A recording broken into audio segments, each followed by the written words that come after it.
Sound off for Chesterfield.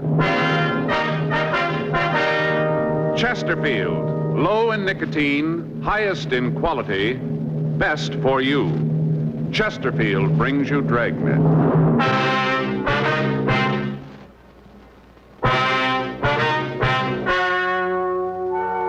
Ladies and gentlemen, the story you are about to hear is true. The names have been changed to protect the innocent.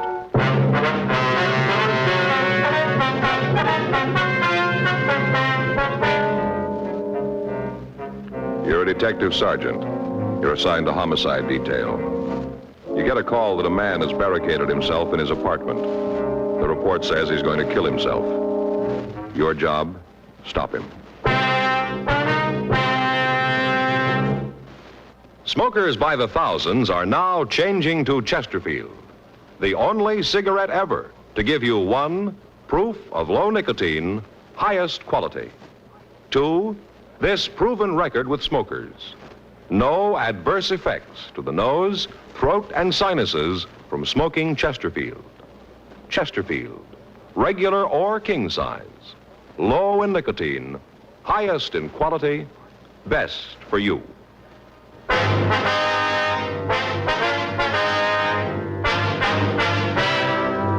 Dragnet, the documented drama of an actual crime. For the next 30 minutes, in cooperation with the Los Angeles Police Department, you will travel step by step on the side of the law through an actual case transcribed from official police files. From beginning to end, from crime to punishment, Dragnet is the story of your police force in action.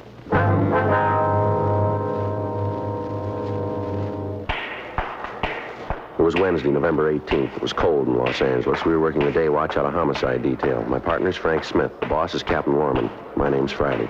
I was on my way back to the office, and it was 10:32 a.m. when I got to room 42. Homicide. Joe? Yeah? That didn't take too long. No, Saul just got the coffee made. Here you are. Thanks. Boy, it sure is hot. Mm-hmm. Anything come in? No, it's been pretty quiet. I got it. Homicide, Friday. Yes, ma'am. Mm-hmm. Yes, ma'am. When was that? Mm-hmm. No, ma'am. No, if you'll wait just... Yes, I understand, but... Yes, ma'am. If you'll wait just a moment, I'll transfer you to robbery. Yes, ma'am. Well, I'll explain it to you over there. Right. Would you hold on, please? Would you give this call to 2511, please? Yes, that's right. Sure dismal weather. Yeah. Feels like it's going to rain, doesn't it? Paper says it might hit tonight. Yeah. Well, I hope it clears up before Sunday. What do you got figured out this time? Well, Joe, I don't understand why you say it that way. You don't, huh? No. Well, what do you got figured? Take a look at this. I got just the ticket right here. The ticket, huh? Yes, sir, look at that. The answer to every homeowner's prayer. Take a look. Yeah. Gonna be a beauty, isn't it? No, if you say so. Now, look here, Joe. Look what it says. Easy, simple, install in a few hours. Just the ticket. Do you need one of these? Have you seen our backyard lately? No, not for a couple of weeks. Looked all right the last time I did see it. Well, you ought to see it now. It's pretty bad. It is, huh? Awful. I just stand there and look at Perry's yard and want to throw rocks at mine. Perry's the fireman, isn't he? No, Joe. That's Neil you're thinking of. He lives on the other side. Perry's the insurance salesman. Yeah, that's right. Yeah. He's the one who tries all the sales talks out on you, is that? Yeah, tells me all about him. That's pretty good, too. Joe, would you believe it? Up to now, I've bought $246,000 worth of insurance. What? Yeah, me, just a policeman. Of course, that's all on paper, just on paper. Yeah. What's wrong with your yard? Too dry. Too dry. Yeah. Hot weather this summer, you know. Little plants that Faye put out drop like flies, Joe. They died. Like flies. But this is the answer, this right here. See? Home sprinkler system. Install it yourself. What's that? Look at it. Well, what is it? It's a home sprinkler system, Joe. Read what it says here. Resists corrosion, rust, and rot. It's the answer. It is. Right. I'm going to put one of these little gems in my backyard. Just turn on the faucet. Everything's all watered. Don't have to stand there with a hose. Just turn it on and it's watered. You're going to put this in yourself, are you? Well, I could, Joe. Like it says here in the paper, shouldn't be any trouble at all. Who's going to do it? Well, I thought I'd get all the stuff together and then just start on it Sunday. You know, about 10:30 in the morning. Old Perry and Neil work out in the yards that time. They do, huh? Yeah. They'll see this little gem, and they're going to hop over the fence, see what it's all about. And then what happens? I got him, Joe. I got him. You have? Sure, Joe. They see me laying out the sprinkler system right off. They're going to want to help. Well, if you want them to give you a hand, why don't you just ask them? Well, you just can't do it that way, Joe. It wouldn't be right. It wouldn't, huh? No. You got to be subtle. Remember the kid that whitewashed the fence? Who? You know, Huck Finn or whatever his name was. Whitewashed the fence. You still reading those books? No, but I remember that he was pretty subtle. Mm-hmm. I got it figured out. They'll come over and, look around, start asking questions, and next thing they'll be working. After we get the system in, I'll throw a little barbecue and just sit around, turn on the new sprinkler, and it'll be cool. Yeah. Sure hope it clears up before Sunday. Well, it doesn't matter, does it? Well, sure, Joe. If it rains Sunday, old Perry and Neil won't be out in their yards. They won't be able to see me with the hoses and the sprinkler heads. Yeah, but if it rains, there won't be any need to put in the sprinkler system right away, will there? I got it. Homicide, Friday. Yeah, Sid. Uh-huh. Did you talk to him? What'd he say? Right. All right, we'll be right over. Want to get your coat? What is it? Sid Hughes over at the Mirror. Yeah. Just got a call from a guy who's going to kill himself.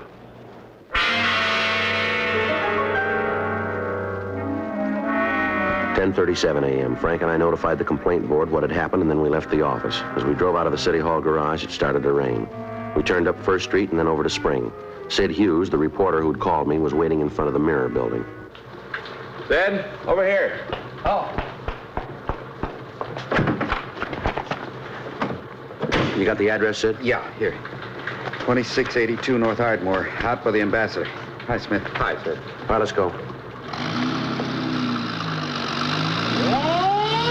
What do you got on it, Sid? Well, a couple of minutes ago, the guy called. I answered the phone. Told me his name was Jan Patacek. Said he was going to kill himself. Yeah? I talked to him for a couple of seconds. It was easy to see he wasn't just another crank. He meant what he said. How'd he happen to call you? I don't know. He said something about the paper treating him right. Said he wanted to thank us. You know what he's talking about? No, I got Casey Shawhan working on it now. He's our city editor. Yeah, I know. He's checking the morgue file, see if he can come up with anything. You ever heard of him, Frank? No, name does nothing to me. How come you figure he's on the level, Sid? Well, the way he talked, I can't put my finger on it. Just something in the way he sounded. You knew he meant what he said. What'd you tell him? I tried to bluff it through, told him that there wasn't anything so important he ought to kill himself over it. Yeah? I asked him to let me talk to him, asked him to wait until I could see him. What'd he say to that? Told me it wouldn't do any good. Nothing could make him change his mind, said I'd be wasting my time. Yeah? Told him I had a lot of it. Wouldn't do any harm to let me see him. He went along with that, did he? Yeah, said he'd wait 15 minutes.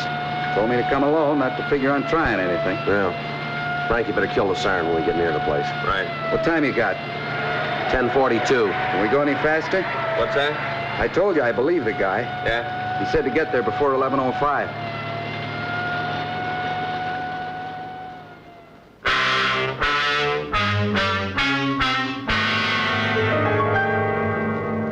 "2682 Ardmore was a two-story Spanish-type apartment house. There was a large courtyard in the center of the U-shaped building. Apartment number 8 was at the rear of the yard. When we got there were several other people standing by the entrance. 2 police units had arrived, and the officers were trying to keep the crowd away from the door to the apartment. 11:03 a.m. As we walked back toward Patacek's apartment, Sid Hughes and I tried to figure some way to talk the man out of carrying out his threat to take his own life. I'm not sure how to handle this thing, Joe. I'd feel pretty bad if I went in and botched it up. Wish you could do it. Well, has Patacek ever seen you before? I don't think so. Why? Well, we can try a switch if you want to. Tell him I'm Sid Hughes. Well, that'd be better, Joe. You got some idea what to do in there. I'm not sure I could swing it. All right. I told him I'd shove one of my cards from the newspaper under the door. That way he'd know it was me. All right. Now, after you're inside, I'll try and get in touch with Casey and see what he's been able to come up with on Patacek. Good. Oh, better leave your gun here. Told him I'd come unarmed. All right. You think it's a good idea to go in there without a gun, Joe? Well, we haven't got much to say about it. The big thing right now is to try to get him out alive. Yeah, I guess you're right. Okay, you want to hang on to this for me? Right. All right, let's give it a try.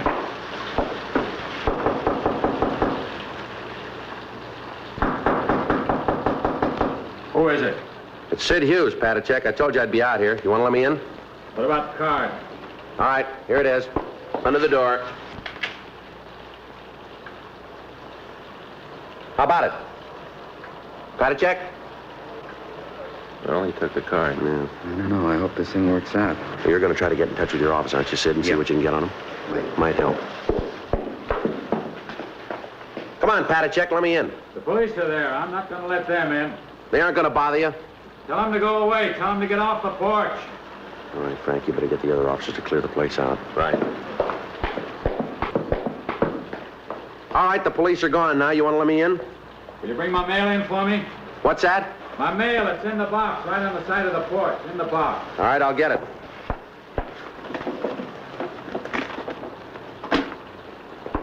All right, now let me in, huh? Come on. Now stand right there. You don't need that gun. I'm not going to cause you any trouble. Turn around. I told you I was coming unarmed. Turn around. We'll see. All right, let's go upstairs. All right. Just a minute.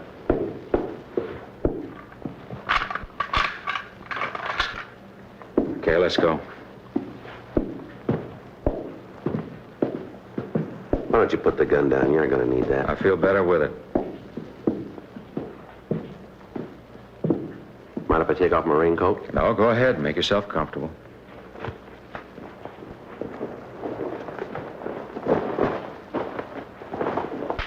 Here's your mail. Thanks. Aren't you going to open it up? No reason to. There's nothing important. You can't tell. There might be. There isn't. I know that. You want a cigarette? No, but you go ahead. Here, have one of these. I want to be able to see your hands. All right.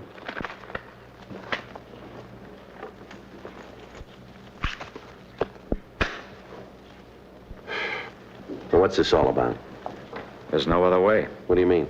All night I've been thinking about it since I got home. There's nothing for me anymore. I'm not going to prison. If they think they're going to take me, then they're wrong. Well, who says you're going to The prison? authorities, they said I have to go to jail for 90 days. I know how they plan it. They tell me 90 days, and then they'll keep me there for more. Well, I'm not going back to prison. You ever been in jail before? Yes, 5 years. What for? For nothing. 5 years because I didn't agree with what they were doing. I'm not going back. I'm not going. I'll kill myself All first. right, take it easy. You want to start from the beginning and tell me what happened? I said I forged a man's name to a check. Did you? Yes, but you've got to understand I didn't have any money. They're going to take my car away from me. I'm behind on my rent here. I owe money. All my creditors were hounding me. I thought if I could just get a little money to pay the bills, and I could pay it back when I got a job. I was going to pay it back, all of it. I really was. How much was the check? $250. Whose name did you sign to it? A man I know. I got a check and signed his name. He has the money. I was going to pay him back. I have a job coming up. As soon as I got paid, I was going to put the money back. I didn't mean any harm. I knew it was wrong, but it was the only thing I could think of. They were hounding me. Well, what about that car? Couldn't you sell it? I suppose so, but then if I did, I wouldn't be able to get to my job. I needed my car for that. I had to keep the machine.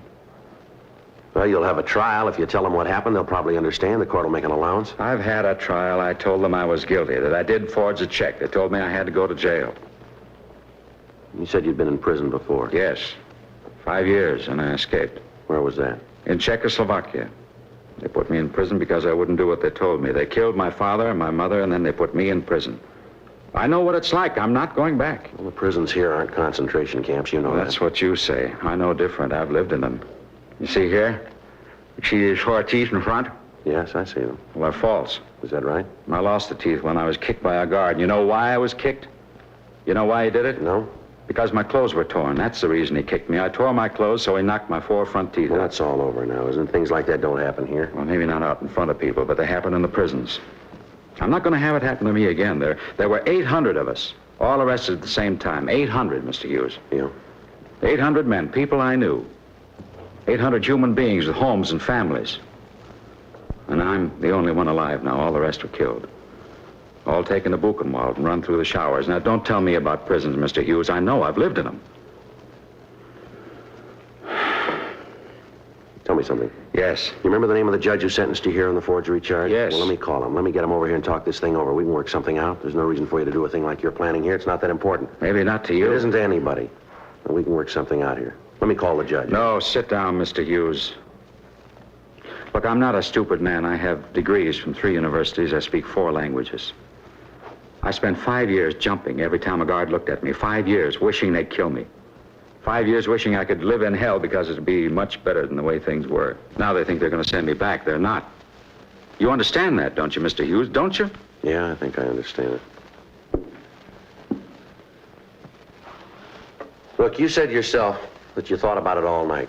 Now, isn't it possible that you're making this thing more important than it really is? No. I came in here to help you. I want you to help yourself. Get your hands off me, Mr. Hughes. Now get over there. Look, I don't know how to tell you, Patachek. I don't know how to make you believe me, but none of us want to hurt you. We want you to be happy here. That's one of the reasons you came to this country, isn't it? Yes, I read the books about freedom. That's why I came here. Now they're trying to take that freedom away from me. Before I even have it, they're trying to take it away from me. I forged a check. I admitted it. I told them I did it. But I told them I'd pay the money back. That didn't seem to make any difference. They still said I had to go to jail. Well, you said yourself that you were put in prison for not agreeing with the authorities. Isn't that what you said? Yes, that's what I said. Well, they don't do that in this country. You know that. Everybody's entitled to his own opinion, live his own life. We got laws that are written by the people to protect the people. You understand that, don't you? The people themselves write the law. Yes, I understand that. Well, you don't break a law just a little bit. Either you keep it or you don't. Do you understand that? Yes. Well, you broke the law, didn't you? Isn't that right? I told you I did. I broke the law. All right, now listen. After you've broken a law, you can't make it right by saying you'll pay the money back. But the fact that you do want to rectify your mistake will certainly be taken into consideration by anybody in authority. You understand that? I don't know. I try to think. I've thought about it over and over. I can't come to any answer. Where are you going?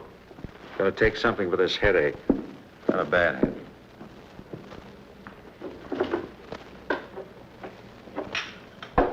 What's this here? What? This note here on the bureau. That's what I wrote. Tell why I did it, so they'd know. Nobody understands what has happened to me. I cannot accept a jail term. All I want is to find peace and freedom. I guess this is the only way to do that. I'm sorry to cause anybody any trouble. Please take care of my dogs. Patachek? Yes? You know this is all wrong, don't you? I don't know. I wish I did, but I don't know. No, we're not going to need this. There's going to be no reason for it. What are you doing? Get away from me. Leave my things alone. Like all the rest, you don't understand either.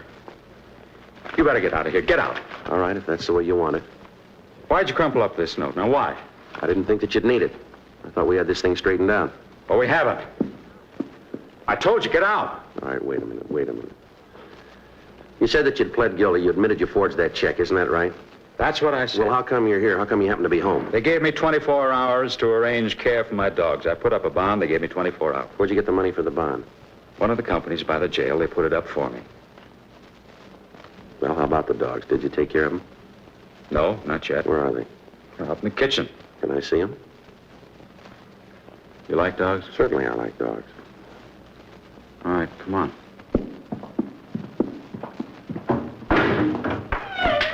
There they are.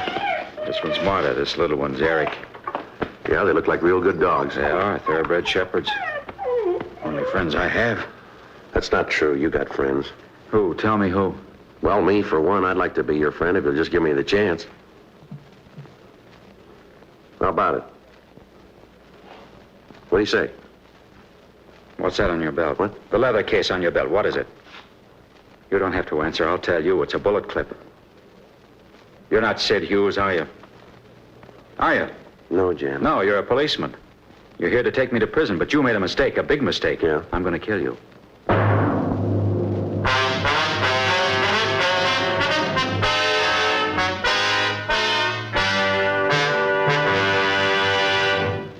You are listening to Dragnet, the authentic story of your police force in action. At cigarette dealers, in vending machines, at supermarkets and stores coast to coast. Chesterfields, please. Smokers by the thousands. Yes, smokers by the thousands are now changing to Chesterfield, the only cigarette ever to give you One, proof of low nicotine, highest quality. Chemical analyses of the country's 6 leading brands confirm that. 2, the only cigarette ever to give you this proven record with smokers. Again and again, over a full year and 1/2, a group of Chesterfield smokers have been given thorough medical examinations. The doctor's reports are a matter of record. No adverse effects to the nose, throat, and sinuses from smoking Chesterfield. A responsible independent research laboratory supervises this continuing program. Chesterfield, The only cigarette ever with a record like this. Chesterfield, best for you.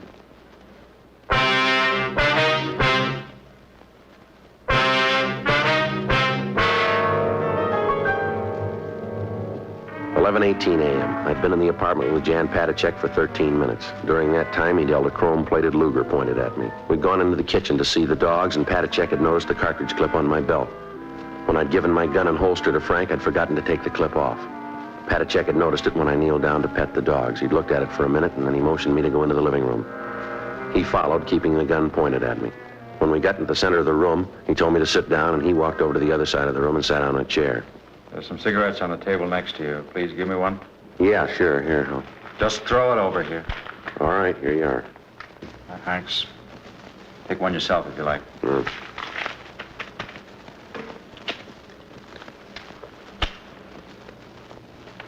Who are you? My name's Friday. You're a policeman, aren't you? That's right. You know, killing isn't new to me. I've done it before. All right? Yeah. See this gun? Yeah. I killed the man who owned it. He was the one at the prison camp, the one who kicked me. After I escaped, I went back. Now I have the gun. Now I don't have to listen to other people who tell me what to do or when or how to do it. You'll listen to me because you know if you don't, I'll kill you. You know that, don't you? Maybe. I've seen a lot of killing. I know what it is. I won't hesitate to kill you. What about the people you know here? What about? How are they going to feel after you've done away with yourself? It won't matter to them. You sound pretty sure about that. I'm as sure as I can be. You mean that in the 2 years that you've been over here in this country, you haven't made any friends that are going to care about None you? at all. What about the people in that picture? What? Right here. This photograph here. Christmas party, all the signatures. Won't they care? No. How about this one here? Says to Jan with deepest regards. Signed Mary Jane. Is this her? Yes, that's her. Looks like a nice girl to me. She is. Well, she'll care, won't she? I don't think so. Why? Because all of them, they felt sorry for me all the time. They tried to make it easier because they felt sorry for me. They thought I didn't know, but I did. All the time, I knew. Well, some of the things that they wrote on the pictures doesn't make it look like that. Some of them are pretty nice. They didn't mean them. You really believe that? I don't have any other choice. How long's it been since you did believe in anything? Long time. How long? I guess since my mother died. When was that? At the beginning of the war. Right after the conference. They came one night. They took her and my father. Took them both. I never saw them again. I heard what happened. Guess that's the time I stopped believing in anything. How'd you happen to come over to this country? After I escaped, I went to England for 5 years. I worked with the Czech forces there. Then, when the war was over, I got permission to come here. I think you said before that you came over here because you wanted the freedom. Isn't that right? Yes, You found it, didn't you? I guess so. Anyone ever try to tell you where you could go? No. What church to go to? No. You can say what you think, can't you? Yes. Well, why do you want to do this thing? I try to tell you, I know about prisons. I know what goes on behind the doors. I lived there. I lived and died in them. You ever been in one? Yes. As a prisoner? No, not as a prisoner. Well, that's just it. Maybe they got you fooled, too. I remember when the people from the relief organizations would come along. The guard would take us out in the court of the prison. They'd make us stand there and tell the people how good they were to us. If we didn't say it that way, then they'd take us back and beat us to death. I know what goes on behind the doors. I know because I saw it. I lived it. Now, don't tell me what happens. Now, you and your law come along and tell me that you're going to send me back. What about them? Who's going to take care of the dogs? Isn't that the reason that you're here? Isn't that the reason you came home? Who's going to take care of them? I don't know. Somebody will. They're going to miss you. They'll miss me feeding them, that's all. You know better than me. Mother, Eric, be quiet. Well, they seem to mind, don't they? They're well trained. You ever shown them? No. We have a lot of good dog shows around here. You ought to show them. They'd probably do real good. Do they have dog shows in prison? I don't know how to tell you. I don't know how to make you believe me. If you just let me get that judge over here, let him talk to you. Maybe he can make you believe that it's not going to be like it was in your country. You'll be well fed, you'll get decent clothes, nobody's going to beat you. We don't do things like that here. I'm not going to prison. Just let me get that judge over here. Now, let me call him on the phone. He can be here in just a few minutes. He'll tell you. He can do something. There's no reason why we can't work this thing out. Now, let me try to help you, please. I want to believe you, Mr. Friday. I really do, but it's hard to believe in anything. I'll just ask you one thing. Trust me. I've never seen you before. I don't know you outside of this room, but I ask you to believe me. And I promise you, I give you my word that I won't let anything happen to you. I don't know. I don't know. Let me have that gun. Let me take it, and then we can work things out. Really think we can do it? I think we can. John? John, let me in. I want to see you. They're here now to take me. You won't let them do it, will you? Please don't let them take me. Don't worry. right, you down there, get away from that door. All right, come on, Jan. I'll go crazy if they put me in prison again. I know I will. I don't want to go back. Jan, come on, give me the gun, will you? I won't go back. If I go this time, it'll be for good. Now, if they take me this time, they'll kill me for what I did. I know they will. No, they won't, Jan. Now, please, give me that gun. Let me in! Get away from that door and stay away, will you? They're going to break in. Quick, we got to hide. If they find us, they'll kill us both. Come on, Jan, believe me. I won't let anybody hurt you, I promise. I give you my word. Now, give me that gun, You will mean that? I do.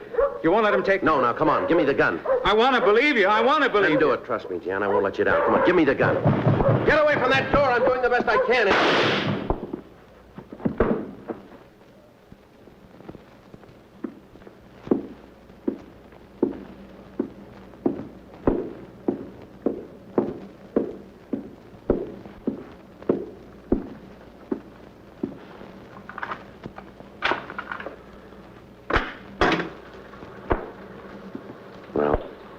Who is he? Now, just stand still, you. All right. We did all we could, Joe. This guy got by. Says Patachek owed him money. We tried to stop him, Joe. Yeah, You the man who was with him? that's right. Well, you had no business up there. That's what you get for trying to impede justice. That's just You want what to tell me get. something? What were you doing pounding on that door? Patachek owed me money. I heard he was going to jail. I wanted to get it before he left. I had a right to be here. If you'd kept your nose out of this, I'd have gotten it straightened out. Sure you would have. Patachek's dead. I know that. I heard the shot. I'm out $200 he owed me.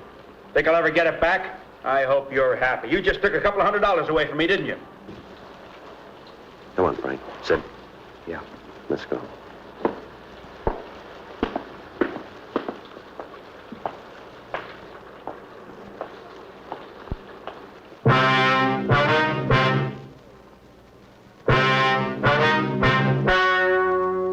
The story you have just heard is true. The names were changed to protect the innocent.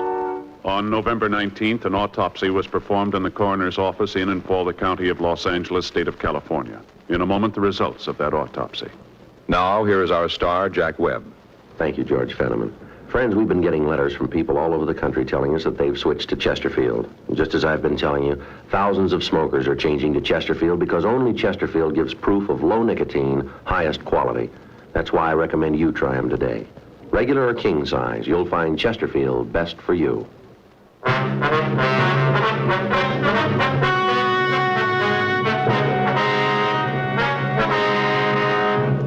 The coroner's autopsy disclosed that the death of Jan Patachek resulted from a self-inflicted gunshot wound. It was officially recorded as a suicide.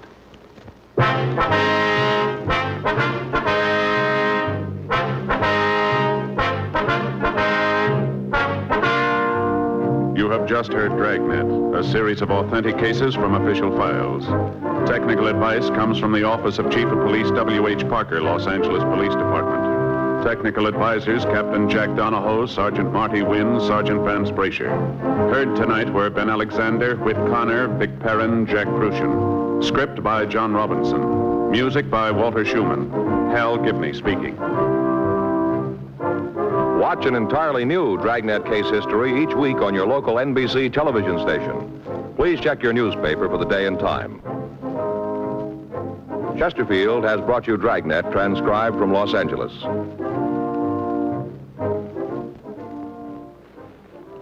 Have you tried new cork-tipped Fatima? It's the smooth smoke. Here's why. New Fatima tips of perfect cork, king size for longer filtering, and Fatima quality for a much better flavor and aroma. Remember, Fatima has the tip for your lips. Try new Fatima. See how smooth it is. Fatima is made by the makers of Chesterfield, Liggett & Myers, one of tobacco's most respected names.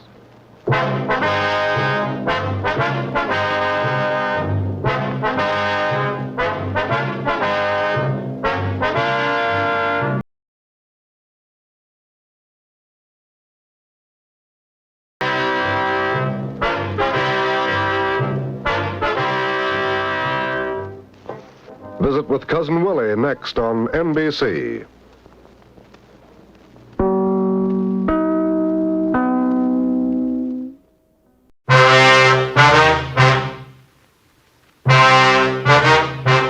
The story you are about to hear is true. The names have been changed to protect the innocent.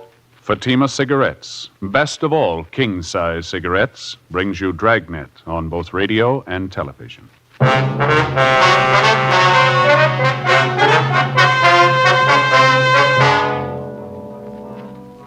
You're a detective sergeant. You're assigned a bunco detail. An experienced confidence man has set up operations in your city. From his first 2 victims, he gets more than $8,000. You've got one good lead on the suspect, his method of operation. Your job, get him. Prove Fatima quality yourself today.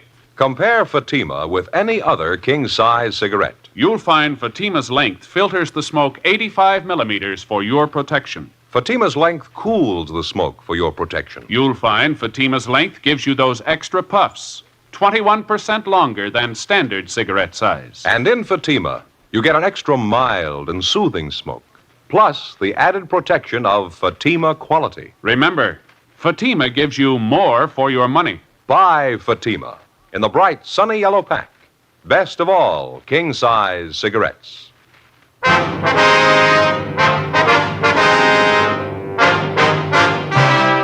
Dragnet, the documented drama of an actual crime. For the next 30 minutes, in cooperation with the Los Angeles Police Department, you will travel step by step on the side of the law through an actual case transcribed from official police files.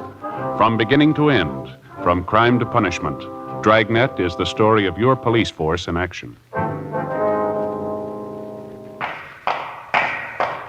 It was Tuesday, December 9th. It was windy in Los Angeles. We were working the day watch out of bunco detail. My partner's Ed Jacobs. The boss is Captain Steve. My name's Friday.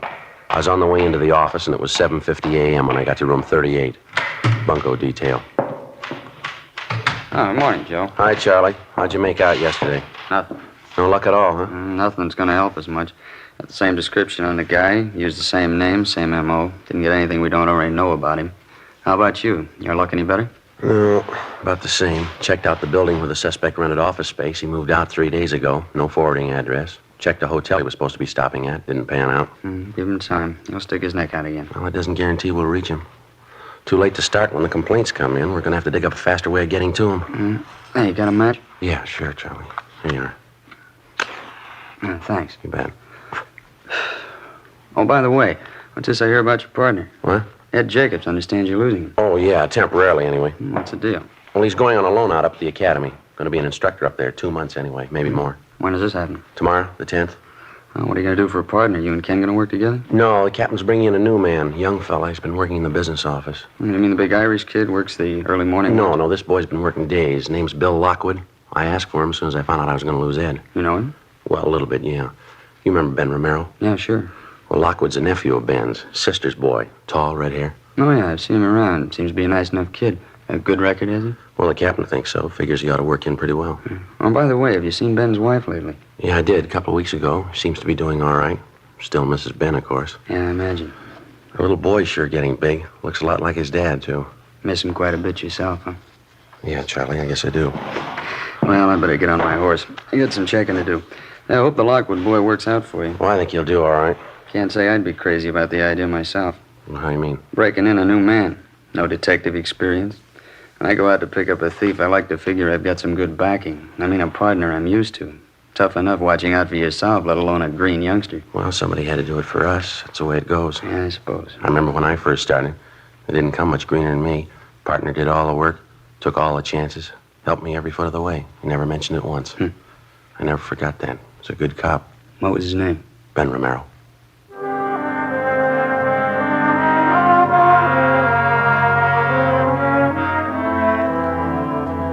In our particular setup, before a man's eligible to apply for duty in the Detective Bureau, he has to have a minimum of 5 years' experience as a police officer, either assigned to radio patrol, traffic duty, or some other general assignment. After the initial 5 years of service, the men go through a screening process to determine which department and which job they'll fit into best, some position that they seem to show a natural aptitude for. If a man applies for duty in a division of the Detective Bureau, and if he's accepted, he's assigned a partner to work with the day he goes on the job, generally a working detective with some experience. In the case of Ben's nephew, Bill Lockwood, he put in his first 5 years working Wilshire traffic and also doing radio patrol in Hollenbeck and 77th Street divisions. After spending another 11 months in our business office, Captain Steed put in a request for him, and he was transferred. When I heard Ed Jacobs was going to be loaned to the police academy as an instructor, I talked to Captain Steed about Lockwood, and he assigned him as my new partner. The changeover happened in the middle of one of the toughest investigations we'd had in months. A bunco artist who was working hard at the business opportunities racket. The following morning, December 10th, Bill Lockwood reported in for work, and we drove out to check a potential lead on the suspect. On the way, I laid out the case for him.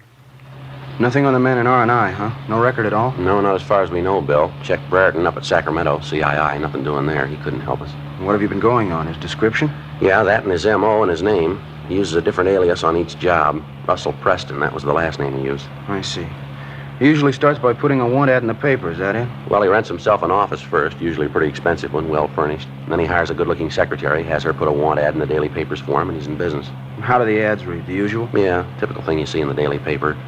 A business opportunity for people with vision, good investment, high profits. Apply now, you know. And then he gives his address and phone number. There's nothing clever about it, but people still go for it. He get many replies, do you know? Well, we figure he got between 20 and 30 on that last deal he pulled. Seems all he has to do is land one victim out of the bunch with enough money, and he's got it made. Took his first victim here for $5,000. Second one for $3,200. Both elderly women. Took them for their last dollar. About the way he sets up the deal with these different businessmen, Joe, I don't think I got it quite straight. Well, how do you mean? Well, say the owner of that manufacturing plant this Russell Preston lined up. Yeah? You say Preston went to the plant, introduced himself as a business advisor, told the owner of the plant he had some people with money to invest. He convinced the owner he was legitimate. Yeah, that's right. Then Preston had his two victims shown through the plant and convinced them they ought to invest their money in the business. Yeah, that's it. Do you mean to say the plant owners were acting in good faith? Well, they were all checked out, Bill. Everything about them. They all have good business reputations. They didn't know any more about the deal than the victims.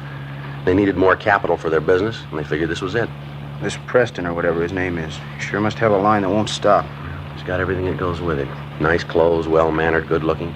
He doesn't try to high-pressure anybody. Tells them if they have confidence in him, he'd be glad to invest their money. If they hedge at all, he shows them right through the office.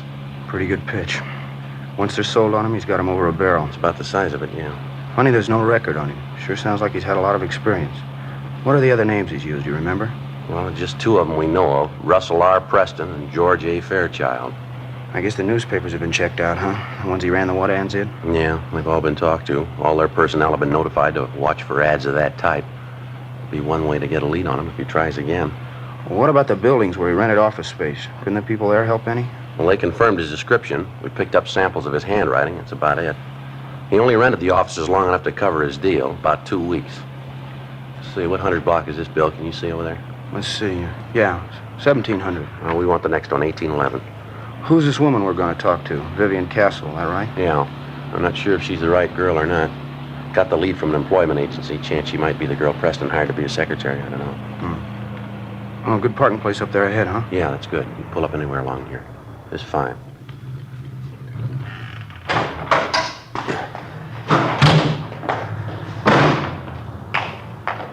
Two doors down, Joe. Real estate office, 1811. Yeah, I see it.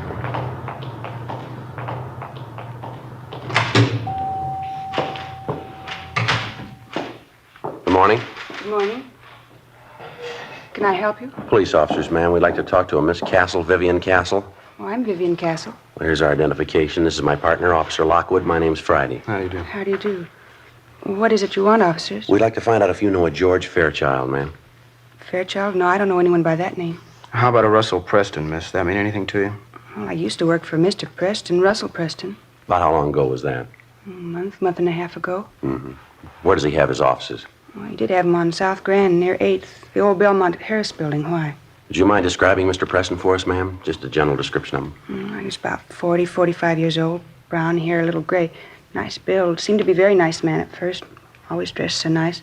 Always wore a dark blue suit. Seemed to be very nice. Checks out so far, Joe. Yeah. Would you mind telling me what it's about? We'd like to locate Mr. Preston, ma'am. You any idea where he is now? I wish I did. I'd call the State Labor Commission. He seemed like such a nice man. I've never been so disappointed in my life. How do you mean, Miss Castle?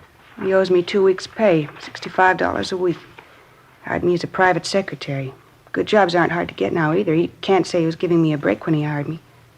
Are you from the Labor Commission? No, ma'am, we're not. Could you tell us how long you worked for this Mr. Preston? Just the 3 weeks. He said I was going to get paid every Friday. Gave me the money for the first week, and that's all. Kept waiting for my pay, but he kept putting me off. Last week and a half, he didn't even show up at the office. I was there all alone, 8 hours a day. Finally, the building manager showed up and told me it was all over. Mr. Preston closed the office. Didn't even have the decency to come in and say thank you, goodbye. I just left. And you have no idea at all where Mr. Preston is now? No, sir, I wish I did. Were there any office files, mail files, any way to get a possible line on him? Not as far as I know. I didn't keep any files for him. Matter of fact, I didn't do any work at all. Just a showpiece. I guess that's all he kept me there for. There's no reason why he shouldn't pay me, though. Are you sure you're not from the Labor Commission? Did Mr. Preston ever have you place any want ads in the daily papers, Miss Castle? Yeah, he did a couple of times. Ads for business opportunities, you know. He was in the investment business, helped people invest their money. Would you happen to know anyone who invested money with him? I mean, would you know them by name? No, not by name. Quite a few people came through the office. I know a few of them made deals with Mr. Preston. I wouldn't remember their names, though.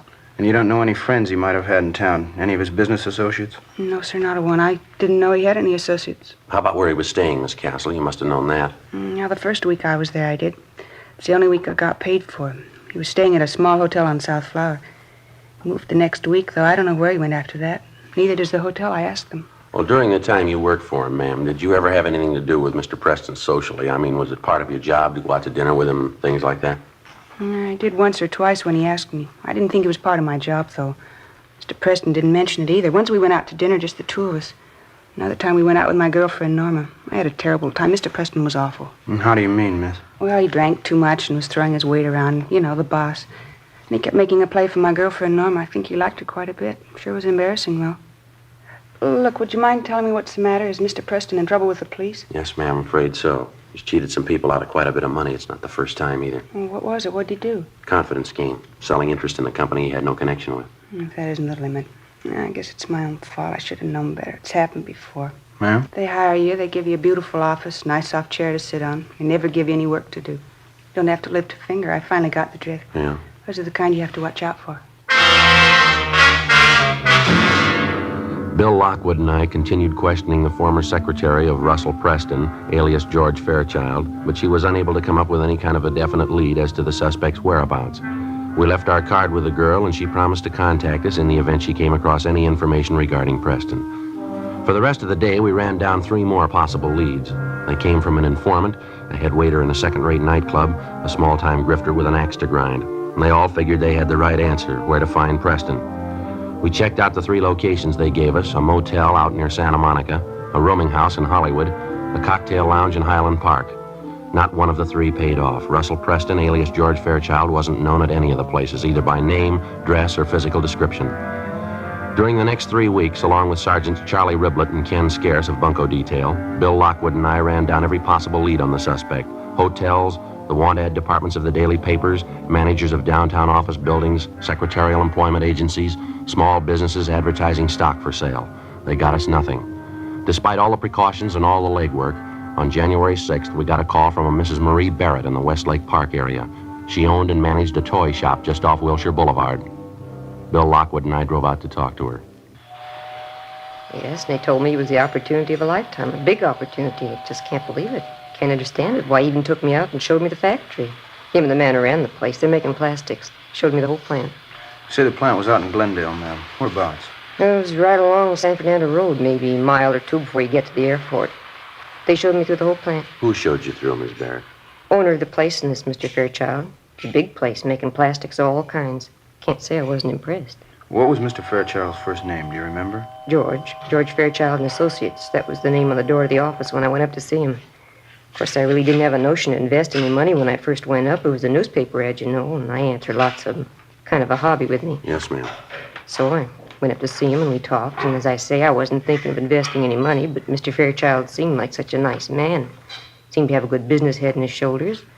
Well, ended up with me putting my whole savings account into the plastics plant.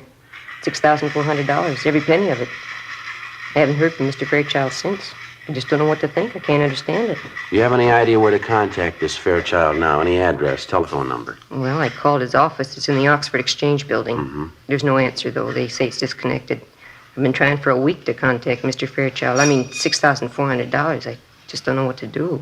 It's all my savings. I don't know what to do. Oh, well, you excuse me, please. Customer can't afford to miss a sale now. Yes, ma'am. You go right ahead. Ellen, will you help this lady, please? Looks like he scored again, huh? I wouldn't doubt it. She seems to do a fair business here, huh? I mean, after Christmas and all. Yeah, I suppose. Of course, the women go for it. You hang up a sale sign, you can't beat them off with a club. That's right. See this gadget here? Pretty clever, huh? Yeah. Miniature Sherman tank. What's it do? Watch. Yeah, well, how about that? Pretty cute, isn't it? Cannons on the side, sparks coming out. My nephew got one for Christmas. I got a lot of power. Treads will climb over just about anything. Sorry to keep you waiting, officers. Customers have to be attended to. You. Surely we understand. Now, about this money you gave Fairchild and Miss Barrett, the $6,400, how'd you work that? I mean, did you give him a check or how'd you do it? Yes, I gave him a check. It was cashed the same day I gave it to him. I found that out from the bank. What was it you were supposed to get for your money, ma'am? Interest in the plastics company, 1/5 interest. Seemed like such a good idea at the time. Did you ever discuss the deal with the owners of the plastics company? I mean, when Mr. Fairchild wasn't around? No, I guess I never did. Mr. Fairchild didn't think it was a good idea. Said he wanted me to get the most for my money. And said he was afraid if the company owners talked to me alone, they might argue me into taking less profit. Didn't want me to talk to him at all if he wasn't around. And you weren't suspicious of him at all, huh? Mr. Fairchild? No. Very nice man. There are a few things he did that made me a little uncertain, but he always explained everything to me. He always had a good reason for everything he did. Nice man, clean-cut, well-dressed, beautiful manners. Never take him for anything but a gentleman. You'll see what I mean. Wait till you meet him. Yes, ma'am. Just a perfect gentleman. I don't know what to think. I can't call him a crook. He just isn't that kind. Well, he took your money, Miss Barrett. Yes. What else would you call him? 2:18 p.m. When we got through interviewing the latest victim, Marie Barrett, Bill Lockwood and I drove out to the plastics company on San Fernando Road where we talked to the owner and manager. The story was pretty much the same. The suspect, using the name of George Fairchild, had called on them 3 weeks before, introducing himself as an investment counselor. He told them he had clients with money to invest in a growing industry such as theirs, and they went for the story. They told us Fairchild had come back 2 or 3 times with different persons whom he introduced as his clients. They'd been shown through the plastics plant and given a sales talk. That's about all the company owners could tell us. When we got back to the office, we checked their names through the regular business channels and found out they were reputable businessmen. There was nothing to indicate that they had anything to do with the suspect's bunco operations. 4:30 p.m. Hey, Joe. Yeah, Bill. A girl out here to see us, the one who used to be Preston's secretary, Vivian Castle. Oh, yeah. She say what she wanted? No, seems a little anxious. Officer, I'm glad I found you in. How are you, Miss Castle? I'm all right. I was going to phone you, but I couldn't remember your number. Lost the card you gave me, so I decided to come down. You remember talking to me, don't you, about Mr. Preston, my old boss? Yes, ma'am. Have you heard from him? Well, no, I haven't, but you remember me telling you about my girlfriend, Norma? Mm-hmm. I mean, the time Mr. Preston took me out, Norma and her boyfriend were with us? Yes, ma'am. And the way Mr. Preston kept making a play for Norma. Well, I saw Norma at lunchtime today, first time in weeks. Mm-hmm. She told me she got a call from Mr. Preston. I told her I'd tell you all about it. She's got a date with him. When? For dinner Friday night.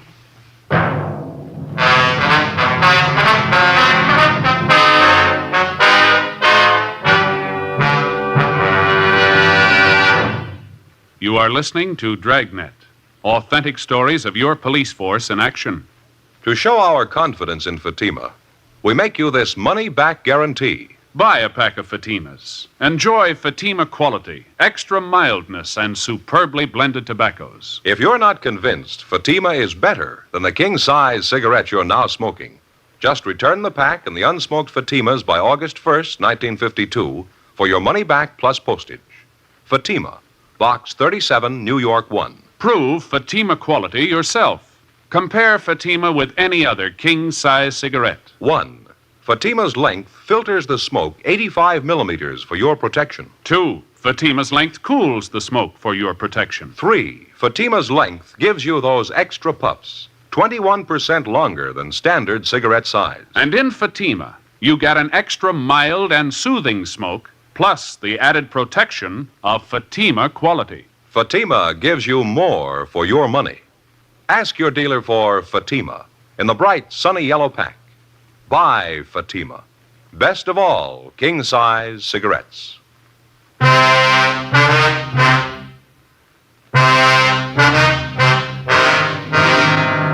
Wednesday, January 6th, 4:50 p.m. We called Vivian Castle's girlfriend, Norma Cummings, and then we drove out to talk to her. The Cummings girl told us that Russell Preston had telephoned that morning and made the date with her for Friday night at 7:30. He said they were to have dinner at a nightclub out in the Wilshire district. He also mentioned to her that he was staying in a hotel, but she didn't know the name of the location. We made arrangements for a stakeout at Norma Cummings' apartment. The girl agreed to cooperate with us. Thursday, January 7th. We checked with the personnel at the different restaurants, bars, and nightclubs which Preston and the Cummings girl were to visit. Some of them remembered Preston, but as far as they knew, he hadn't been back.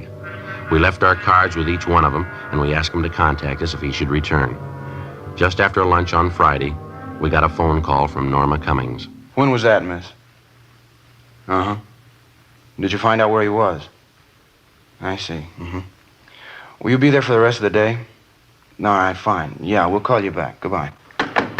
Yeah. Cummings girl. She's at work. She just had a phone call from Preston. She tried to find out where he was. No go. Well, what do you have to say? That dinner date he had with her tonight? Yeah. He called it off. Later that afternoon, we went out and talked to the Cummings girl. She told us Preston explained on the phone that he had to cancel the date that night because of some business deal that had come up. He told her he'd get in touch with her over the weekend. He didn't. By Thursday of the following week, she still hadn't heard from him. 2 days later, on a Saturday afternoon, we got a call from one of the cocktail lounges Preston had visited. The bartender remembered us being in there to inquire about the suspect, and he'd saved our card. He said Preston was there now with another man drinking at the bar.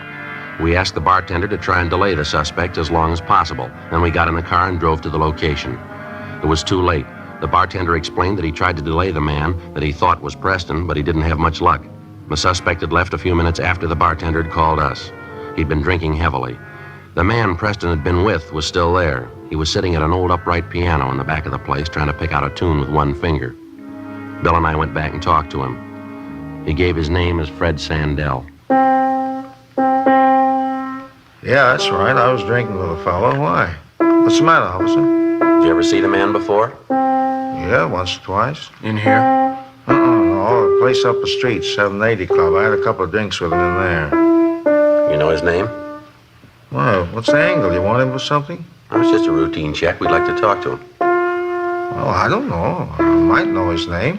Yeah. Well, what's the angle on the thing? You want him for something big? We want to talk to him, that's all. Did he pull a heist? Something like that? Hey, he didn't look like that kind of guy. Oh, lousy thing. I never could get that right. How about it? You say you might know the man's name. What was it? Well, I don't know. I'm not sure if I'm the one that ought to tell you. How do you mean? Well, I don't want to get anybody in trouble. I want to give out names. What's the angle on him? You want him for something big or what? It's big enough, yeah. Oh. Well, his name's Preston, I think. That's the name he gave me, anyway. I see him around bars in the neighborhood every once in a while. How much do you know about him? Well, not much. I had a few drinks with him now and then, talked a little bit. That's about all. What did you say your name was, sir? Sandell, Fred Sandell. Well, what's the angle on this Preston? We want to get in touch with him. You know where he lives? I don't know. I might. You want him for something big, isn't that right? Well, what's the difference? We want him. Well, it could be a lot of difference. I mean, what's the angle? If it's important to you and I helped you, well, you'd probably want to do the right thing, huh? I don't know if I got you right. Well, I mean, if you really want the guy, you know. If it's important to you and I helped you reach him, you'd want to make it square with me, wouldn't you? Huh? And not that I'm asking for payoff. You understand that? Yeah, we understand. Where's Preston live? Well, I didn't say I knew where the guy lives. I didn't say that. Do you know where he lives? Well, I'm not sure. I might. I don't know if I'll tell you, though. I don't know. All right, you want to stand by here, Bill? I better check in. Yeah, fine. Okay.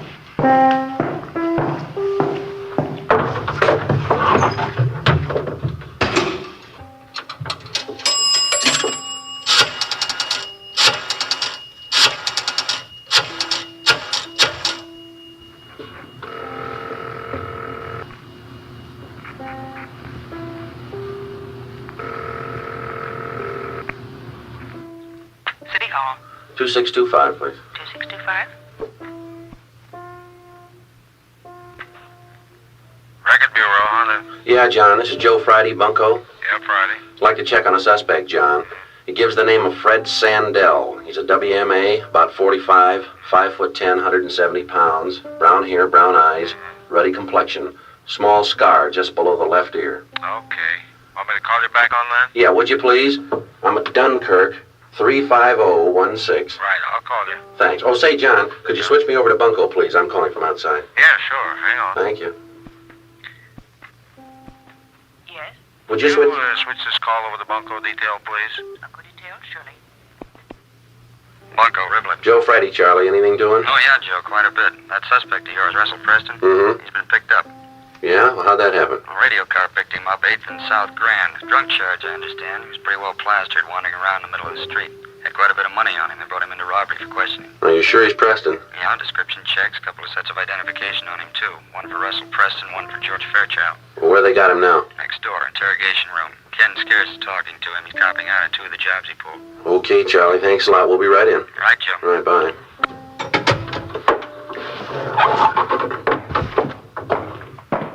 Bill, see you a minute. Yeah. You might as well check in. Preston's been picked up. Huh? When? Probably just after you left this bar. A radio car spotted him, pulled him in. How about that? Yeah. You work 2 months on a case, and just when we start to get close, somebody else picks the guy up. Yeah, that's right. It's not very exciting, is it?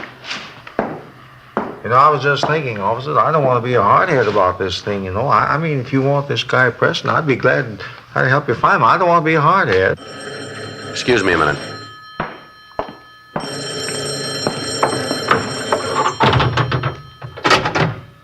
Yeah?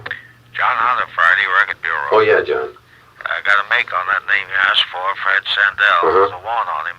Grand theft auto, got a pretty long record. You want me to read it off? No, that's all right, John.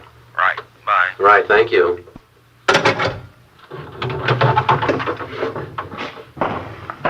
Well, what do you say, Sergeant? Suppose we sit down and have a drink and talk things over.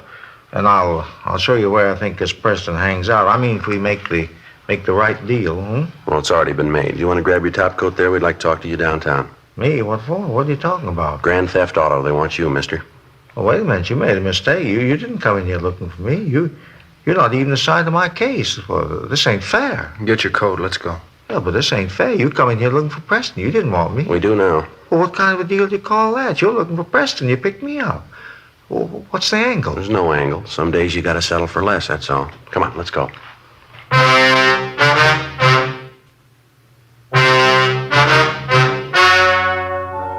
The story you have just heard was true. The names were changed to protect the innocent. On April 5th, trial was held in Superior Court, Department 89, City and County of Los Angeles, State of California. In a moment, the results of that trial. Now, here is our star, Jack Webb. Thank you, George Fenneman. Friends, I sincerely hope you'll remember tomorrow what we've told you about Fatima tonight. You remember we said that Fatima is the best of all king-size cigarettes. Well, we'd like you to try a pack and prove that to your own satisfaction. You'll find Fatima gives you an extra mild and soothing smoke, plus the added protection of Fatima quality. And remember this, Fatima gives you more for your money. When you buy cigarettes, look for the bright, sunny yellow pack and buy Fatima. I know you'll like them.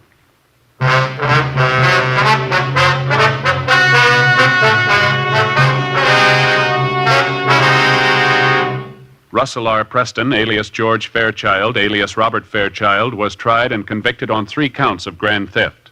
Fred Sandell was tried and convicted of grand theft, 1 count. Both men received sentences as prescribed by law. They are now serving their terms in the state penitentiary, San Quentin, California. Grand theft is punishable by imprisonment for not less than 1 nor more than 10 years.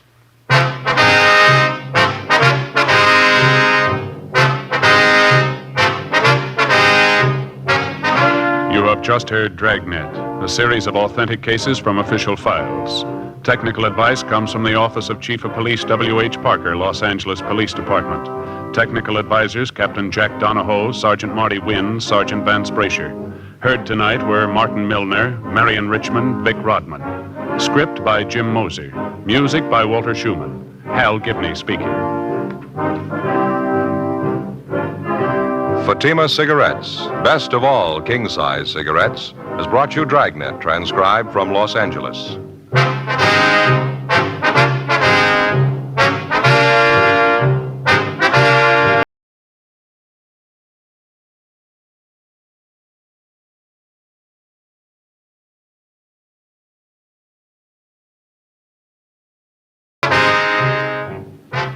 Now it's Counter Spy on NBC.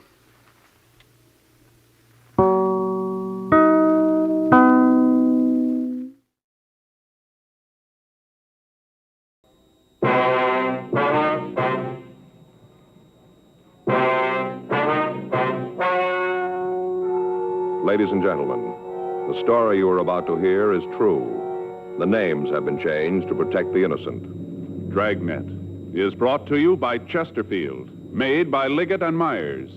First major tobacco company to give you a complete line of quality cigarettes.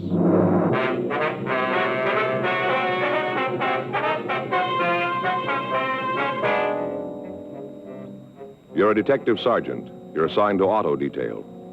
An organized gang of thieves has been stripping cars in your city. None of the stolen merchandise has turned up. There's no lead to the identity of the members of the gang. Your job? Stop them.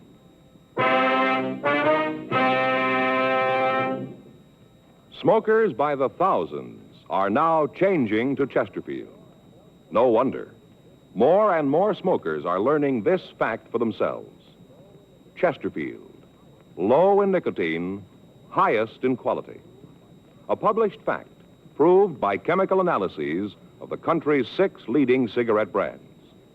Chesterfield, the only cigarette ever with a record like this. Regular or king size, Chesterfield is best for you.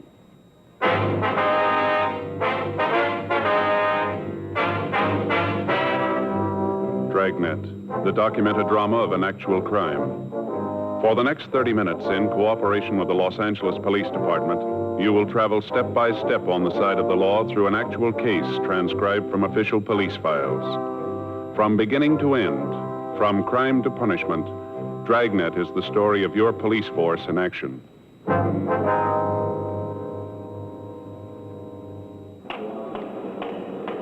It was Tuesday, June 13th. It was overcast in Los Angeles. We were working the day watch out of auto theft detail. My partner's Frank Smith. The boss is Captain Nelson. My name's Friday. I was on my way into the office, and it was 7:52 a.m. when I got to room 45. Auto theft. Morning, Joe. Hi, Bob. You seen Frank? No, he hasn't come in yet. Oh, all right. Hey, Joe? Yeah. When Art gets in, tell him I'm down R&I, huh? Yeah, sure. Bob, how's it going? Oh, pretty good. What happened to you? Well, if it's all the same to you, I'd rather not talk about it. That bad, huh? You seen Joe? Yeah, he's over his locker. Thanks. Morning, Joe. What happened to you? Joe, I'd rather not discuss it. Well, what happened? All those scratches on your face there? Please, Joe. Well, I was just asking. Look pretty bad, huh? Joe? Yeah. I look pretty bad, huh? I thought you didn't want to talk about it, you said. If word about this gets out, Joe, I ain't ever gonna live it down. Is that right? I've been had, Joe. Cop for 12 years, I've been had. Well, what's it all about? You won't spread this around, will you? Look, I just asked you what happened. Now, if you don't want to tell me, I'll go along with you. You don't have to say a word. Come on, let's get on the reports. What do you say? You better get in touch with Bowles when he comes in. Try to check some of these out, huh? You're not even interested, huh? All right. You want to tell me about it? Well, if you really want to hear. Go ahead. Well, last night I took Faye down to the store. She had a little shopping to do. Small stuff, you know. Pot holders, dish towels, things like that. Yeah. I got a parking place right in front of the store, so I waited in the car for her. Mm-hmm. I was sitting there listening to the radio when this fellow walked up to the car. He leaned in the window and asked me if I had a minute. I told him I did and asked him what he wanted. Did you know the guy? Never saw him before. Didn't know him from Adam. Uh-huh. Right off, I could see the guy had trouble. How do you mean? Well, he looked real bad, like he'd been on a drunk for at least a week. His clothes were all rumpled up, looked like he slept in them for a week. You know how I mean. Yeah. What did this guy want to talk to you about? When I saw him, I figured he was going to put the bite on me, so I braced myself, you know. You braced yourself, huh? Yeah, you know. I'm a real sucker for hard luck stories.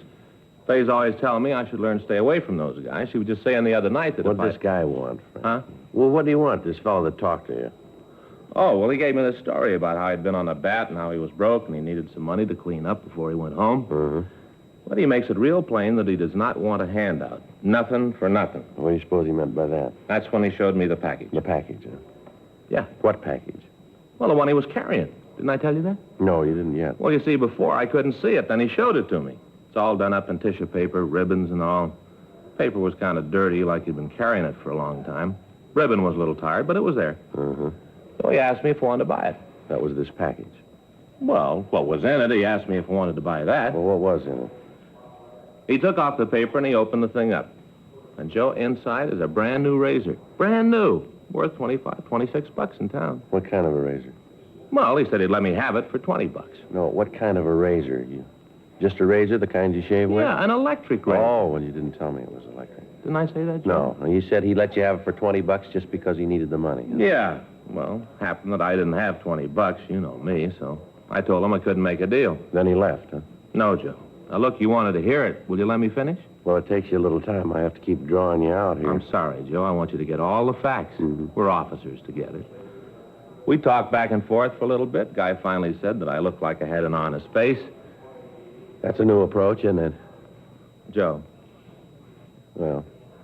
So finally he says you let me have the razor for $15. So I bought it. That's how you cut your face up, huh, with that new electric razor? Well, in a way. You see, I had to buy some blades last night, and since I had the new electric, I didn't do it. Well, you don't need blades for an electric. No, it wasn't for the electric, Joe. It was for the old one that I had at home. home. But you had the electric now. Sure, and once I had that in my hand, I didn't want any blades. Only thing I had in the house was a blade that was a week old. So I got up this morning, plugged in my brand new electric. What do you figure happened? Well, I'm going to take a real blind guess. It didn't run. How'd you know? Well, the same thing happened to Murphy over in robbery last month. There was a big laugh around here. You were one of the guys who laughed the most, don't you remember? Yeah. Oh, yeah, I remember now. It's miserable. Murphy know about this yet? No. I ain't about to tell him either. Friday, Smith? Yeah, Skipper. See you guys? Right. Close the door. Sit down. Thank you. What happened to you, Smith? It's a long story, Skipper. Well, you can tell me later. Why don't you guys take a look at this? What do you got there? Just saw Chief Brown on the way in. He's getting pressure from the corner pocket. They want this thing cleared up. What is it, Joe? Last few weeks, car stripping's taken a big jump.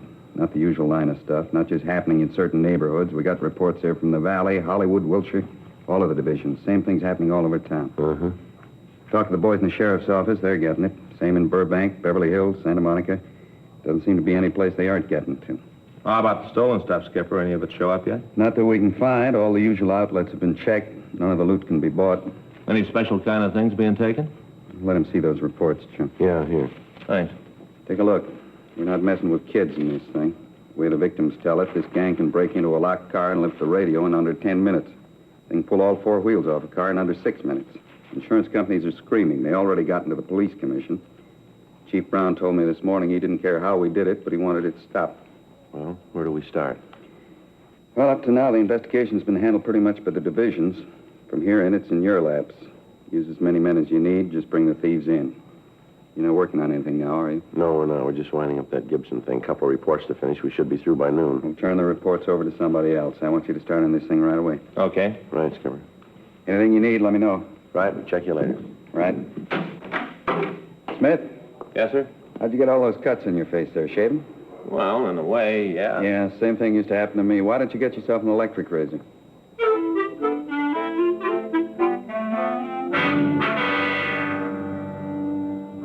8:11 a.m. Frank and I asked one of the other men in the detail to take care of the reports on the case that we'd finished, and then we started through the statements we'd gotten from Captain Nelson.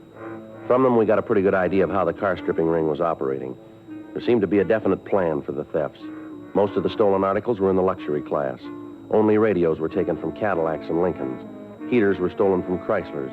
Special hubcaps from foreign cars were listed among the stolen property. We had the stats office make a run on the MO that we could piece together, but their information led us nowhere. In none of the reports was there a possible description of the thief. The times the cars were stripped and the locations where the burglaries occurred made it apparent that it was a large-scale operation. For the next 2 days, we talked to the victims. We double-checked the time of the thefts and the movement of the victims immediately preceding the car stripping. We asked about people loitering in the vicinity of the parked cars. None of the drivers who'd been victimized could supply us with any more evidence than they'd given us in their statements. Friday, June 16th, we checked the list of recent parolees from state penitentiaries and work farms looking for ex-convicts who'd been involved in cases of car stripping. The list of names we came up with were checked out, but they led us nowhere.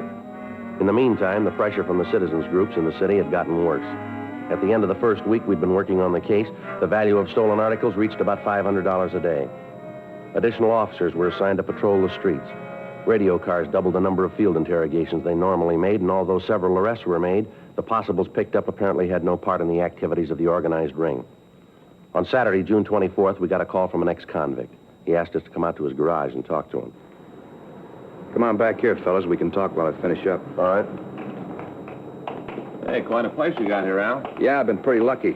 Got just about all I can handle now, and the way business is going, I'm going to have to take on some more help. How many men you got working for you now, Al? 2 full-time. Saturdays, I got a couple of kids who come in and help out with the wash jobs. Now, we can talk right here. Pull up a couple of those chairs. All right. There's a rag there on that bench if you want to wipe them off. They get a little dirty standing around. That's okay, Al. What do you want to see us about? Well, first off, I want to tell you guys that I appreciate the way you treated me when I fell. I'll never forget it. Real nice. Don't worry about it, Al. I read in the papers where you're getting a lot of heat on the stripping going around. Yeah, that's right. I just wondered how you're doing on it.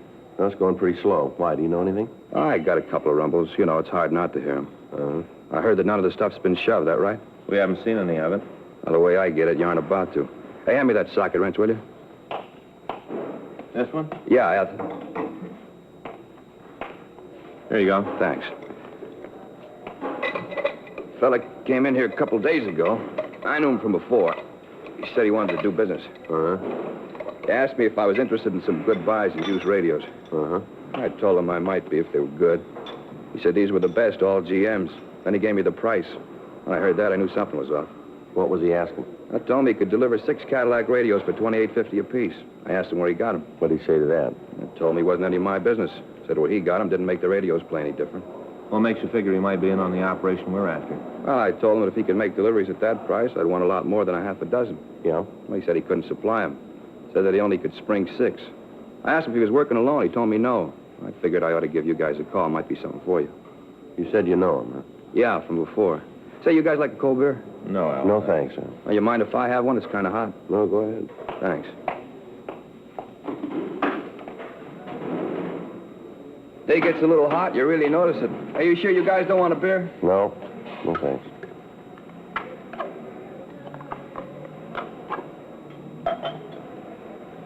Never could drink it out of a can. It seems to taste better in a glass. Oh, that's good. Who was the guy, Al? Oh, it's Manny Phillips. You know where you get in touch with him? Haven't got the slightest idea. Has he ever fallen? Yeah, I did time at Q for GTA. Is he on parole? I don't know. I think he made it free like I told you. I didn't know him real well. Used to hang around, never had much to do with him. You know, this is the first time I've seen him since I got out. I've been steering clear of the old bunch. Makes it easier if you don't pal around with them. Business I got's going good. Got no trouble with anybody, and I want it to go on like this. Never could figure it. Guy falls out, and right away he's back with the same old bunch. How you going to stay clean like that? Well, you aren't. Somewhere along the line, you got to make a mistake. You're right back where you started. How long did it take you to learn it? I spent 4.5 years at the joint. Well, some of them fall harder than that, Al. Yeah? And they still don't learn.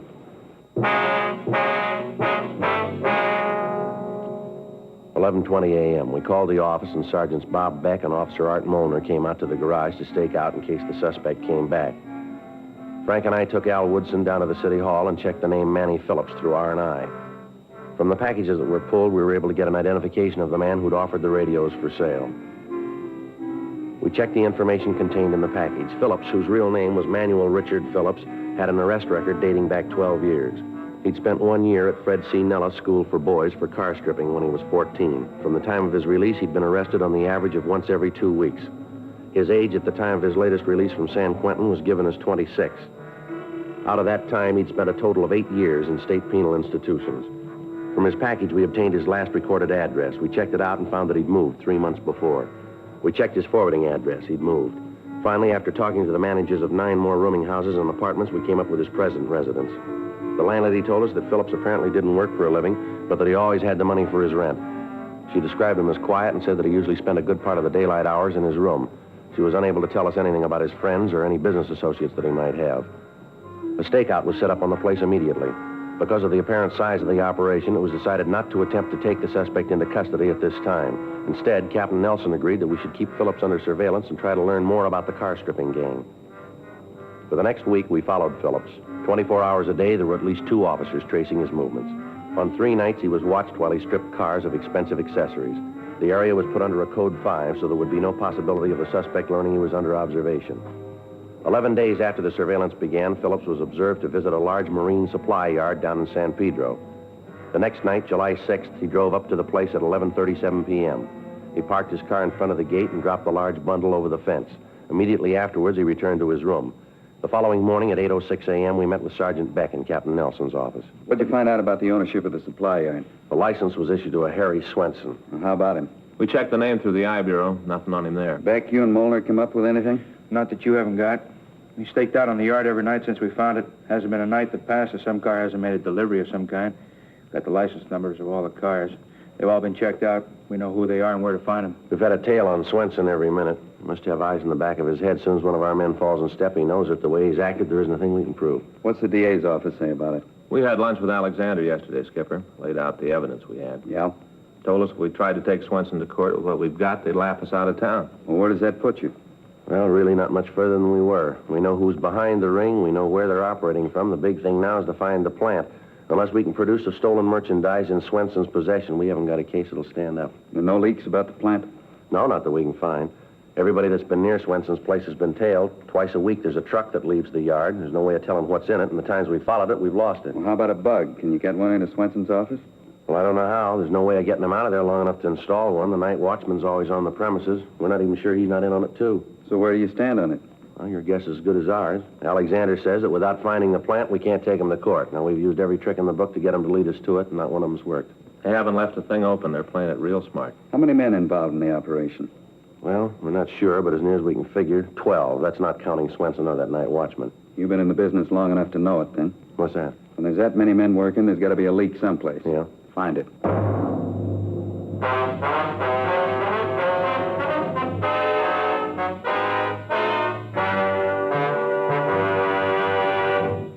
You are listening to Dragnet, the authentic story of your police force in action.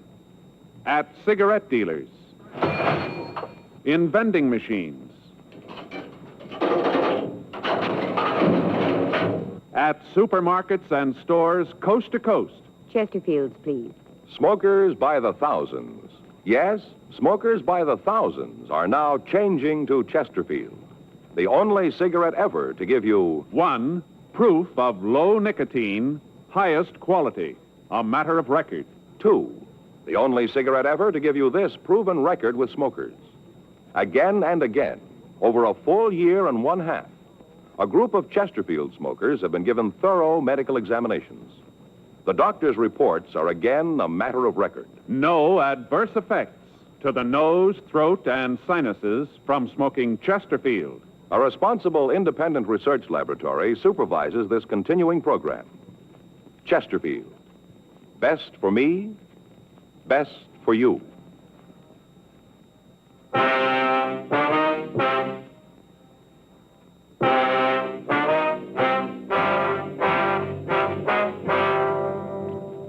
For the next week, a close surveillance was kept on Swenson's marine supply yard, but there were no breaks. Kickbacks from George Brereton up at CII in Sacramento and from Washington, D.C. didn't disclose any previous criminal record on the suspect. During that week, on Tuesday, July 11th, and on Thursday, July 13th, a large stake truck left the yard. The back of the truck was covered with a piece of canvas so that we were unable to see what was in it, but we were reasonably sure that it contained stolen merchandise. In scouting the neighborhood for a possible place to establish a more workable stakeout, we came across an empty office on the second floor of the building directly across the street from Swenson's place of business. Officers equipped with binoculars maintained a constant watch on the activities in the yard. After another week, the events that had been seen were reported to Assistant District Attorney Adolph Alexander, and he stated that if we could get pictures of the operation, we might be able to make a case that would stand up in court. Monday, July 17th, we met with Sergeant Putoff in the crime lab. How far are you going to have to be from the subject, Joe? Well, second floor across the street. Are you going to be able to take all the pictures during the day? Don't think so, Putoff. Most of the activity runs after 9 at night. Mm-hmm. Well, best bet probably infrared, then. We can shoot it with a 4x5. How about light? Oh, is there any sort of telephone pole, traffic signal in front of the place? Yeah, I think so. The way I remember it, there's a phone pole about 10 feet to the left of the gate as you face the yard. Well, we can tie the lights to that, then. Well, any chance they could be spotted? Outside. We can put them up pretty high. Irregular lamp reflectors with heavy infrared filters. If you know they're there and look up, you're going to be able to spot them. Any chance of taking movies? Yeah, we can swing that. Life magazine's been experimenting with a new fast film. Results I've seen with it are pretty amazing. All you need is one street lamp. We can use that. Well, if you have to string the infrared lights, wouldn't it be better to shoot the movies on that kind of film? Well, you'd get something. Film's pretty slow, though. You better to use the stuff Life's come up with. All right, how long will it take you to set it up? Well, how careful do we have to be? Well, these guys are pretty cagey. They get any idea at all, we're dead. Mm-hmm. Well, we can have a couple of men go out in the morning. We can outfit them as linemen. They should be able to have the rig ready for you by tomorrow night. We can start shooting pictures then, huh? Should be able to, yeah. All right.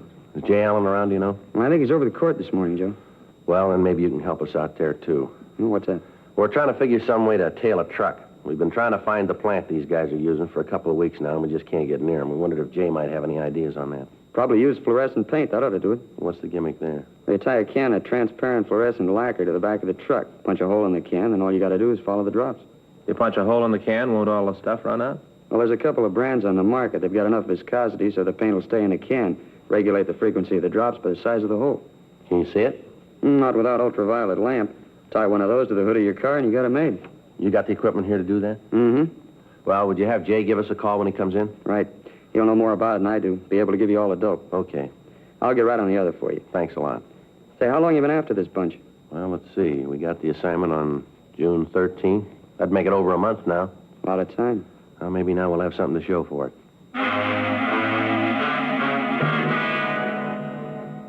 The following morning, Tuesday, July 18th, 2 men from the crime lab installed 3 1,000-watt lamps in front of the marine supply yard. The reflectors were equipped with heavy infrared filters. Test exposures from our position across the street indicated that whatever pictures we got would be recognizable enough as to be admitted in a court of law. The new fast film was obtained, and 16-millimeter cameras were installed in the window of the office across the street from Swenson's. We talked with Sergeant J. Allen in the crime lab, and he went to work on the use of the fluorescent paint. After experimenting, he was able to come up with the correct size hole in the bottom of the can so that a single drop of the lacquer would fall from the can every 10 seconds. A portable ultraviolet lamp was obtained and was ready for immediate installation on our car. For the next 3 nights, we sat in our vantage point and we photographed all activity on the suspect's premises. The pictures were shown to Adolph Alexander in the district attorney's office, and he told us that they would play a large part in the prosecution of the case. However, he said that if we could come up with the hiding place of the stolen loot, a conviction would be assured. Tuesday morning, July 25th, 3:15 a.m., Frank and I took the can of fluorescent paint and climbed the fence into the supply yard. Back here. Right. Lousy thing, I didn't see. All right, you better hold it a minute. Who's there? The watchman. Yeah. Better get back in the shadows. Yeah, come on, easy. Come on out, I know you're there.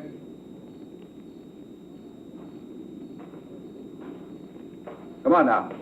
Who is it?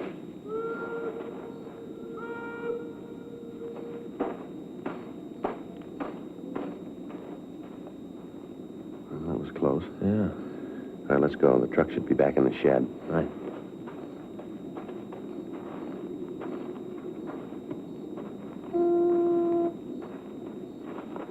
All right, here we are. There's the can. You want to hang it? I'll keep an eye out. All right. Can't get this thing on here. Who thought up this handle? This didn't work at all. Wait a minute. You bend it down?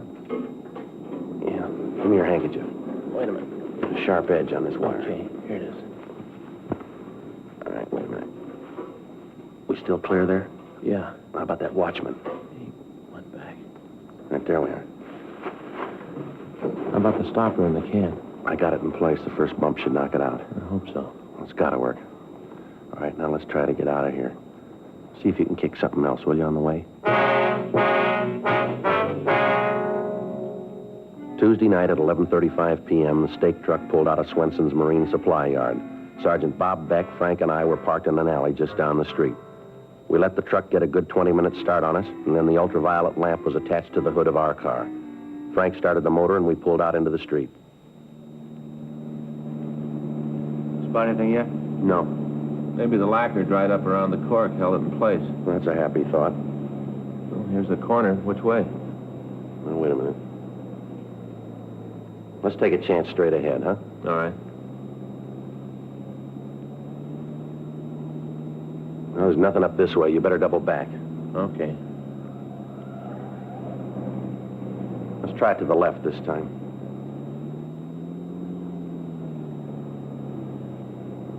How about it? See anything yet? Go on up a little more, will you? Yeah, there it is. Yeah. Look at that stuff. It's really lit up. For the next 35 minutes, we followed the trail left by the fluorescent paint. From time to time, we'd lose the trail, but we'd always pick it up again. The truck followed the main highway from San Pedro to Santa Monica and then turned left up Santa Monica Canyon. The trail wound around toward Sunset Boulevard and turned to the left. About 1 mile from the beach, the drops indicated that the truck had left the main street and turned onto a private dirt road.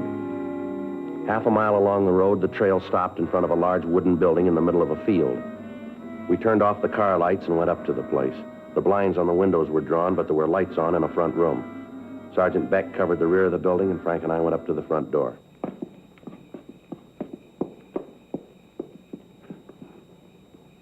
All right. Yeah. What are you doing in here? Police officers, you're under arrest. For what? Is there anybody else here in the building? What are you arresting me for? You want to check with Beck, Frank? Right. What are you doing coming in here like this? You got no right coming around kicking doors All right, in. save it, Swenson. How do you know my name? We've been watching you for a month now. Is there anybody else in this house? No. Do you own this place? I'm not answering anything till I see a All lawyer. right, you call it any way you want. We can find out. Got no right in here. I'm going to see my lawyer. You do that, Swenson. What's the charge? Burglary. You think you can make it stick? We're going to try, mister. Where's your evidence? You got to have evidence. We got it. There's nobody else here, Joe. Back room's full of stuff. Radios, heaters, tires, all here. So what? You can't put me away for that. All right, let's go, Swenson. Now, just a minute. Will you listen to me a minute? All right. You got this all wrong. You're making a big mistake here. I intend to pay for every bit of that stuff back there. I'm going to pay for it. Yeah, that's right. You will.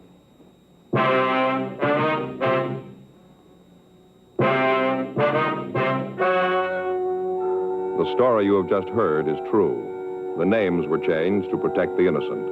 On December 12th, trial was held in Department 97, Superior Court of the State of California, in and for the County of Los Angeles. In a moment, the results of that trial. Now, here is our star, Jack Webb. Thank you, George Fenneman. Friends, we'd like to express our appreciation to all of you who've made our Dragnet theme song so popular. Whenever or wherever you hear it, we hope it'll remind you to try our Chesterfields, to join the thousands who are changing to Chesterfields and getting the one cigarette that's low in nicotine, highest in quality. Chesterfield, best for me, best for you.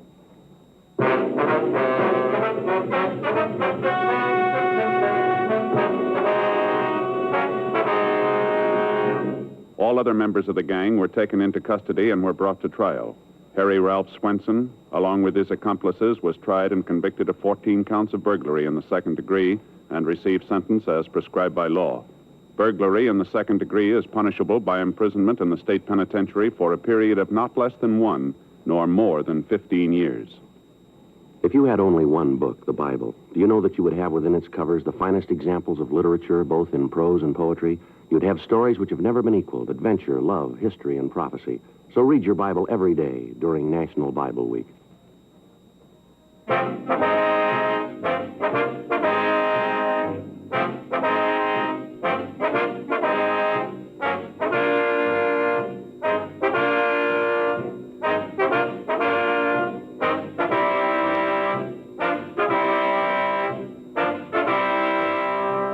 You have just heard Dragnet, a series of authentic cases from official files. Technical advice comes from the Office of Chief of Police W.H. Parker, Los Angeles Police Department. Technical advisors Captain Jack Donahoe, Sergeant Marty Wynn, Sergeant Vance Brasher. Heard tonight were Ben Alexander, Vic Perrin, Jack Crucian. Script by John Robinson. Music by Walter Schumann. Hal Gibney speaking. Watch an entirely new Dragnet case history each week on your local NBC television station. Please check your newspapers for the day and time. Chesterfield has brought you Dragnet, transcribed from Los Angeles.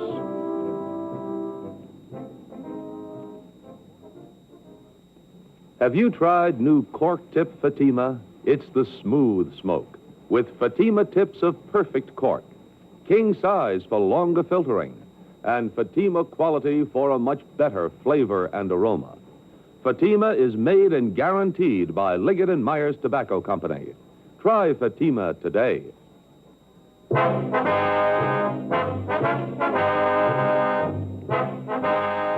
Hear Frank Sinatra as Rocky Fortune tonight on the NBC Radio Network.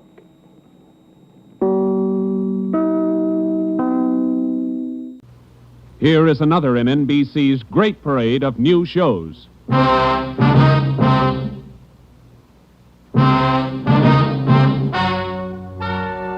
Ladies and gentlemen, the story you are about to hear is true. Only the names have been changed to protect the innocent. NBC brings you Dragnet.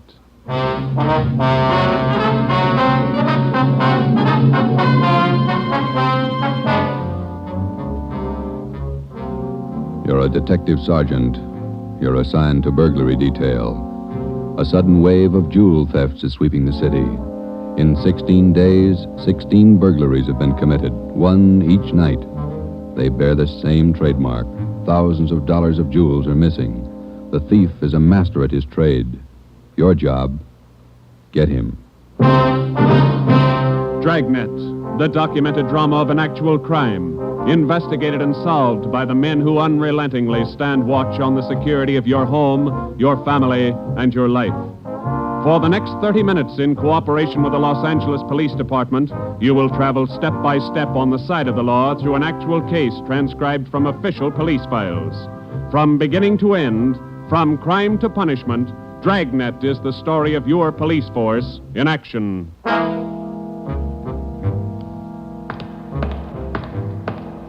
It was Tuesday, June 17th. It was warm in Los Angeles. We were working the day watch out of burglary. My partner's Ben Romero. The boss is Ed Backstrand, chief of detectives. My name's Friday. I was on the way into work that morning, and it was 7:53 a.m. when I got to room 45. Burglary detail. Hi, Joe. How are you, Walker? Gonna be a scorcher out today. Yeah, just like yesterday. Ben in yet? I think he's over in communications picking up the mail. Thanks. You guys been busy? Yeah, kind of. Jewel thefts. Anything big? No big hauls, but he's consistent. 16 nights in a row. Same guy? Think so. Same M.O. Yeah, everybody's got troubles. Gotta check some records. See you later, Joe. Okay, Willie. Burglary Friday. Yeah. Okay, Mike, soon as Ben gets back. He's picking up the mail. Right, bye. Hi, Joe. Hi, Ben. Hannon just called. Chief wants to see us. Take a look at these first. What do you got, overnight reports? Yeah, here, these two. Yeah. 2 of them. 3 diamond rings, 1 sapphire, 1 necklace, jade. Big haul. Look at the other one. Ladies' watch, diamond band, emerald bracelet, tourmaline brooch. What's tourmaline, Ben? I don't know. Must be valuable. It's gone. Let's see. Owner left house about 9 p.m., returned about 1:30 a.m., found property gone, scratches on the door. Probably using the cellophane method. Hasn't missed yet. 2 in 1 night. Well, he's picking up his pace. Must have a bag full of loot somewhere, whoever it is. You get the description sheets from pawn shop detail? Yeah, got them right here. You take half of them. Let's see what luck we got this morning. Yeah, Nothing so far. Me neither. Let's see. I'll get it, Joe. Burglar Romero. Hi, Ben.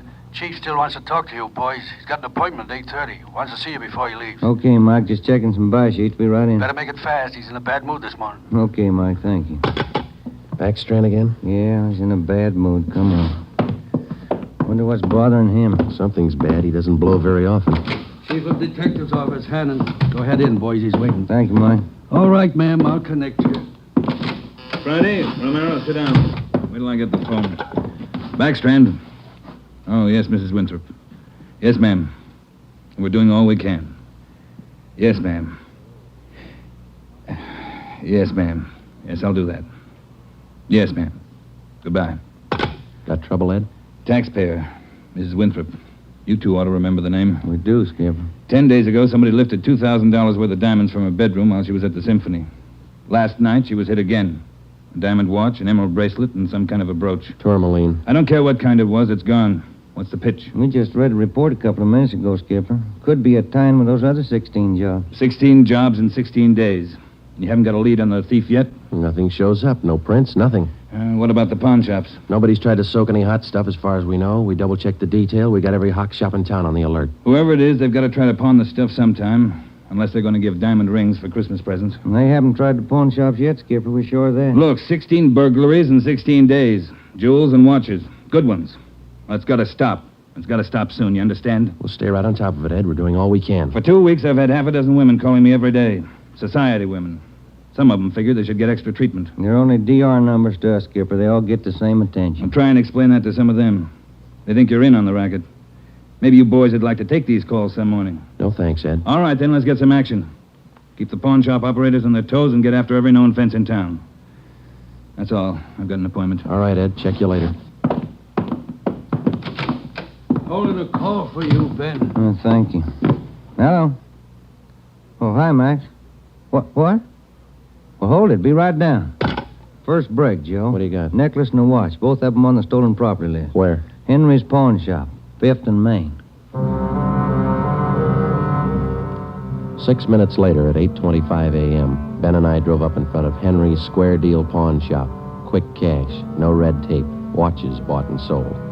The proprietor was Max Murphy, an old friend of Ben's. Well, pal, of all days, it had to happen yesterday. Took the day off and went fishing up at Big Bear. I left my nephew in charge, Harry. A real knothead, that kid. How do you mean, Max? Joe, if I told him once, I told him 101. Whatever you do, whatever they come in with to Hawk, check it with the list. Check it with the stolen property list. What does he do? He forgot. He forgot. Oh, a real knothead, that boy. How old is he, Max? 32. A real knothead. I checked the slips from yesterday. Then I checked the stolen property list. There it is. Hot stuff. When did the stuff come in, Max, do you know? About 4 o'clock yesterday afternoon. Can we look at it? Oh, sure. Back here behind the counter. There it is. Did you check out the serial numbers on the watch yet, Max? When I found out, yes. They matched to a T. All right, let's see. Yeah. Description on this necklace matches, too. Let's have a look at your buy book, huh, Max? Yes, sir, Joe. Here you are. There's a deal right there. Here? Yeah, that's him. That's how he gave his name. Walter Tracy, 132 and a half Blackstone Court, Los Angeles. Let me check the book for the description, Max. Oh, sure. Yeah, here. Mm-hmm. Okay, Max, thanks. We'll be checking with you later. Sure, Joe. Anytime. Sorry. All right, Max. See you later. You fellas take it easy. Right.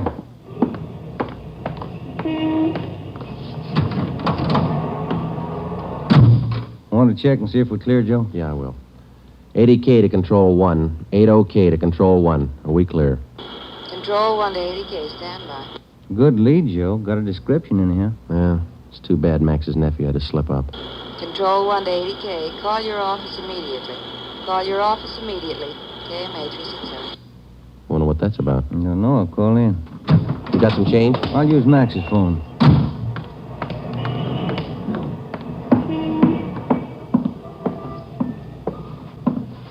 Use your phone a minute, Max. Oh, you, Ben? Sure. Help yourself. Thank you.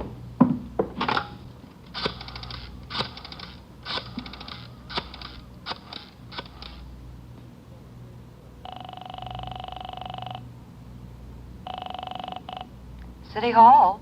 2524. 2524.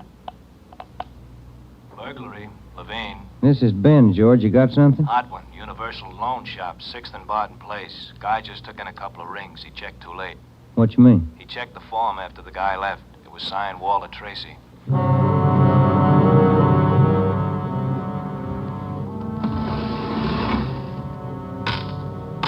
There they are, Sergeant. Both rings. Fine quality diamonds. Don't you usually check your stolen goods list before you take in stuff like this? Usually, yes. Last night, no. I don't know what I was thinking about. Can we have a look at your buy book? Right here. There it is. Walter Tracy. 699 Olive Street. 145 pounds, 5'9", dark hair, build, thin. We'll have to slap a hold on these rings. I know. I should have thought. Can you think of anything else that might help us to identify the man? Well, no. Had a light suit on. Nice cut. Very well dressed. Thank you. That's all for now. Here's our card. If the guy happens to drop back, give us a call, will you? Sure will, Sergeant. Say, Yeah? I've got some nice watch bands. Yours look old. Can I interest you? No, thanks. Some other time. Come on, Ben.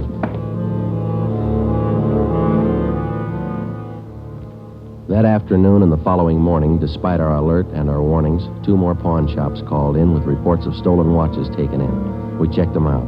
The serial numbers on the watches matched those on the stolen property list. On the pawn shop account books, the loan was listed under the name Walter Tracy. The addresses were given as number 12 St. Vincent Place and 700 East Flower. The descriptions of the man were the same. Slight build, well-dressed, about 145 pounds, 5 feet 9 inches tall, dark wavy hair. We had the name and description distributed to every pawn shop in Los Angeles and surrounding communities. Through our informants, we checked up on every known fence in the city. For the next 2 nights, we received no reports of stolen jewels. That made up for the double burglary the night before. On June 19th, the box score read 18 successive nights, 18 successive jewel burglaries. At 3:25 in the afternoon, Ben and I sat down to check over the late incoming reports. Got anything, Joe? Not yet, no. Nothing here. Maybe the guy's left town. Nope. No such luck. Take a look. That's it, number 19. He may set a record. Well, he's making monkeys out of us, isn't he? Look, man's watch, lady's watch, Chinese amber necklace, diamond shirt studs, and a bracelet with 2 large rubies. He's getting ambitious. How's the value listing? Let's see. $1,800. One haul. I'll get it. Burglary Friday. Yeah. What? Yeah. Be right down. Stall him. Let's go, Ben. Where? Kaplan's down on East 2nd. Walter Tracy's in there now, trying to hock a gold watch.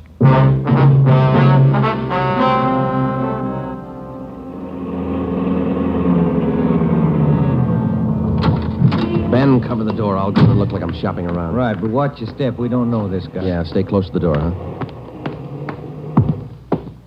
I'm sorry, that's the best we can do on the watch. Look, Mac, this is gold. 21 jewels. Well, it's the best I can do. Drop dead. Well, it's the best I can do. Don't get sore. Yeah, sure. See you later. That's him, Sergeant. Walter Tracy. I stalled him as long as I could. All right, I'll check back with you later. Did you spot the guy that just came out? Yeah, I went up straight. Let's follow him. Hustle it. You spot him, Ben? Straight ahead, about 15 yards. He's crossing the street. Yeah, let's get up a little closer. We'll lose him, sure, if the light changes. Come on, run for it. Watch the traffic light. That was close. You might have spotted us as going faster. Come on, Joe, run. Yeah. Don't lose him. This crowd's not helping. Hey, wait a minute. I bet you're a cop. You're chasing somebody. All right, let go of my arm, mister. Let go. Well, you don't have to get tough. Lousy cops think they own the street. I'm going to write the mayor's office. Come on, Joe. He's running for it. Yeah, I see him. Watch the signal up ahead. Hurry, Joe. Almost up to him. Into the parking lot. Hey, you! Stop! Look out, Joe. A gun. Yeah, I see him. Get away. All right, smart guy. It's a nice job. Yeah. He's too fast for an honest man. Let's take him in. When we got back to headquarters, Walter Tracy was under technical arrest. We took him directly to the interrogation room. We searched him thoroughly. We had him take everything out of his pockets and put it on the table. Then we had him take all the money he had in his wallet, count it out, and hold it in his hand. What is all this routine? That's all the money you have on you? $47.17, right? Yeah. Okay, keep it in your hand. Ben, shake him down. All right, Tracy. Take off your coat, shirt, tie, and your shoes and socks. What kind of a pitch is this? I'm no hood. Take them off. Two-bit cops. You're not pinning anything on me. I don't care what you do. Sleeves, pockets, lining. Nothing in the coat, Joe. Get his shirt. Take it light with the threads, huh? Costs money. How about the trousers, Ben? Let's see. Cuffs, pockets. No. Let me get the belt. Zipper on the inside of the belt? No, it's clean. Shoes are okay. All right, Tracy, let's see the soles of your feet. I hope you don't mind. They're dirty. Why don't you take a shower? Let's see. All right, Joe, nothing. Put your clothes back on. Yeah, thanks. All right, you. What's your name? Huh? I said, what's your name? You telling jokes? Walter Tracy, you know that. Your real name. How old are you, Tracy? 27. Where do you live? No place. Just got in town a couple of days ago. Where are you from? Salina, Kansas. Where you been sleeping the last 2 nights? The park, Pershing Square. Clothes don't show it. Pretty natty. I had 'em pressed. Where? Down by the square. I don't remember. You ever been arrested before? No. Where'd you get this gun, Tracy, the one you pulled on us? I didn't know who you were. Could have been a couple of hoods. You kind of look like it. Where'd you get the gun? I won it in a crap game coming out on the train. Where'd you get the watch? Graduation present. You want to run a make on him, Joe? The gun and the watch? Yeah, I'll call him. Go on, check. You can't prove a thing. Pawn shop records, Gilmore. Gil, is Friday. Can you give me a make on a watch? Sure, Joe, go ahead. Time Master, yellow gold, man's wristwatch. Okay. Case number 716F23. Right. Movement number B351708. Got it. Okay. Now give me a make on this gun, huh? 32 S&W automatic. Serial number 579461. Okay. Call me back? Right. Right. What's your station number? 2572. I'll ring you, Joe. Thanks. Having fun? What'd you do with all those jewels you stole? When do I get out of here? I don't think you're going to get out. You got nothing on me. How tall are you, Tracy? Get your tape measure. 5'9". How much you weigh? 140. I'm 27. My name's Walter Tracy. I come from Salina. I've been in town 2 days, and I don't know what you guys are talking about. You sound smart. You don't act it. And you're flying blind, copper. What'd you do with those jewels you stole? I don't know what you're talking about. What color are your eyes? I don't know. I'm colorblind. What color would you say your hair is? You colorblind, too? You ever been arrested before? Straighten out. He asked me that. I'm asking you. No. You ever done any big time? No. All right, I don't care if you level with us or not. We're going to make you on those prowl jobs, all 19 of them. Sure. You guys are smart. You got in Los Angeles 2 days ago, is that right? Yeah. You don't know anything about any jewel thefts. That's what I said. Then how come your name and your handwriting's on the account books in 4 pawn shops in Los Angeles? It's not mine. You can't prove it. We can, Tracy. Come clean. What'd you do with the stuff you stole from 1250 Moraga Drive, June 5th? I didn't steal any stuff. What'd you do with the rings and watches you took from 1400 Placerville Road, June 9th? I wasn't in town. What'd you do with the diamond dress pins you stole June 13th, 123 South Van Ness? Did I do that? You're not only kinky, you're a bad liar. You prove it. Order get you a sawbuck, your prince bounced, Tracy. Our handwriting man's gone to work on those signatures of yours. You haven't got a chance. Now, come on. Where'd you hide this stuff? You can't prove a thing. Where'd you say you've been sleeping the last 2 nights? In the park, Pershing Square. You want a map? Clothes sure look nice. I said I had them pressed. But you can't remember where. No, I can't remember where. That a crime? Friday talking. Joe, this is Gilmore. Here's the stuff you asked for. Let's have it, Gil. No make on the watch, no make on the gun. Okay, Gil. Thanks a lot. Yeah. You're in up your neck. You said that, didn't you? You're gonna talk, Tracy. Kind of tired. All right, we'll let you sleep on it. Come on, Ben. Let's book him. Right. I'll get your jobs, coppers. Sure. Come on. We took Walter Tracy to the county jail and had him booked on suspicion of burglary. He was still sullen. We knew we had the guilty man. Now we had to prove it. As it often happens, the victims never see the burglar. They only know he's been there. They can't identify him, but they can identify their property. Our job was to find the property. When we did, we'd have Walter Tracy. And the 19 victims would have their property returned. But Tracy wasn't talking, and we knew he'd never talk unless he thought it might help him. We took the problem to Ed Backstrand. Smart punk, Skipper, but he's done time before. How do you know? Tried him out last night when we brought him in. He talks like it and he acts like it. But he won't cop out. Are you sure? He won't talk in 100 years. He knows he's got us in a spot. Well, one thing's sure. We're not going to send him up without finding the loot first. He's planted the stuff somewhere in this city. We've got to find it. Ben and I have got an idea, Ed. It's not going to be easy, but it might work. What is it? Tracy tried to soak some of the stolen property at 4 separate pawn shops in the downtown area. Yeah? At each one of those 4 pawn shops, he gave a local address. Now, we're sure he must have a room or an apartment someplace in town. All right. Where? That's where guesswork comes in, Skipper. Every one of those addresses he gave falls within a certain area. How big an area? You got that street diagram, Joe? Yeah. Here it is, Ed. From Figueroa here to San Pedro, and from Pico down to 1st Street. The area's about 12 blocks wide, 14 blocks long. That's a lot of territory. How are you going to cover it? On foot. We'll take Tracy with us. Plenty of legwork. You sure it's the answer? We got to find the stuff, and it's the only way we can figure it. Hotels, apartments, rooming houses. There must be hundreds of places he could stay in that territory. It'll take a couple of weeks. Yeah, on foot it will. All right. It's tough, but it's your idea. Go to it. An hour after we left Chief Backstrand, we got Tracy out of his cell in the county jail and started our canvass of the appointed area. We took the usual precautions and handcuffed Tracy's wrists to our own. We started the search for his hideout at 1st Street in Figueroa. It was a warm day in Los Angeles.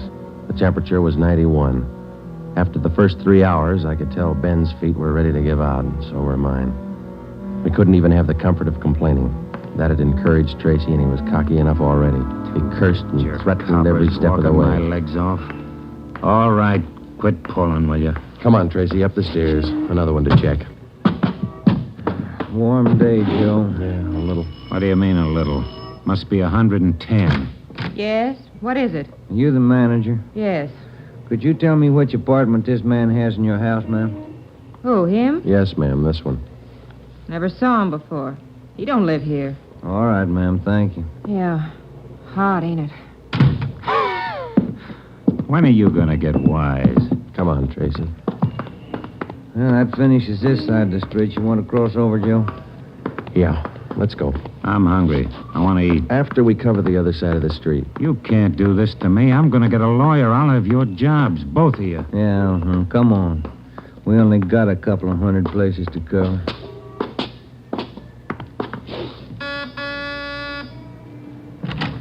Hi, gents. What can I do for you? You the manager? I run the place, yeah. Which room does this man have in your place? Him?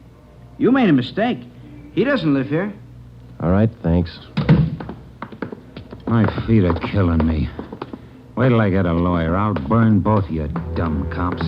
What do you think you're doing anyway? Making a guy... All that day and the day after that and the day after that, Ben and I, with Tracy handcuffed to our wrists, canvassed the designated areas, from hotel to hotel, from rooming house to rooming house, and the apartments, too.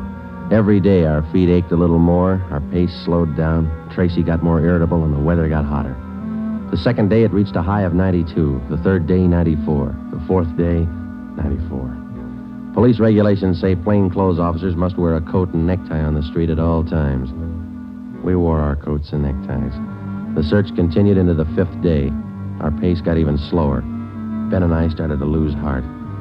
After a while, we forgot our object was to recover the stolen jewels. All we wanted was to find Tracy's hideout. We knew we were right. We knew Tracy was our man. It was a point of pride. Whether your feet hurt or not, you don't give in to a thief. Yes? What do you want? You the landlady here? I am. Which apartment does this man have in the building? Well, none of them. He's not one of my tenants. Thank you, ma'am. Come on, Tracy. By the sixth day, all three of us had special pads in our shoes. Our feet ached worse than ever. Tracy let us know about his every 3 minutes. By late afternoon of the sixth day, we'd covered more than half of the designated area. The temperature was 95. You guys gonna go on forever? I'm sweating like a horse. I'm getting tired of your moaning. That looks like the manager behind the desk. Yes, sir? You the manager? Yes, sir. What can I do for you? Can you tell us which room this man has in the hotel? Him? Mm-hmm. He doesn't live here. Hey, you fellas look awfully warm. Like to cool off in the lobby? We're air-conditioned. No, thanks. I'm hungry. When do we eat? You're always hungry. You got the biggest mouth on a cop I ever saw. All right, man. Yeah. I'm hungry. I want to eat. Now. Wait till I give this story to the papers. Mistreating innocent guys. They'll break you. All right. Come on, up the stairs. I'm going to get a lawyer tonight. I'll show you. Yes? Why, Mr. Baker, where have you been? We questioned the landlady, a Miss Elizabeth Hunter. She told us that Baker, alias Tracy, had rented an apartment from her about 2 months before. That's all the information she could give us. Tracy clammed up. He would admit nothing. We asked Miss Hunter to accompany us as a witness. We took the elevator up to Tracy's apartment on the 6th floor. Miss Hunter, Tracy, Ben, and I. Down this way. Here. Do you want me to open it? Please, Miss Hunter. What? There's a girl. Walter? What is it, Walter? I told you to get out of town if I didn't come back. I didn't want to leave. I didn't want to leave without you. I thought you slept in the park. Take a jump. Where's the stuff hidden? All right, Ben, handcuff him to a chair. The girl behind him. We'll find the stuff ourselves. All right, Tracy. All right, you're next. I haven't done anything neither, so you can't prove it. Billy, shut up. That's better. No talking between you two. If there is, we'll separate you. All right, Ben, you take the living room here. I'll try the kitchen. And get a window open. It's hot in here. All right. Sergeant, you will be careful of the furniture. Yes, ma'am. I had no idea. You, Mr. Baker, of all people. Don't talk to him, please, ma'am. Oh, yes. Tin cop. Why don't you spell? Ben, look. It's only the beginning. He's got the stuff scattered 7 ways for Sunday. We're going to need help. In the milk bottle? Yeah, 2 rings, 3 loose diamonds, and this bottle of mayonnaise. We found some kind of a brooch in it. A couple of watches taped to the underside of the kitchen sink. All right, you. Convinced? Okay, Ben, call Backstrand. There was a definite possibility that Walter Baker, alias Tracy, had stored some of his stolen loot outside his apartment. We stood little chance of ever recovering it unless we got him to break. Ben called Chief Backstrand, and in 10 minutes he arrived at the apartment with another man from burglary detail, George Levine. Together we went over the four-room apartment foot by foot. We found jewelry, watches, loose stones in every conceivable place. In cartons of cottage cheese, in jars of cold cream, in the garbage can, everywhere. Who's your girlfriend? All right, I'll ask her. What's your name? I said, what is your name? Billy. Billy Crawford. He didn't do anything. He didn't. All right, Billy. Maybe you can tell us. Where's the rest of the stuff he stole? He didn't steal. He didn't steal anything. Billy, shut up. Keep quiet, you. Ed, wait a minute. What? Just a minute. I want to look over here. Papers. Taped to the underside of that top drawer. What is it, Friday? No, you can't. You can't. Look at these. All right, you found him. I'll talk. No, Walter, don't. Parole papers. He's an ex-con. Yeah, I'll cop out. Don't do it, Walter. Billy, shut up. Dumb dame. The rest of the stuff, where is it? On the roof. Inside the ventilator, the one near the front, you'll find a couple of paper bags. That's it. Levine? Got it, Chief. I'll check it. Your papers say you did time in Oregon. What for? Fell for robbery, did 5, I owe him 7. What about the girl? Walter, I'm going with you. Her? I don't know. You figure it. All right, Friday. Romero, take the girl to Lincoln Heights and book her. We'll take him. Right, Ed. Come on, Ben. No, Walter, I want to go with you. I'm sorry, ma'am. This way out. All right, easy, lady. No, wait a minute. Just a minute. Walter? You're a dumb dame, Billy. So long. Walter. All right, come on, let's go. What's the matter? You feel all right? He lied. He said he loved me. He lied to me. Don't feel hurt, lady. He lied to everybody.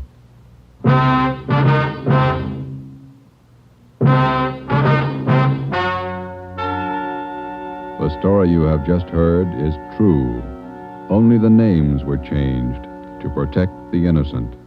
Walter Baker, alias Walter Tracy, was tried and convicted on 3 counts of first-degree burglary and received the maximum sentence prescribed by law. He is now serving out his term in the state penitentiary. A hold has been placed on him by the state of Oregon, where he will serve out 7 years for violation of parole. Billy Crawford, Baker's accomplice, was tried and convicted of receiving stolen property and is now serving time in the state penitentiary for women.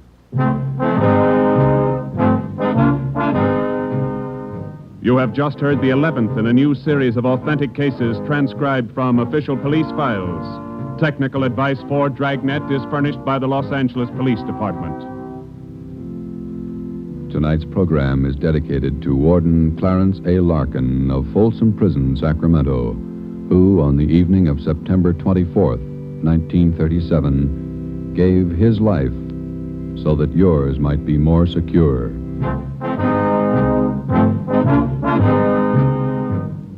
Dragnet came to you from Los Angeles. If you enjoyed tonight's production of Dragnet, you'll want to listen this Saturday evening to a pair of adventure shows featuring 2 well-known Hollywood personalities. You'll enjoy Brian Donlevy, star of Dangerous Assignment. Also on Saturday's schedule is Richard Diamond, private detective, as played by the screen's romantic tough guy, Dick Powell. Listen to both of these exciting programs this Saturday over most of these same NBC stations. This is NBC, the national broadcasting company.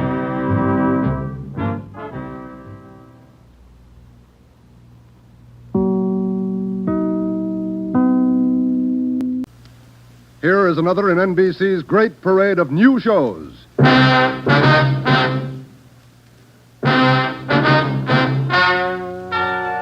Ladies and gentlemen, the story you are about to hear is true. Only the names have been changed to protect the innocent. NBC brings you Dragnet.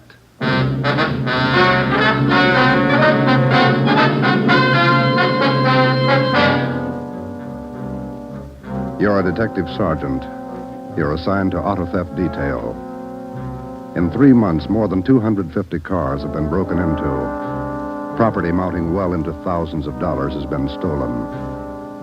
2 youthful members of the gang have been apprehended. The all-important brains of the criminal ring, the leaders, are still at large. Your job, get them. Dragnet, the documented drama of an actual crime, investigated and solved by the men who unrelentingly stand watch on the security of your home, your family, and your life. For the next 30 minutes, in cooperation with the Los Angeles Police Department, you will travel step by step on the side of the law through an actual case from official police files. From beginning to end, from crime to punishment, Dragnet is the story of your police force in action. It was Monday, March 2nd. It was cold in Los Angeles. We were working the night shift out of auto theft. My partner's Ben Romero. The boss is Ed Backstrand, chief of detectives. My name's Friday. I was on the way back from the interrogation room, and it was 10:58 p.m. when I got to room 26, chief of detectives' office. Real tough kids, aren't they? Yeah, they won't admit a thing. Now, sit down. Thanks. When'd you pick him up? About 8:30 tonight in the parking lot behind the Star Theater out on Sunset. He was lifting the radio out of a 48 convertible. He's had lots of experience. The report says you picked up a 19-year-old girl with him. She was waiting for the guy in a parked car across the street from the theater. Car was full of loot. The first real break we've had on those auto burglaries in 3 months, and it's no good to us. Neither one of them will talk. They won't even admit they know each other. You run makes on them? Just did. We've been questioning the boy for an hour, getting nowhere. What's his name again? Freeman, Stanley Freeman. Oh, yeah. Age 20. Address? Butte, Montana. Down here for a vacation. He doesn't lie very well, Ed. He's never been to Butte, Montana in his life. Knows less about the town than I do. Well, get to him. Right, Ed. Where'd you put the girl? We had a policewoman take her to our office. We can talk to her when we finish with the boy. Well, what's her story? Hasn't any. She won't even open her mouth. 19 years old, probably needs a good spanking. Now get him to talk. Right.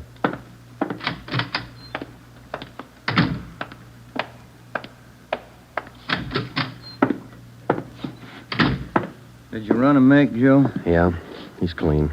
Get wise, huh, Flatfoot? Look, you're in a bad spot, son. That kind of talk isn't going to help. Says you. We caught you red-handed trying to steal a radio that didn't belong to you from a car it didn't belong to you. Is that right? That's enough to send you to San Quentin, boy. You better give us the story. Shut up. We got all the evidence we need for him.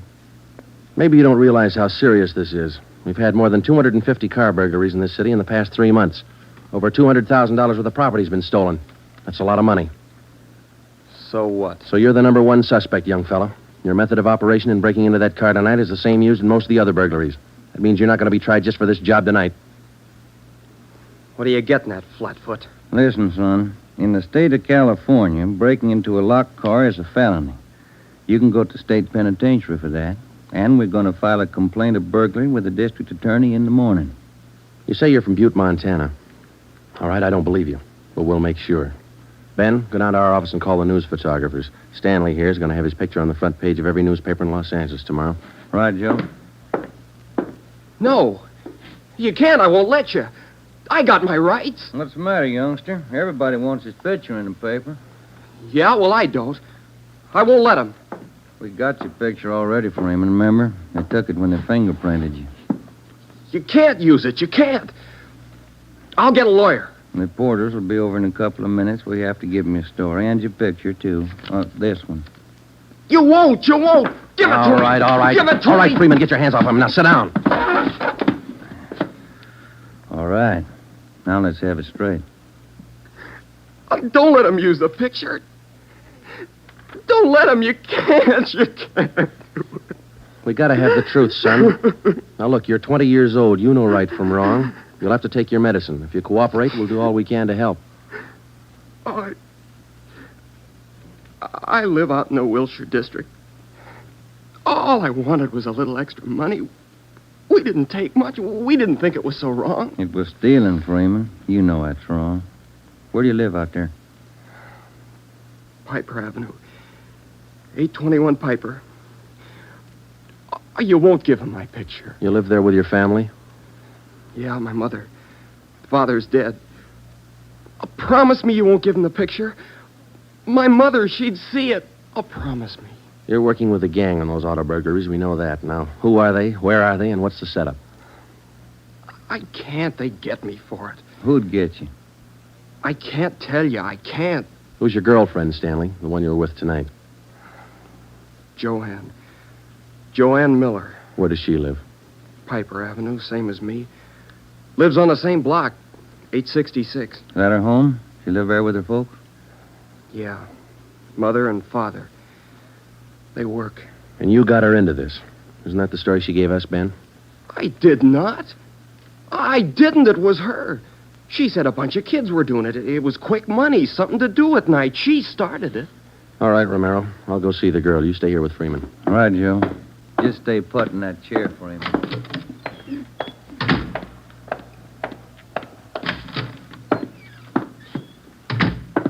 Hi, Marge. Hello, Joe. You and Romero handling this case? Yeah. I'd like to talk to the girl a few minutes. Marge, will you stand by? Right, I'll sit over here. Thanks.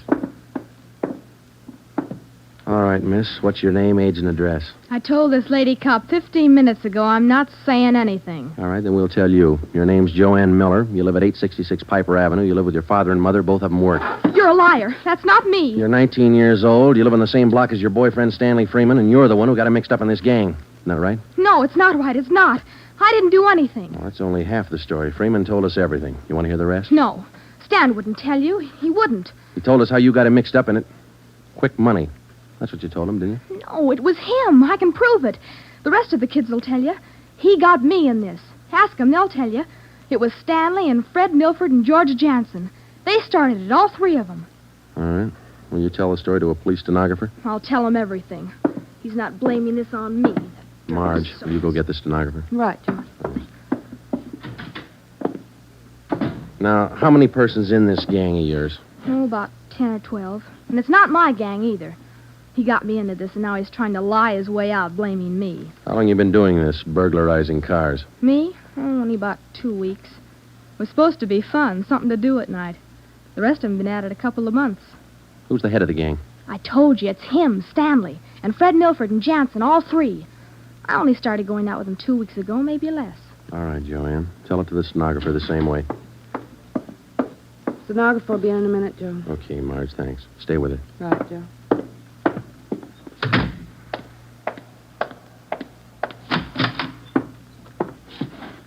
Just about a closed case, Ben. Girl gave us a full confession.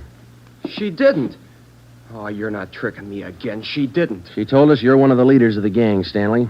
Said you got her into all this. The other two are George Jansen and Fred Milford. About a dozen kids in the gang, all of them about your age. Isn't that right?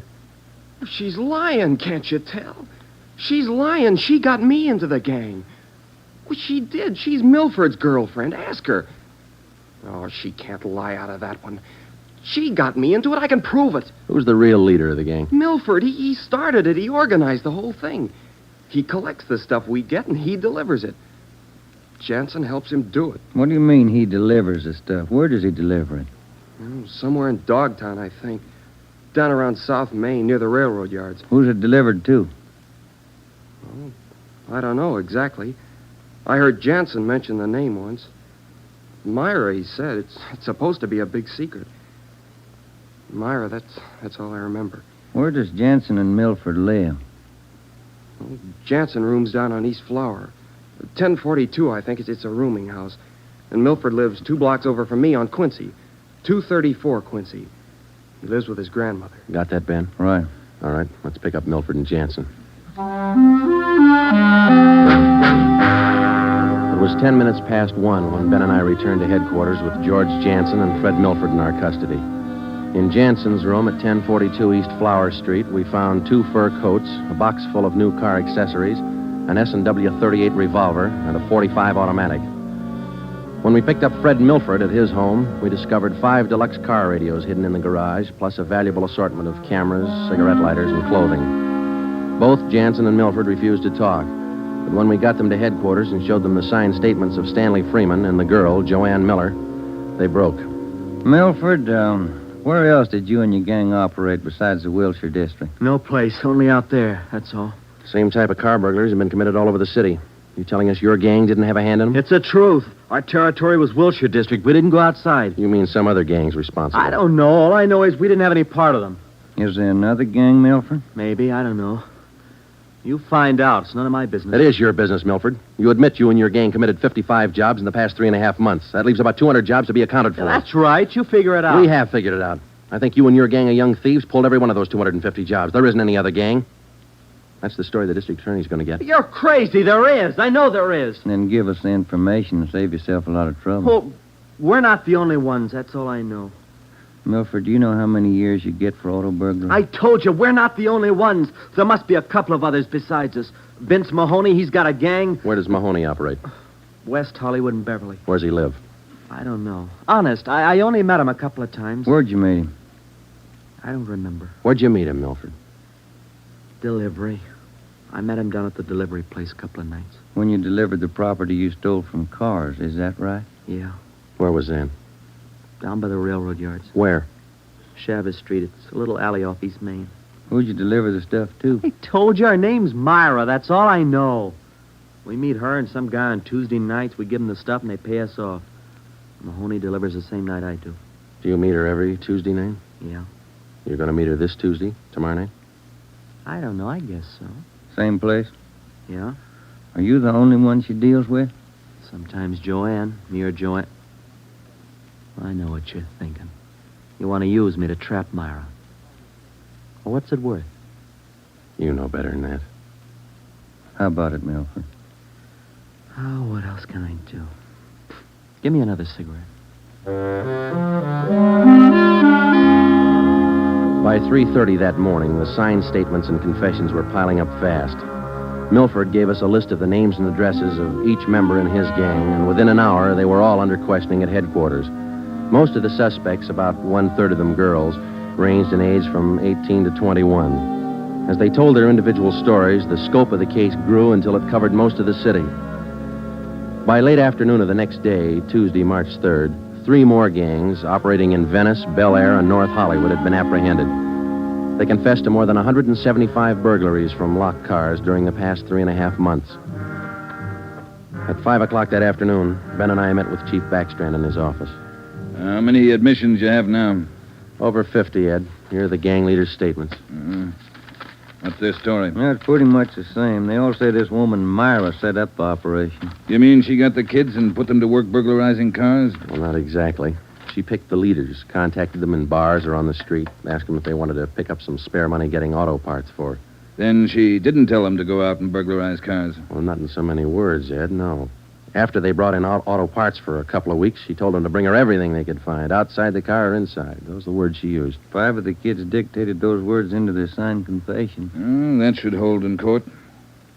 What else did you get on this woman? Oh, she taught them how to work, told them to wear gloves, all angles. Well, we got most of the small fry.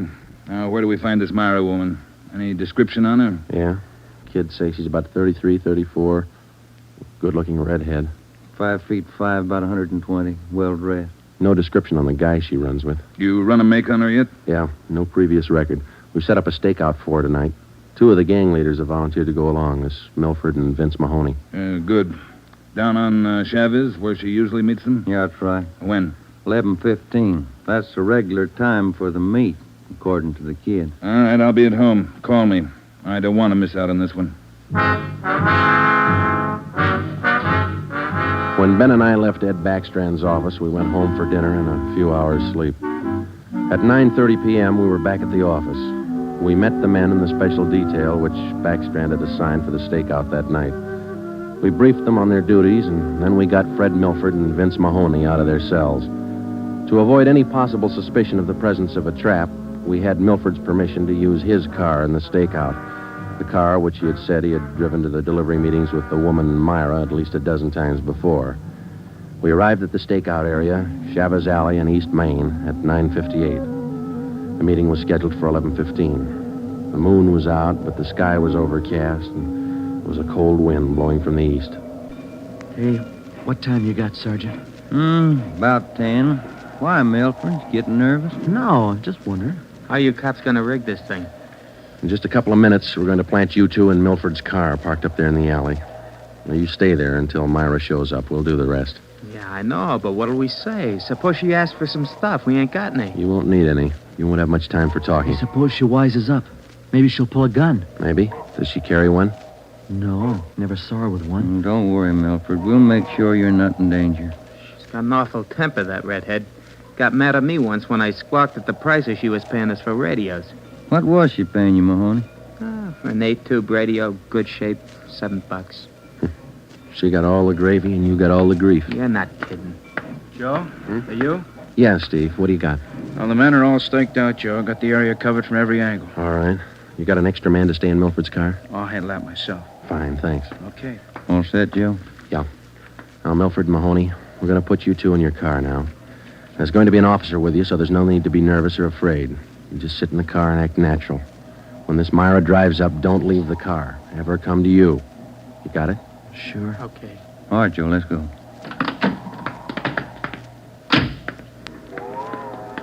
Sure is cold out. I don't even have a heater in my car. You stole enough of them. Okay, Steve, here they are. All right, boys. Milford, get in first behind the wheel. Okay. Mahoney in the middle. I'll sit in the back. We'll be parked in that garage across the street, Steve. Got a perfect view of the alley. Okay, Ben. Check with you later. Right. Mean night, Joe. Yeah, come on.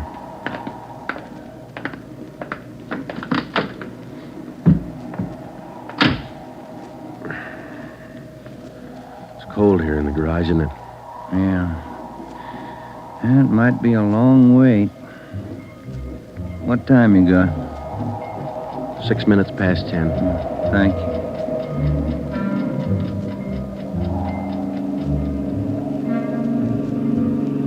Hey, Joe. What is it? It's nothing. Thought that passing car was turning in the alley. Relax. It's early. Lonely place. Dark. Gets on your nerves.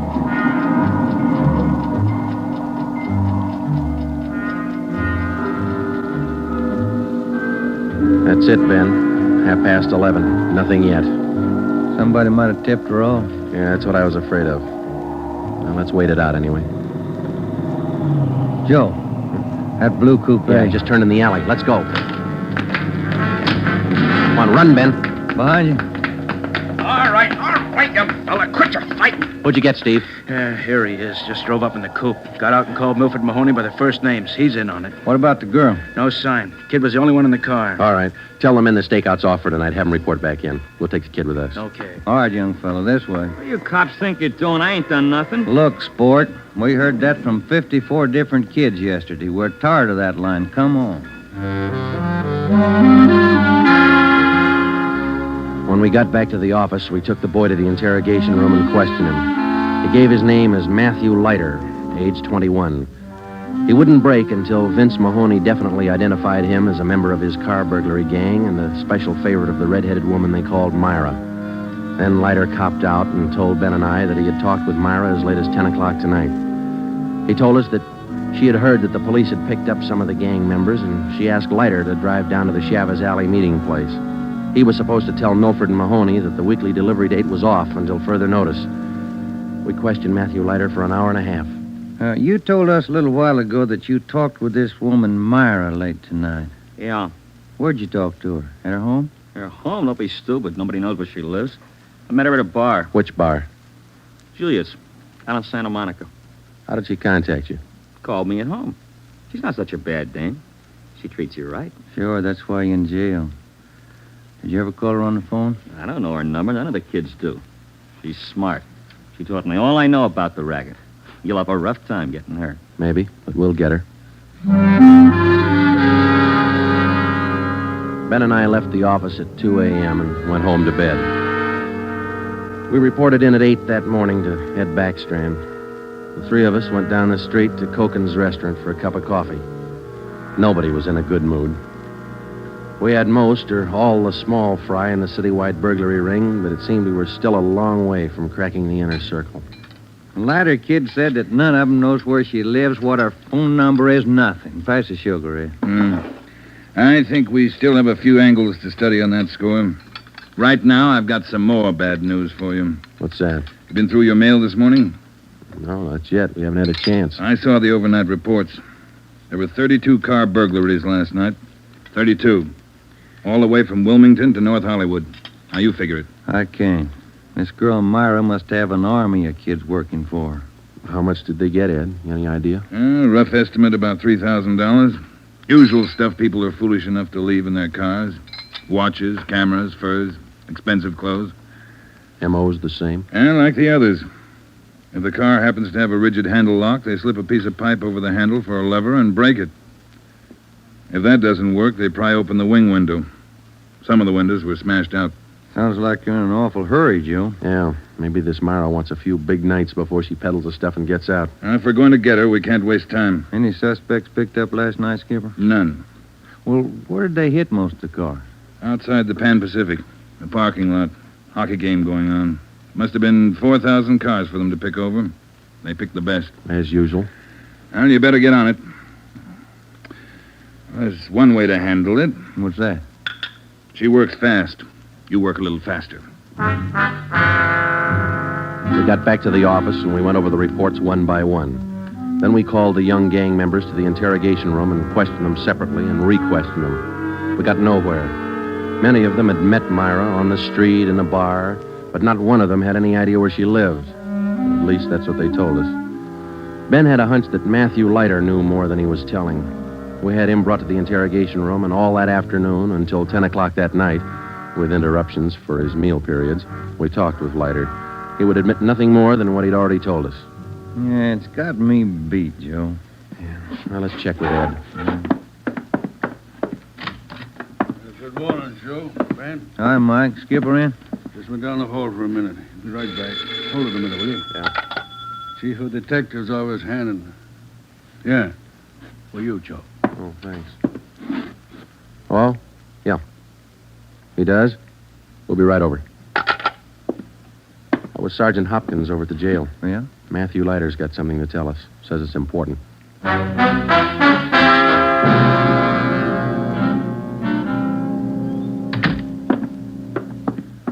Have a chair here, Leiter. Yeah, thanks. All right. You wanted to see us. I'm getting even with that dame Myra. I'm squaring with you. Yeah? She told me if I was picked up, she'd have me out in a couple of hours. She promised me a lawyer if anything happened. Said she'd get me bail. All right. Where can we find her? I don't know if she's there now, but you can find out at Francisco Motors. Big used car lot. Garage, too. It's out on Melrose past La Cienega. What's the tie-up? That's where she fenced most of the stuff we stole. Some old guy she buddies with runs the place. Big shop in the back. Store a lot of hot stuff there. Barney, Yes, Sergeant? we're through with him. Take him back. We checked with Chief Backstrand, and then we drove out to the Francisco Motor Company. We located it on the corner of Melrose and Geneva Avenue. It was a big layout. Consisted of a large used car lot sign bannering the slogan, Deluxe Auto Accessories, lowest prices in town. Along the back end of the lot, there was a large L-shaped garage. We found the man in charge, and he gave his name as Paul Hackett, the owner of the car lot. In the garage, we found the entrance to a large back storeroom. It was loaded with thousands of dollars worth of auto radios, spotlights, cratefuls of assorted car accessories. Special closets built into the walls of the garage contain racks of fur coats, suits, dresses. Below that, smaller boxes containing watches and cameras, all wrapped in tissue paper. You can save all of us a lot of time and trouble by talking to us now, Mr. Hackett. Where is Myra? I don't know who you're talking about. I don't know what you're talking about. Can you explain what we just found in your garage? I didn't know it was there. I didn't know it was stolen. Well, which is it, Mr. Hackett? Make up your mind. I bought it, but I didn't know it was stolen. You can't prove I did know. I think we can prove it, Mr. Hackett. Some of those stolen car radios stored back there, the serial numbers are filed off, and this workbench here is full of filings. I didn't know. You'll have to do better than that. How does Myra figure in? I don't know. I don't know what you're talking about. It's all right with us, Hackett. We found the stuff and we got you. If we don't find Myra, you'll be doing time for two people. Stand still. You can't. You can't do this to me. I don't know anything about it. Come on, Hackett. We're taking you in.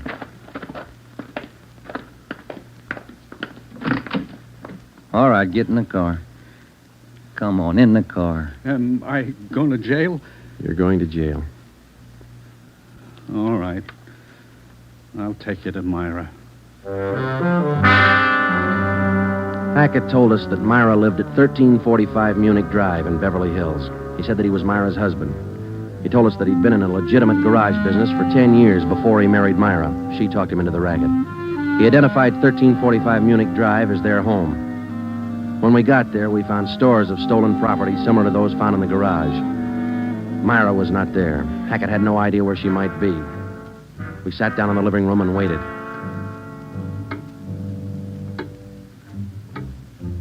One hour, 2 hours, 3 hours. After 5 hours of waiting, the monotony started to wear on everybody's nerves, especially Hackett's. And the whole thing, it was her idea. I should have known, all hers. She did this to me. I won't take it alone. Where is she? You tell us, Hackett. Told you, I don't know. She couldn't have gone. She didn't know. I'm not going to take All right, this quiet alone. down, quiet down. That you, Paul? Thought I heard you talking to some. Who's he? The police, Myra. The police. Your smart kids told them the whole story. What are you talking about, my smart kids? What are these cops All doing here in the right, living that's enough. Get your dirty hands off me. Get away. Kids are right, Joe. She got a Get temper. away. Who do you think you're... There, that ought to hold you for a while. All right, come on, you two. Let's go. All right, copper. You win. Stupid husbands. How many times did I tell you? Don't trust those kids. Don't store the stuff in the garage. Don't open it for anybody. Get a lawyer. No, you knew better. Dumb jerk. The idea of having those cops camping in the living room waiting for me. Why didn't you warn me? I'm going to divorce you. That's what I'm going to do. I'll stick you for plenty. Jerk. All right, inside you two.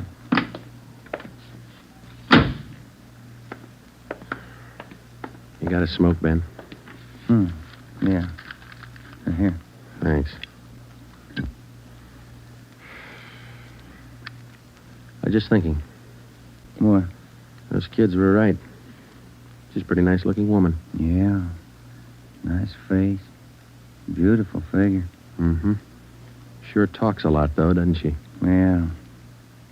Hey, Joe, remind me to take home some flowers to my wife tonight, will you?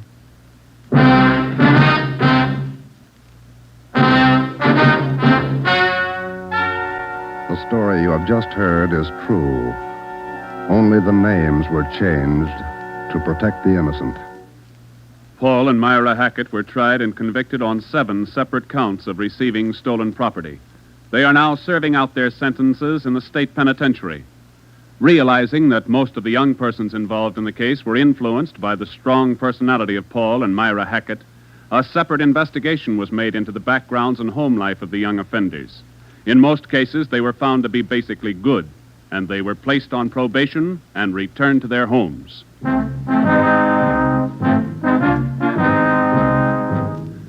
You have just heard the 13th in a new series of authentic cases from official files. Technical advice for Dragnet comes from the office of W.A. Wharton, Acting Chief of Police, Los Angeles Police Department.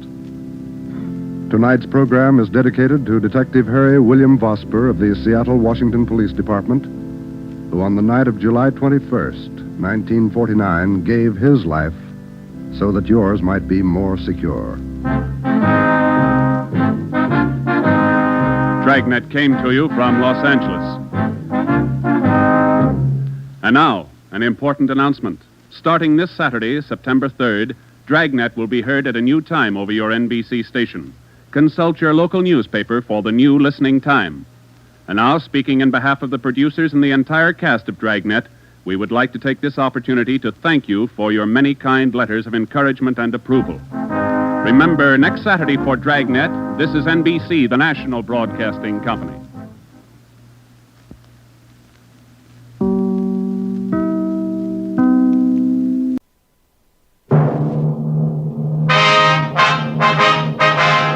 Sound off for Chesterfield. Chesterfield is best for you. First cigarette with premium quality in both regular and king size. Chesterfield brings you Dragnet.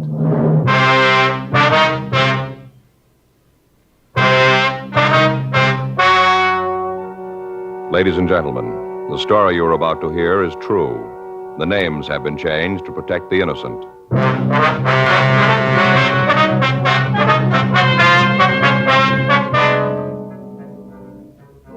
You're a detective sergeant. You're assigned to robbery detail. A suspect has been apprehended. You have a positive identification from the victim. Your job, investigate. Years ahead of them all. Chesterfield is years ahead of them all. The quality contrast between Chesterfield and other leading brands is a revealing story. Recent chemical analyses give an index of good quality for the country's 6 leading cigarette brands. The index of good quality table, which is a ratio of high sugar to low nicotine, shows Chesterfield quality highest. Chesterfield quality highest. 15% higher than its nearest competitor. Chesterfield quality highest. 31% higher than the average of the 5 other leading brands. Yes, Chesterfield is first with premium quality in both regular and king size. Don't you want to try a cigarette with a record like this? Chesterfield.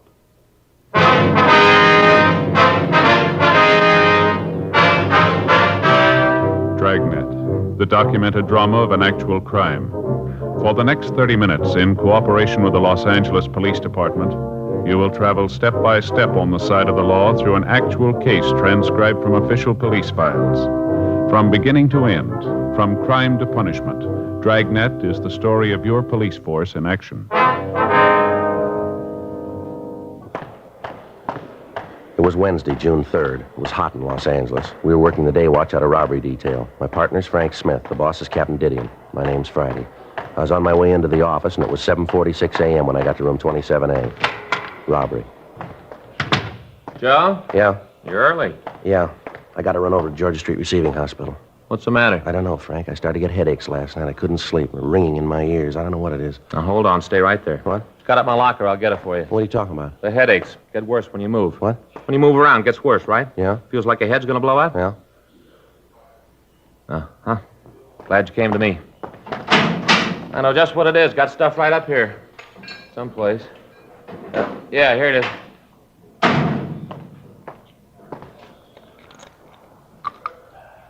There you are, Joe. Take 2. Fix you right up. What is it? Salt. Salt? Salt. That's your trouble. You don't get enough salt. Same thing happened to me last summer. Ever since then, I always keep a bottle of salt tablets right in my locker. Always ready. Take 2. Fix you right up. Well, I don't know. You got a penny? What for, a cup? Now, wait a minute, Joe. We're not going to drink that water anymore. No? Just a minute.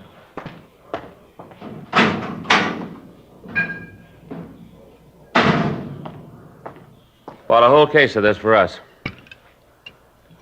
There you are, boy. Drink it right out of the bottle. What is it? Poland water, Joe. 100% pure. Right from the springs. Real water. Yeah? Yep. Read right there on the bottle, see? Not carbonated. Full of minerals and good things. Yeah, well, Frank, maybe I ought to wait and see the doctor, huh? Joe, believe me, I know what's wrong. It's happened to me. Same thing. Salt, that's what you need. Yeah. Well, there you are. Poland water and the pills fix you right up. There they are. Go ahead. Oh, look, I appreciate all this, really I do, but I think I ought to see the doctor, huh? Joe, don't you trust me? Well, yeah. Take the pills. Salt. Salt. Take them. All right. There now. That wasn't bad, was it? If the headaches don't go away, we can drop by Georgia Street and see the doc. Oh, you want to give me the bottle? I'll put the cap back on. Keep it fresh for us. All right. Anything in the box? Yeah, an arrest report. We're supposed to check the guy out. Anything on it? Held up a grocery store at the corner of 7th and Francis a week ago yesterday. When'd they pick him up? Last night. Victim saw him on the street and called a radio car, took him into custody, and then booked him. Well, let's go talk to him. I'll see what he's got to say. After we get through, we can drop by the hospital if he's still got the headaches. This shouldn't take too long. Well? Sure, guy's already confessed. We ran the name of the suspect, Thomas Stanford, through R&I, but we found no previous criminal record for anyone of his description. 8:10 a.m. We drove over to the main jail. We went up to the second floor and signed in. Stanford was brought from his cell, and Frank and I took him to one of the interview rooms. We gave him a cigarette, and he started to talk. He was quiet and cooperative.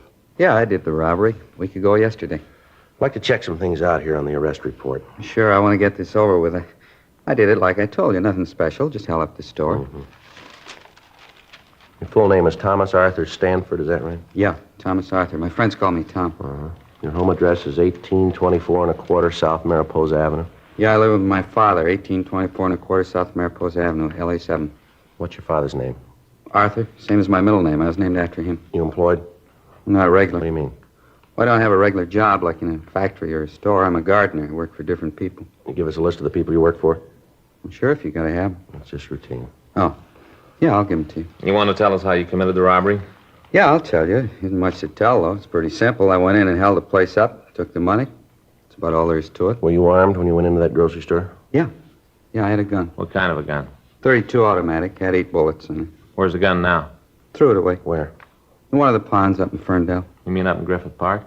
Yeah, just a little up the canyon there. You want to show us where it is? Sure. All right. If you start right at the beginning, tell us all about the robbery, what you did. Well, why do you have to know all that? I told you I did it. There's nothing more you have to know. We got to have it for the record. It's just routine, like I told you. You guys do a lot of things. It's routine, don't you? Yeah, we do, quite a bit. Was there anybody in the store when you went in? Just the woman that owned the place. I guess she owned it. The way she carried on, you'd have thought it was her own money I was taking. Well, I took out the gun, and I told her it was a stick-up. I said for her not to cause any trouble. What'd she say to that? Well, that's when she got hacked at me, started to yell. What'd you do? Well, I guess she figured I meant what I said when I told her to shut up. Anyway, she quieted down, then I told her to get into the back room. They got this little room where they keep the empty Coke and the beer bottles. I told her to get in there. Did she? Yeah, she went into the room, and I locked the door from the outside. And I went to the cash register and punched the no-sale button and took the money. After that, I left the store. You didn't have the money on you when they picked you up last night. Where is it? It's gone. I spent it. You spent it all? Yeah, every last nickel. I had myself a ball. You remember where you spent it? All around, different places. I bought myself some clothes, spent some of it in clubs. Just went. None of it left. You drive a car, Stanford? Yeah. Isn't mine, though. It belongs to my father. It's a big Chrysler sedan. Did you drive that when you held up the grocery store?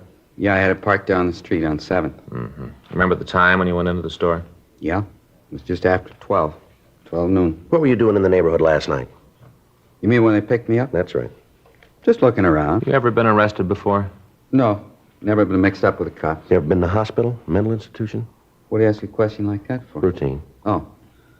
Well, when I was a kid, I had my tonsils out. I was in a hospital then. A couple of days. I don't remember it too well. It was a long time ago. Mm-hmm. How old are you, Stanford? 28.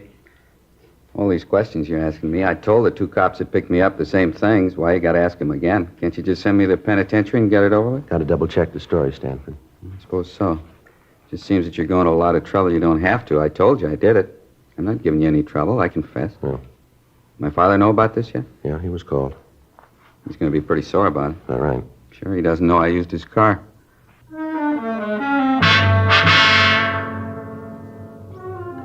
9:15 a.m. We checked the suspect out of the main jail and took him over to the store that had been robbed. While Frank waited in the car, I went in and talked to the victim, a Mrs. Alice Kenwood.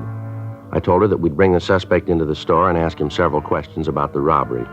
During that time, I told her that we wanted her to observe the suspect so that she could give us a positive identification. I told her that it would be better if she didn't talk to him and that if she had any questions, she could ask them through us. She agreed and said that she would do anything she could to help us in the investigation. I went out to the car, and Frank and I brought the suspect into the store. Come on back here, Stanford.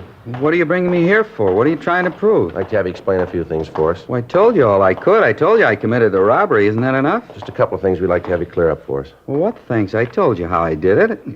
Well, she'll tell you. That's the woman I held up. She'll tell you it was me. She should know. She's the one who turned me in. How about it, Miss Kenwood? He's the one, all right. I'd know him any place. There, isn't that enough? What more do you want? I'd like to have you show us just how you came into the store, what you did while you were in here. You mean the whole thing? Yeah, from the time you came in through the door. All right. Take these handcuffs off, and I'll show you. You can show us with them on. It's got to be that way. It's going to make it tougher. Go ahead. Yeah. Well, I came in the door. I came in, and she was standing behind that counter. You mean Miss Kenwood? Yeah, her. She was standing behind the counter. I walked over to her. I showed her the gun. Told her it was a stick-up. Told her I wanted the money. That's right. He pointed the gun at me. I thought he was going to shoot. All right, go ahead, Stanford. Well, she started to yell, told me to get out of the store. Certainly I yelled at him. You think I want anybody coming in here and waving a gun around? Oh, if my husband was here, he'd show you good. See what I mean? I never saw a woman that could yell so much. Go ahead, Stanford. What'd you do then? Well, I told her if she didn't keep quiet, I'd have to shoot her, and then I told her to get in the room Now, and back. just hold on a minute. He's not only a thief, but he's a liar, too. Ma'am? That's not what he did at all. What do you mean, Mrs. Kenwood? He didn't tell me to get into the back room. There ain't any back room. How about that, Stanford? You're going to listen to her? I'm the one that robbed the place. She didn't. I guess I know what I did. All right, let's take a look back here. Come on. What's behind this curtain here, Miss Kenwood? Just a little space where I keep my empty bottles. Goes right out onto the alley. There, see, that's where I put her. That's where I told her to stay. Mm-hmm. And you said you locked the door. There's no door there.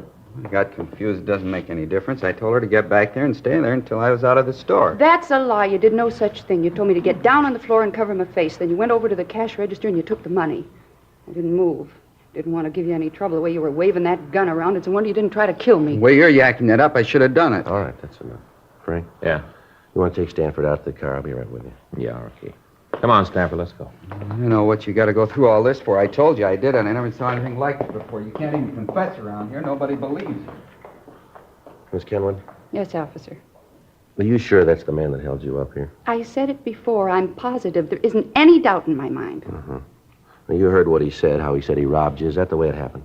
Well, everything was the same except where he said that he put me in back there. That wasn't true. He made me lie down on the floor right there. Told me to stay still for 5 minutes, not to move.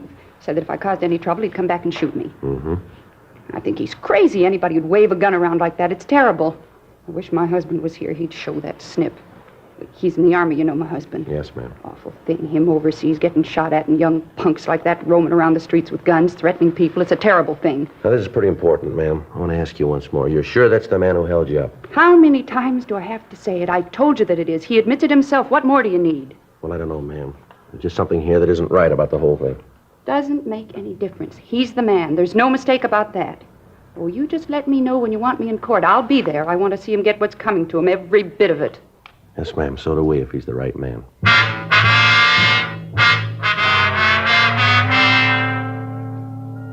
"12:22 p.m. We drove the suspect back to the city hall for further questioning.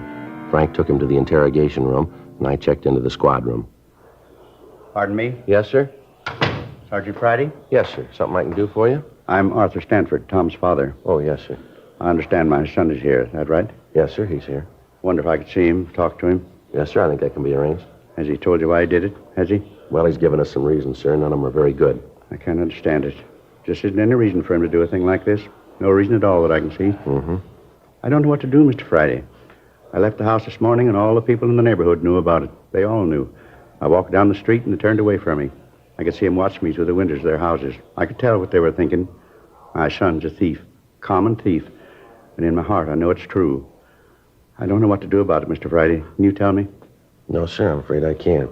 Well, maybe he can. May I see him? Yes, sir. He's across the hall. This way. Right over here, sir. I wonder if I could have a cigarette? Yes, sir. Here you are. Here's a match. Thank you. I'm not sure what I'm going to say to him when I see him. Wish I had some time to think. Well, you don't have to go in now if you don't want to, sir. Oh, it wouldn't help any to put it off. Won't get any easier with time. I might as well get it over with. All right, sir.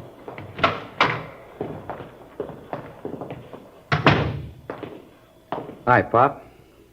Why'd you do it, son? Well, I did it because I wanted to. I wanted the money. I don't know any other reason you robbed somebody. I wanted the money, so I did it. You could have come to me. I'd have tried to get the money for you. You know I'd have tried. Where'd you get it? Where'd you get that kind of money? All your life you've been grubbing for pennies. I don't want small money. I want to be rich. I will be, too. All right, take it easy, Stanford. It's all right, Mr. Friday. I understand. All my life you've been saying you understand. I'm getting sick of it. As long as I can remember, you've been telling me to get out and do something on my own. Well, I finally did it. Now you aren't happy with it. You expect me to throw my head up in the air because you're a thief? Oh, knock it off. I'm tired of you giving me lectures all the time. Yakety yak. Never stop. That's enough of that, don't you think, Stanford? Well, you keep out of this, cop. This is a family matter. It doesn't concern you. This is between my father and me. Well, tell me why. That's all I want. Why? Tell me so I can face the neighbors, so I can tell them you had a reason. Tell them your son's a bum. Well, they know that already, but that's not a reason to steal. It's good enough for me. They're not going to listen to you anyway. They already made up their minds about me. They did that a long time ago. Come on, Stanford. Let's go back to jail. Sure. Anything else here to do? He never understood. He never did. Let's go. One thing I'd like to ask first. What's that? You're going to jail for a long time. I have to live while you're gone. It's your worry. And it always has been. I want to know what you did with the gardening tools. I'll have to have them to get along. I don't know. I left them someplace. You remember where? Think. I need those tools. I'm not sure. Maybe at Mrs. Howard's. Maybe that's where I left. Over on 12th? Yeah, I did her place last Wednesday. I guess I forgot to pick the stuff up when I left. It must still be there. And I'll go over and get them. Wait a minute. What do you want? You said you did some gardening for this Mrs. Howard last Wednesday. That'd be a week ago yesterday, is that right? That's what I said. You remember what time you were there? Most of the day, I got there about 10 in the morning, left about 4 in the afternoon. I was in a hurry to get away. That's why I forgot the tools, I guess. You leave the place at all during the day? Not till I finished. What are you trying to prove with all these questions? It's about the robbery, Stanford. Yeah? If you were at this Howard woman's house, how could you held up the grocery store? Don't make no difference how I did it. I don't have to explain it to you. No, you're wrong about that, Stanford. Is that right? Too many things here don't add up. The way you confessed, the difference in your story about the robbery. Now, this thing about you being at the Howard house. I don't know why you're lying about this, Stanford. Yeah? But we're going to find out.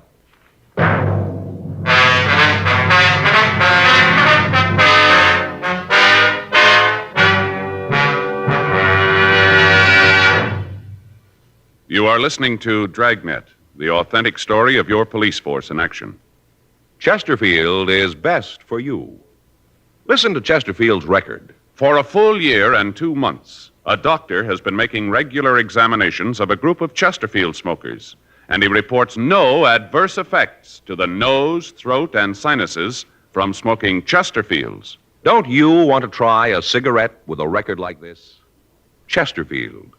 First with premium quality in both regular and king size. Chesterfield. First choice with Young America. And that's from a survey of 274 colleges and universities.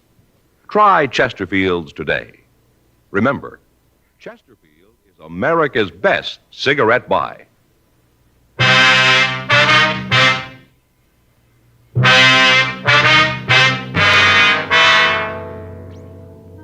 We continued to talk to the suspect, Thomas Stanford, for another hour. He refused to say anything about the conflicting aspects of his story. His father pleaded with him to tell us the truth, but other than admitting he was responsible for the grocery store robbery, he'd say nothing. We got the address of the house where Stanford had said he'd left the gardening tools. 3:15 p.m. After taking the suspect back to the main jail, Frank and I drove out to talk to the Howard woman. Place sure looks nice. Well kept. Yeah. Look at those carnations, Joe. Ever seen anything so pretty? Yeah, they're very nice. You know, Faye tries them all the time. Never seems to have any luck with them, though. Plants come up all right, but the flowers just don't seem to get very big. Mm-hmm. About size of $50. Little bitty things. Yeah. Sure smell good, though. I'll get the bill.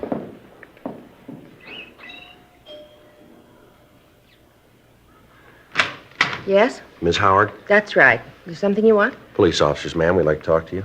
Policeman? What do you want to see me for? Well, it's about a man who did some work for you, Thomas Stanford. Oh, yes, come in, won't you? Thank you very much. My name's Friday, Mrs. Howard. This is my partner, Frank Smith. Well, how do you do? How do you do, ma'am? Just sit down there. I'm having a late lunch. Can I get you anything? No, thank you. No, thank you, ma'am. Sure you wouldn't have a glass of iced tea or something like that? No, thanks, Miss Howard. How about this man, Stanford? Oh, yes, Tom. He's a good gardener. Does a beautiful job on the place. You should take a walk around the grounds. He keeps it just beautifully. Yes, ma'am. Could you tell us when he was here last? Oh, well, I'd have to think about that. Let's see. Well, I think it was a week ago yesterday. Yes, that's right, last Wednesday. He comes once a week. He should have been here yesterday. Called his house when he didn't show up. No answer. Probably forgot. He's very forgetful, you know. Is that right? Oh, yes. But take the last time he was here. He walked off and forgot all of his tools. Lawnmower, clippers, everything. Had to take it back to the garage. Just left it on the lawn right out in the front of the place. Mm-hmm. You ever had any trouble with him? What do you mean by trouble? Well, any arguments, disagreements? Well, on a couple of occasions, we've had words about what flowers to put in. He's wanted to plant one thing, I've wanted something else. They've never been serious, though. Yes, ma'am. I suppose I shouldn't say this. What's that, Miss Howard? Well, frankly, I've never thought that Tom was real bright. He seemed sort of backwards. How do you mean, backward? Well, when it came to thinking out something for himself, he just couldn't handle it. If you told him to do a thing a certain way, he'd do it, never vary from the way you told him. Mm-hmm. But ask him to figure something out, and he was dead. Seemed like the motor was turning over all right, but he just couldn't get the clutch out. Gears just wouldn't work. Yes, ma'am. That's why I say I don't think he's very bright. He just can't seem to think for himself. No initiative. Do you remember what time he was here on Wednesday? Well, now, let's see. He got here about 10 in the morning. It was right after that radio show about the Friends. I'd just finished listening to that when he got here. That goes off the air at 10. Have you ever heard it? No, ma'am. Oh, you should listen sometime. These people tell why they need a friend to help them out of trouble. Well, I listen to it every morning. It makes me feel pretty lucky, those poor people. I sure appreciate what I've got when I hear what they have to say. Uh-huh. Was Stanford here all day, ma'am? Yes, all day. He didn't leave until, let's see. Well, I guess it was about 5, someplace around in there. It seems to me it was just before the 5 o'clock news, just before that when he left. And you say he got here at 10, and then he left just before 5 o'clock, is that right? That's right. Any chance that he might have been away without you knowing it? No, I'd have known it if he had. He was out in the backyard most of the morning, and then he took care of the front later in the day. And what's he do about lunch, Miss Howard? What do you mean? Well, does he bring his lunch with him? Once in a while he does, yes. Well, he didn't on Wednesday, though. I'm sure about that. How do you mean, Mrs. Howard? Well, along about lunchtime, it was right after the noon news, I made up a little plate for him. A couple of sandwiches, potato chips, and some pickles, little tiny sweet gherkins. I made it up and I took it out to him. Yes, ma'am. I took this nice plate out to him, and where do you suppose I found him? Where? Out behind the garage, sitting next to the compost box. What do you suppose he was doing? What, ma'am? Reading a comic book. All about cops and robbers.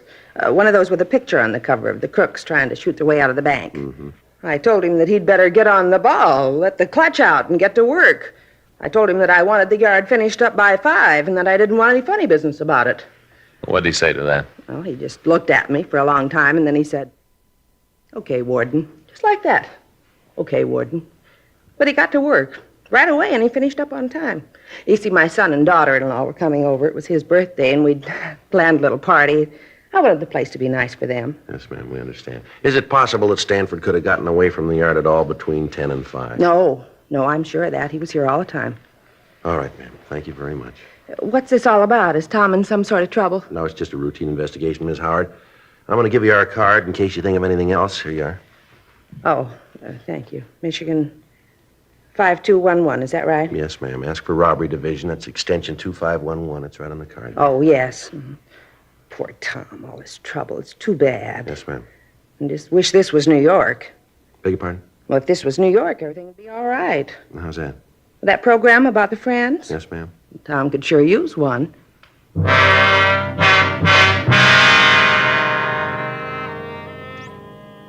We left Mrs. Howard's home and talked to some of the people in the neighborhood. They told us that the Howards were respected people in the community, and some of them verified the fact that Stanford had worked for almost 2 years. The man who lived directly across the street from the Howard house said that he'd talked with Stanford on the afternoon of the robbery. He said that he'd asked the suspect about the seeds that he used to raise the carnations that were planted along the front of the house. He went on to say that he'd been working in the front yard of his own house all afternoon and that he'd seen the suspect throughout that time. We drove back to the grocery store and talked with the victim, Mrs. Kenwood. Under questioning, she admitted that she could have made a mistake about the identification, but she said that if she was wrong, the thief could act as a double for Tom Stanford. 10:30 p.m., we drove back to the main jail and picked up the suspect. We took him back to the city hall and talked to him in the interrogation room. He was sullen and refused to answer our questions. Stanford? Yeah? I'd like to have you tell us the truth this time. I told you it isn't my fault. If you don't believe me, it isn't my fault. Now, look, Stanford, we talked with this Mrs. Howard. She told us that you were working for her all day a week ago Wednesday. So what's that prove? Well, you admit it's true then, huh? Sure, it's true. I was working for Then her. how could you have gotten to the grocery store and held it up? Stanford? I did it. I haven't got anything more to say. I did the robbery. Smith, you get tonight's papers? Yeah, I picked them up earlier. Anything in them about me? I didn't see anything. There must have been something. Some story about me with my name. Well, if there was, I didn't see it. Well, maybe it didn't look good. Maybe. There's got to be something, a picture or something. No. Well, let me look. Where'd you leave the papers, Frank? Squad room. Would you get them and let me look? Sure.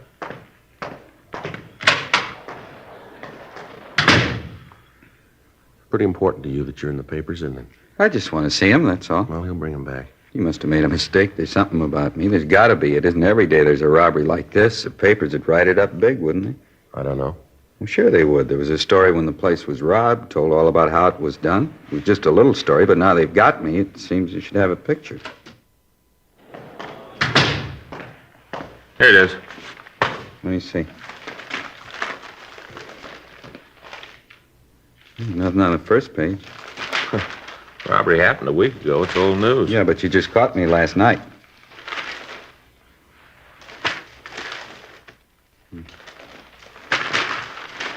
Nothing. Not one lousy word, nothing at all. That makes a difference, doesn't it? Sure it does, sure. If there isn't anything in the papers, how are people going to know I did it? How are they going to know? They won't. But they gotta. Don't you see that? If they don't know that I did the robbery, there ain't no reason for it. No reason at all. What do you mean, Stanford? Well, there won't be no pictures, no nothing. People still think I'm nobody. No one's going to know that I did do something. No one will know. Well, the way it looks to us, you didn't do it. There should be a story about it, about how I confessed. Maybe not a picture, but at least a story, something. You didn't do it, did you? Stanford? Come on. You didn't hold up that store, did you? No. No, I didn't. I thought I could get away with it. I thought that if I confessed, you'd put me in jail and people would look at me different. And they wouldn't laugh at me anymore because I'd done something. Mm-hmm. Poor dumb Tom. That's what they say, poor dumb Tom. Just once I wanted to show him that I could do something. You ready to go? Back to the jail? That's right. You think we could stop on the way over? I'd like to pick up something. Yeah, what's that? Other papers. Might be something in them.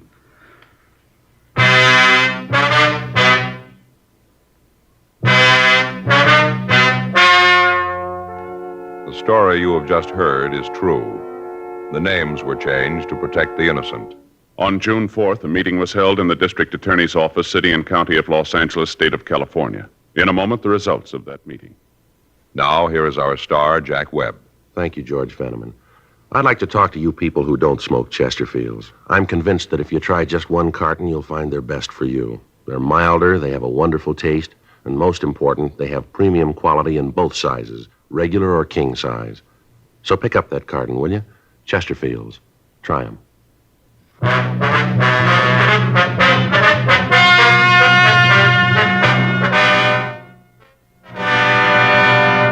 A 5.10 report was filed on Thomas Arthur Stanford, and he was released from custody. 10 months later, on May 22nd, James R. Rogers was apprehended while attempting to hold up a liquor store at the corner of 3rd and Temple Streets. While being interrogated, he confessed to committing the robbery that Stanford had been accused of. The physical appearance of the two men was almost identical. Rogers was tried and convicted of robbery in the first degree and received sentence as prescribed by law.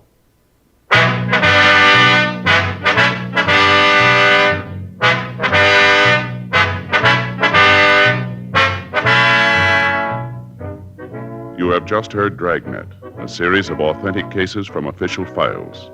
Technical advice comes from the Office of Chief of Police W.H. Parker, Los Angeles Police Department. Technical advisors, Captain Jack Donahoe, Sergeant Marty Wynn, Sergeant Vance Brasher. Heard tonight were Ben Alexander, Virginia Gregg, Vic Perrin. Script by John Robinson. Music by Walter Schumann. Hal Gibney speaking.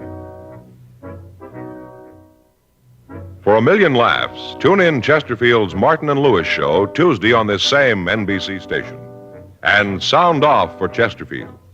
Either regular or king size, you'll find premium quality Chesterfields much milder. Chesterfield is best for you.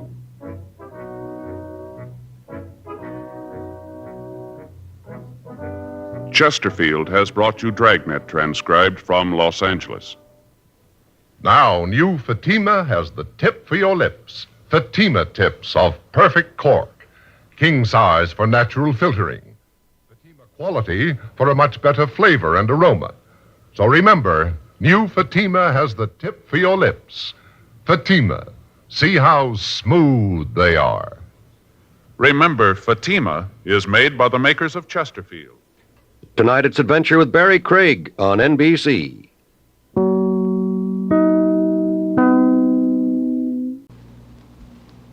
Here's another in NBC's great parade of new shows.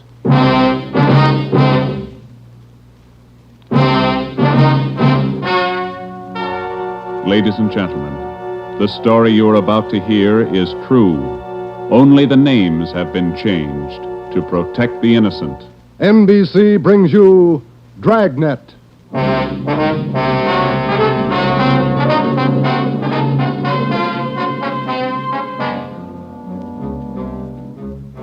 You're a detective sergeant. You're assigned to homicide. There's a mad killer at large in your city. A woman has been brutally slain, the body mutilated. The picture is clear. The killer has a thirst for blood. Your job, get him.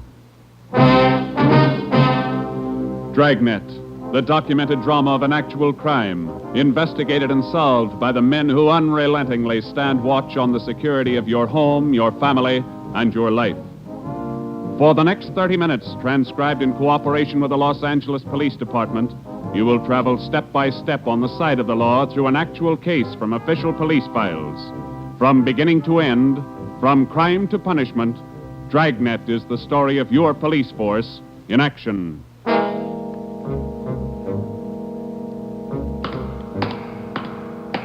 It was Wednesday, January 12th. It was raining in Los Angeles. We were working the night watch out of homicide. My partner's Ben Romero. The boss is Ed Backstrand, chief of detectives. My name's Friday. I was on the way back from the morgue, and it was 11:23 p.m. when I got to room 42. Homicide. Hi, Joe. Chief wants to see you. He's in there with Romero. Thanks, Chandler. How's the wife? Fine. How about your mother? Better, thanks. Hi, Joe. Hi. Friday, sit down. Did they post the body yet? In the morning. Pretty messy. Strangled and mutilated. The guy's a maniac, Skipper. The body shows it. A murder like this, anybody's a suspect. The coroner looked at the body. He says the weapon was a long, sharp instrument. Found her in a hotel down on East 3rd Street. Manager's son discovered her about 7:30. You talked to him? It was too much for him. He passed out. Manager wasn't home. We'll check with him before midnight. Close to it now, Joe. We better get going. All right. The boys from the crime lab checked the room? They're still down there, Ed. The place is a mess. Get back as soon as you can. We're working straight through on this thing. That's a hot shot. I'll get it. At the Lux Hotel, room 219, corner of South Grand and Cordova. Dead body. Possible homicide. The Lux Hotel, room 219, corner of South Grand and Cordova. A dead... What is it, Friday? Lux Hotel, possible homicide. Busy night. Yeah. You coming, Ed? Right. Let's go.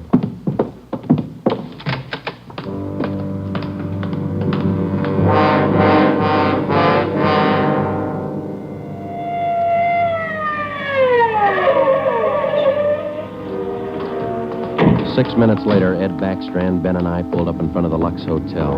The manager met us at the door and led the way up a narrow stairway to the second floor. The room number was 219. We were prepared for the worst. We got it. You're right, Romero. The guy must be a maniac.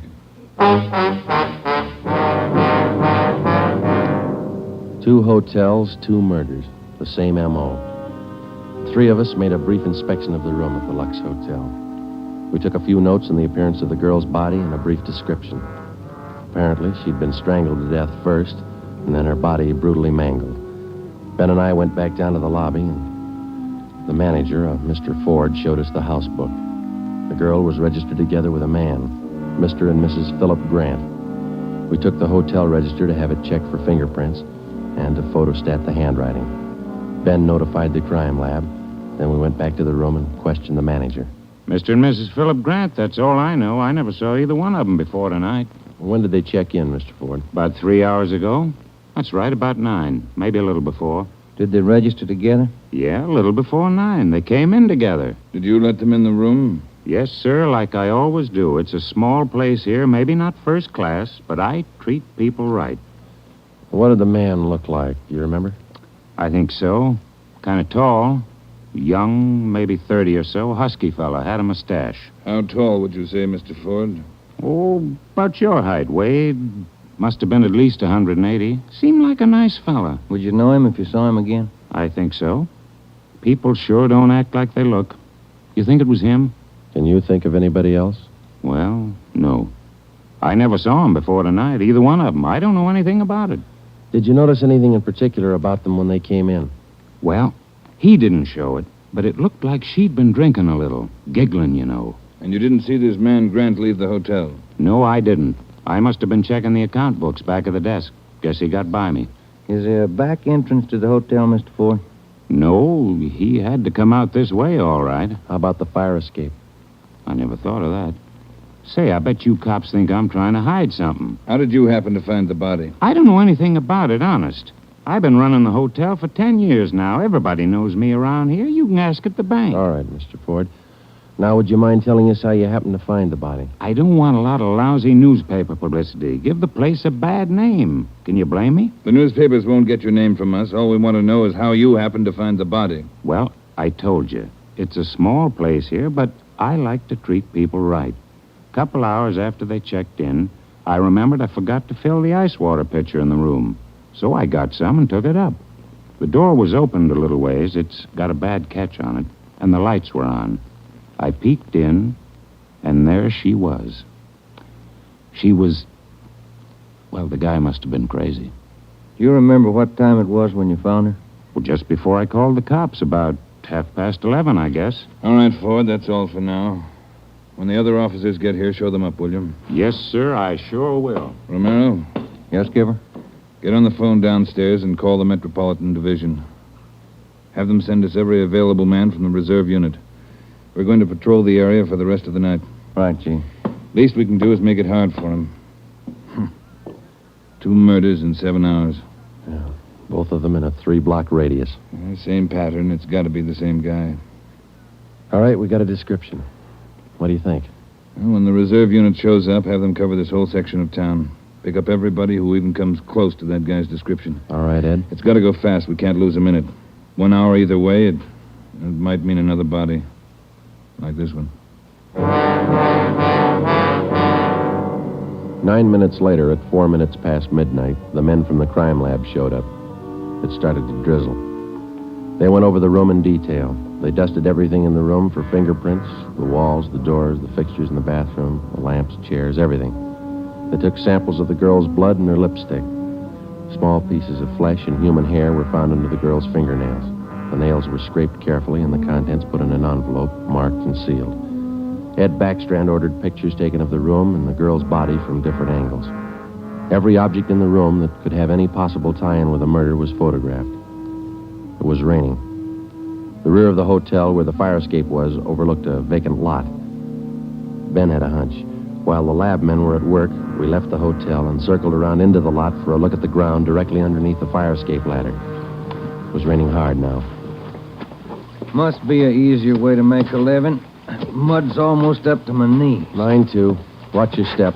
You see any prints? No. Wait till my wife sees these new shoes. Put it on your expense account. Oh, real funny. Ben, get that light over here. Look. Yeah. Good set of prints. Lucky that rain didn't start turning to wash them out by now. Yeah, hand me that cover from the trash can over there. I'll cover them. Wait a minute. What? Here, on the edge of the fire escape ladder. Small hunk of cloth. Man's suit? Well, looks like it. Might have caught himself in that sharp corner. I got it. All right, come on, let's get back. Yeah, out of this mud bath. Joe, Huh? let me have a light. You catch anything? Hunk of wrapping paper in that trash can. Stains on it. Open it up. Look. Yeah, a butcher knife. We went back to the Lux Hotel, room 219. The lab men were tearing the room apart. It was 10 minutes to 1. We gave the blood-stained knife and the piece of cloth we found on the fire escape to Lieutenant Lee Jones, head of the crime lab. We told him about the footprints just below the fire escape ladder. The knife will help us, so will the cloth. I don't know about the footprints. You say you covered them? That's right, Lee. They still look in pretty good shape. Maybe we can do something if the rain hasn't broken them down too bad. Bracken. Yeah, Lieutenant? You and Sloan get downstairs and take a look at those prints. They're good enough. Get a torch, dry them out, and make a cast, right? Okay, Lieutenant. Come on, Sloan. That's about all I can do for you now, Ed. I think we got everything there is to get. All right, Jones. I'll follow you back to the lab in a couple of minutes. Okay, Ed. Good luck, fellas. Thanks, Lee. We're going to need it. All right, Friday. Romero, it's your baby for the rest of the night. Lee, get anything? A few prints, a woman's purse under the bed. Don't know if it's hers or not. No identification. You going to be at the crime lab, Ed? All night. As soon as we find anything, I'll let you know. Yeah? A gang of cops just came in the lobby. They asked for you. Must be the reserve men from Metropolitan. Tell them we'll be right down, Ford. Okay. You want us to handle it, Ed? That's right. Do just as I told you. Spread them out over the whole area. Cover the streets, the alleys, the flop houses, restaurants, bars, everything. You got a description to go on. Find the man that fits it. Right, Skipper. Don't forget, The guy's a killer twice over. I don't think he'd hesitate on you. Be careful.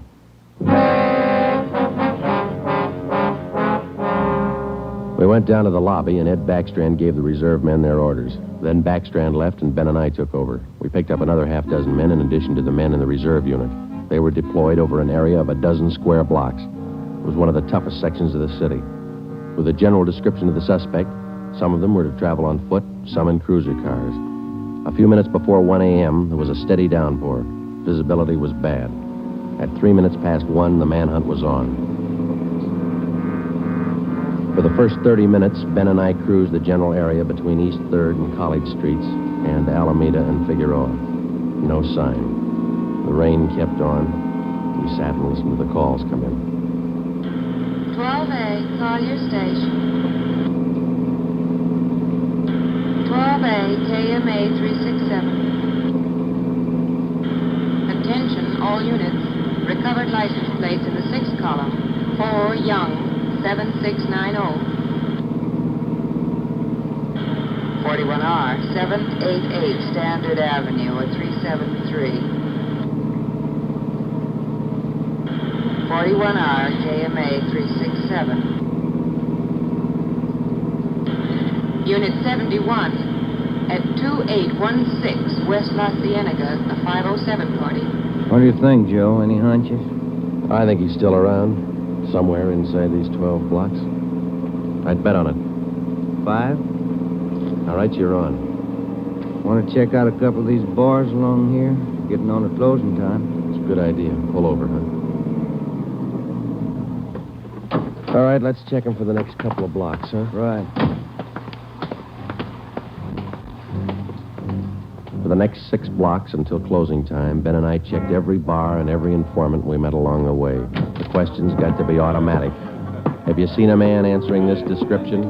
Tall, dark, about 5 feet 11, 180 pounds, well-built, mustache, about 30 years old.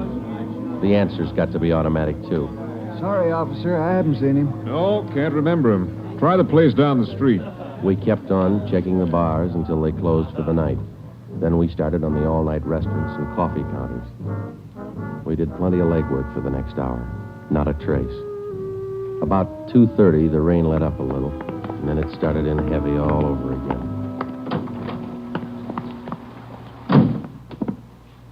That finishes that block. Yeah, I better get the radio on. Yeah. Beautiful weather. By the bucketful. You want to smoke? Thank you. Control 4 to Unit 80K. Is that Your a match? location, please. Yeah. 80K, your location. KMA 367. That's us, Joe. You want to take it? Yeah, I got it. 80K to Control 4. 80K to Control 4. Our location, corner of Alameda and Commercial. KMA 367. 80K, stand by. Something doing. Maybe. No, hold on a minute. Control 4 to 80K. Go to the crime lab, code 2. 80K to Control 4, KMA 367. Crime lab. Maybe those prints paid off. Well, I hope so. Let's go. That killer sure picked fine weather to work in. Feels like I just been swimming in these clothes. Yeah, I hope those guys in the crime lab have the heater on. A hot bath and a warm bed lead me on. Attention, all units. Hold on, let's get the radio. All units. At 420 St. John's Place, a woman screaming. At 420 St. John's Place, a woman... All right, double around, Ben. Hit the siren. I'll get the light. Right, hold on. Left turn on the market, is that right? Yeah, watch out for those car tracks. They're wet. Hold on again. The alley up ahead to your right, huh? All right, pull up, Ben. Put the street light over there. There you are. All right, come on. Let's go. Officer, over here! All right, what happened? Let's have it. This girl, Rita, she was coming home up the street. A man, he tried to grab her. He slashed her coat. Look at her. I saw him as he ran under the streetlight. Where'd he go? Down that way, down the alley, over that fence there. A big man. Davis, you there? Yeah, Joe. All right, Ben, go with Davis. Circle behind the alley. See what you can find. I'll call in. All right, come on, Dave. Yeah. Officer, look at her face. What's wrong with her? Severe state of shock, it looks like. Get her in the house, huh? I'll call an ambulance.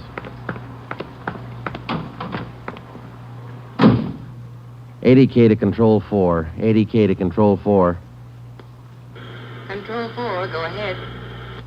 Direct all units in the vicinity to converge on area around St. John's Place from Jackson to Banning Street. A woman attacked by large man with knife.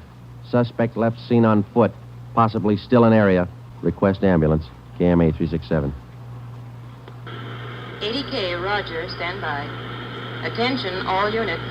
Attention, all units. Converge on area around St. John's Place, Jackson to Banning Street. 80K reports woman attacked by large man with knife. Suspect left seen on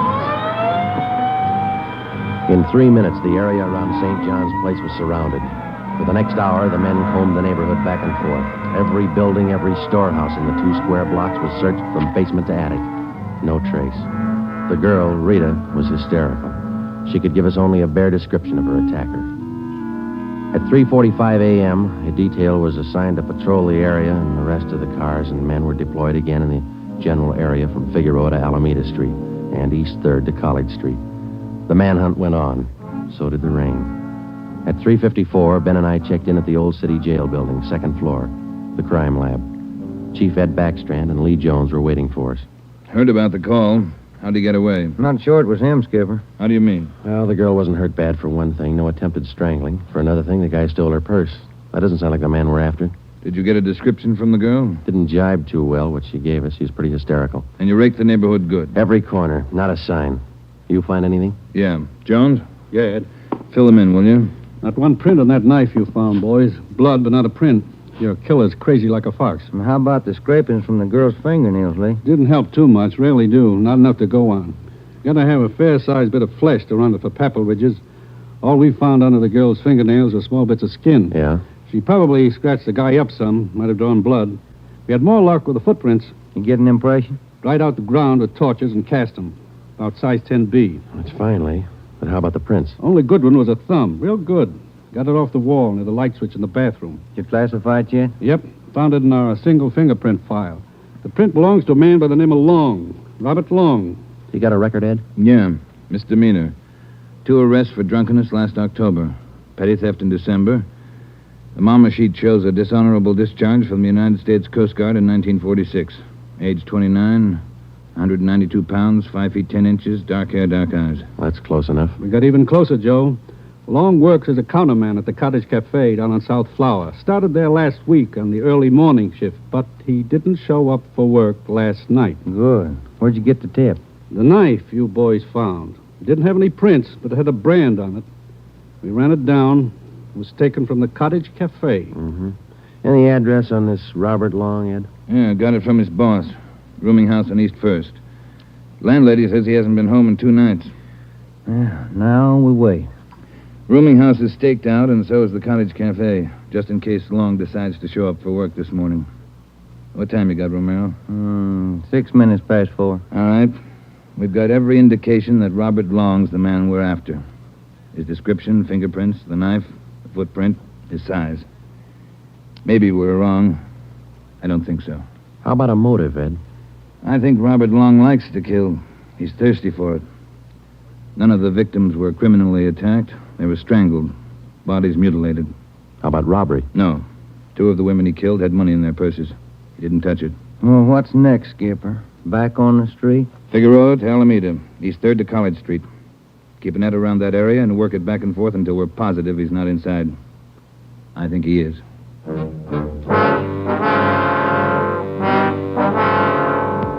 At 10 minutes past 4 a.m., Ed Backstrand, Ben, and I left the crime lab and drove to the surrounded area.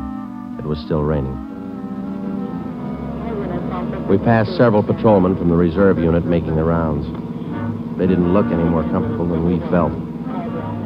At Broadway and Alpine Street, Ben and I got out and started patrolling on foot again. Backstrand followed in the car to maintain a radio check. We must have covered 24 blocks and a half a dozen coffee counters before we got to the Criterion Restaurant and Donut Shop, a few blocks up the street from the Cottage Cafe. Hey, Skipper, you want to take a minute for some hot coffee? I'll keep an ear on the radio. You two go ahead. You look drenched. We are. Can we bring you some back in a paper carton? Fine, thanks. Cream. No sugar. All right, Ed. Come on, Ben.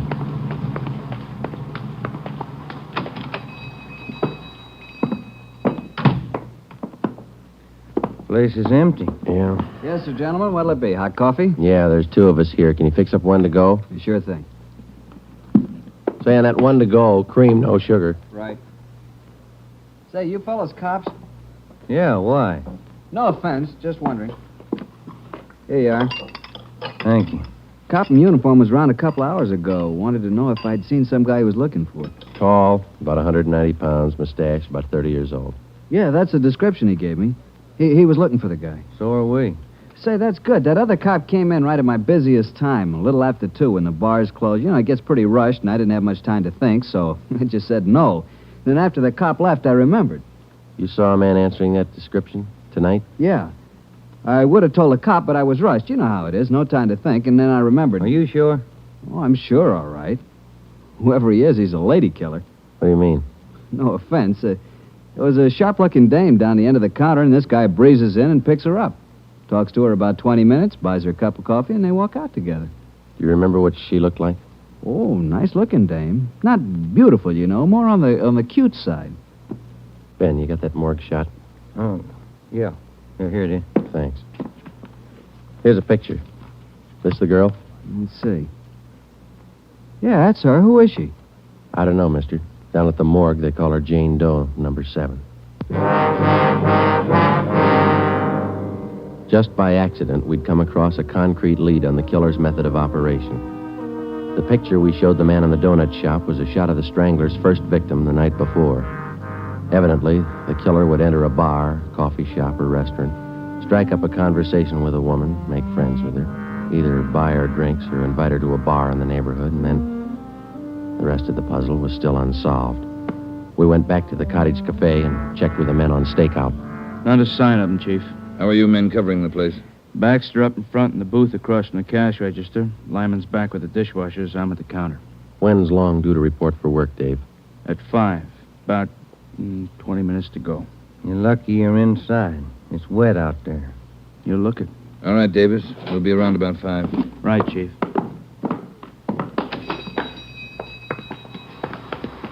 Let's get back in the car.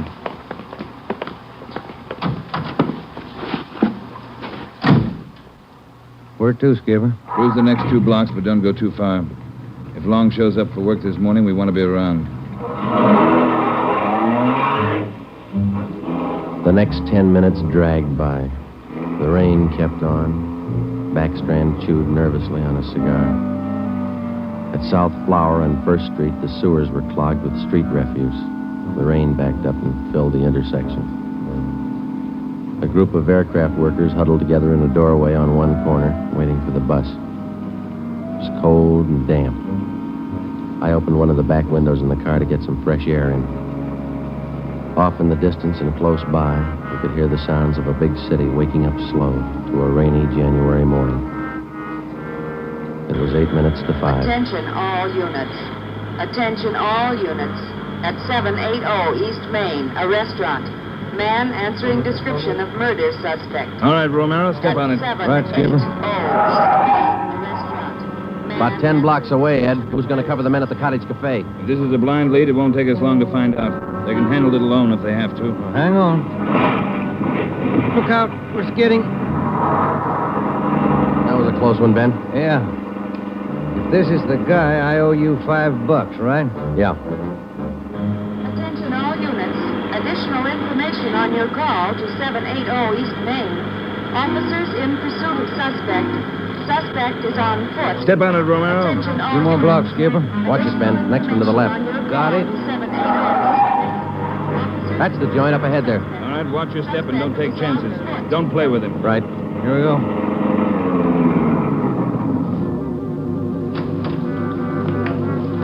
He went out the back, ran down that alley. Come on, Ben. Behind you. You men, hustle it. Circle around the block and choke off the alley. Fast. Emerson, Holmes, go with them. Right. All right, over the fence, Ben. Ben, look out, look out. You all right? It's not that good. Come on, Joe. All right. There he goes. Between the buildings. Stop or I'll shoot. The next house. He ducked into the basement. All right, cover me. Right. Come on, he broke through the garage doors. There's Davis. Dave, he slipped through. Get down to the next corner and ring the block. Yeah. Ben, did you follow him? Yeah, right on his tail, that warehouse, a couple of lots over. He went through the back. There it is, Joe. All right, don't go in blind. Watch out. All right, you haven't got a chance. Come out with your hands up. He's not stopping, Joe. All right, let's fan out. All right, Ben, cover me. I'm going for the door.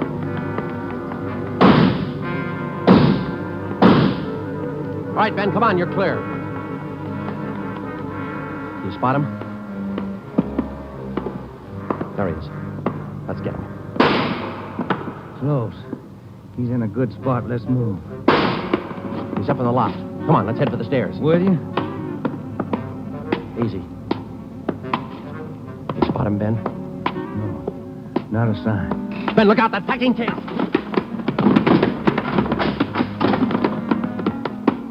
Kind of close, huh, Joe? Yeah. Let's get that punk now. Yeah, Joe, there's another one. All right, you. We got the warehouse surrounded. Come on down. All right, then we'll blast you out. Joe, he's dropping down the ladder. He's going for the front door. They're waiting for you with Tommy guns out there. They'll cut you down. Stop. Joe, he's got the door open. He's making a break for it. He's crazy. He's trying to shoot his way out.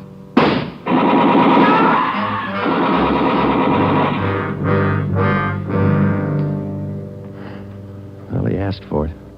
Yeah. Let's take a look.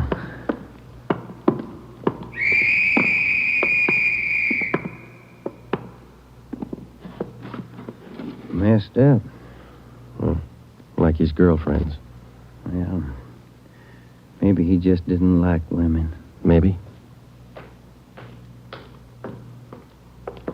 Hi, Ed. You all right? Tired. This is him, huh? Even the scratches that girl made on his face. Description match?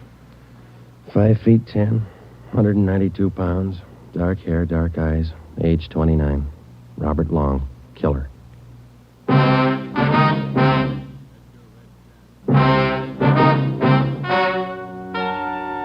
The story you have just heard is true. Only the names were changed to protect the innocent.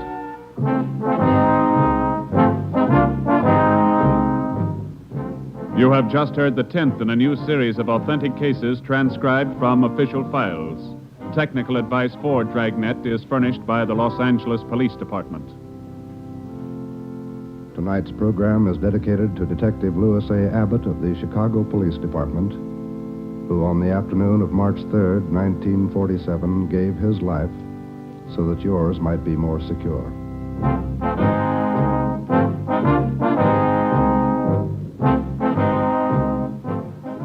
Dragnet came to you from Los Angeles. If you enjoyed tonight's production of Dragnet, you'll probably want to listen this Saturday evening to a pair of adventure shows featuring two well-known Hollywood personalities. You'll enjoy Brian Donlevy, star of Dangerous Assignment. Also on Saturday's schedule is Richard Diamond, private detective, as played by the screen's romantic tough guy, Dick Powell. Listen to both of these exciting programs this Saturday over most of these NBC stations. This is NBC, the national broadcasting company.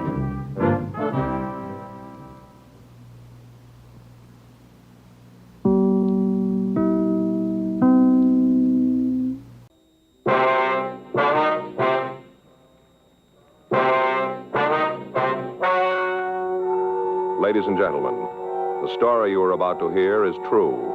The names have been changed to protect the innocent. Dragnet is brought to you by Chesterfield, made by Liggett and Myers, first major tobacco company to give you a complete line of quality cigarettes.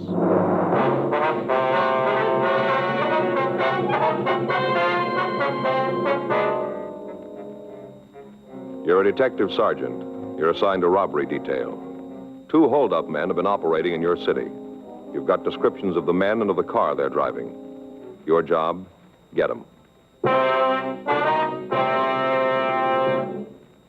Smokers by the thousands are now changing to Chesterfield.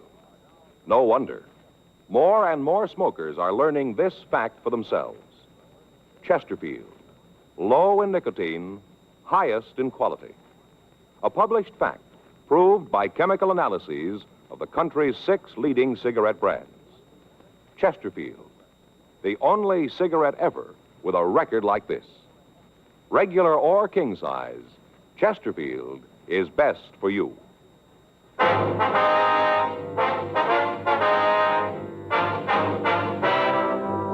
Dragnet, the documented drama of an actual crime.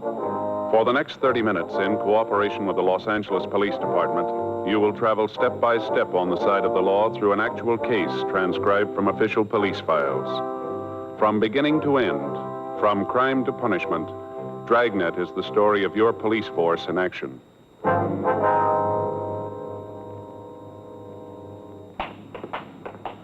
It was Tuesday, April 14th. It was warm in Los Angeles. We were working the day watch out of robbery detail. My partner's Frank Smith. The boss is Chief of Detectives Thad Brown. My name's Friday. We were on our way out from the office, and it was 10:46 a.m. when we got to the corner of Calhoun Street and Van Nuys Boulevard. The Universal Hobby Shop. Yes, sir. What can I do for you? We'd like to see Stanley McGowan, please. Oh, Stan's not in right now. Anything I can do for you? When do you expect him? It shouldn't be long. He just went out for some coffee. Hey, sure there's nothing I can do? No, sir. You know where he went? No, I don't. Probably up the street. He'll be right back, though, if you want to wait. All right, fine. Pull up a couple of those stools. Make yourself comfortable. Thank you. You mind if I go ahead with this? I'd like to get it finished this afternoon. No, sir. You go right ahead. Pretty jazzy deals. You seen them? What's that? These boat models. Put them in a bottle. Oh, yeah, mm-hmm. This is a new one. Just came in. Take a look. Jean Lafitte's boat. Pretty, isn't it? How's that?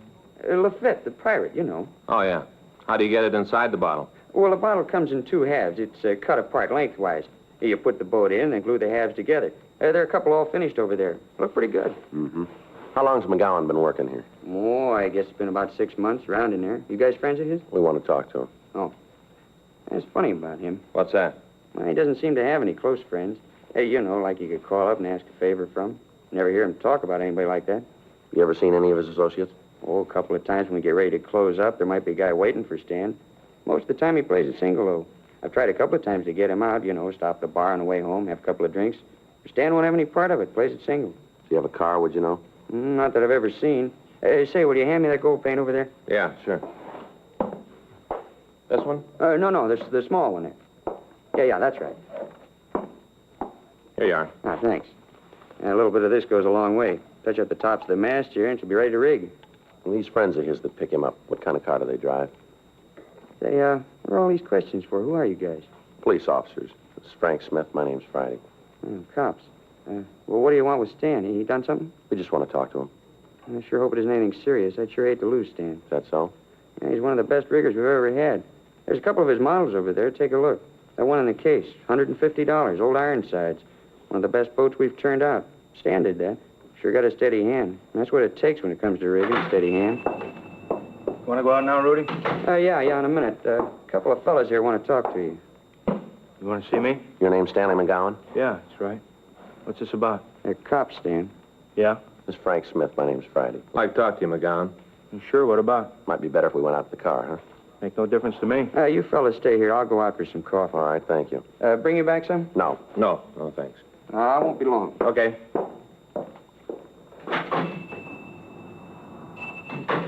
What are you going to talk to me about? You seen Jim Boland lately? No, I haven't. When'd you see him last? A couple months ago. Why? Where'd you see him? He come in here, wanted to know if I could help him out, give him a job, place to sleep. Did you? No, I told him he could bunk at my place for a couple of days till he got squared away. Nothing I could do about a job. Why'd he come to you? I don't know. I met him at Q. Didn't have much to do with him. Hey, why'd you guys come to me? What makes you think I might be running with him? We didn't say you were. Same thing. You figure I know where he is? Well, the record says you knew him. We're just checking it out. I got nothing to do with him. I'm reporting every month. You check with my parole officer. He'll tell you. I've been carrying the bucket since the day I got out of the joint. I'm going to keep on carrying it. We got no beefs with you, McGowan. We just want to get in touch with Boland. I'm sorry. There's nothing I can do to help you out. Anything comes up, I'll give you a call. You mention any of his friends in town when you saw him? Some guy named Phil, that's all. You know who he is? No, I never met him. Jim said they were cooking up some kind of deal. You know what it was? No. Look, I'd like to feed you guys, but there's nothing I can tell you. As far as I'm concerned, I want to stay away from Jim and the crowd he runs with. I want no part of him. I did my time. Couple more months, I'll finish up with the parole. I don't want to fall again. Nothing you can tell us about this guy, Phil, huh? Not a thing. You know where he met Boland? Seems like Jim mentioned it. I think it was some bar down on West 7th. Just a guess, though. I couldn't back it. You know if Phil drove a car? Yeah. You know what kind? It seems like it was a Lincoln, late model sedan. How about the color? It was dark. I saw it once when he came by to pick up Jim. It was nighttime. I couldn't tell too good. It was just a dark color. Where was this? My place? I told you Jim bunked with me a couple of days right after he got in town. He just said you offered to let him stay with you, is that right? Well, same thing. Anyway, he was only there a couple of days. You say where he was going? No, I didn't see him. Him and me had a beef about how he wasn't looking for a job. He used to sit around all day reading magazines. We finally had a fight about it. I told him to get out. Wanted no part of him. I came home that night. He was gone. I haven't seen him since. I don't much want to either. Mm-hmm. Look, what are you after him for? What's he done? Just want to talk to him. He got a piece of these market jobs around town? Why do you ask that? Well, it sounds like Jim, the way he works. I just figured maybe it was him. He checked the board. He violating parole? They tell us he hasn't shown up for 3 weeks. That's too bad. Kind of figured maybe he'd swing it this time. How do you mean? A couple of times up in the joint, we'd get to talking. He said he finally learned it. Figured out there was no way to beat it. Said if he got his parole, he's going to stick by it. Get a job, carry a bucket. Too bad. Mm-hmm. All that talk, I really believed he meant it. So did the parole board. 6 weeks before, on March 3rd, the manager of a large supermarket had arrived at work. When he opened the front door, he found that a customer had followed him into the building. When the manager told the person that the store wasn't open for business yet, the man had drawn a gun and demanded that the safe be opened.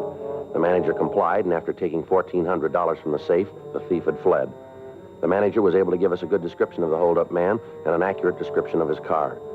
He was unable to give us the license number, and he could tell us little about the man who remained in the car. Immediate broadcasts were gotten out on the thieves, but they'd apparently made good their escape.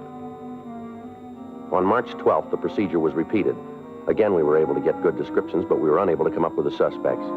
In the following 4 weeks, the thieves hit 5 more times. Each time, the M.O. employed was the same. The descriptions from each of the victims tallied with those that we'd already gotten. The description of the car was the same. This information was turned over to the stats office for compilation. Their findings listed 14 possible suspects. The packages of these men were pulled from R&I, and the mugshots were shown to the victims. In each instance, one picture was picked as bearing a close resemblance to the hold-up man. The prime suspect was identified as James Boland, WMA, 32 years old. He'd been arrested twice for violation of Section 211 of the Penal Code. He'd been convicted once and had been sentenced to San Quentin for a period of from 5 years to life.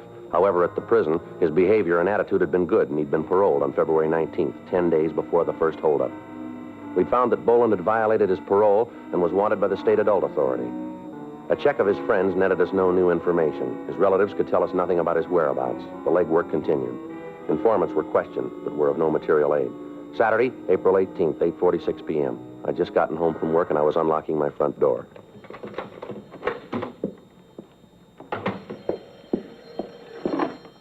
Hello?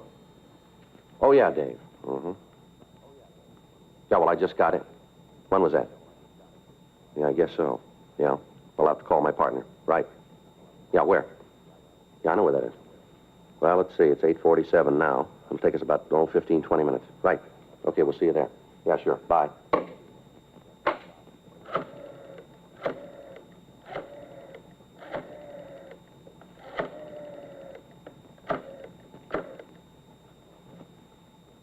Hello, Fay? Yeah. Frank there yet? What if I could talk to him? Yeah. Oh, Frank? I just got a call from Dave Hyde. Yeah. Says he wants to see us right away. Bar down on 6th Street. Yeah. No, all the way downstairs. Okay. What? Yeah. No, he says he knows where we can find Jim Boland. 10 minutes later, Frank picked me up and we drove down to the cocktail lounge that our informant, David Hyde, had picked as a meeting place. When we walked in, we couldn't see Hyde, but the bartender told us that he was in one of the rear booths. We walked back. Hi, fellas. Sit down. Hi, Dave. Hi, Dave. What do you got for us? Lousy bum, all the things I did for him. All the things, and now he's got a chance to settle up, and he says he's having no part of me. You talking about Boland? Boland, what a bum. All I done for him, this is the way he pays me back. Boy, you just wait till I spread the word around. There won't be anybody in town who'll have anything to do with him. He's through in this town. T-H-R-E-W. All right, Dave. Settle down and give us the word. Where'd you see him? Bar over on 7th. Big man now. Got a roll. Looks like a branch of Fort Knox. A lot of money, but he's too good for his old friends. Too good. Say, how about you fellas popping for a drink for a pal, huh? How about it? You've had enough. Come on. When'd you see Boland? Just this morning. Big man. Got good clothes, driving a big car. Asked him for a loan, just to get squared away, pick up a couple of tabs I got around town. Just see me over the hump. You know what kind of car he's driving? Yeah, big Lincoln. Brand new. Got red leather trim on the seats. Even got one of those seats that goes up and down, but he can't give a pal a helping hand. I spread this word around town. He's really finished. Ain't a guy in town to touch him with a 12-foot pole. A real darb, a real darb. You know where he's living? Nah, I don't know. Probably got a house out in Bel Air. Looks like he can afford it. Who's he running with, you know? Yeah, some guy who's lighting cigarettes. What's that? Some guy who lights his cigarettes all the time. Supposed to be some gun from the East. Thinks he's such a big shot. The cheap kind, you know. Kind of guy who has his suits cut so as you can see they're carrying a gun. You know, cheap. You know this fella's name? A couple of times I heard old Jim call him Phil. Phil something, I don't know. A real darb. Hey, fellas, how about a drink? I'm feeling real bad. You still on H? Oh, no, I swear to you. I haven't had a pop in a long time. I'm trying to get off the stuff. Figured if I could get drunk enough, it wouldn't be so bad. Rough go. Come on, how about a drink?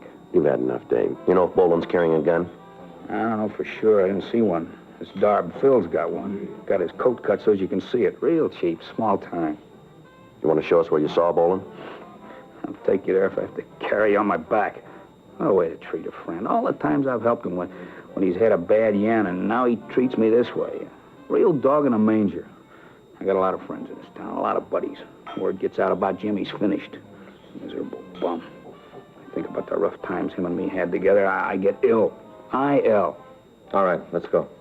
If you nail him, you going back to the joint? Suppose so. How long are they going to give him? That's up to the court. Ain't a court in the world that'll give that bum what he's got coming. All I want to see is that he gets it good. I want to see him turn the key and lose it after what he did to me. I'll tell you something else, too. Yeah, what's that? He's building a big habit. Is he hooked? He ain't chipping with it. I bet money he's shooting 4 or 5 caps a day. That much easy. You sure about that?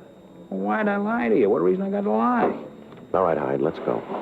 Hey, how about a quick belt before we go, huh? I'm feeling rocky. Just a quick one. Let's pick up Boland first, then we'll see what we can do for you. Yeah, and then you'll take care of it, huh? We'll see. Yeah, just so he gets his every pound. Can't wait to see the look on his face when he finds out the whistle's been blown. Oh, I can't wait. Neither can we. Let's go. 9:13 p.m. Hyde, Frank, and I drove over to West 7th Street. Our informant pointed out the bar where he'd seen the suspect, Boland. He told us that when he'd seen him last, Boland said that he'd be in the bar that night. We called the office and told them where we were, and then we went into the place. Boland wasn't there, but the bartender said that he was expected. The three of us sat down in a booth at the rear of the place, and we ordered black coffee for our informant. We waited. 9:30 p.m. 10:30. There he is, coming in now. When you saw him this morning, did he say this guy Phil was going to be here? No, not to me. How about it, Joe? You better get out of here, Dave. Use the side door, will you? Yeah. We'll check with you later. All right, let's go. Boland?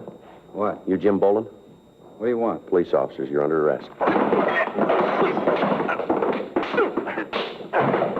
All right, Boland, come on, get up. Come on your feet. Stand still. He's clean, Joe. What's going on? What are you pulling a deal like this for? I didn't cause any trouble. All right, come on, let's go. Somebody blew the whistle on me. Somebody did. I'm going to find out, and I'm going to get to him. I swear I'll get to him. Where's Phil? Huh? Phil, where is he? I don't know what you're talking about. All right, Boland, let's go. Listen, you tell whoever it was blew the whistle, they better start looking for a place to hide, because I'm going to get to him if it's the last thing I do. You called it. What? It might be.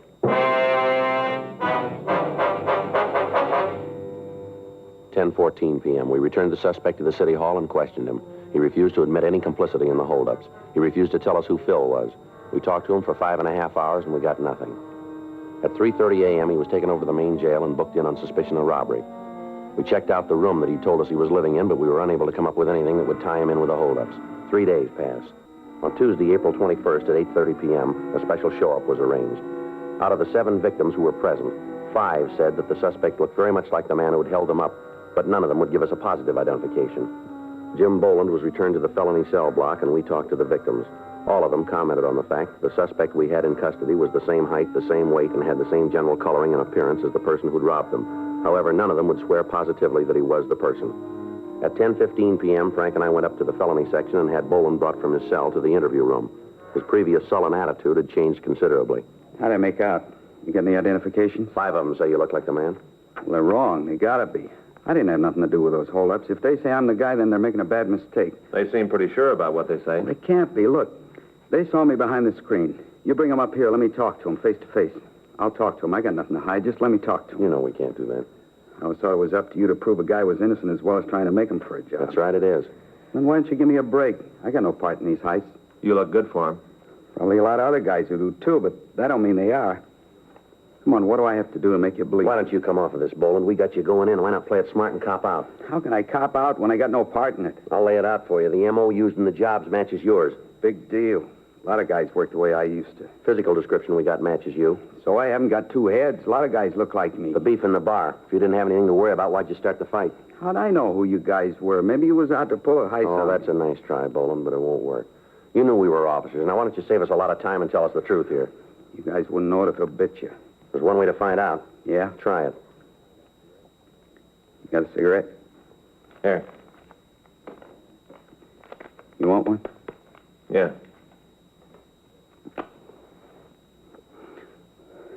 Okay. I'll level with you. I figured you was after me for PV. I didn't have any idea about the 211 rap. That why you started the fight? I swear it is. How about the money you got? Where'd it come from? I got real lucky with a pair of dice. You expect us to believe that? That's the way things are. Where'd you hit the luck? I can't tell you that. It wouldn't help any. Give you an alibi. Either you believe it or you don't. That's the way it was. I'm trying to level with you. We got a rumble that you're back on H. Now, how about that? Where'd you hear that? We heard it. Yeah. Well, you tell him I haven't had a pop in over 4 years. Not since I went up the joint. How about this Lincoln you're driving? Don't belong to me. Who owns it? Phil? Now we're back to that. You going to tell us who Phil is? Listen, the guy's a friend of mine. I don't want to bring nothing down on him. He's leaving you way out in the cold. I suppose so. Well, if I tell you, he won't know, will he? Not from us. Okay. Name's Phil Spence. How well do you know him? Say hello to, buy him a drink, that's all. That's not the way we get it. I don't care how you get it. That's the way it is. This Spence, he ever fallen? I hear yes. What for? 211, ADW. Where? Here, California. He on parole? No, he got out clean. At least that's the way I hear it. You know where we can pick him up? I told you I buy him a beer once in a while. I don't pay his rent. You're the one who said you wanted to go down the middle. All right, but I'm giving it to you that way. I don't know where his pad is. Does he work for a living? I don't know. I never heard him talk about a job. You know who he runs with? Some guy named Ed. You ever see him? No. Know where he can be reached? Sometimes I hang around the bar where you picked me up. How about it, fellas? You gonna buy this story? Yeah, we'll check it out. I swear it. I got no part in it. Sure, you got me cold for PV. I know I got to go back for that, but I want nothing to do with the rest. We'll check it out. You do that. You'll find out what I said's the truth. You willing to identify these two other guys for us? How do you mean? Check over some mugs? Sure. Just as long as you believe me. We'll see. You won't regret it. A lot of things I can tell you if you get me out of this. A lot of information I can give you. Let's go. You're going to give me a break, huh? We'll check it. Say, either one of you guys got some extra butts? I'm out. Yeah. Here, take these. Thanks. Anything else you need? Not unless you can fix it for me to shave. We'll talk to the jailer about it. Beard's starting to itch. I'd like to get it off. We'll see what we can do. You going to start checking my story now? That's right. You go to work on it. You'll find out. Yeah, sure. I'll pay you back. Just believe me, I'll pay you back.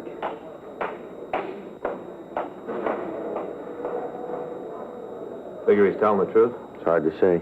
The identifications weren't too sure. Everything else is. There's only one way. Yeah. Check him out.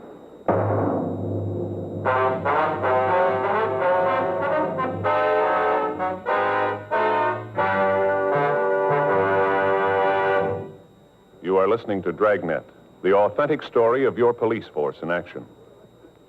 At cigarette dealers, in vending machines, at supermarkets and stores coast to coast. Chesterfield, please.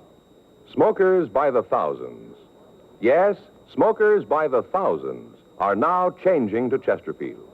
The only cigarette ever to give you one, proof of low nicotine, highest quality. Chemical analyses of the country's 6 leading brands confirm that. 2, the only cigarette ever to give you this proven record with smokers. Again and again, over a full year and 1/2, a group of Chesterfield smokers have been given thorough medical examinations. The doctor's reports are a matter of record. No adverse effects to the nose, throat, and sinuses from smoking Chesterfield. A responsible independent research laboratory supervises this continuing program. Chesterfield, the only cigarette ever with a record like this. Chesterfield, best for you.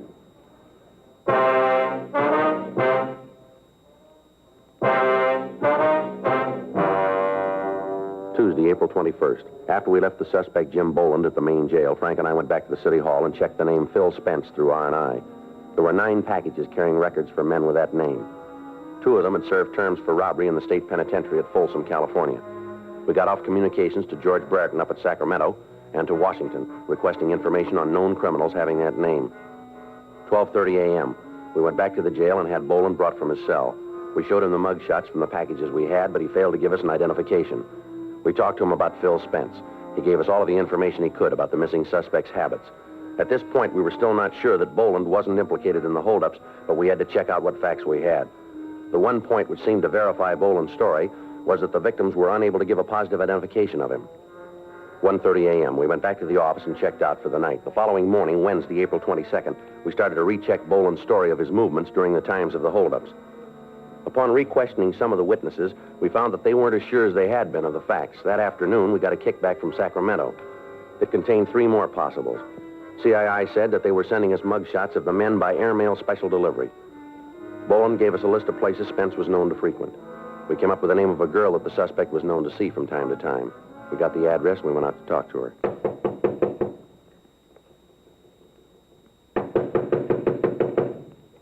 Doesn't look like she's home. We better check with the manager, huh? Yeah.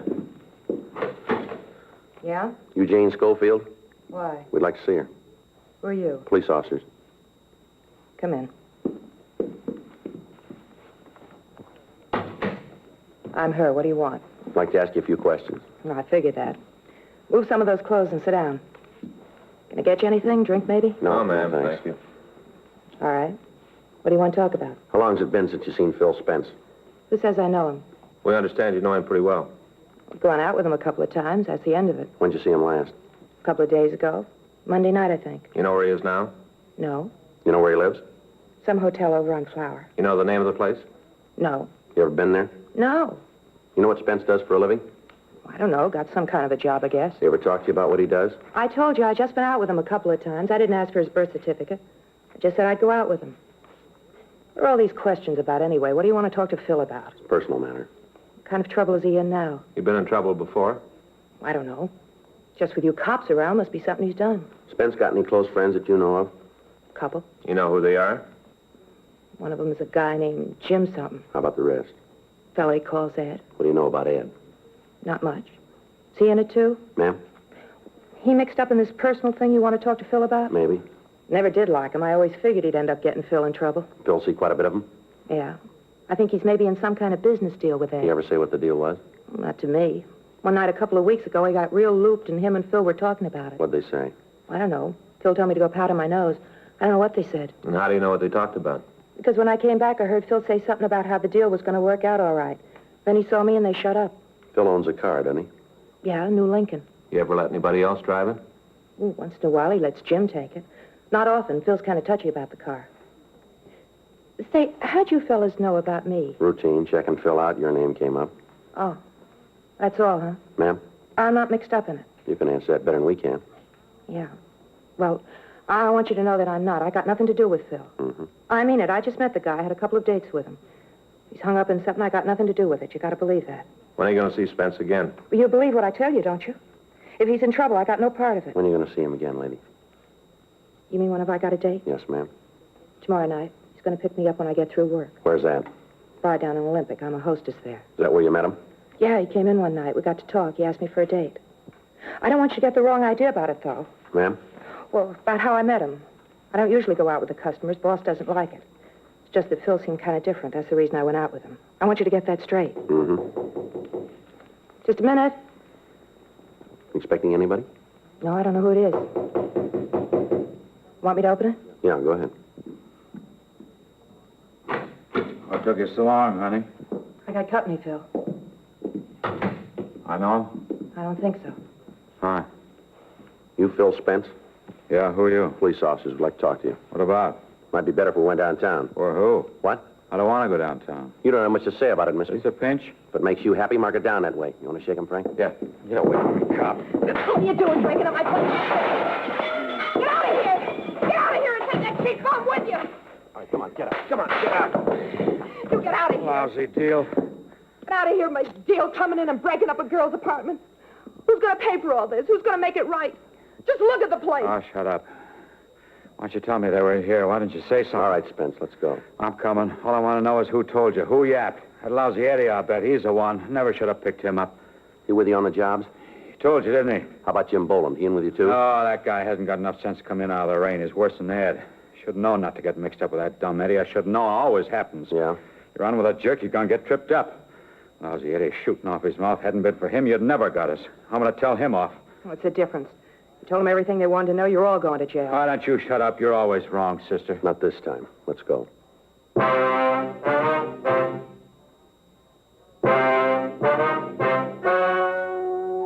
The story you have just heard is true. The names were changed to protect the innocent.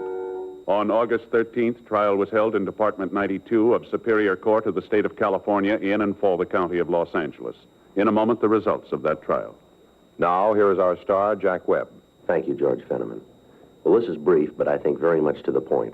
Chesterfield is the only cigarette that gives you proof of low nicotine, highest quality. That's what I want in my cigarette, and that's what you should look for in yours. Chesterfield, regular or king size, best for you. Try 'em.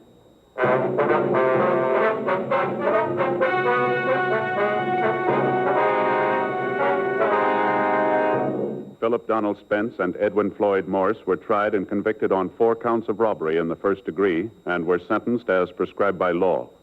Robbery in the first degree is punishable by imprisonment in the state penitentiary for a period of not less than 5 years. Jim Nathan Boland was released to the state adult authority for action on violation of his parole. He was returned to San Quentin for the balance of his original term.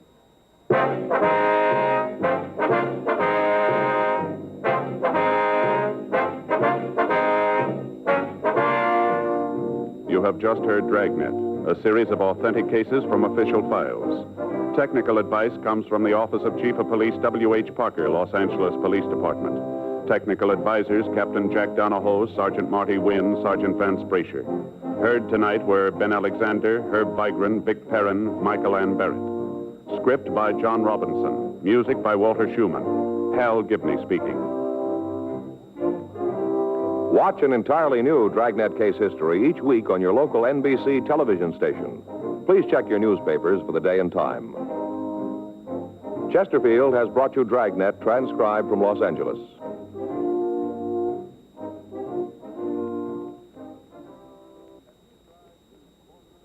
Have you tried new cork tip Fatima? It's the smooth smoke with Fatima tips of perfect cork, king size for longer filtering, and Fatima quality for a much better flavor and aroma. Fatima is made and guaranteed by Liggett & Myers Tobacco Company. Try Fatima.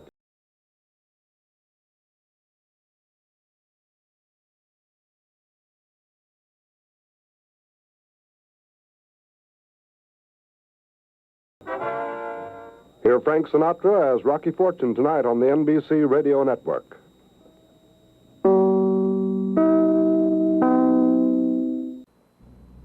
Ladies and gentlemen, the story you are about to hear is true. Only the names have been changed to protect the innocent. Dragnet.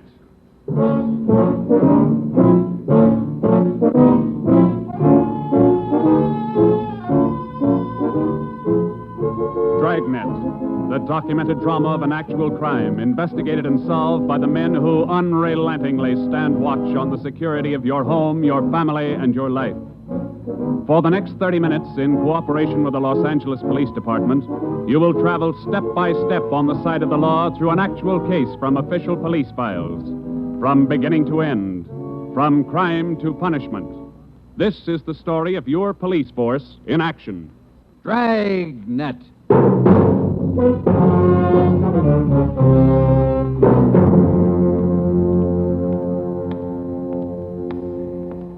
It was Tuesday, March 25th. It was cold in Los Angeles. We were working the night watch out of homicide. Detectives in Los Angeles work in pairs. My partner's Ben Romero. He's a sergeant, so am I. My name's Friday. The boss is Ed Backstrand, chief of detectives. I was on the way back from the record bureau, and it was 13 minutes past 11 when I got to room 42. Homicide. That's a hot shot. Somebody grab it. I got it, Ed. At 1245 East Doheny Street, 1, 2, 4, 5. 2 officers shot. At 1245 East Doheny Doheny Street, Street. 2 officers. Shot. What have you got, Friday? Read it. 2 officers shot. Where's Romero? Right here, Skipper. Okay, you've got one to roll on. Get going.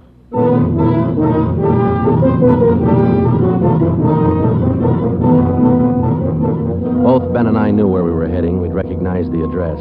It was the Trapdoor Cafe, a joint in the south end of town that did business with a pretty rough crowd. 13 minutes later, we pulled up in front. 2 patrolmen had the crowd pretty well pushed back. There was a cruiser car in front of the cafe. The car door was open, and an officer was sprawled across the seat.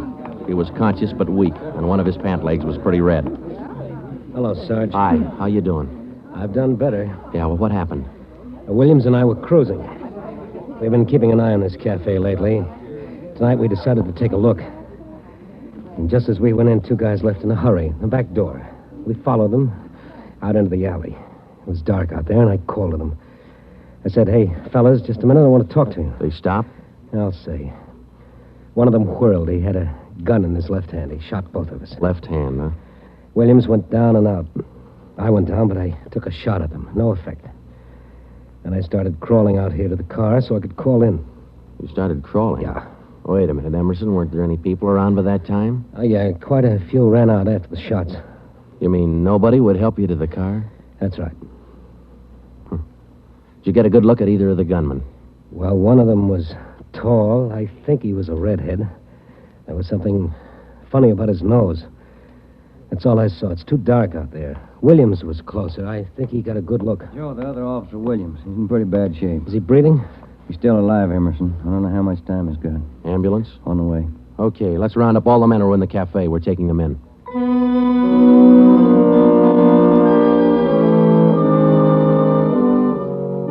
We took all the men back to the city hall. There were 23 in the Trapdoor Cafe at the time of the shooting. We questioned all of them. One of them said there had been a redhead in the place, but he couldn't describe him. Ben and I left the interrogation room, and we went back to the squad room. Friday, Romero. Got a minute? Yeah, Ed. Come on, Ben. Sit down. Okay.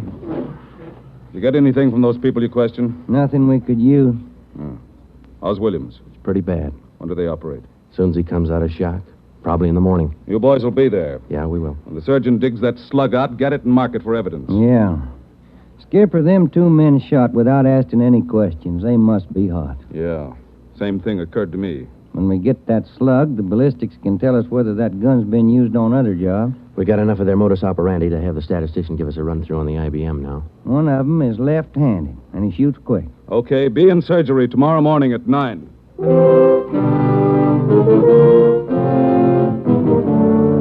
Neither Ben or I said much on the way home, but we were both thinking the same thing. I knew the chief was thinking it, too. Here were 2 men who'd shot a couple of police officers without asking any questions. Now, I suppose you've heard a lot of stories about what the force thinks of cop killers. Sure, we don't like to lose our friends and partners any better than anybody else would. Why not figure it this way? If these 2 guys would gun a couple of armed police officers, do you think they'd hesitate to shoot you, the unarmed citizen?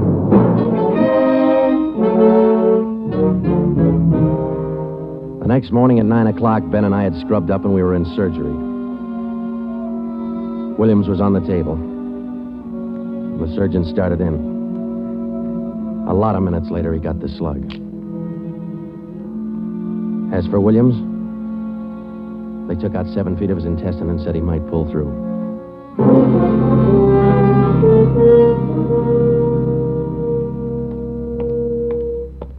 Joe, here's the report from ballistics. The slug they took out of Williams come from a .44 Smith & Wesson. The same gun was used in a liquor store killing about a month ago. You call the statistician? Yeah, She's running all the cards on previous shooting through the IBM machine. She ought to be through about now. Let's take a look. Okay, come on. Hi, Helen. Just a second. Okay.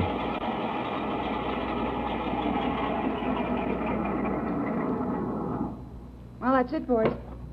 These cards will give you all the shootings pulled by 2 men on foot who shot quick, one of them left-handed. Right.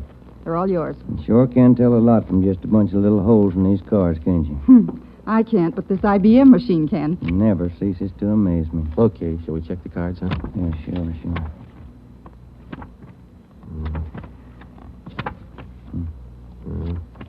Wait a minute, Ben. Here we are. Huh? Yeah. Here's that liquor store killing ballistics tied the Smith & Wesson in on. Same gun that Emerson Williams was shot with? Well, it checks out. The liquor store was in the same neighborhood as the Trapdoor Cafe. Same gun, huh? Got to be. How long ago? A month ago, yeah. Ben, take the DR number off this card and let's pull the crime report on that job.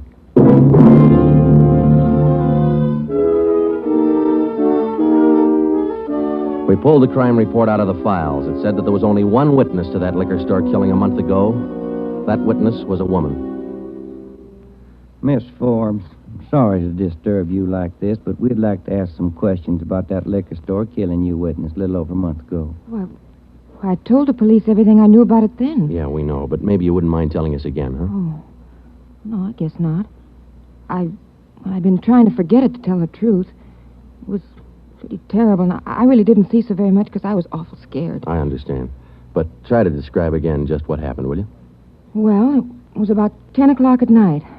I was walking down the street toward home when I realized I was all out of cigarettes. Well, I was right in front of the liquor store then, so I went in.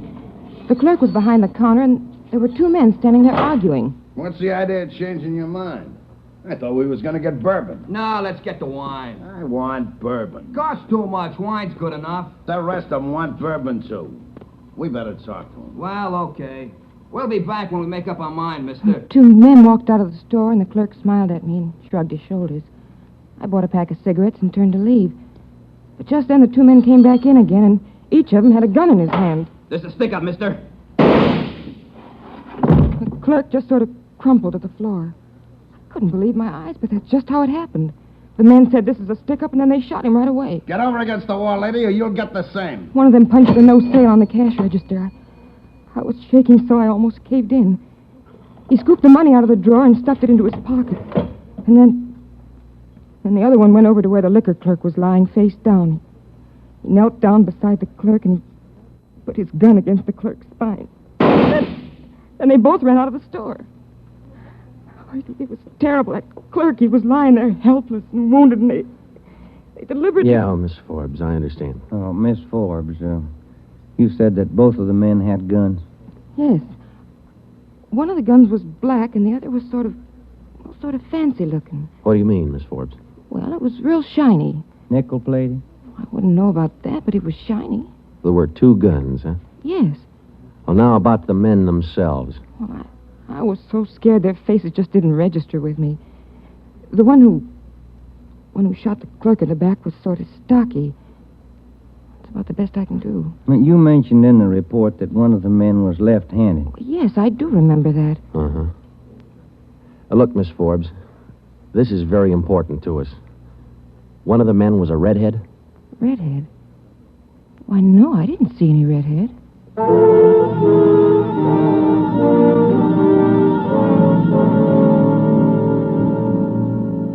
Skipper, me and Joe's run right smack into a stone wall on this thing. What's the complication? Well, there's more than one, Ed. In the first place, we know that the .44 Smith & Wesson was used in both shootings, but the descriptions of the men involved don't check. Police officer Emerson said he thought the man that shot him and Williams outside the Trapdoor Cafe was a tall, left-handed redhead.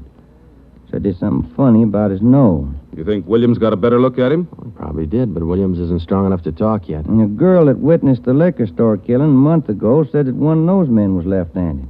But she said neither of them was a redhead. And on top of all that, now we've got 2 guns to worry about. The girl mentioned 2 guns, so we checked the autopsy report on that liquor clerk. And, Ed, the bullet that actually killed him came from a .32-20, not a .44 Smith & Wesson. That fact didn't get any publicity at the time, did it? No, it didn't. Okay. We won't give it any publicity now, either. With a lowdown, it's just the .44 Smith & Wesson we're after. Because if whoever owns the .32-20 finds out it's hot, we'll never get it. Anything else? Well, we sent teletypes to all outlying stations in neighboring cities. Told them that if they get any red-headed suspects, no matter what charge they got them on, to hold them for questioning. Yeah. Now, how about this .32-20, the actual murder weapon? Any leads on it? We've got one, Ed. We've been checking the records, and we discovered that 4 hours after the liquor store killing, a taxi driver in the neighborhood was shot and robbed. Slug was pretty well mashed, but there was enough to tell it was from a 32-20. So we're going over to question the taxi driver now. Good. Well, I think you boys are on the right trail. So far, what we've got is mostly unrelated facts, but sooner or later, those facts have all got to tie in at some point along the line. Find that point.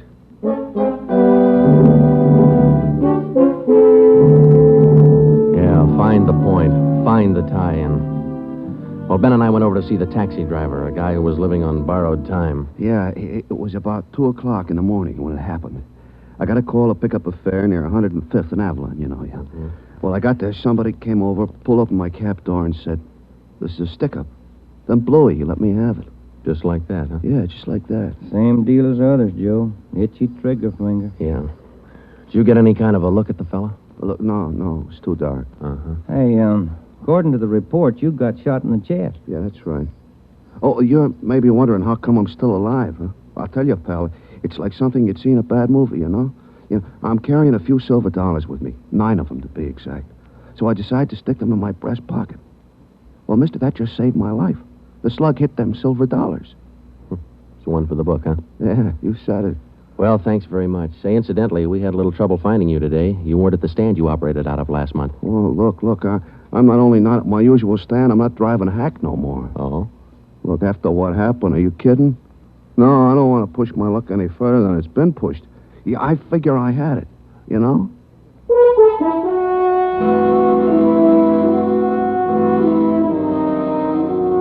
And about that time, Ben and I were beginning to figure we'd had it. We were getting nowhere fast. We had a few informants nosing around, but so far they hadn't come up with any leads. Well, Ben and I followed up all the teletypes that poured in. We just got back from Santa Ana, where we'd been questioning a red-headed suspect, and we'd flopped in the squad room when Chief Backstrand's door opened. Friday. Romero. Got a minute? Yes, Skip. Any luck with the Santa Ana Redheads? No, none at all. Well, I guess you haven't heard the latest. We just now got back in town, Skipper. Early this morning, another cab driver got shot. What? Yeah.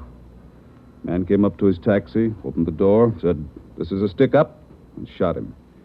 Bullet went through one leg and into the other, but the driver managed to start his cab and drove over to a cafe. He called in from there. Boys recovered the slug? Yeah. It came from the same 44 Smith & Wesson that was used in the other 2 jobs. The cab driver get a look at the gunman? Yeah, briefly. Was it the redhead? No. Oh, the stocky guy. He wasn't redheaded and he wasn't stocky. That's all the driver knows. Well, that's great. Skipper, this is beginning to sound like a Gun of the Month club. You reckon somebody's renting them guns out? Well, they're passing the guns around all right, but I think they're working together. The way they operate indicates that. Yeah, the trigger-happy routine. Killing is apparently more than a business to them. It's pleasure, too. That's why we've got to get to them fast. Come over here. All right. Come on, Ben. Here. Take a look at this map. Uh-huh. Here's the Trapdoor Cafe, and over here's the liquor store. And down here is where the first cab driver got shot. Mm-hmm. Right here's where the second one got it. All of the shootings have taken place within an area of 10 square blocks. Okay. Tonight we're going to throw a blockade around that whole area. Good. It'll go into effect at 10 p.m.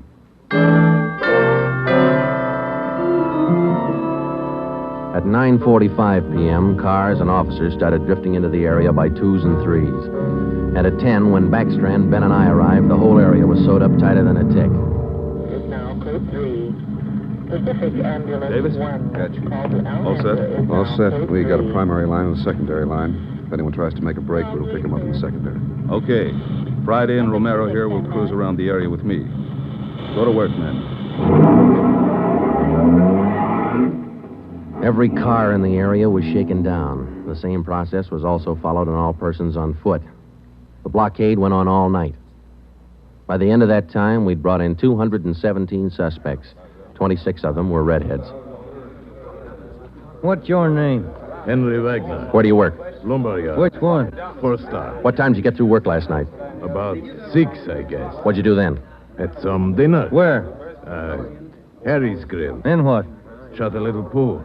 Look, I tell you, I ain't done nothing. Now, let's go back to the day before yesterday. Did you work at... And that's the way it went all day long. We shot question after question at them, working them gradually back to the days on which the shootings had taken place. When it was all over, we got 6 men wanted in other cities on various charges. We got quite an assortment of guns and knives. But as far as the shootings were concerned, we got nothing. Well, I guess that's the last of them. Oh, I was running out of questions there at the end. You two boys better go on home and get some sleep. Well, I was kind of figuring on checking back over the reports to see if we might have overlooked something. I said go on home. You two boys have been at it for 32 hours straight. Look at you. You're both so groggy you can hardly stand up. You need sleep. It's 4 p.m. now. Don't come back until 10 p.m.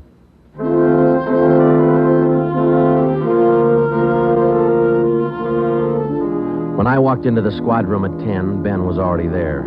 An informant had just phoned in a new lead. He told Ben he'd heard about a gang that had been hanging out down around the DeVere bungalow court in the south end of town. We knew that the DeVere was close to the Trapdoor Cafe, so we went over to talk to the manager. Joe, I've been meaning to ask you. You checked on how Williams is getting along? Yeah, I did. I called the hospital this afternoon. It's going to be all right. Oh, that's fine. Well, here we are. Yeah, manager's office. Still got a light on.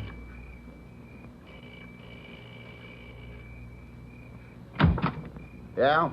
I'm Sergeant Friday, police. This is Sergeant Romero. Yeah? We'd like a little information. Why, sure. Come in. Thank you. What can I do for you? Well, did you hear anything about a gang that hangs out down around here anywhere? Gang? Why, no. How about your tenants here? Any of them ever been in trouble, to your knowledge? No. This ain't exactly the best neighborhood in town, but we try to keep things under control. Once in a while, one of them will get out of line, but when that happens, we heave them out of here. You heaved anybody out lately? Yeah, I did. Fellow and his wife a few weeks ago. They had a fight in one of the bungalows. She took a shot at him, but she missed. Party by the name of Stuba, Carl Stuba. What did this Stuba look like? Oh, sort of tall, skinny. Was he a redhead? No. Now, we'd like to take a look at that bungalow that he lived in. Sure. Help yourselves. Down the end there, number 5. Still vacant.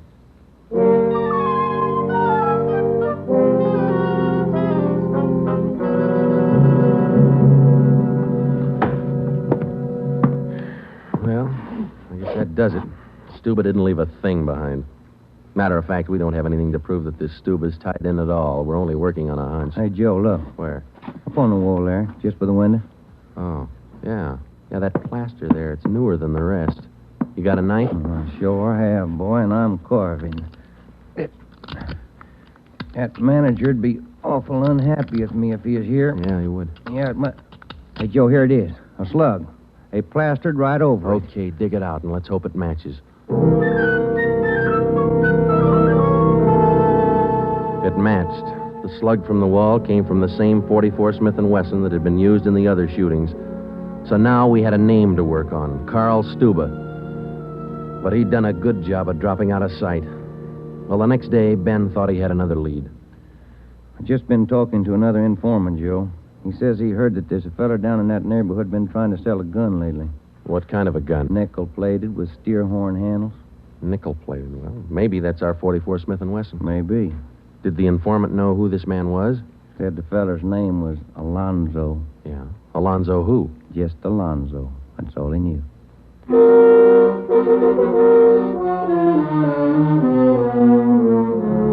So now we had 2 names, Stuba and Alonzo, but no men to go with them. So we went back to making the rounds of the substations, interviewing red-headed suspects. We took a few of them to Williams, who was home from the hospital by now, but he couldn't identify any of them as the man who shot him. Still, we kept checking. Finally, we got around to the 77th Street station. We questioned the suspects they were holding there, and we just started to leave when one of the officers called us. Hey, Sarge, we're holding somebody else you might want to look at. Redhead? No. What's the charge? Suspicion of burglary. Small job. Oh, I don't know. What do you think, Ben? What's special about him? He lives in the same neighborhood where those shootings took place. All right. Where you got him? Down here. You admit anything? Nope. He's pretty surly. Here we are. Thanks. Yeah. Hi. What do you want? I'm Sergeant Friday. This is Sergeant Romero. We'd like to ask you a few questions. Look, I already told the other cops all I know. I didn't steal no radio from that jerk. What's your name? We've been through all that once. Come on, what's your name? Jackson. Alonzo Jackson. Alonzo. I looked at Ben, and Ben looked at me. This could be the Alonzo who'd been trying to peddle that Smith & Wesson. Ben and I both knew here was one suspect we'd have to be real careful with. Alonzo, according to the records, this burglary you're suspected of took place on the night of the 27th. Look, how many times do I have to tell you guys they didn't have anything to do with it? You got an alibi for that night? Sure, I got an alibi. I was out with a couple of friends, I can tell you. What's your friends' names, Alonzo? One of them's Crandall, the other Stuber. Stuba, the guy who used to live in the bungalow court. Well, we told Alonzo he'd have to produce his two friends to give him an alibi for the burglary charge, and he bit. He went with us, and he pointed out where Stuba was living now. No wonder we hadn't been able to find him. It was a little shack at the back of a lot behind two houses. We thought it was a chicken coop at first. We took Alonzo back to the station, then we picked up Stuba. He was surprised to see us and not very happy. We took him in. Next, Alonzo gave us Crandall's address.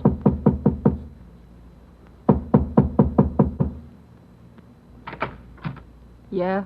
Mr. Crandall in? No. Will he be back soon? I don't know. Who are you? Sergeant Friday, Sergeant Romero, police. What do you want with him? Oh, nothing important, lady. We just wanted him as a witness. Oh. Well, I don't know just when he'll be back. Probably an hour or two. Okay, thank you.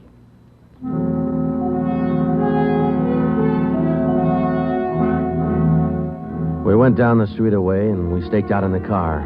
We sat there for about 5 hours, and then Ben nudged me in the ribs. Hey, Joe. Huh? Joe, take a look. Coming along the sidewalk. Yeah, and he's got red hair. Come on. Crandall. Huh? Your name Crandall?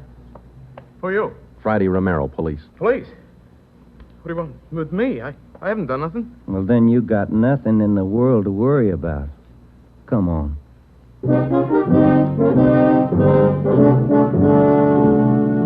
We questioned Crandall for an hour, but he wouldn't give an inch. Denied everything. Then we put him in a car, and we drove over to Officer Williams' house. I left Ben in the living room with Crandall, while I went in Williams' bedroom. Hello, Sarge. Hi, Williams. How you doing? A little better, I think. That's fine.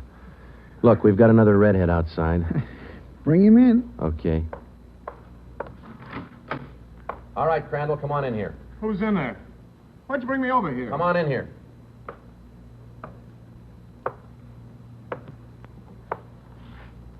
How about it, Williams? That's the guy. No, I'm That's not. the guy that shot me. Well, Crandall? No. Yeah. It was an accident. I didn't mean to shoot him. It was an accident.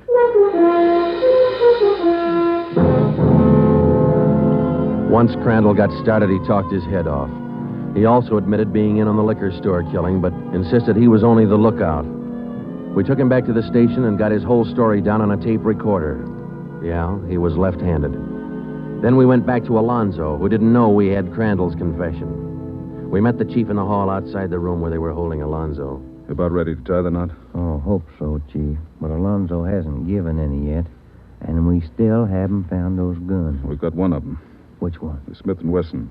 Stuba popped about that one 10 minutes ago. Said he left it with his girl.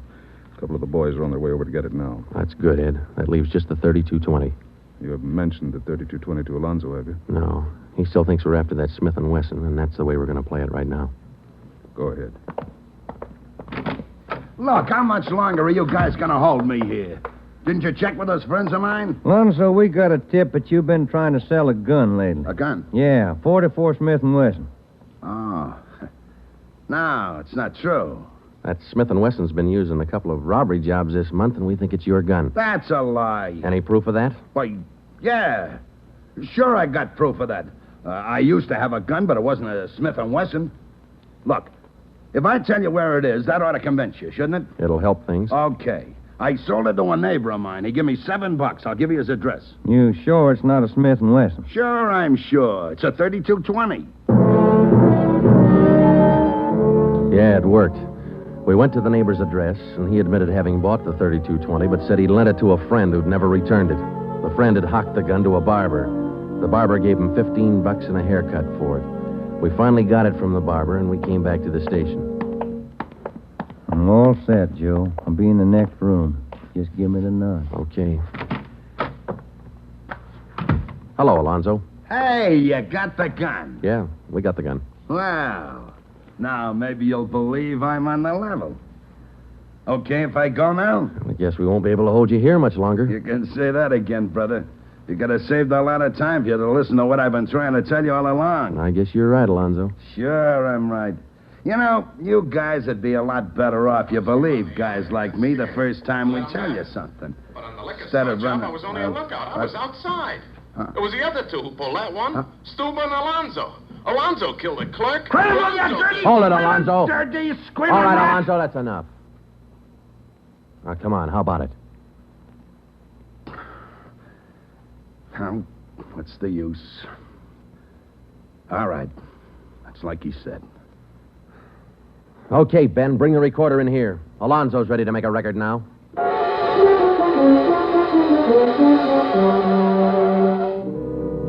By playing back Crandall's statement that we'd recorded earlier, we got a full confession from Alonzo.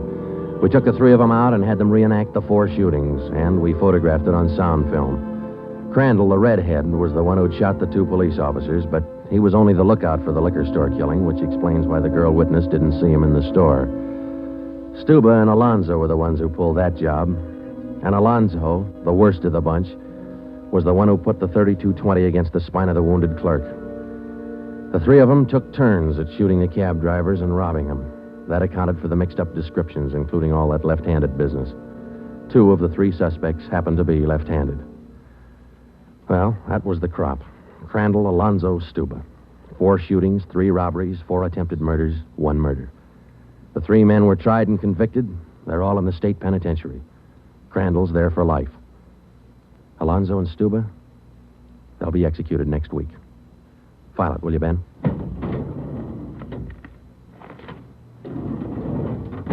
Case closed. Dragnet.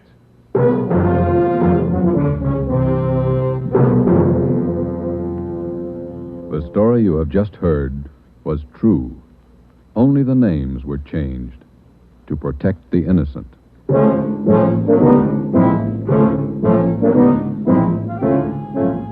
You have just heard the second in a new series of authentic cases from official files. Technical advice for Dragnet comes from the office of C.B. Horrell, Chief of Police, Los Angeles Police Department. Tonight's program is dedicated to Radio Officer Delmer E. Cook of the Los Angeles Police Department, who, on the afternoon of December 6, 1948, gave his life so that yours might be more secure. Dragnet came to you from Los Angeles. This is NBC, the national broadcasting company.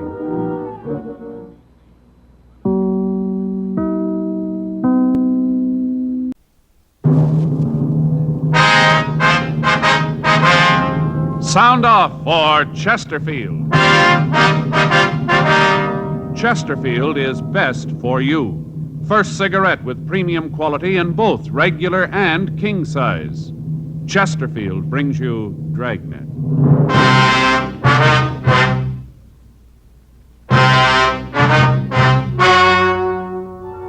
Ladies and gentlemen, the story you are about to hear is true. The names have been changed to protect the innocent.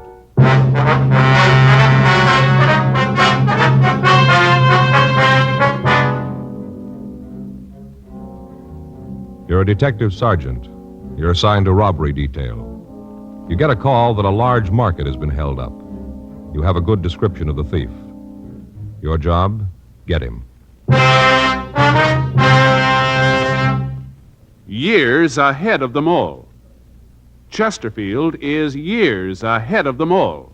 The quality contrast between Chesterfield and other leading cigarettes is a revealing story. Recent chemical analyses give an index of good quality for the country's 6 leading cigarette brands. The index of good quality table, a ratio of high sugar to low nicotine, shows Chesterfield quality highest, 15% higher than its nearest competitor, and Chesterfield quality 31% higher than the average of the 5 other leading brands. Yes, Chesterfield is first with premium quality in both regular and king size. Don't you want to try a cigarette with a record like that?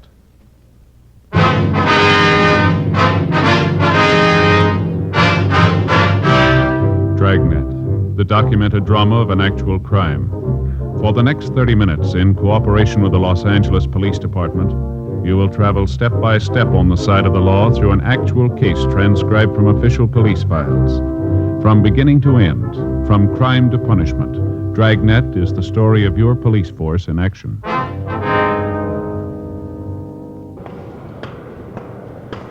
It was Monday, March 10th. It was raining in Los Angeles. We were working the day watch at a robbery detail. My partner's Frank Smith. The boss is Captain Didion. My name's Friday. I was on my way into the office, and it was 8:02 a.m. when I got to room 27A. Robbery. Joe? Yeah, Frank. It's really coming down, isn't it? Yeah, pouring out in the valley. That's so? Yeah. Keeps coming down like this, gonna cause a lot of trouble. Sure makes Faye mad. Yeah, how's that? Well, it gets to raining like this, and she begins to think about the house. You know, doing something about it, changing stuff around. That so? Spent the whole day yesterday moving furniture. Finally got it all set just before dinner. Looked pretty good, too. What happened? Well, we got through dinner and all went in to look at television. Yeah. The way she had the furniture, none of us could see a thing. The chairs were either so close you couldn't see her, or else they were way across the room. No, well, you're not supposed to get too close, are you, anyway? Yeah, but Joe, we only got a 10-inch screen. We got one of those big magnifiers on it, and if you get to one side, everybody looks like they got the mumps. Had to move all the stuff back the way it was. It's a hot shot. I'll get it. All right, get your coat. We got one to roll on. What is it? Liquor store robbery. 8:12 a.m. We arrived at the scene of the holdup. It was a large liquor grocery store at the corner of San Marino Avenue and 6th Streets. A radio unit was already there. Frank and I checked with him, and then we talked with the victim, a Mr. Henry Alden. I was just standing there at the counter. This old guy came in, pulled a gun, told me he wanted the money.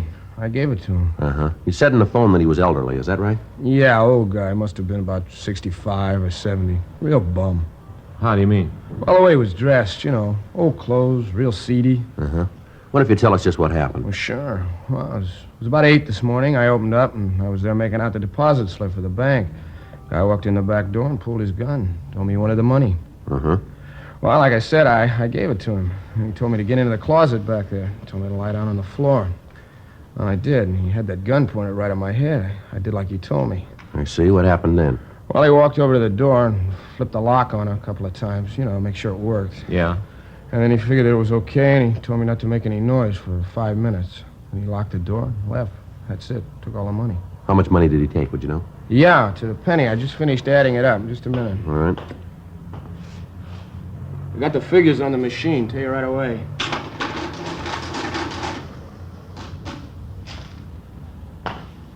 That is $5,200.52. That's it exactly. You said the guy came in the back door, is that right? Yeah, that's right. Well, were you open? I mean, was the store open for business? No, we weren't. You see, I usually don't open before 8:30. Leave the back door open, though, for deliveries, bread, milk, stuff like that. Uh-huh. What if you could give us a description of the man? Well, sure, like I said, he was old. Say around 70, not in there. Uh-huh. About how tall was he? I'd say maybe 5'7", not much more than that. How much did he weigh, would you know? Not much, maybe 125. How about his complexion? Real tan, like he'd been out in the sun a lot. Face was all wrinkled. How about the color of his eyes? Blue, real blue. Mm-hmm. Now, what about his clothes? A real bum. Had on this old overcoat, brown, all frayed, ragged around the sleeves. Had a patch on the right elbow. Patch looked like it was kind of dark serge material. Was he wearing a hat? Yeah, blue, all beat up. You could see the dirt around the brim. Mm-hmm. How about his shirt and trousers? Blue striped shirt and old kind of brown pants, no press. Looked like he was getting ready to jump in them. Real seedy. Yes, sir. Did he wear glasses? No, I didn't. Was he clean-shaven, or did he wear a mustache? Well, he had about a 4 or 5 day old growth of beard, white. I see. Did he have any marks or scars that you could see? No, nothing like that, at least not that I could see. How about the gun? Was it a revolver or an automatic? Well, it looked like an automatic. Might have been a .45. I didn't look too close at that. Yeah. Did he have any sort of an accent when he talked to you? No, nothing like that. All right, Mr. Alden. Joe, I'll get the description out. Right, Frank, thanks. Mr. Alden, did the man say anything to you that might help identify him? No, not that I can think of. He kept telling me that he was real sorry he had to do this. Said, I'm really sorry, but I have to have the money. I have to. Kept asking me if I understood. I told him no. He said that someday I would.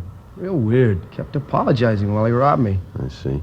You the owner here, are you? No, I'm just a manager. The owner's Mr. Wood. He's going to be real mad when he hears about this. Second time in 3 months we've been held up. Getting a little tiring. A couple more times the insurance company isn't going to stand for it. Yes, sir.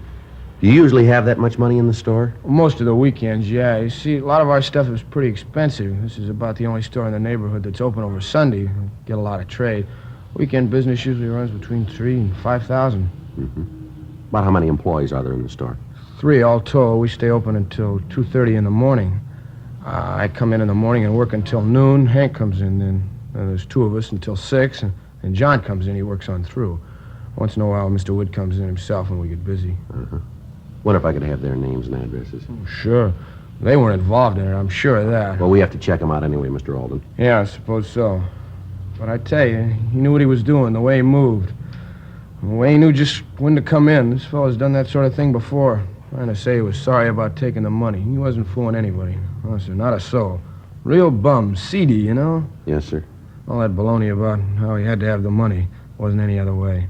He wasn't sorry, not at all. Yeah, well, he probably will be. 9:30 a.m. Frank and I started a canvass of the immediate vicinity. None of the store owners in the area had seen anyone answering the description of the hold-up man. None of them had seen any suspicious cars in the area. We asked the liquor store manager to go with us to the city hall to look at the mug books. He called the store owner, and when he arrived, we drove downtown. The victim went through the mug books on known hold-up men, but failed to make an identification. A local and an APB were gotten out on the suspect. We asked the stats office to make a run on the MO used, and they came back with 14 possibles. It took us 2 days to check them out. They led us nowhere. The papers caught on to the story, and letters began to pour in with advice and tips. On Monday, March 17th, a full week after the robbery, Frank and I had lunch and checked back into the office. See the afternoon papers, Joe? Yeah, pretty funny, huh? Yeah, they're sure taking up the story. Everybody got a different idea who the old guy is and why he did it. Have you read some of the stories? Yeah, sure. The only thing is, a lot of people seem to think the old guy's a real Robin Hood. Now, that's all right, but they forget that he walked in that store with a gun. Wasn't anybody to say that he wouldn't have pulled the trigger if somebody got in his way. Yeah. I'll sure be glad when we get him, find out what it's all about. I get it. Robbery Friday. Yes, ma'am, it is. No, ma'am. No, ma'am, we haven't caught him yet. What was that? Yes, ma'am. Uh-huh. Would you give me that address again? Yes, I have it. Yes, ma'am. All right, thank you. There's another one. What's that? Landlady runs a place out on 9th Street. Yeah. Says she's got a tenant that she's sure is the old fellow we're looking for. How come? Says all the old guy does is stay up in his room. The other day, the landlady's daughter went upstairs for something. Tenant chased her down the stairs, yelling at her to stay away from his room, all that sort of thing. He was tired of people not respecting his rights, the rights of an old man, something like that. I couldn't get it all on the phone. Description she gave him pretty much matches the one we got. What do you figure? Well, we got no choice. We'll check it out. 1:58 p.m. Frank and I got to the rooming house on 9th Street. It was a large 4-story building. We talked to the landlady, and she gave us what information she could. She told us that the tenant's name was Roger Dietrich. She told us that he'd lived in the building for the past 8 years. She went on to tell us that he had some sort of a private income and that he rarely left his room. The landlady explained that earlier the same morning, her 11-year-old daughter had gone to the attic to get some old newspapers, and that on the way she'd run into Mr. Dietrich. The tenant had yelled at her and told her that as long as he was paying rent on the room, he wouldn't have anybody snooping around. We checked and found that he got no mail except the single letter a month with the income check. 2:30 p.m. Frank and I went up to the 4th floor and knocked at the door. You want to try it again? Yeah. Go away! I don't want any. Go away! Mr. Dietrich? Who is it? Police officers, we'd like to talk to you. Just a minute.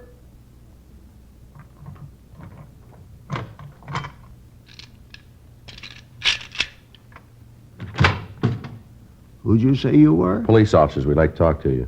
Oh, what are your names? My name's Friday. This is my partner, Frank Smith. Uh-huh. I guess it's all right. Come in. Thanks, sir. Well, guess it's about that thing this morning, huh? Sir? Oh, you don't have to play cagey with me. I know that she called you, the old busybody. That brat kid of hers is just like her. He's always snooping. Well, there wasn't anything to it. The kid come up here and was snooping around trying to find out what I was doing. I'm not ready yet. Well, what do you mean, sir, not ready? No, the book's not finished yet. It will be in another year. And the whole world can see it. Maybe mend their ways. Give them something to hope to avoid what's coming. Well, sir, that's not why we're here. Don't lie to me. I know all about you. I know that you'd be around. You're trying to stop me. I knew it. I knew it all the time. You see that stack of magazines over there? Yeah? Every copy of Life magazine ever printed, right from the first. I keep track, you know. I use it for research. Well, I don't quite understand, Mr. Dietrich. That's from my book. Oh, yeah. Going to be in 5 volumes called The Evils of the Machine Age and Its Effect on Mankind. 5 volumes, yes, sir, 5 volumes. Got the first 4 finished. Working on the last one now. That's how I knew you were coming. I worked it out on the charts. Mm-hmm. Well, we'd like to talk to you about what you were doing a week ago, sir. Oh, you would? Oh, well. Well, yes, I figured on that. I knew that you'd be checking me. I knew it. I saw it in the chart. I'm getting close now. World's going to sit up and take notice. Sit right up. Yes, sir. Did you go out last Monday? Monday? Well, yes. I went out to get some supplies. I got them come right back. Would you tell us what time of day that was? Oh, night, dear sir. I always go out at night. Yes, sir. Where'd you get these? What are these, supplies? Well, that's a little place down the street. I always buy things there. Very nice, very nice. Yes, sir. And the man down there would be able to tell us if you were there, wouldn't he? Oh, sure, yes. Him and me had a talk about my book. Fellow's really interested. We talk all the time. I just finished volume 4, you know, about what's going to happen if the machine is allowed to continue. Oh, it's going to be terrible. I beg your pardon? The way the world's going. All these atom bombs. Now the hydrogen bomb. Gonna blow the world right away. Even if they stop that, things aren't going to be the same. They're all going to be different. All right. You just betcha. You know what kids are going to look like 1,000 years from now? Well, sir, I imagine pretty much the same way they do now, huh? Yes, sir, and that's just where you're wrong. See, I got a picture right here. That's volume 4. You know, finished volume 4. I'll get it. There you are. See? I do it up myself. Yeah. Well, what is it? Well, you see, that's the way we're all going to look. You see there? See? Yeah. That large hair, all brains, little bitty legs. That's from that we won't be doing any walking, you see, just riding all the time. One great big eye right in the middle of the head, and the right arm fit only for eating breakfast food that makes noises and turning on a television set, you see? Oh. It's clever. Yes, sir. That's what the chart says we're going to look like if we all eat atom bombs. Yes, sir. I wonder if you'd mind coming downtown with us. In an automobile? Yes, sir. Well, I'm afraid not. You see, I don't believe in them. They're not going to last, you see. Well, I'm sorry, Mr. Dietrich, but we have to ask you to go with us. Police business, huh? Yes, sir, that's right. Well, I don't like it, but I guess I got no choice. That right? Yes, sir, that's right. Well, all right. That way. Might as well ride an automobile. Won't be around long, you know. They'll just fade right out of existence. Is that right? Yeah. Tell you how it's going to happen in my book. Uh-huh. Volume 5. 3:01 p.m. We drove Roger Dietrich down to the city hall and checked him through R&I. We found no record on him. We got in touch with the holdup victim, Henry Alden, and asked him to come down to the city hall to see if he could identify the suspect. He got to the robbery squad room at 4:15 p.m. No, I'm sure of it. That's not the guy. Now, what's all this about, anyway? What are you officers trying to do? Well, it's all right, Mr. Dietrich. We're just conducting a routine investigation. It's all right now. Oh, it is, huh? Yes, sir. We can take you home now if you like. In that police car? Yes, sir. Well, how about this fella? He going too? No, sir. Oh, well, now, maybe I'll do just that. Would you mind dropping me off at Pershing Square? I'd like to listen to a speech. A friend of mine's making it this afternoon. Brilliant, man. Oh, my. He's already written 12 books. All on odds. Sir? ODDS, odds. Like, what are the chances of a comet falling on your house? Or what are the chances of a certain horse winning the Kentucky Derby? All things like that, you know. Brilliant man. Yes, sir. He's dead broke. Is that right? Yep. Spends all his money on research. I get it. Robbery Friday. Yeah, Barnes. Uh-huh. Yeah. When'd you pick him up? Yeah. All right. No, we'll be right over. Anything? Yeah, Barnes over at the main jail says they got a drunk over there who's doing a lot of bragging. What about? Heist in the liquor store for $5,200. 4:30 p.m. We had Roger Dietrich taken to his home, and then Frank and I went over to the main jail. We talked to Officer Phil Barnes. He told us that an Arnold Jefferson had been picked up and booked for LAMC 4127A on the previous day.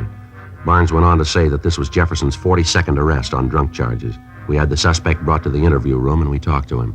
All right, Jefferson, now what's all this about you holding up a liquor store? What do you know about it? You matched the description of the man who committed the robbery. The clothes there that you're wearing are like the ones the victim described. Now, how about it? You figure you can prove it without me telling you? Yeah, if Alden identifies you, we can. Alden? He's the man who was robbed. He's outside now. We want him to take a look at you. That won't be necessary. You got the right man.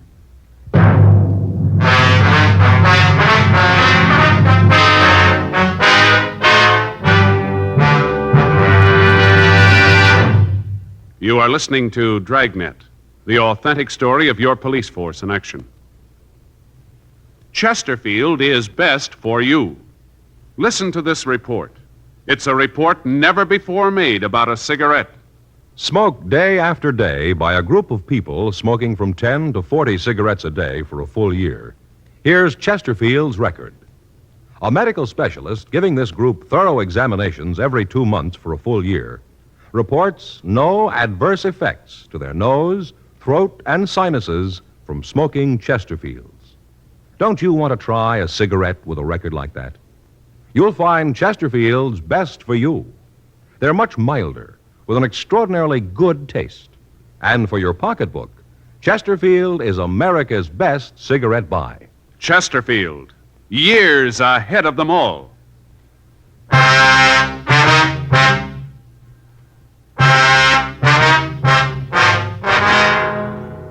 We had the victim, Henry Alden, look at the suspect, Arnold Jefferson. He identified him positively as the man who had held up the liquor store. We took Jefferson back to the city hall and checked him through R&I. He had no felony record. 7:30 p.m. We took him to the interrogation room. I knew you'd get me. Knew it all the time. Is that right? Sure. I knew it even before I held up the store. You know, I didn't really want to do it. You know, I really meant it when I told him I was sorry about doing it. Really meant it. Mm-hmm. Guess maybe you find that kind of hard to believe. Well, suppose you tell us about it, huh? Yeah. I guess the best way would be to start from the beginning, huh? Yeah. First thing you should understand is I think basically that I'm an honest man. All my life I've never cheated anyone or taken anything that didn't belong to me. I've tried to live pretty much by the golden rule. Yes, sir. Sometimes, maybe, lots of times, it'd be a little hard to do, but I did my best. Yes, sir. Go ahead. I was born in the Middle West. Tiny little town. You probably never heard of it. Isn't on most of the map. Went to school there through the 8th grade. Then I decided that I wanted to see the rest of the country. Worked my way through every one of the 48, every one of them. Uh-huh.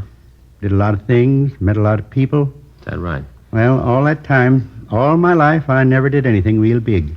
Nothing that I could ever tell anybody about and be proud. Nothing to tell people about. Yes, sir. I'm 72 years old now. That's a long time to live and never do anything big. Long time. Mm-hmm. Came downtown one day, sat in the plaza in the sun, met some real nice people. People like me, people without much reason. Got to coming down every day, sitting and talking, exchanging ideas. Found a lot of good friends. Most of them were alone. And I guess being alone made us members of the same club. Got to be sort of a lodge, 17 of us. Used to meet, talk about things, the way the world was going, how things look for the future, all things like that. Friends. Yes, sir. How'd you get along all this time? How'd you live? Oh, I get a little pension from the state, enough to get along on. I don't need much. Mm-hmm. Well, one day I got to thinking about how I didn't really have anything big to remember. That's when I decided. You mean on the robbery? Yep. Decided that if I could get my hands on a lot of money, a lot of it all at once, I could have something. Yeah? So I started to figure. First off, I had to figure what kind of a store to rob. Had to be one where I could get enough money. Thought about it quite a while. When I had that figured, I picked out the store. And then I, cased. Is that right? Yeah, that's right. Well, I cased the store. Figured how I'd do it. Then I figured that I'd have to have a gun. Yeah. Got one of those little plastic ones. Bought at the dime store, fixed it up with shoe black. Couldn't hurt anybody, just plastic. Looked real, but couldn't hurt anyone. Of course, the victim wouldn't know that, would he? Yeah, I thought considerable about that. Worried about it a lot. About how if there was any trouble, it'd make it hard with just a plastic gun. Oh, not that I wanted to hurt anybody. I didn't. But I got to thinking what would happen if somebody got scared and thought it was real. Could be trouble there. Mm-hmm. No, now, before I go any further, I want you to know that right at this point, I knew I was doing wrong. I knew it. Knew that I'd have to go to jail for what I did. Knew it, and it didn't matter. Had to be that way. Well, now, if you knew that, why'd you go ahead with the robbery? Well, wasn't any other way to get the money. At least none that I could think of. And believe me, I tried to think of one. All right, go ahead. And I held up the place, took the money, and then I made the man get in the closet. Did that so he wouldn't try to follow me. I was sorry about it. Tried to tell him, but I don't think he really believed it. Don't think he did. What'd you do then? I took a bus out to the airport. Thought about taking a cab, but then I figured that I'd want to save as much money as I could so as to have it later. Yeah. I inquired around out there at the airport and found a place where I could rent an airplane. I paid for it in advance so there wouldn't be any trouble. Hired it to go to San Francisco. Round trip, both ways. You hired an airplane? Yep. Big one. Carried 18 people. That's what I needed. Real comfortable seats, 2 motors. Had a girl painted on the front. From the war, I guess. All right, go ahead. Well, I took the bus back to town, and I started walking around the plaza.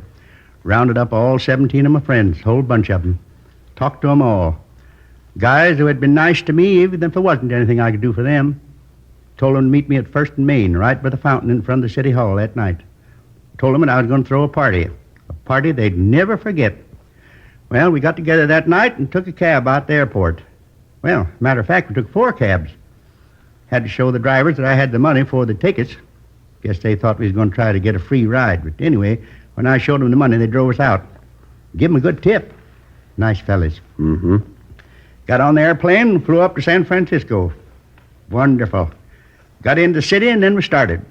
Really had a time. Lasted 3 days. Wasn't anything we didn't see, nothing we didn't do. 3 days of it. Real living. Everything was on me, paid for it all. Went to the best places, ate the best food, drank the finest wines. Really lived. Where'd you stay when you were in San Francisco? Hotel down on Howard. Not the richest in town, but real nice. Clean rooms. All right, go ahead. Well, about the time that I thought we'd stayed long enough, we all got on the plane and come back. Got in Wednesday morning. Took cabs downtown, then we all went to breakfast. Had a real whopper. Kind of a farewell for the whole party. After I settled up with the waitress, I only had $1.75 left. Give it to her for a tip. Sure made her happy. I don't guess she makes much down there. Yeah. Well, did any of your friends know where you'd gotten the money for this party? No. You see, when I first got the idea, I told them that I had a real rich brother. Told him that he died and that I was his only relative, that all the money would get to me. I figured that I could sort of set things up by doing that. Seemed to work all right. None of them said anything. Uh-huh. You remember the man you chartered the airplane from? Oh, sure. Real nice fella. I got his card. I kept it, sort of a souvenir. I can give it to you if you want it. Yeah, we'll have to have it. You ever done any big time? Me? Oh, no. Just a drunk arrest. Lots of them. Yeah. Big thing about this is that I wish there was some way to keep the boys from finding out so they wouldn't have to know. Of course, I know that I'm not going to see them again, but just the same, what are they going to think? How are they going to take this when they hear about it? I don't know. I sure was wrong, real wrong. How long will they put me in jail for, you guys know? Well, it depends. Depends on what? What the court says. Oh. Still have to go to prison, though, huh? Yeah, I'm afraid so. Mm-hmm. Well, I haven't got much left. Guess no matter what they say, it's going to be life for me. Well, sir, we're not the ones to decide that. Yes, I know. You guys been real nice. In a way, I'm glad it's over. Like I said before, I knew you'd get me. I knew it all the time right from the beginning. Tried to figure out how it'd be when you did get me. What I'd say, how I'd act. Wasn't as hard as I thought it was going to be. Not hard at all. One thing, though. Yeah, what's that? I kind of wish I hadn't done it. I really do. I keep thinking of my friends, how they're going to take it. Yeah. You want to go? You're going to take me back now, huh? Yeah, I'm afraid we have to. Going to put me back in the tank? No, not this time. Upstairs? Yeah, upstairs. That means I'll have a cell all to myself. Be nice. I'd like to be alone. All right. You all set, Jefferson? Yeah. This way. 72 years, nothing to show for it. Nothing. Only one thing I can really say I did with my life. What's that, Jefferson? Wasted 72 years.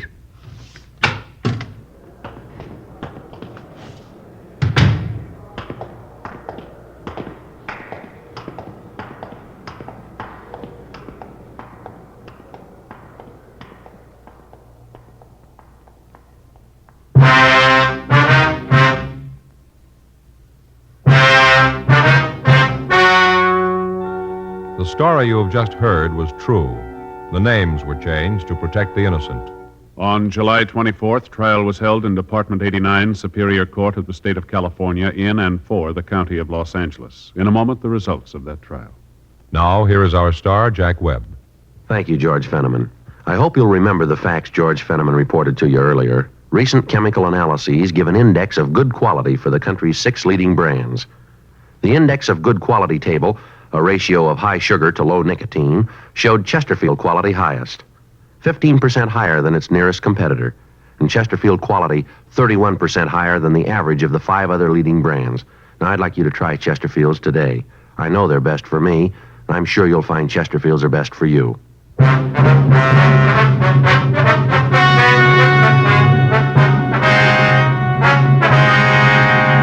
Arnold Peter Jefferson was tried and found guilty of 1 count of robbery in the 2nd degree. He was sentenced to the state penitentiary for the term as prescribed by law. Robbery in the 2nd degree is punishable by imprisonment for a period of not less than 1 year. Ladies and gentlemen, we wish to thank the editors of Real Magazine for their article High Tension on TV in the April issue, now on sale.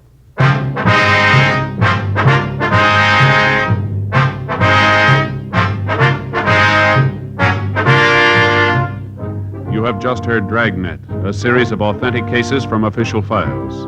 Technical advice comes from the Office of Chief of Police W.H. Parker, Los Angeles Police Department. Technical advisors, Captain Jack Donahoe, Sergeant Marty Wynn, Sergeant Vance Brasher.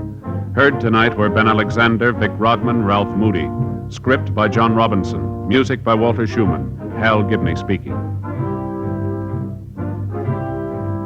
For a million laughs, tune in Chesterfield's Martin and Lewis Show, Tuesday on this same NBC station. And sound off for Chesterfields. Either regular or king size, you'll find premium quality Chesterfields much milder. Chesterfield is best for you.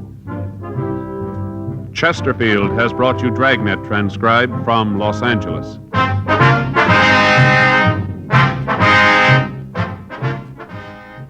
Tonight, it's Adventure with Barry Craig on NBC.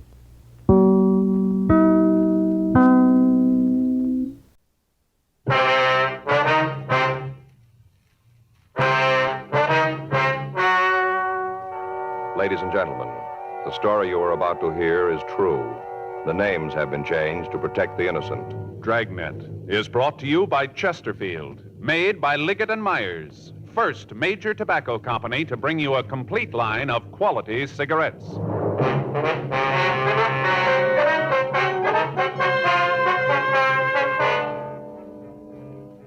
You're a detective sergeant. You're assigned to hit-and-run felony detail. A young woman has been run down and seriously injured. The driver of the car has fled from the scene. Your job, find him. Today, friends, you hear these 3 words everywhere. Chesterfield's for me. The Chesterfield you smoke today is the best cigarette ever made.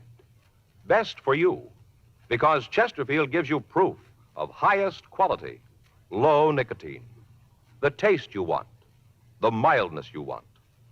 Chesterfield is best for you because it's tested and approved by 30 years of scientific tobacco research. Chesterfield is best for you because it has an established good record with smokers, proven by test after test. Yes, friends, the Chesterfield you smoke today is the best cigarette ever made for the taste you want, the mildness you want. Join the thousands now changing to Chesterfield. Always say, Chesterfield's for me.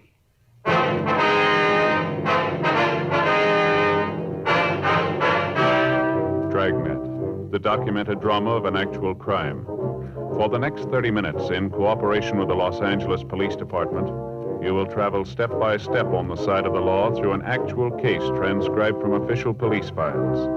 From beginning to end, from crime to punishment, Dragnet is the story of your police force in action. It was Tuesday, April 7th. It was cold in Los Angeles. We were working the day watch out of Traffic Bureau, hit-and-run felony detail. My partner's Frank Smith. The boss is Captain Calfee. My name's Friday. We were on our way out from the office, and it was 8:40 a.m. when we got to 1784 Byram Street. Front door. Better try it again, huh? Yeah. Wait a minute. Sounded like somebody coming. Yeah? Something you want? Miss Hunter? That's right. What do you want? Police officers. We'd like to talk to you. Oh, about the thing last night, huh? Yes, ma'am, that's right. Well, come on in. I can't stand around for long. I'm going to be late for work as it is. Come on. Thank you. This is my partner, Frank Smith. My name's Friday. How do you do? Hi. Sit down there. I got to get ready to leave. There's some coffee there in the carafe if you want some. No, thank you. No, ma'am, thank you. Would you mind pouring me a cup? You'll find everything right there on the table. 2 sugars. All right.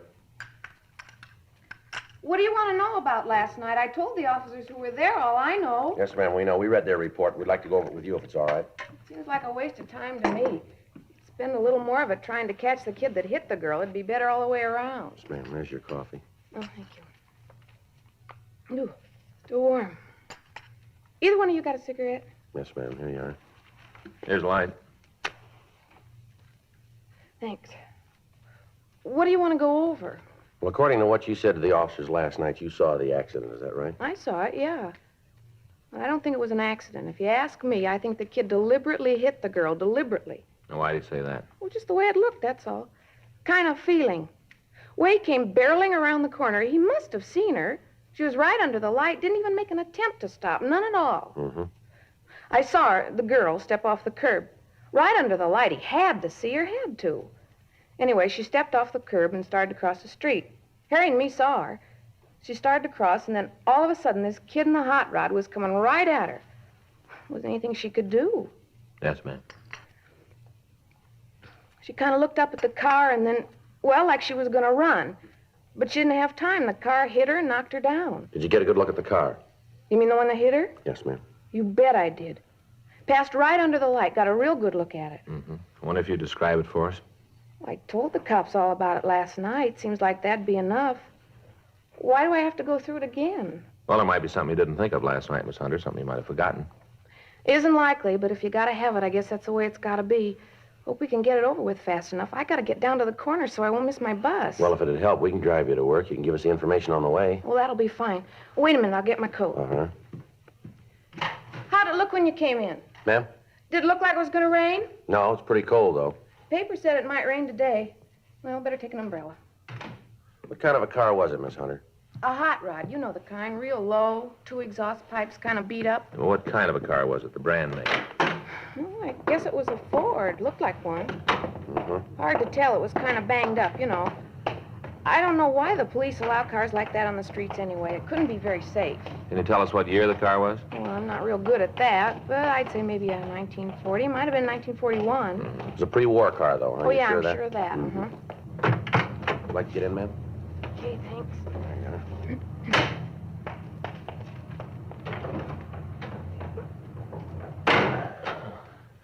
Where can we drop you, ma'am? Near First and Broadway will be fine, just on the corner there. Okay. Miss Hunter, was there anything about the car that'd make it easier to identify? Not especially. Black Ford, all beat up. I'm sure I'd know it if I saw it again, any place. Did you get a good look at the driver of the car? No, not too good. All I could see was that he was a kid, you know, maybe 19, 20 years old. Uh-huh. Sure like to see you get that kid. Is the girl all right? She looked pretty bad last night. Well, she's still in a critical condition. Doctors aren't sure yet whether she'll be all right. Sure hope she is. Have you talked to her? No, we haven't. Not yet. It's a terrible thing. Kids like that running around in hot rods, barreling around the city. Person's not safe on the streets anymore. Well, just because a car's got twin tailpipes, Miss Hunter, doesn't have to be a hot rod. Well, this one was. Even had the little sort of license plate hanging down from the back bumper. You mean a state license plate? No, one of those with a club name on it. You know the kind.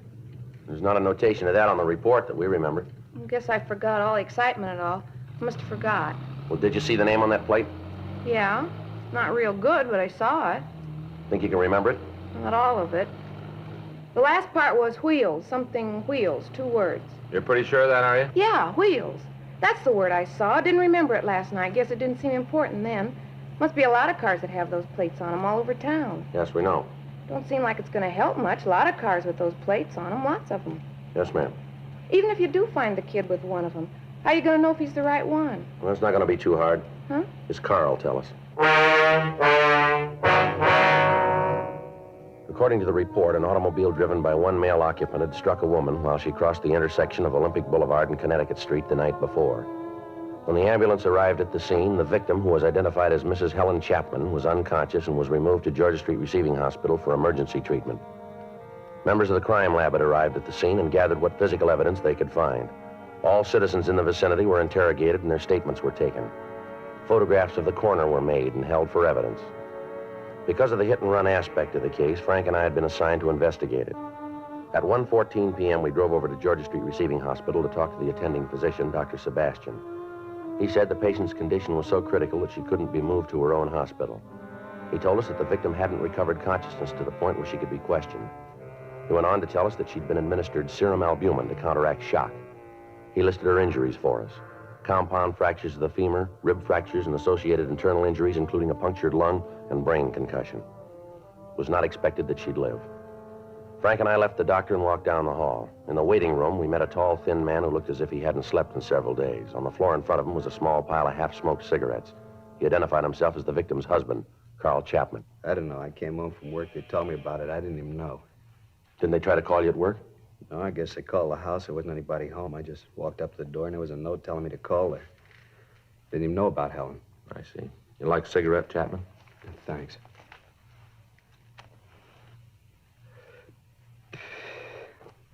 You talked to the doctor? Yes, sir, we just did. Is there anything new? Is she going to be all right? Well, I don't know yet. You can ask the doctor yourself. Why don't anybody tell me anything? All the time I ask how my wife is, they tell me to ask the doctor. Why won't they tell me? I don't know, sir. Can't even find out if she needs anything. He won't let me see her. And anybody who'll tell me what's really happening in there, it's been over 10 hours. Nobody will tell me what's going on. Well, best thing, try to sit down and take it easy, Mr. Chapman. Oh, that's great to say. Just sit down. Easy to say. It's not your wife who's in there. It isn't someone you love. Why are you here, anyway? Why aren't you out trying to get the rotten little punk that did it? Why don't you look for him? We'll get to him, sir. When? After Helen's dead? Is that going to be when you start looking? We're looking for him now. We came over in the hopes that we could talk to your wife. We thought she might be able to give us some information. What in God's name do you want from her? The name and address of the kid who ran it down? Does she have to get out of bed and go find him for you? It's your job, yours. All this talk about the police department being so good, but what are you doing? You're standing around here with your toe in the dirt waiting for my wife to come to enough to point the kid out. All right, sir. Now, take it easy. Take it easy, nothing. You listen to me, both of you. You listen.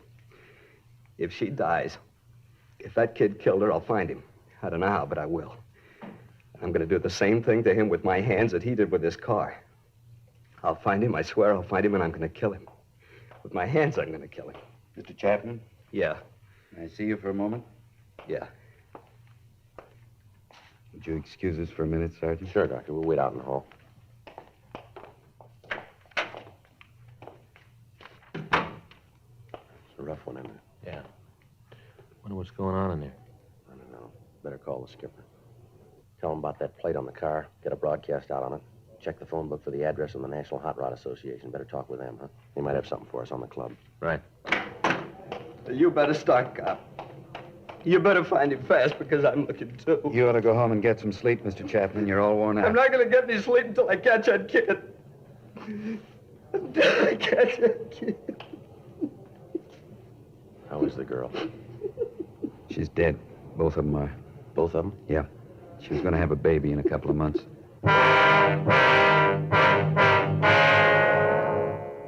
3:15 p.m. Frank and I drove out to the offices of the National Hot Rod Association on Hollywood Boulevard. We met with Bud Coons and Wally Parks. They checked their records for clubs with the last name Wheels. There were 3 in their files. 2 were in the eastern part of the United States, and 1 was listed as having headquarters in Alhambra, California. We obtained the name and address of the president of the club, and we drove out to see him. We found him in the garage behind the house working on a 1941 Ford. We introduced ourselves, and he asked us to sit down. What do you want to see me about? We understand that you're the president of the Square Wheel, is that right? Yeah, that's right. Why? How many members do you have in the club? 18. 18 actives. There's a couple of guys in the service. What's this all about, anyway? How come the questions? All your members have the metal plates with the club name on their car? Yeah. Get them when they pay the initiation fee. Why? Anybody else have them? Not legally. What do you mean? Well, a couple of them out. Been stolen from members. Any of the fellas in the club drive a black pre-war Ford? Yeah, I guess we got about 5 of them. I got one myself, as a matter of fact. Listen, why can't you tell me what this is all about? Figure if I knew what you wanted, I could help you out. Well, a woman was run down by a hot rod last night. One of the witnesses saw a plate on the car that might have been from your club. No kidding. That's the way we get it. What did it look like? Well, they say it had twin pipes, pretty well beat up, white sidewall tires. It's not one of ours, then. You sound pretty sure. What about the plate? Well, I told you, we've had a couple of them stolen. Must have been one of them. Well, how come you're so sure it wasn't one of your members? Oh, I know the car's in the club. There isn't a yo-yo in the bunch. What's a yo-yo? Well, yeah, you know, a shot rod, junk heap. Oh, I see. I don't know. Seems like every time there's any trouble with a car over 5 years old, it's a hot rod. Sure not fair. That's so. Yeah. Come here, I'll show you. Now, take a look at that. I've been working on it for 3 years. Got over $1,200 in it. Take a look at it. It's a lot of motor. Yeah, it's a good car, but what's it prove? The car that ran that woman down wasn't a hot rod. Well, how do you figure that? Well, you said it was a wreck, didn't you? That's right. We haven't got a wreck that's allowed on the streets in this club. I don't know a legal club that has a yo-yo in it. We got a safety check every month. Any car that isn't safe has to be fixed or the guy's out. A lot of clubs operate that way. Yeah, we know. Kids build rods for 2 reasons. Because they want the cars to run better, be more efficient, or else they want something a little different than you can buy in a showroom. Yeah, well, all this sounds good, but a woman was killed last night by a kid driving a hopped-up car of some kind. Maybe it had twin pipes, a loud muffler, but I'll give you odds from here to Bonneville that it wasn't a hot rod. I know how you guys feel. We're always getting it. Every kid behind the wheel in a second-hand car is a potential killer. The way the papers picture us, we just roam around looking for somebody to run over. That's not true. You check the records. I think you'll find that the ratio between tickets given out to members of hot rod clubs, members of the NHRA, and any other group of drivers will make the hot rodders look pretty good. There hasn't been a ticket in our club in the last year and a half. The one before that was for overtime parking. Oh, I'm sorry, fellas. That car last night wasn't one of our guys, and you can bet he wasn't a hot rodder either. You got any way of knowing who could have gotten the plaque? Well, not right off, but we'll find him. How? There's only so many streets in Los Angeles. We'll find him. Guys like that make things rough on the clean drivers in this town. We'll find him for you. Well, we'll appreciate any help you can give us on this, but it's police business. If you find him, give us a call right away. Don't worry, we will. How do I get in touch with you? I'll leave you one of our cards. Anytime. You call us. All right. I'll get on the phone and get the fellas rounded up. If you turn anything, call us right away. Don't try to take care of it yourselves. Only one thing we're interested in. Yeah, what's that? Proving to you it wasn't one of us. That's what's important. Showing you we're on your side. Well, that shouldn't be too hard. Huh? There's a lot of room. We got the names and addresses of the members of the Square Wheel Club, and we talked to them. We checked their cars, and each of them volunteered to assist us in attempting to locate the hit-and-run vehicle. 6:40 p.m., Frank and I got back to the office. During the afternoon, the broadcast on the car had gone over the state wire, and every police officer in the state of California was looking for the hit-and-run car. When we checked with communications, there'd been no replies to our broadcasts. 7:15 p.m., we put in a call to Georgia Street Receiving Hospital, and we talked again to Dr. Sebastian. He told us that the victim's husband, Carl Chapman, had been placed under the care of his family doctor and had been given sedatives to make him sleep. While I checked with Lieutenant Wolfram on the developments, Frank went over to the crime lab and talked with Lieutenant Lee Jones. 8:47 p.m. We met back in the squad room. Any word yet? No. Got a call from Al Gibbs. Hot Rod Club? Yeah. He says all the clubs in the area are looking for the car. They divided the city up in sections. Members are checking all the streets. No luck, though, huh? No, nothing. Well, they turned a couple of cars, but they don't check out. How'd you do? Pretty good. Got the report here. Uh-huh. Had a couple sandwiches sent in. Got your Swiss on rye. Good. In the bag there. Where's coffee? Right there, carton. Oh. The lab sure did a good job on this stuff. Here. Mm-hmm. Here's the scene. Victim was found 10 feet 4 inches from the northeast corner, 4 feet 8 inches from the north pedestrian crosswalk. And put it about here, wouldn't it? Yeah. They found particles of broken glass. Checked on them at the lighthouse. Lenses from a 1940 Ford. Here's a picture of them. Yeah. In the gutter of the southwest corner, they found this. There's a bumper guard. Yeah. I looked at it. It's new. Any brand name? Yeah, but it's not going to help much. Distributed all over the country. Well, how about skid marks? Any sign of them? No, not that they could find. Either the kid didn't have time to use them or else he didn't want to. He came up with this, though. Yeah, what's that? Well, some marks from a tire. Lee says he thinks they were made when the kid dug out to get away, spun the back wheels. Sure indicate that he didn't mean to stop at any time, huh? Well, that's the way Lee's got it figured. Well, it isn't much to go on, is it? Well, they've come easier. Yeah. Well, let's go out and check the neighborhood again. We might still be able to turn up a decent description. We start checking the garages in the morning, try to turn a car with a broken headlight and a missing bumper guard. Okay, better call communications, get out a supplemental on the tires, huh? Yeah, I'll take care of it. I got it. Hit and run felony Friday. Yeah, that's right. Mm-hmm. Anybody there? No, keep it under surveillance. We'll be right out. Yeah, don't burn it. Right, bye. What do you got? Well, it's beginning to go our way, maybe. Huh? They found the car.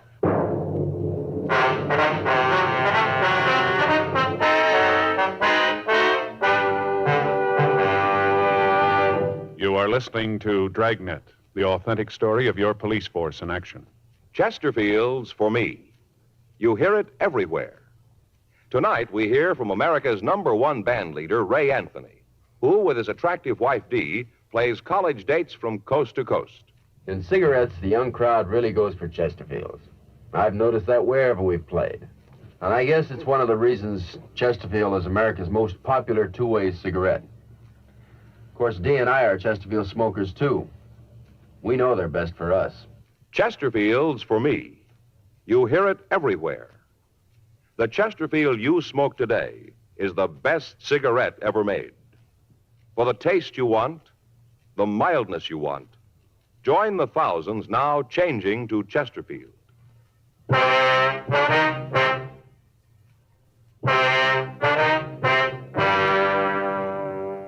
During a routine patrol of the streets in East Los Angeles, a radio unit had come across a car parked at the curb on Vancouver Avenue. They'd stopped to investigate and found that it matched the description that we'd sent out. On the phone, I'd instructed the officer not to search the car, but merely to keep it under surveillance and check and hold anyone who approached it. Frank and I notified the crime lab of the find, and then we left the office and drove out to the location. We talked to the officers in the police car, and they told us that they hadn't seen anyone near the vehicle. We checked the registration and found that the registered owner was a Jack Moore. The white slip gave us an address in Hollywood. While the crime lab went over the car, we drove out to Moore's address to talk to him. He lived in a large house built in the mid-20s as a private residence. It had been converted into a boarding house. Frank covered the rear entrance. I rang the front doorbell.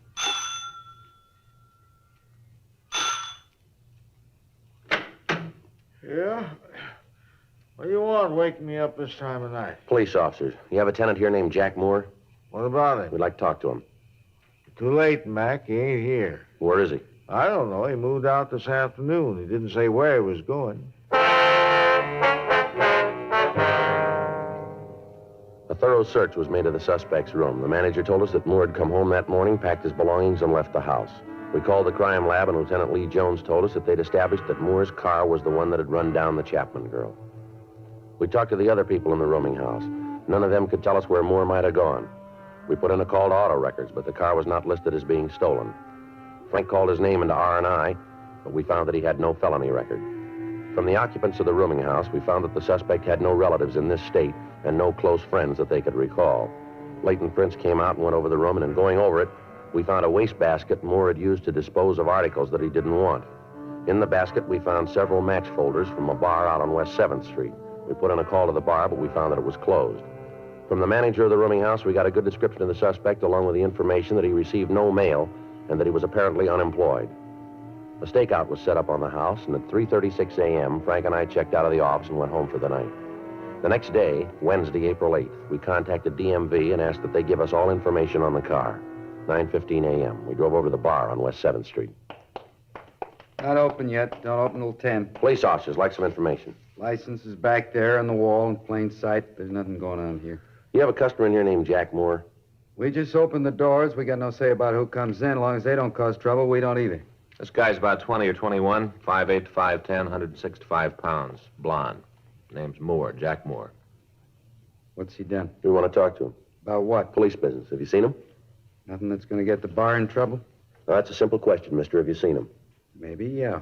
You tell me what it's all about, and I might be able to help you out. You're running out of time. Have you seen Jack Moore? Yeah. When? Last night.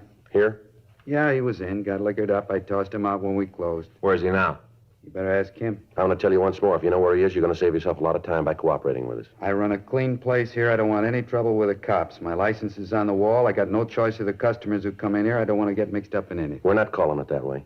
That's the way it is. This is a clean place. That's not what the book says. You've been tabbed a couple of times for serving minors. You run B-girls. You haven't served straight liquor in here for a couple of years. Now, if we have to get the information from you downtown, that's the way it's going to be. Get your coat. Oh, now, look, fellas, I was just trying to take care of myself. You did. Get your coat. Isn't there some way we can work this thing out? I don't want any trouble. Where's Jack Moore? I try to run a clean place. A couple of times I've been... We've been over all that before. Now, where is he? I got him up at my place. You there now? I guess so. He got pretty loaded last night. Told me he didn't have any place to pad down. I took him home. What's the address?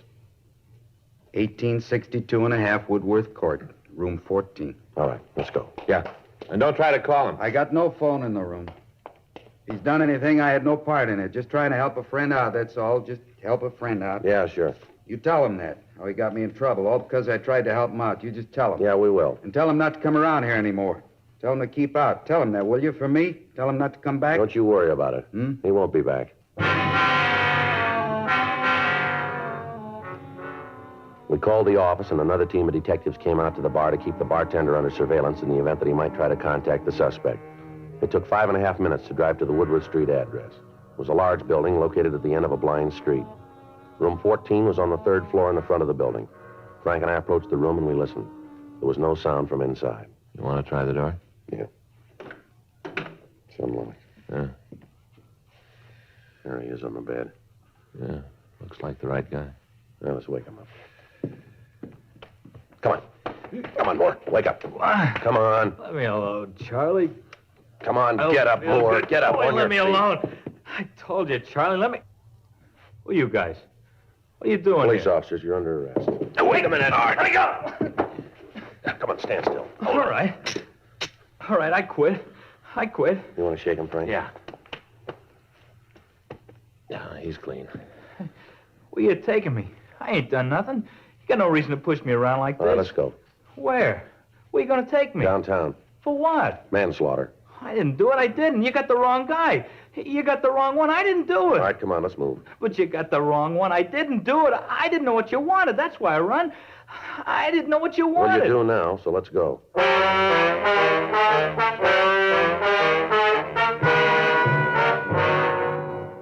The suspect was taken to the squad room where he was questioned. He refused to admit any part in the crime. He was confronted with the physical evidence and with the ownership of the hit-run vehicle. The witness to the crime came to the office and said that Jack Moore was the man that she'd seen at the wheel of the car when Helen Chapman had been run down. Throughout the interrogation, the suspect refused to say anything. At 1:47 p.m., the door to the squad room opened and Carl Chapman came in. Where is he? I know he's here. I want to see him. All right, take it easy, Chapman. I heard you called him. I want to see him. I want to tell him. Is that the kid? Are you the one? You the one who killed Helen? Well, answer me. All right, take it easy, Chapman. Is he the one? The evidence points that way, yeah. Please. I want you to do something for me. What's that? Go away. Out of here, please. We can't do that, Chapman. He's in custody. Please leave me alone with him. Come on, Chapman. You better wait outside. Now, just a minute. Listen to me, kid. When they put you in that cell, you get down on your knees and thank God that they found you before I did. You understand? You thank him, and every day you live, you thank him. You do that because I would have killed you. Take it easy, Chapman. My wife's dead because of him. You hear that? You killed her. They got lost to save people like you, but none for her. None for her and the baby. They didn't have any laws. None for them. All right, Chapman. Come on, take it easy. Frank? Come on, sir. Yeah.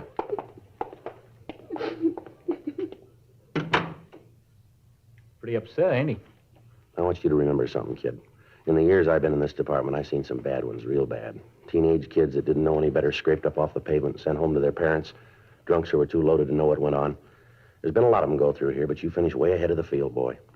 You talk good. I bet you're on a lecture team around here. I'm getting fed up with you kids roaming the streets in death traps. Now, I don't care about you. You want to wrap yourself around a post, you go ahead. We'll try and stop you, but don't you take somebody else with you.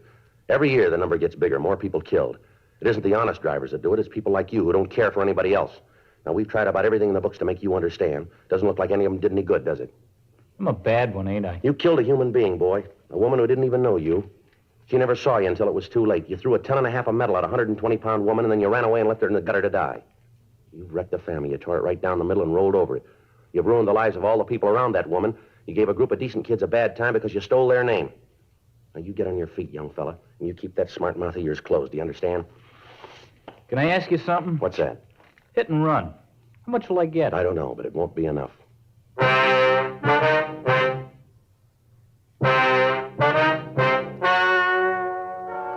The story you have just heard is true. The names were changed to protect the innocent. On October 14th, trial was held in Department 97, Superior Court of the State of California, in and for the County of Los Angeles. In a moment, the results of that trial. Now, here is our star, Jack Webb. Thank you, George Fenneman. Thousands of smokers all across the country are now changing to Chesterfield. We'd like you to give them a try, too. I know you'll like them because the Chesterfield you smoke today is the best cigarette ever made. For the taste you want and the mildness you want, smoke America's most popular two-way cigarette. Regular or king size, Chesterfield.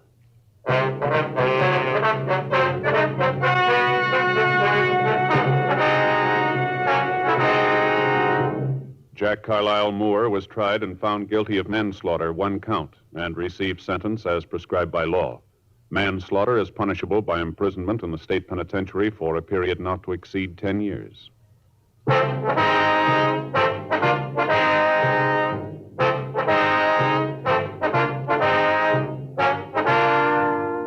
You have just heard Dragnet, a series of authentic cases from official files.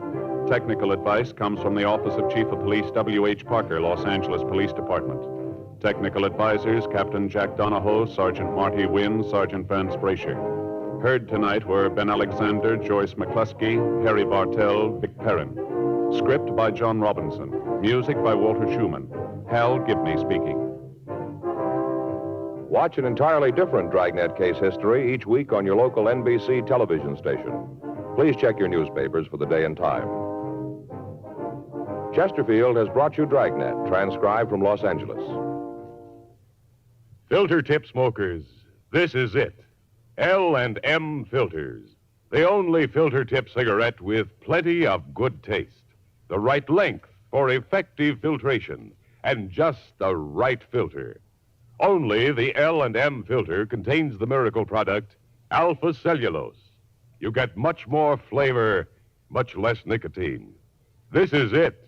As Bennett Cerf puts it, L&M filters are just what the doctor ordered. Buy L&M filters, America's highest quality and best filter tip cigarettes.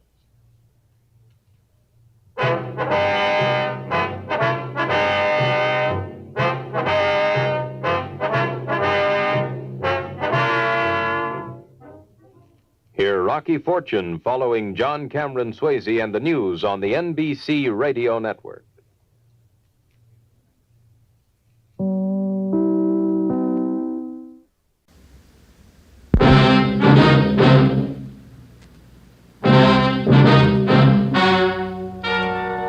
Ladies and gentlemen, the story you are about to hear is true. Only the names have been changed to protect the innocent. NBC brings you Dragnet.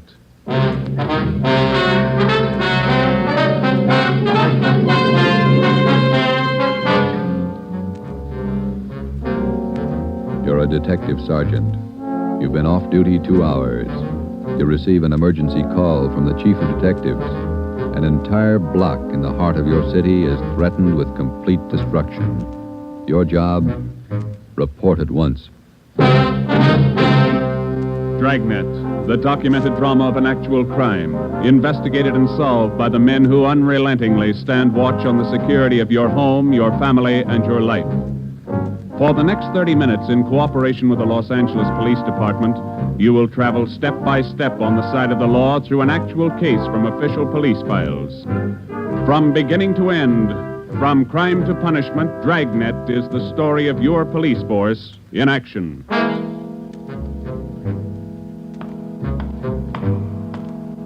It was Tuesday, November 15th. It was raining in Los Angeles. We were off duty reporting in on an emergency call. My partner's Ben Romero. The boss is Ed Backstrand, chief of detectives. My name's Friday. It was 8:32 a.m. when I walked in the Spring Street entrance of the City Hall. You Sergeant Friday? Yeah, that's right. Take my elevator, Sergeant. It's the only one in service. All right.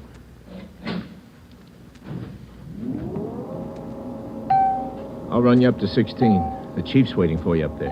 What's the pitch? Only one elevator in service out of 10. The place looks deserted. What's going on? Nobody in the building. All the office people been sent home. Lots of trouble. Somebody declare a holiday? No joke, Sergeant. Big trouble. All right, you convinced me. What is it? Here we are. 16th floor. Over here, Friday. Hi, Joe. Hello, Ben. You made good time. Came as soon as I got the call, Ed.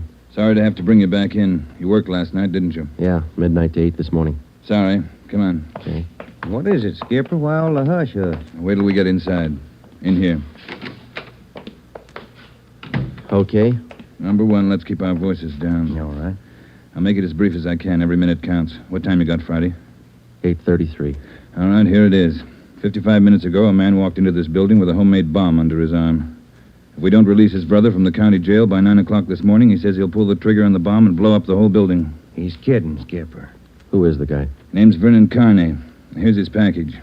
He and his brother have been in and out of jail since 1937. Small-time thieves. Yeah. Where's the FBI kickback? We had him once before, both of them. Brother's name is Elwood, serving a year for car stripping. And this two-bit thief is sitting here in the city hall with a bomb on his lap? That's right. In the next room. What kind of a bomb is it, Ed? You think he's bluffing? Could be bluffing, but the crime lab says no. Lee Jones from the lab get a look at it? Been in there twice. One end of the box is glass. Says you can't see much without a closer look, but you can't get near the guy. What do you want us to do? It's a volunteer job. You can take it or leave it. I won't order you to do it. How you want to handle it?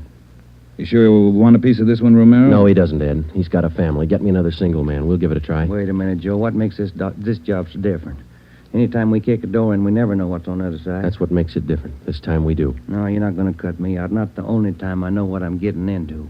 All right. Chandler's tried. Hannon, Davis, Watson, they've all tried. This guy Carney knows what he's doing. He's no pushover. But somebody's got to get that bomb away from him. Friday, Romero, it's your baby now. I looked at my watch. It was 8:36. We left Backstrand and started down the hall. If Carney was going to make good his threat to blow up the building by 9 o'clock, we had exactly 24 minutes to talk him out of it. Ben and I figured we'd better look him over first and then work out some kind of a plan. Maybe just talking to him would do it. Vernon Carney was sitting in a straight-back chair against the far wall facing the door. He was seated between two windows that looked out over the city. Along the left wall was a row of 6 wooden chairs. In the center of the right wall was a connecting door leading to the office where Backstrand had briefed us. The door was locked on both sides. Just off-center and favoring the left of the room was a small filing table. The other furniture in the office was a desk just forward of the connecting door on the right. There was a dictaphone on the desk. In the near left corner, shielded by a white screen, was a small wash basin. The faucet leaked. Vernon Carney was middle-aged. He sat erect, holding a black box on his lap. He held his right hand inside one end of the box. Ben and I stood there for a minute and looked at him. Then we walked in the room. What do you say to a man with a bomb? That's close enough. Cigarette, Carney? I'm not smoking right now. What are you trying to prove? You know what I want? We're not going to let your brother out of jail. You got until 9 o'clock to change your mind. According to that clock on the wall, you got 24 minutes. If we go, you're going with us, Carney. Don't take much of a brain to figure that, copper. What made you think you could get away with this? Haven't yet. It ain't 9 o'clock. Unless that clock's slow. Haven't checked it against my pocket watch lately. That's the one that's running this show. Have you given any thought to all the innocent people that are going to go up with that thing of yours there? My brother's innocent. I want him out of jail. The court says he's guilty. He'll get out when he serves his time. That's where you're wrong, copper. He gets out at 9 o'clock this morning. All right, come on, Carney. Get your hand out of that box. Put the box on the table. You think I'm bluffing, don't you? I'm going to let you get within 5 feet before I make a liar out of you. Okay, Carney. I guess you mean business.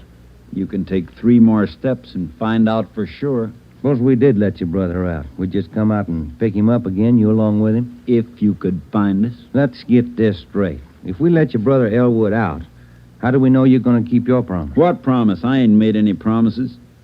You just get Elwood down here first, and then we'll talk about it. There's only one thing I can't figure, Carney. Yeah, what's that?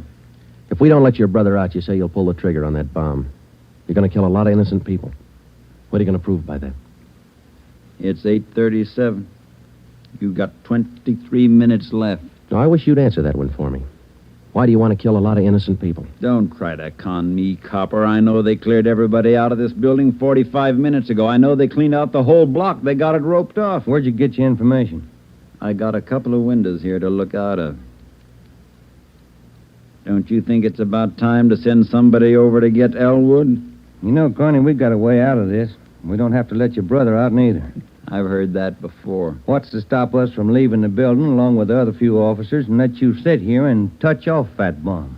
Go ahead. It won't be a long wait without you. Who are you trying to kid? You'd let me blow up $10 million worth of taxpayers' money? Ah, no. You're going to let Elwood out. You'll wait till the last minute to do it, but you'll let him out.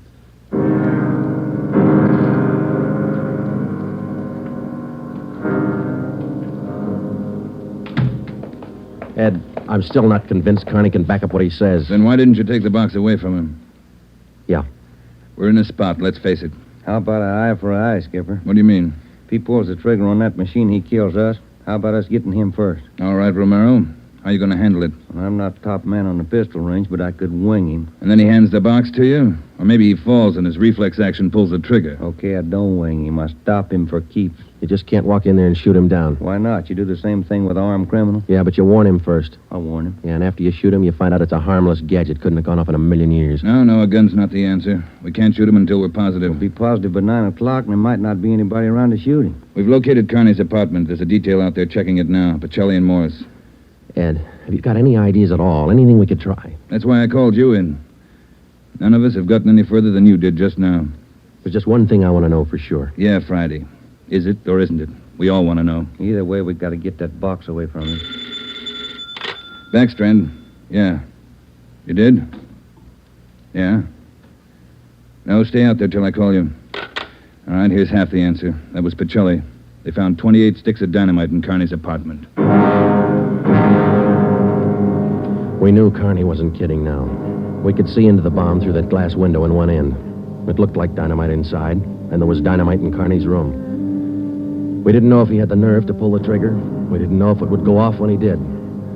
But with only minutes remaining, nobody wanted to take the chance. From here on in, all of us agreed that Vernon Carney sat in the next room, holding in his two hands a force powerful enough to destroy us all. We had to get that box away from him, and to get that box, we had to have a plan. I looked at my watch. It was 8:40. 20 minutes till 9 o'clock. How do we get it away from him? I got an idea. It might work. Let's have it. Carney's sitting against the far wall between two windows. They're both open. Yeah, that's right. All right, if we could get a man through one of those windows, we might get Carney from behind. How are you going to get him? Whoever gets through the window could slug him. What do you do then? Somebody grabs the box. The crime lab can tell us what to do with it. How do we get a man through one of those windows? We're on the 16th floor. Well, there's some kind of a ledge that runs around the building on each story. Wide enough for a man to walk on? And let's take a look. All right. Looks pretty narrow, Joe. That's a good 18 inches. Could be done. Oh, too risky. It's raining out. That ledge is slippery. Strong wind out there, Joe. Tear a man right off the building. Yeah, I guess you're right. Well, there's still a way. How about a ladder? 16 floors, Skipper. There might be a way. The fire department would know that. I'll get Battalion Chief Erickson. Is Lee Jones in the building? No, he's over in the crime lab. I'll get him up here, too. I don't know, Friday. Maybe it'll work. It's got to, Ed. All right, now look. It's going to take a couple of minutes to set this up. We've got to know what Carney's doing every second of that time. Well, how about the dictaphone in there on the desk? Good. Get it on without him seeing you. We'll try. The dictaphone in there is connected to this one in here. This room is 1614. You got that? Yeah. All right, push down key 1614 on that machine in there and leave it down. Get the receiver off the hook and leave it off. Leave the receiver off. That's right. You know, if it isn't off the hook, we won't be able to hear a thing in here. Right. Come on, Ben. This is Backstrand. Give me Chief Erickson. Where's my brother? Still in his cell? You coppers are long on talk, but short on time. Yeah, we know. I'm telling you, for your own good, you'd better get Elwood over here. Carney, I'll bet if we get your brother on the phone here, he'll tell you he doesn't want any part of this. You mean Elwood don't want out? Since when? Sure he wants out, but not your way. He's only got a year to serve. Why don't you leave him alone? I told him I'd get him out. He didn't think I could do it. But I'm doing it. I'll make you a bet, Carney. Let us get your brother on the phone. He won't walk out of here with you. All right, get him on the pipe. Where you going? The phone's over here. Have to use the dictaphone. Had to get an okay from the chief. Elwood's still a prisoner. What's the matter with the phone? No operators. You know the building's been cleared. Oh, yeah. That's right. Almost forgot. Okay, you can use the dictaphone. This Friday, Ed. Carney wants to talk to his brother. Yeah, I know you'll have to send somebody over. Have them put the call on extension... wait a minute. What's that extension number, Ben? 2351. 2351, Ed. Right. It'll take a minute. Yeah. I'd kind of like to talk to El. Been a couple of months since I seen him.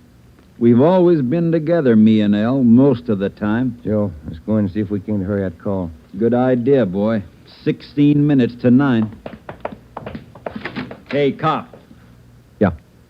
Forgot to hang up the dictaphone, didn't you? I put the receiver back on the dictaphone.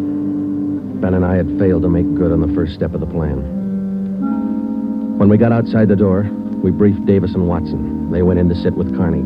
It would be their job to keep us posted on Carney's movements. The dictaphone was out.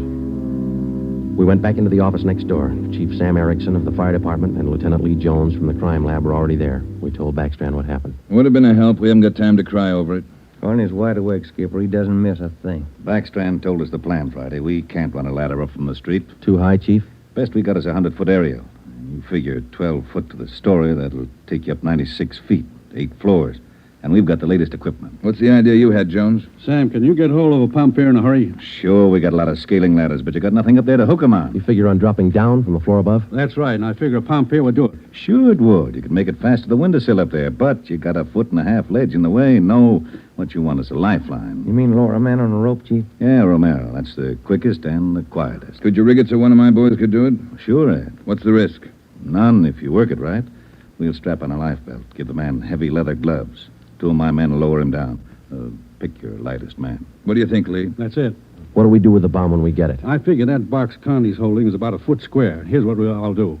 I'll get you a bucket with a 1.5 foot mouth. It'll be full of water. Yeah? I'll have it right outside the door to that office. When you get that box, place it in the water. We'll get the bucket out of the building as fast as we can. And once we get the bomb underwater, we're in the clear. And I can't promise you that, but it's the safest way to handle it under the circumstances. All right, that's the procedure. Sam, you take care of your end. Right away.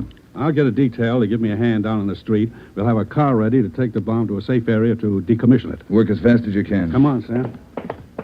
It's our baby, Joe. That's right. Which part of it you want, the rope or the bomb? You call it. Fire Chief Erickson says the lightest man on the rope. That's me, Joe. All right, I'll get the bomb out of the building. Okay, that's the routine. But carry this with you. The man that comes down on that rope has one chance to make good. You slug him and make it count because there's no second try. Yeah. And, Joe, when you grab that box, you got to get it away from Carney before he can squeeze the trigger. Then you got to get it down into the street. The elevator. You know how to operate it? That's pretty simple, but I'll double check with the operator. Better do it right now. Okay. Ed, we better get Carney's brother on the phone for him. He seemed anxious. Might be a pretty good stall. All right, Romero. That's the outside phone. Get to city jail. All right, Skipper. Get going, Friday. Okay.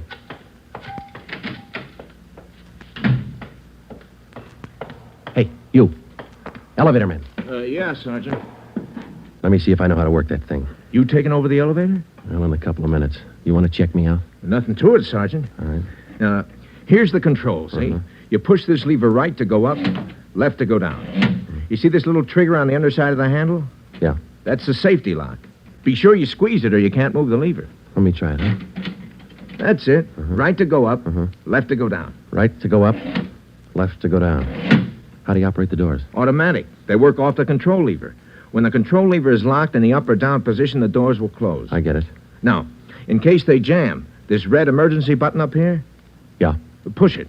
If that doesn't close them, we call the repairman. Okay, I think I got it. You sure now? I've had my orders to get out of the building. I'll just leave the elevator right here and take the stairs down. All right. Thanks a lot. Sergeant, just curious. You going to take the bomb down in this car? We're going to try. You won't have any trouble. We haven't had an elevator failure in 18 months. The elevator man turned and went down the stairs. Outside of a handful of volunteers and a man with a bomb, the city hall was now cleared. I started down the corridor and met Ben outside the office.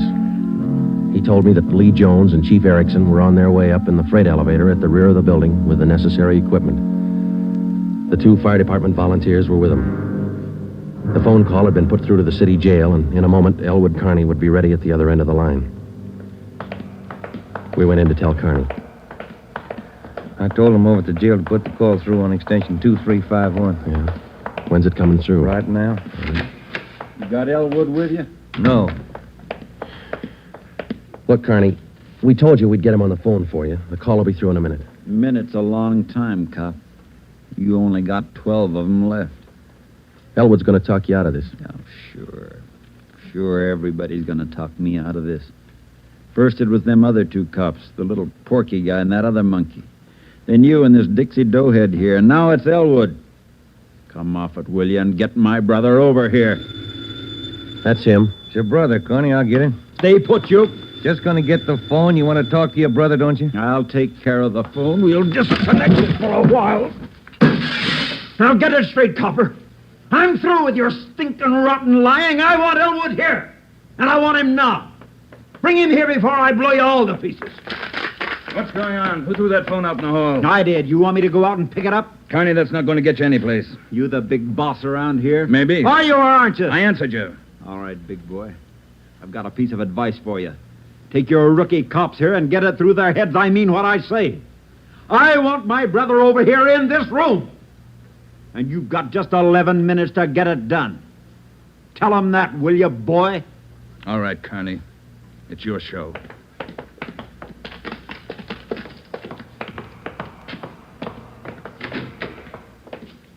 All right, we got to work fast now.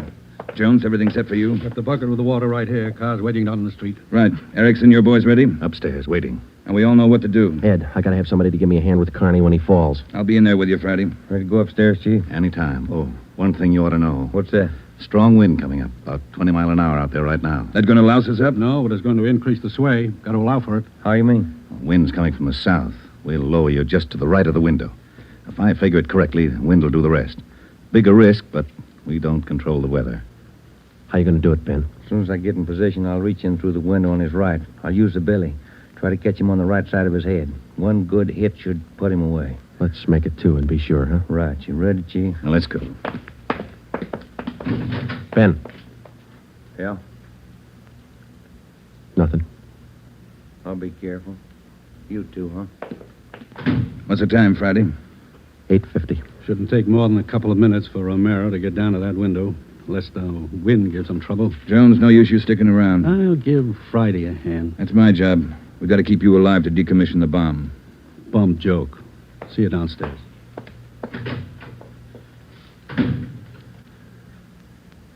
You ready, Ed?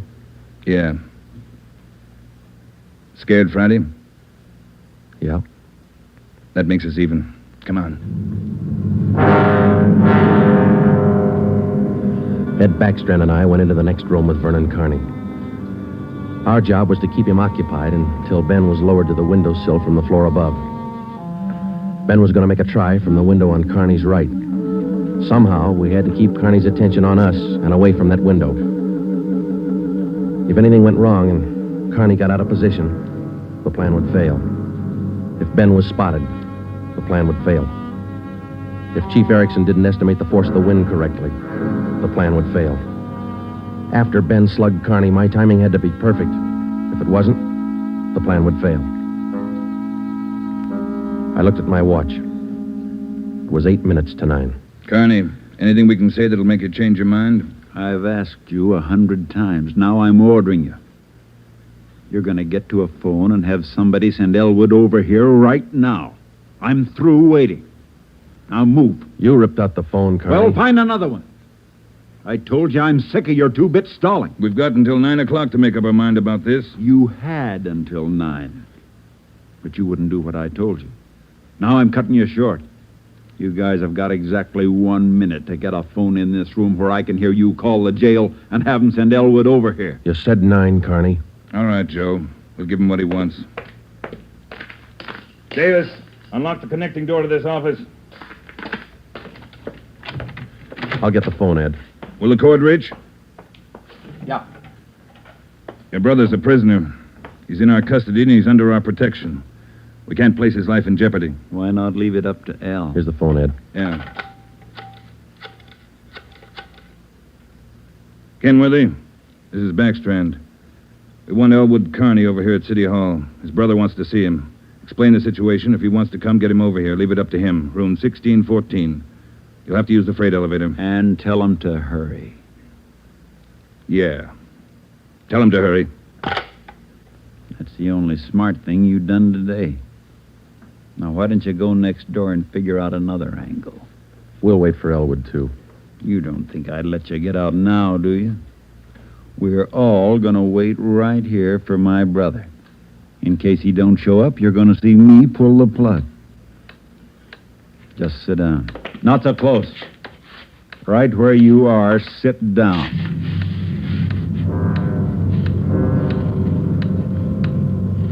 Loud clock, ain't it? Windy. Getting cold in here.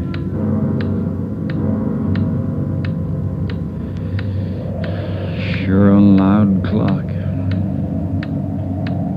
Real windy. Maybe I ought to close the windows. Don't want to catch me a cold. I can turn on the heat. Stay put, cop. Hey, what's that? What's going on? Just the wind, Shut Connie. up! There's somebody out there. I can see his feet. You stupid cops! Pull him up! Get back there, you! Pull him up! Friday told him to pull him up. Right. Pull him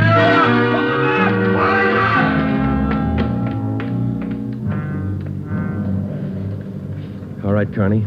You win. You bet I win, you dumb coppers. You didn't think I'd miss a trick like that? We'll just close these windows, boys. There's one, and lock it. And here's... Here's your brother, Connie. Yeah. Hi, Al. Hi, Vern. You did it. I told you. I told you I'd do it, didn't I? That's far enough for the rest of you. Al, come on over here. You're crazy, Vern. You're crazy. That's what they've been trying to tell me. We're going home, Al. How are you going to do it? There's a million cops outside.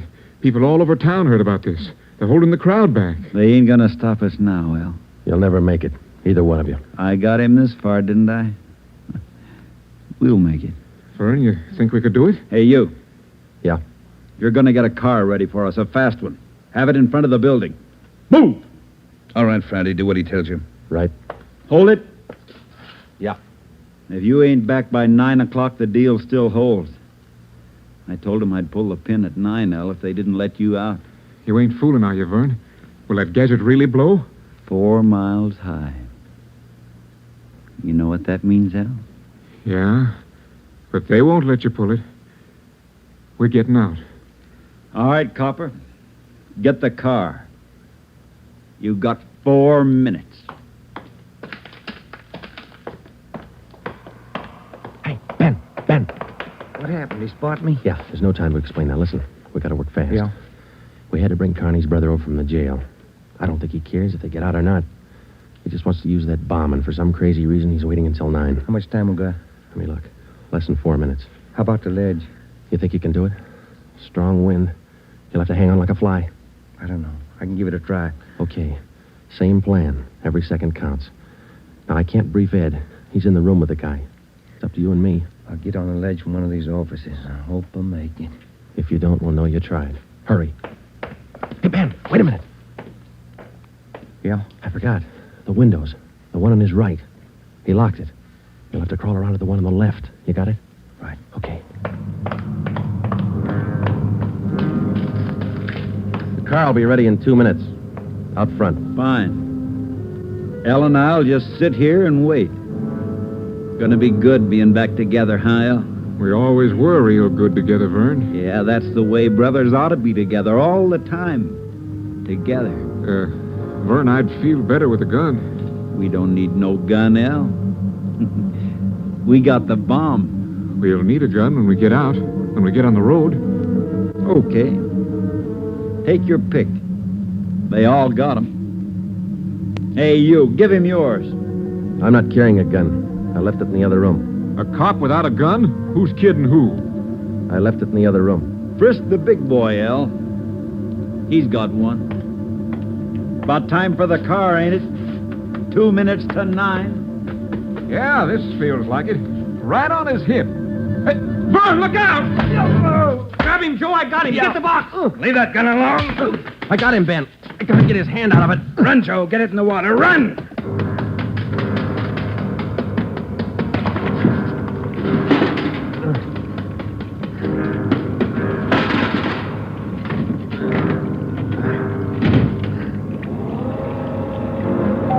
In a fast elevator, 16 floors isn't very much, but I've never shared an elevator with a live bomb.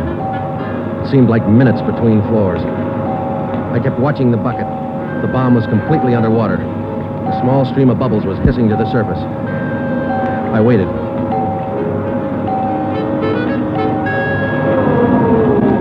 Main floor. I picked up the bucket and ran for the street. I missed the first step. I fell forward. The bucket spun out of my hand. I sprawled flat on the sidewalk. I waited for the explosion.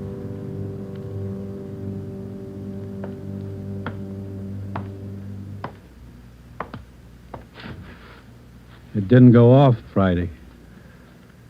Yeah. I gave it a good chance, Lee. It was all there. Look, at least a dozen sticks of dynamite. Snyder, bring that over here. Here you are, Lieutenant. Thanks. Here's why it didn't go off. Had it rigged for a hard trigger pull. Would have taken a good yank to set this one off. Yeah. Hi, Joe. Hi, Ben. Clumsy.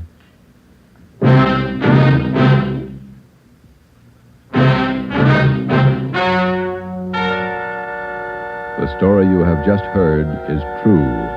Only the names were changed to protect the innocent. Vernon Carney was examined by 5 different psychiatrists appointed by the Superior Court and was found to be incompetent. He is now confined in the state mental institution for the criminally insane. Elwood Carney is now serving the balance of his sentence with no time off for good behavior.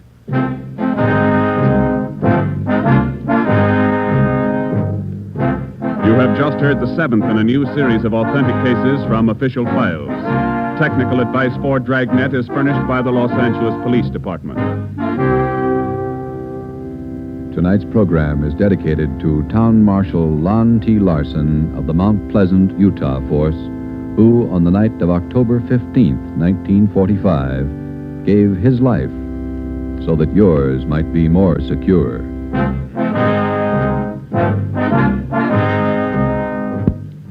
Dragnet came to you from Los Angeles. This is NBC, the national broadcasting company.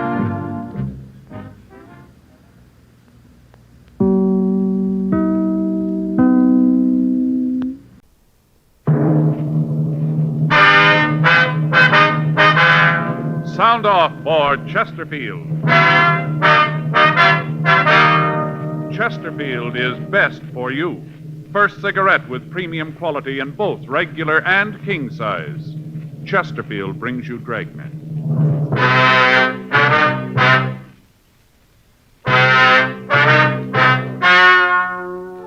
Ladies and gentlemen, the story you're about to hear is true. The names have been changed to protect the innocent.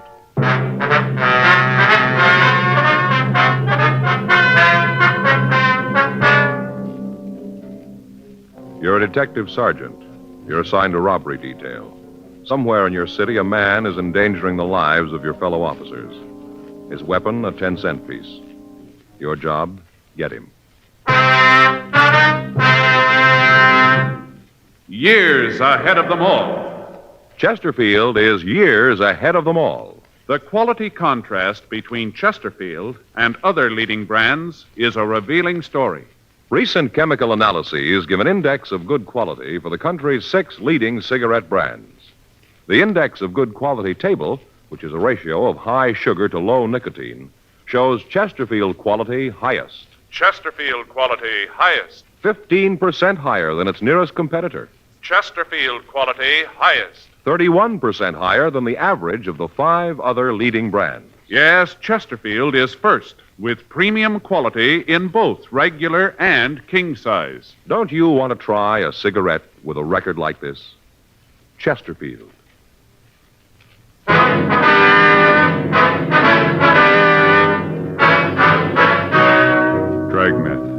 documented drama of an actual crime. For the next 30 minutes, in cooperation with the Los Angeles Police Department, you will travel step by step on the side of the law through an actual case transcribed from official police files. From beginning to end, from crime to punishment, Dragnet is the story of your police force in action.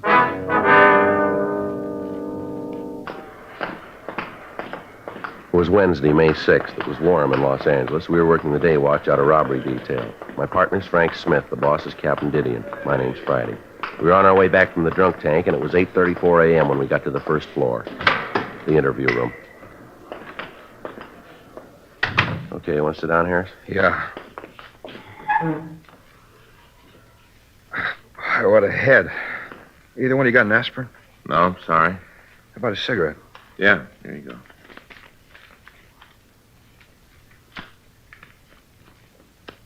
Here, I'll get that for you. Yeah, thanks. Thanks. Boy, what a head. I feel like I'm going to fall off and roll around on the floor. Yeah? Last time I got this tank was in the South Pacific. Natives brewed up some stuff. Tasted like torpedo juice. Took me 3 days to get over that. Hey, what am I in here for? You don't remember? No, not good. A lot of fog. Seems like the last thing I remember is a lot of sirens, fire engines, cops, a lot of noise. After that, there's a big nothing. What'd I do? Well, he called the police department, told them an officer had been shot trying to stop a holdup. Then he called the fire department, told them the Times building was on fire. You're kidding. No, he's not. Well, I really got it this time, haven't I? Yes, sir, you got yourself a problem. Why'd you do it? Gee, I'm trying to think. Seems like the girl I was with made some remark about L.A. being a dull town. I told her she just didn't know the place. I think that's when I started calling. Hey, this in the morning papers? I don't think so. Why? I really got trouble if it is. You arrest the girl? No. Thanks for small favors. What? Either you married? Yeah, he is. Oh, he'll know what I mean. I don't think my wife would be crazy about who I was out with last night. No? Yeah. Wife thinks I was at a sales meeting. Hope she doesn't find out. Hey, where was I when you picked me up? Well, according to the arrest report, you were in a phone booth trying to have the National Guard called out. I gotta join something. This is the worst one I've ever pulled. Where do you live, Harris? Apartment over on 9th. Didn't they get that last night? No. All you tell the arresting officers was your name. I didn't give anybody any trouble, did I? I mean, I didn't start a fight, nothing like that, huh? No. You didn't cause any trouble until they got you down here. Down here? I didn't hit anybody, did I? Well, you tried, but you didn't make it. You guys are detectives, aren't you? That's right. How come they send you fellas down here? I caused that much trouble? How long you been in town, Harris? Since I got out of the service. Make it about 6 years. You said you were a salesman. Who do you work for?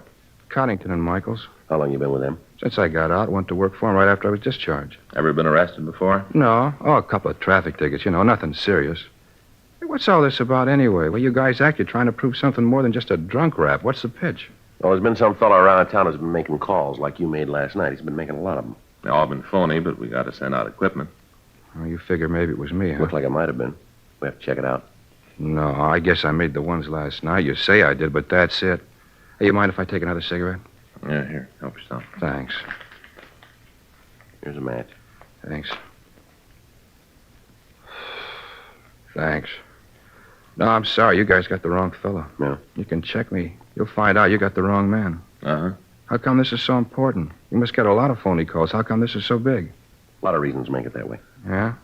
Don't see it myself. Lots of times I see fire engines go out in false alarms. Doesn't look like it does any harm. Do you remember how many units were with you last night? No. Must have been a lot of them. Well, 15 police cars answered the officer's need help call before they could get a code 4 out on it. There were 5 units of fire department equipment there. I suppose that equipment had been needed someplace else on a real call. Yeah. See what you mean. It's not just the equipment being out of service. Every time a unit rolls on a call, there's the chance that somebody's going to get hurt. That's what you built last night. Look, I said I was sorry. If there's anything more I can tell you. Any chance of me getting an aspirin around here? There's a doctor here. All he had to do was ask for it. We'll check on our way out. All right, come on, Harris. You can go back now. Yeah. Now, just a minute.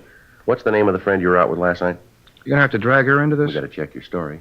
I hate to have you do that. The story will stand. It isn't that. What is it, then? I told you I was married. Yeah. This gets in the papers. I'm going to have a bigger headache. Is that right? Yeah, my wife won't understand about last night.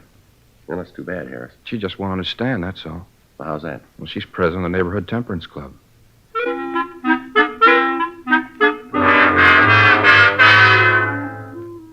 9:30 a.m. James Harris was returned to his cell to be held to answer charges of violation of Section 4127A Municipal Code. Frank and I called the woman he'd said he was with the night before. She verified the story that he'd given us. Further investigation of Harris proved that he couldn't possibly have been the suspect we were looking for. We drove back to the office to talk with Captain Didion.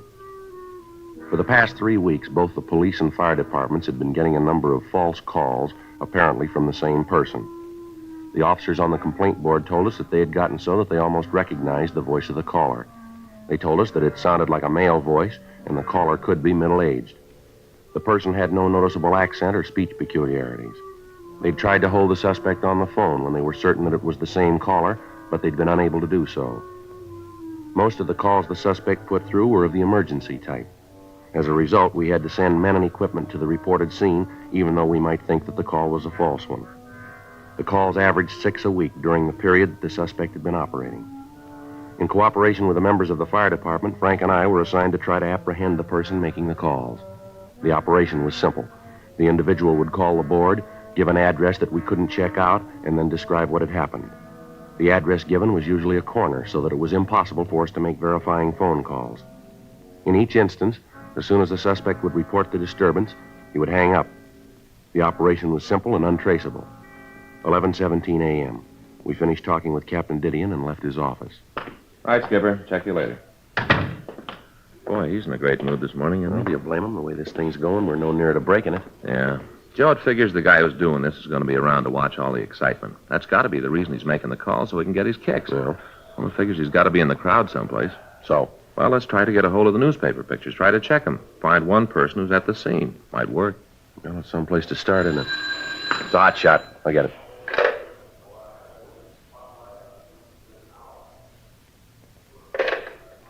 Gonna have to wait. Bank robbery in progress.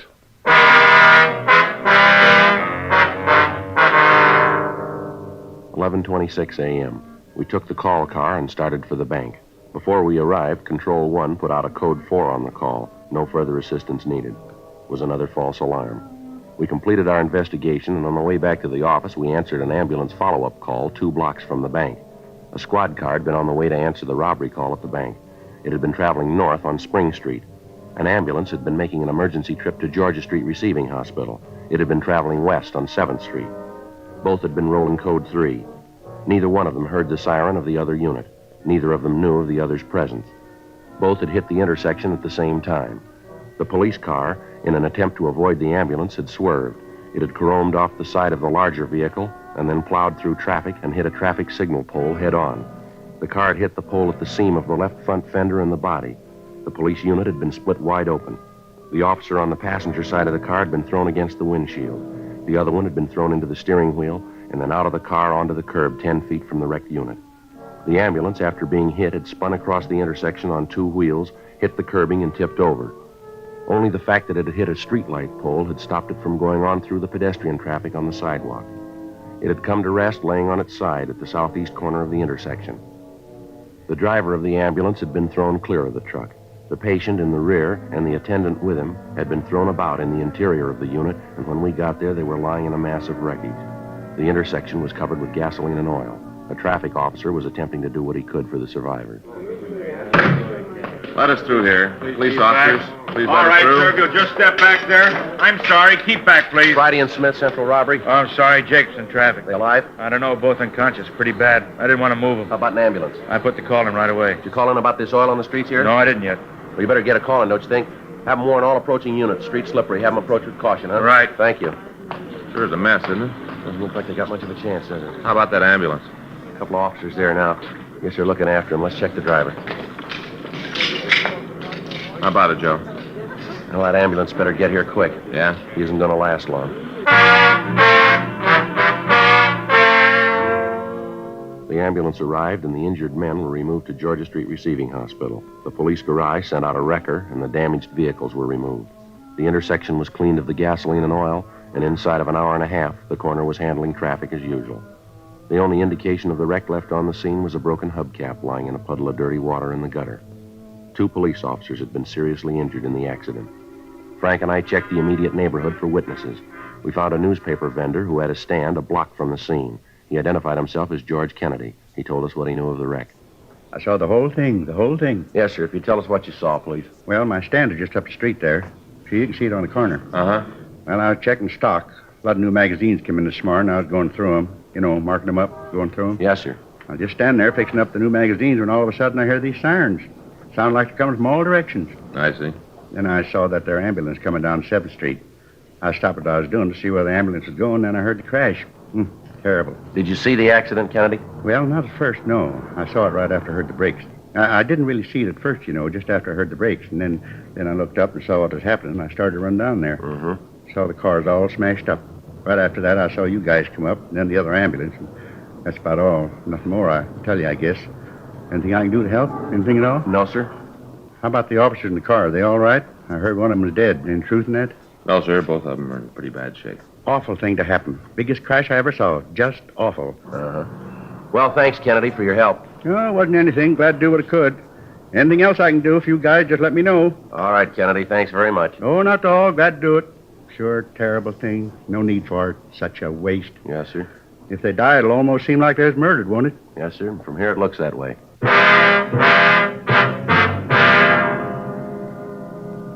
Frank and I drove back to the office. We checked with the doctor at the P&F ward at Georgia Street Receiving Hospital. The doctor told us that the injured officers were still in critical condition and as yet had not regained consciousness.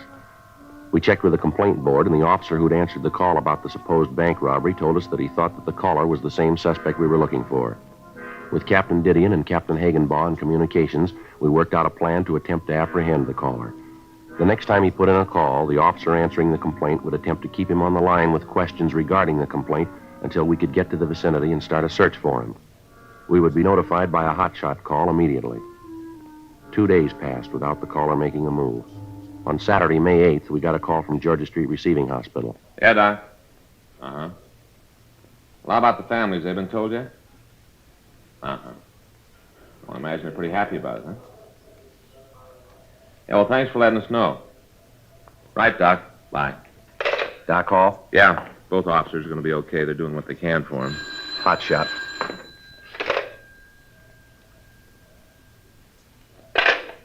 Now, maybe we can do something for him. Suspect's on the phone now.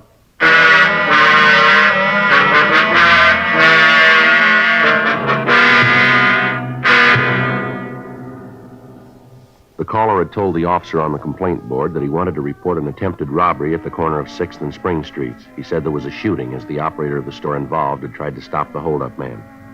The man on the phone had requested police assistance and the dispatching of an ambulance to the scene. The officer, so far, had managed to keep the caller on the phone while he let us know of the call. Another officer had called the store and verified that there was no holdup as reported. Frank and I left the office and proceeded to the area code 2. We felt that if the suspect heard the siren of a unit, it might alarm him and we'd lose him. We arrived at the corner 4 minutes after we'd gotten the hot shot. Frank took one side of the street and I took the other. We worked our way down 6th Street, spotting all of the stores with public telephones. It took us a little over 3 minutes to cover the street for 1 block east. We met back at the corner and started down Spring Street. As time went on, our chances of the suspect staying on the phone dwindled. 12 minutes had passed since the suspect had placed the call. I was covering the east side of Spring Street, and I was almost to the corner of 7th when I walked into a store to check the phone booth just inside the door. The voice was familiar. It was George Kennedy, the proprietor of the corner newsstand. Sure, I can see you. No, my name don't matter. All that counts is you get an ambulance here right away. You don't, this poor man's going to bleed to death. Well, certainly, he's right here, right in the same room. All right, come on out of there. Hey, what's this all about? Come on out of that phone booth. What right you got to tell me what to do? No, don't hang up that phone, Kennedy. You got no business breaking into my phone call. All right, you come out of that booth, will you, right now? Now, stand right there. Hello. Yeah, no, this is Friday. Yeah, we got him. Uh-huh. Yeah, well, as soon as I pick up Smith, we'll be right in. Hold it up, Kennedy! Stop that man! Hey, stop him! Hey, mister, what's the car? You all right, mister? Yeah, did you see where that old man went? No. Sorry, mister. He ran in the crowd over there. I wasn't watching him. I thought sure you were going to get hit by that car. Hey, Joe. What are you doing out in the middle of the street? Well, I had him. It's George Kennedy, the guy with the newsstand. You mean the guy we talked to the other day? That's right. Well, at least we know who we're after. That's a help. Yeah, maybe. We got to get him fast now. Yeah? He knows we're after him. We went back to our unit and got out a broadcast on George Kennedy. After that, we checked the immediate neighborhood, but we were unable to find the suspect. We checked at his newsstand, but the people in the surrounding stores were unable to give us the exact address where he lived. We arranged for a stakeout on the newsstand, then we went back to the city hall and called the city clerk. We asked him to check the records for the license issued to Kennedy. The clerk's office told us they would check their files immediately and call us back. We ran the name George Kennedy through R&I, but he had no previous criminal record. We checked with Captain Didion while we waited for the call back from the city clerk's office. I get it. Robbery Friday. Yeah? Who? Oh, wait a minute. Wait a minute. Hello. Well, that's all we need. What is it? That was Kennedy. Says he knows we want him, and he said we better forget all about it, that we'll never get him. Yeah? Says we might as well give up.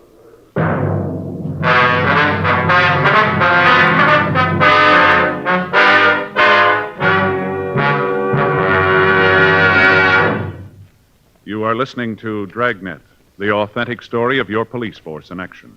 Don't you want to try a cigarette with a record like this? The first choice of young America, according to a recent survey made in 274 colleges. Chesterfield. The first cigarette with premium quality in both regular and king size.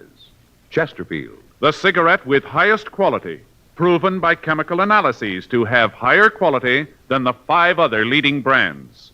Chesterfield. And first, to give you this report. A doctor has been making thorough examinations of a group of Chesterfield smokers every 2 months for a full year, and he reports no adverse effects to the nose, throat, and sinuses from smoking Chesterfield. Try Chesterfield. Buy a carton. Much milder Chesterfield is America's best cigarette buy.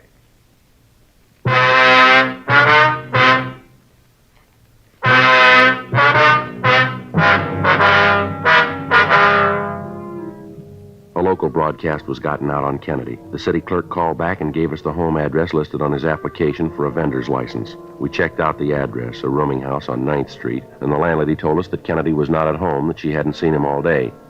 She was able to give us the address of his sister, and after Frank and I arranged for a stakeout on the rooming house, we drove over to see the sister. She lived in a small frame house in the Hollywood area. I suppose I knew that it had to happen. I guess there wasn't any way to avoid it. Ma'am? About George. He's sick. I guess you know that. Yes, ma'am. Have you ever spent any time in an institution of any sort, would you know? No. There were times when I thought about it. We used to talk, try to figure out what was the best thing. Somehow we just couldn't bring ourselves to do it, to commit him. You say we, ma'am. Who do you mean? Oh, me and Harold. Harold's my brother. He's the baby of the family. And what the doctor said, I guess, in a way, Harold's the cause of the whole thing. Way back, I mean. Ma'am? Well, I can't deny it. We talked to doctors about George, you know, psychologists. Yes, ma'am. He said that George had a compulsion complex. Came from when he was a little boy. That he resented the attention that the folks showed Harold. It's unfortunate. Harold was sickly when he was little, and he needed more attention. Guess George didn't understand. Mm-hmm. You any idea where he might be now, ma'am? No? You tried the place over on 9th? That's where he lives. Yes, Miss Carroll. We checked the place. Landlady said she hadn't seen your brother all day. Oh. Well, if he's not there, I don't know where he could be. No, I wouldn't have the slightest idea. Could you tell us if your brother had any close friends in the city, anyone he might go to? None at all. I'm sorry I can't be of more help. Well, do you have a recent picture of your brother, ma'am? Well, yes, I think I can find one for you. Why do you want it? We needed to find him, Miss Carroll. Oh. Well, I have one that was taken this year at George's birthday party. I took it with one of those cameras that develop right away, you know. Yes, ma'am. What if you'd be kind enough to get it for us? Surely, I think it's in the desk. I'll get it for you. Thank you. Oh, excuse me a minute. Surely. Hello? Oh, yes. What? They're here now. I don't know what to think. Yes. Yes, I know, but it's too late for that now. The important thing is to find him before he does something more. Yeah. Well, I'll call you back. I don't want to keep the officers waiting. All right, bye.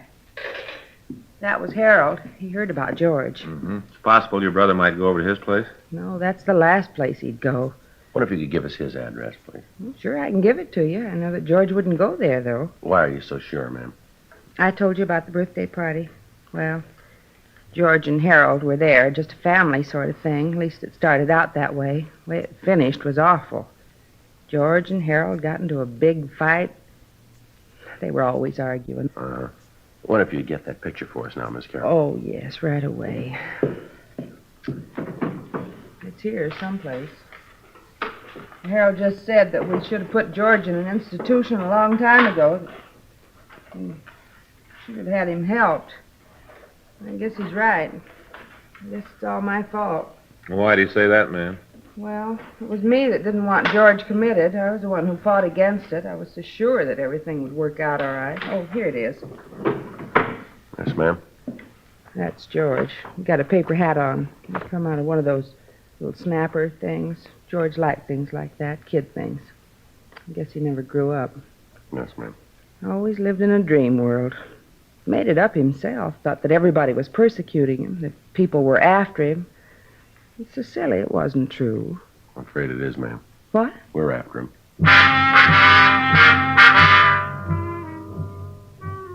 We got the address of George Kennedy's brother, and Frank and I drove over to talk to him. He told us that he didn't have the slightest idea where his brother might be. We called the office and arranged for a stakeout on homes of the sister and the brother in the event that Kennedy might try to contact them. 6:30 p.m. We met with Captain Didion and a psychiatrist from Georgia Street Receiving Hospital. Psychiatrist said that after hearing our report on Kennedy's actions, that he might have a strong compulsion complex. And as a result of events that morning, he could have a violent resentment of any type of authority. 2 days passed. We got more leads and we ran them down. They went no place. Tuesday, May 11th, 12:51 a.m. I get it. Robbery Friday. Yes, ma'am. Now, when was that? Yeah. All right, Miss Carroll, we'll take care of it. Yes, ma'am. Right away, thank you. It's Kennedy's sister. Says he just called her. Yeah? Said he was over by Westlake Park, that he was going to commit suicide.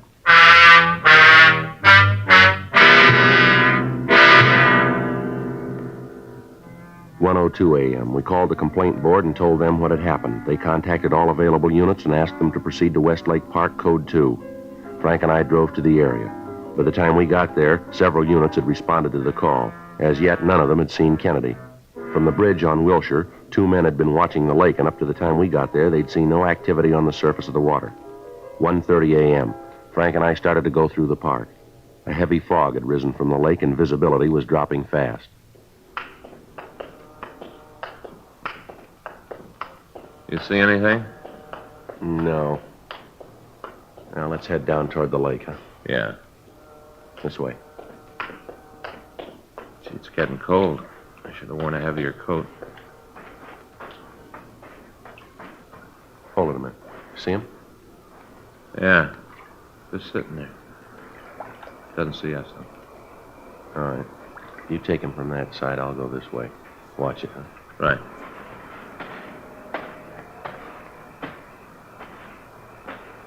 Who's there? Who is it? I know you're there. Who is it? I got a gun. Now you come any closer now, I'm going to shoot. I can see you, you know. I can see you. You get away from here. You get away right now or I'm going to shoot. All right, I warned you. Put that gun down, Kennedy. Yeah, I knew you were there. I knew it. You thought you could sneak up on me and get me and I wouldn't know it, huh? That's what you thought, ain't it? Huh? Ain't it? Nobody's trying to sneak up on you, Kennedy. Nobody's trying to hurt you. Yeah, that's what you say, but I know different. I know. Who are you? Come on, I know anyway, so you might as well tell me. Who are you? You know who I am, George. Joe Friday. I'm your friend. Now, you know that, don't you? Ain't anybody that's my friend. Ain't anybody. Nobody I can trust. Why should I trust you? Come on, tell me, why should I trust you? You're a cop, ain't you? Ain't you?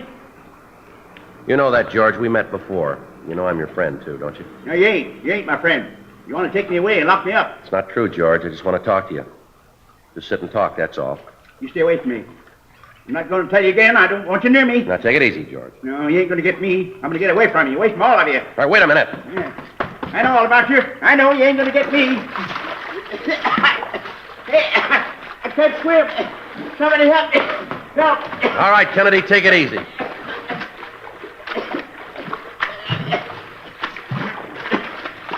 All right, come on now. You're all right. You're all right. Come on. Come on, get up here. Now, you're all right now. Ain't anybody that understand. Ain't anybody. You okay, Joe? Yeah. I'll shake him. He's clean. I couldn't even get a gun. Couldn't even get a gun. Never could do anything right. Just nothing never went right. Wasn't anybody that understood. Nobody that knew what I wanted. Nobody cared about me. Nobody cared. You're wrong about that. Huh? We do.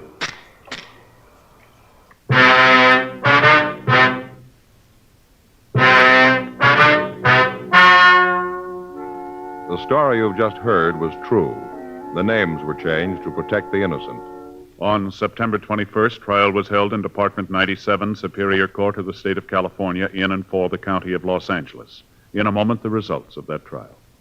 Now, here is our star, Jack Webb. Thank you, George Fenneman. I sure hope you were listening real close to what George Fenneman had to say tonight, because it proves what I always tell you. You can't beat the premium quality you get in Chesterfield, regular or king size. I'd like you to try Chesterfields. They're much milder, and they have a wonderful taste.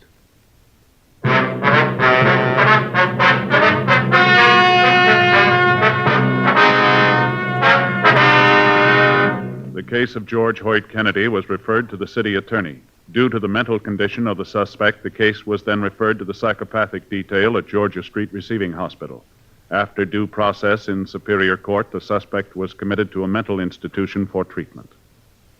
Ladies and gentlemen, we wish to thank the editors and readers of TV Radio Mirror magazine for their awards to Dragnet, and their 6th annual award issue now on sale at your newsstand.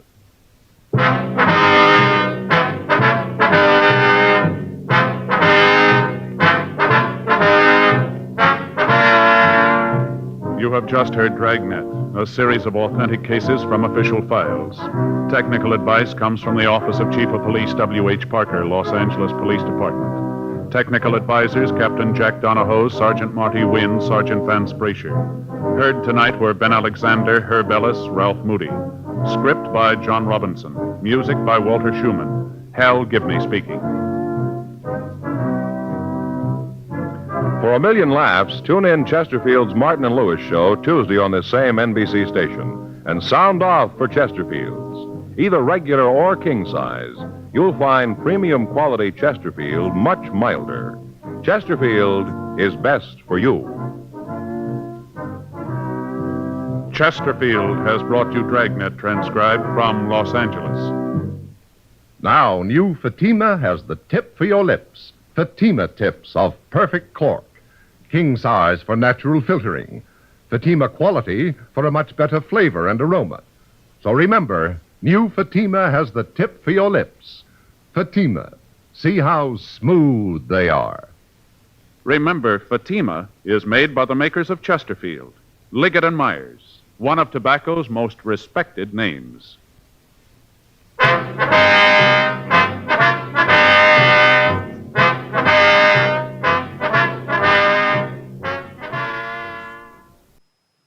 Ladies and gentlemen, Crime Prevention Week, now being observed nationally, is designed for one purpose: to emphasize that crime is your personal enemy.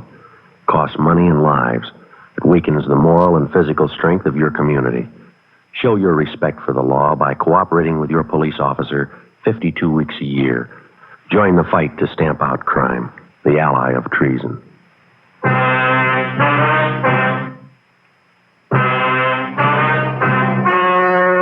The story you are about to hear is true.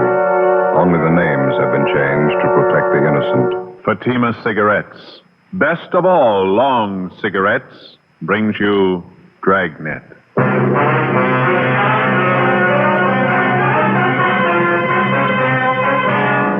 You're a detective sergeant. You're assigned to bunco detail. A husband and wife confidence team has shifted operations to your city. Their criminal record dates back 17 years. They're masters in the art of swindling. Your job? Get them. You'll be amazed when you compare Fatima with other long cigarettes. You'll find they now cost the same. But in Fatima, the difference is quality. You see, Fatima is the quality king-size cigarette because it contains the finest domestic and Turkish tobaccos superbly blended. And Fatima is extra mild, with a much different, much better flavor and aroma than any other long cigarette. So compare Fatima yourself. Fatimas now cost the same as other long cigarettes, but your first puff will tell you... Ah, that's different. Yes, in Fatima, the difference is quality. Ask your dealer for Fatima, the quality king-size cigarette. Best of all long cigarettes. Start enjoying Fatima tomorrow.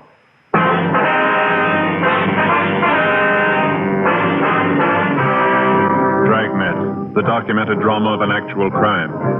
For the next 30 minutes, in cooperation with the Los Angeles Police Department, you will travel step by step on the side of the law through an actual case transcribed from official police files.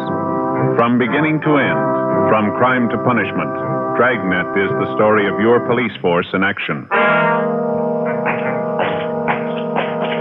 It was Monday, April 20th. It was windy in Los Angeles. We were working the day watch out of bunco detail. My partner's Ben Romero. The boss is Captain McCauley. My name's Friday. We were on the way out from the office, and it was 10:35 a.m. when we got to the Holy Gospel Tabernacle, the pastor's house. Look at that palm tree. Yeah. Windstorm sure didn't do it any good. Well, it was really blowing last night. Woke me up a couple of times. Yeah, not me. I slept like a baby.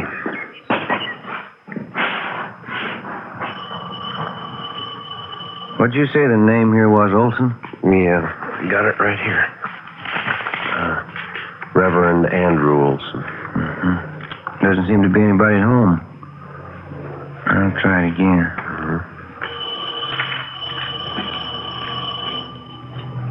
Huh?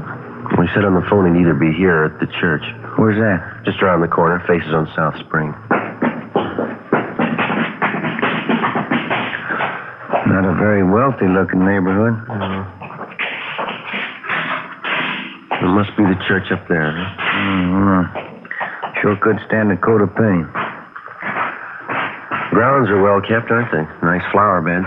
Look at that. Giant pansies. Tried some in the backyard last year. Too bad. What do you mean? Giant snails. I sliced them right off at the roots.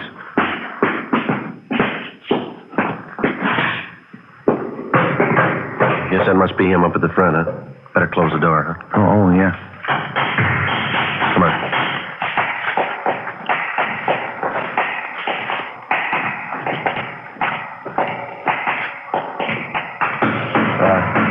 Excuse me, sir? Oh, didn't see you. You the Reverend Olson? Yes, can I help you? My name's Friday, Reverend. I talked to you on the phone. Oh, yes, Sergeant. And this is my partner, Sergeant Romero. How do you do? Oh, yeah, that night. Sergeant Merrill? No, that's Romero, Reverend. Oh, excuse me, Romero. Didn't expect you so soon. A little busy here fixing the pulpit. It happened last Sunday. What's that, Reverend? Guess I got carried away with my sermon. Quite a commotion. Oh? I leaned forward in the pulpit. This whole section here just splintered and broke right off. Ruined my whole sermon. Well, I can finish this up later. Have a chair there, officers. All right, Thank you very much.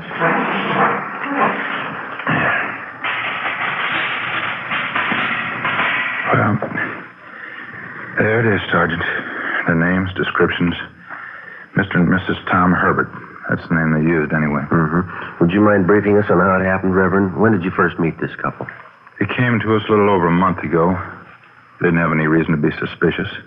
Mr. Herbert showed me some fine references. I didn't think it was necessary to check them. What kind of approach did they use? Could you tell us? Well, the first visit, Mrs. Herbert did most of the talking. She told me she and her husband wanted to write a history of our church. It was supposed to be part of an historical book on all the churches in the county. Naturally, I felt a little flattered about it. Mm-hmm. Did this Mr. and Ms. Herbert make any demands for money or to write about your church, I mean? Oh, no. There was no money involved at first. They said all they wanted was our cooperation in doing some of the research work. You know, looking up dates, names, things like that. Oh, I see. They seemed very sincere, both of them. Didn't drink, smoke. They worked very hard during the search and writing. I don't know why they had to change. It would have been nice having history written about our church. Yes, sir. When did they first bring up the idea of money? Well, Mr. Herbert came to me one day and showed me this letter. It was supposed to be from the people who were going to publish the history of our church. The letter said, well, because of certain business reasons, the whole thing was off. They couldn't publish the book. Mr. Herbert acted very sorry. Mm-hmm. Did he leave that letter with you, Reverend? No, he took it with him. Oh. I felt badly about the whole thing. They're doing all that work and then the book not being published. Mm-hmm.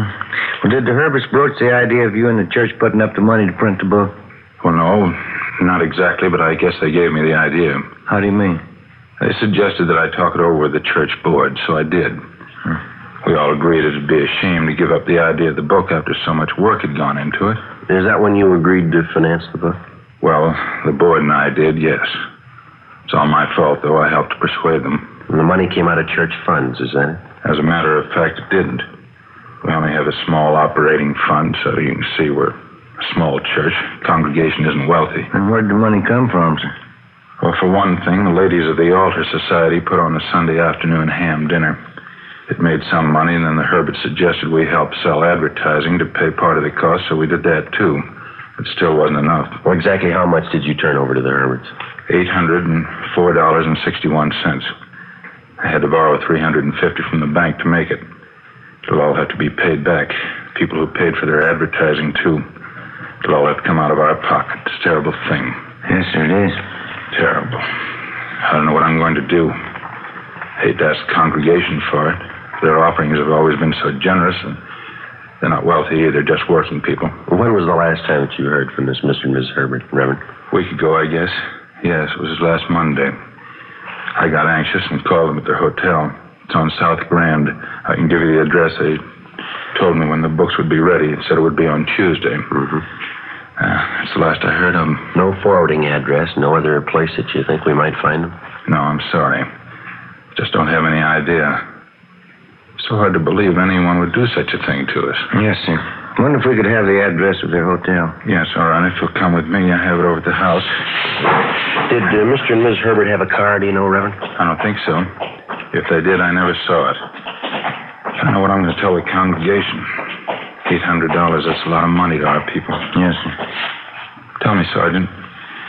I don't mean to be uncharitable, but Mr. and Mrs. Herbert, do they have a criminal record? Have they done this sort of thing before? Well, their descriptions seem to fit a couple that we've been looking for. They've been working the churches in this area on and off for a couple of years now. Can't understand why they do such a thing. It's almost like robbing a poor box. Yes, sir, they've done that, too. 11:15 a.m. We went back to the city hall and pulled the package on the suspects, Mr. and Mrs. Tom Herbert. They were a veteran man and wife confidence team who'd worked the Los Angeles area and other large cities around the country. Their specialty seemed to be swindling churches and clergymen. Over a period of 17 years, they'd piled up a long record involving frauds and various bunco games, but they'd only been brought to trial once. The case had been dismissed for lack of sufficient evidence. 11:35 a.m., we took mug shots of Mr. and Mrs. Herbert out to the Reverend Olson, and he identified them. We checked the hotel on South Grand where they'd been staying. No leads. We got out a local broadcast and an APB on them. Together with the sheriff's office, we sent a special bulletin about the Herberts to the pastors of the different churches in the city and county. From the list of names on the Marmy sheet, we began checking out all the known friends and relatives of the suspects. One of them was a Clyde Harris, proprietor of a physical culture school out in the Wilshire district. 1 p.m. Tuesday, we drove out to talk to him.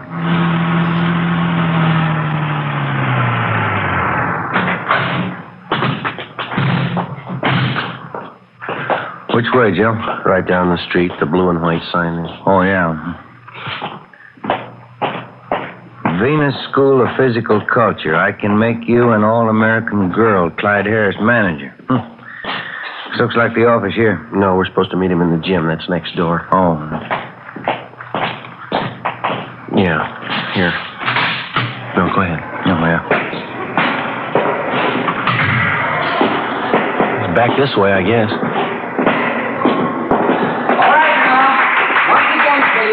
All together with me. 1, 2, 3, 4. Extend and pull down. Extend and pull down. With me, please. 3, 4. Mr. Carlson. Pull down. 1, 2. Pull down. 1, 2, 3, 4. Extend and pull down. Hold it a minute. No, I'm sorry, Mrs. Tollefson. You're doing it wrong. Your pelvis is all out of position. Excuse me, are you Clyde Harris? Yes, did you want something? Police officers, Mr. Harris. Like to talk to you? Oh, yeah, sir. Could you hold on half a minute? Sure, go right ahead. Francis, would you take over here for a few minutes? I have to talk to these gentlemen. Ladies, Francis is going to count for you for a while. You go right ahead with the lesson. I'll be back in a few minutes. Back here, officers. Won't take too long, will it? No, sir, just a few minutes. Sorry to interrupt your lesson. Oh, that's all right. I just don't want to have the ladies thinking I neglect them. They pay good money for these exercises. Yeah. Here you are. Have a chair. Thank you. You said something about Tom Herbert on the phone, Sergeant. What's it all about? Well, we understand that you're a friend of the Herberts, Mr. Harris. Yeah, I knew Tom and Doris a couple of years back. Haven't seen much of them lately. When was the last time you saw him? Let's see, must be 2-3 months anyway. Anything wrong? Well, do you know where we could locate them? I don't know for sure. Last time I saw them, they were at a hotel downtown in South Grand, I think. Yeah, South Grand, right near Pico. You have no idea where they moved when they left there? No, I didn't even know they'd moved. They haven't phoned or contacted you at all in the last month or so? No, not a word. They're not in a jam again, are they? We'd like to talk to them, that's all. Would you know of any of their favorite spots around town, eating, drinking places? No, I don't think I could say. They got around quite a bit. You checked with some of their other friends around town, the Pattons, the Thompsons, Mike Runyon? What was that last one? Mike Runyon, very good friend of the Herberts. Ben? No, I don't recall the name. Well, how could we get in touch with this Runyon, Mr. Harris? He's got a phone. Come on in the office. We'll call him if you like. Yeah, thank you very much.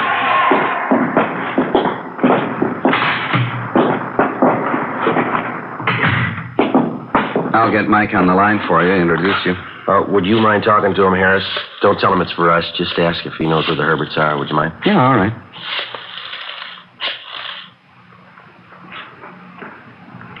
No answer. Maybe. Hello, Mike. Clyde Harris, Mike. Yeah, how are you? Fine. Fine? Yeah, long time. Say, Mike, you any idea where Tom and Doris Herbert are? Mm-hmm. Is that right? How about that, huh? No, you don't. No, that's okay. It's not important. Sure thing, Mike. Make it soon, huh? Right.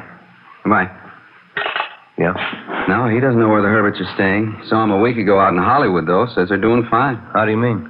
Ran into him outside that big church on Hollywood Boulevard. They told Mike all about it. They really got religion. That's so? Yeah. They're even writing a book about the church. We called back Mike Runyon, a friend of the suspect, and he gave us the location of the church where he'd seen Mr. and Mrs. Herbert. Ben and I drove out there and talked to the pastor, Reverend John Kenworth.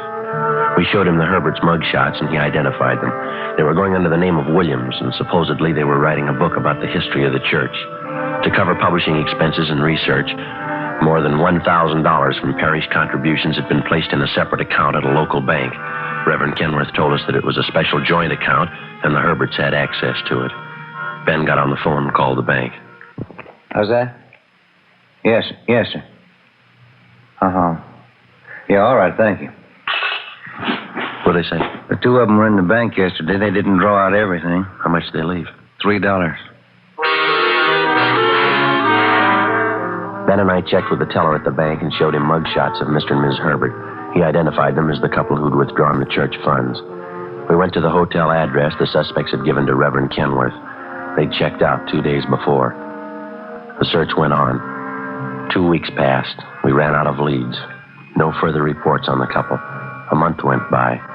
Tuesday, May 23rd, we got an APB from San Francisco on a couple answering the Herberts' description. They were still working the church angle.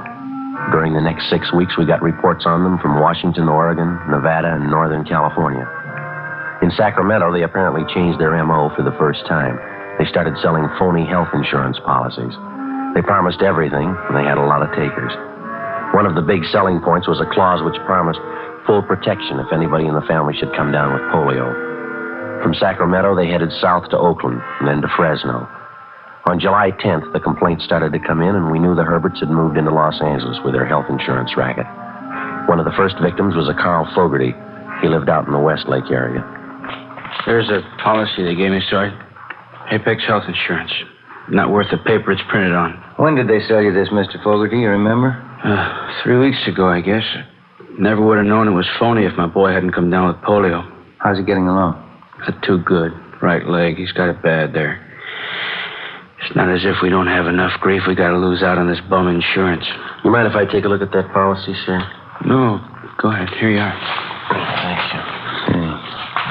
Yeah, same outfit, Joe. Apex Health Insurance. Same phony address. Yeah. Would you remember the man who sold you this, do you think?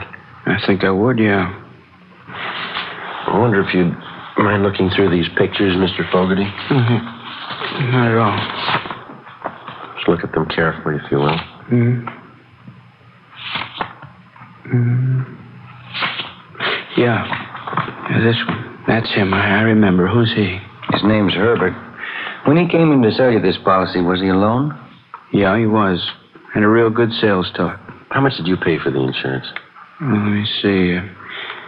$43 and some odd cents. I remember that because I cashed him a war bond, and then I took $5 out of the rent money. Outside of this policy here, you have no other papers that the man might have given you? No, nothing but this business card here. He gave me that. You see here, the same name, Apex Health Insurance. Yeah. Well, thank you very much, Mr. Fogarty. We hope your little boy pulls out of it all right. Yeah, thanks. Here's our card, sir. If there's anything we can do, give us a call. Sure, okay. About time we check the office, huh? I think so. Do you have a phone here, Mr. Fogarty? Oh, yeah, Sergeant. Straight back in the hall there. Help yourself. Thank you very much.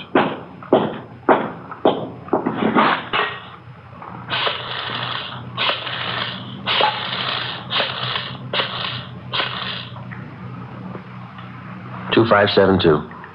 Yeah, that's right. Yeah, Fred. Joe Friday. Anything for us in the book? West 7th. Yeah, okay. Right. Thanks, Fred. Anything doing? Looks pretty good. Office got a call from a printing shop out on West 7th. The manager's got an order he's not too sure about. How do you mean? It's for a batch of letterhead stationery, business cards. Yeah? For who? Apex Health Insurance.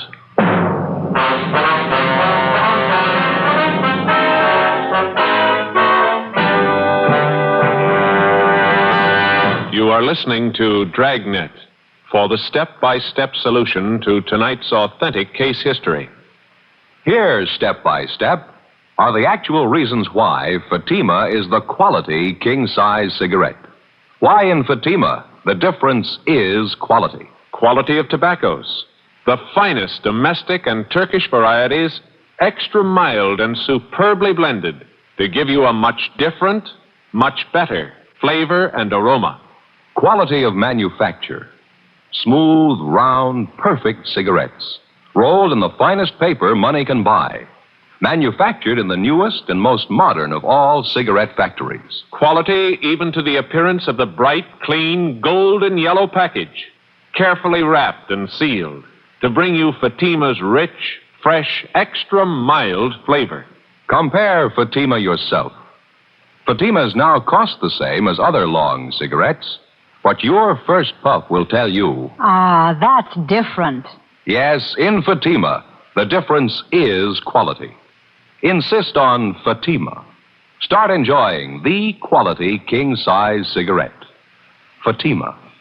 Best of all long cigarettes.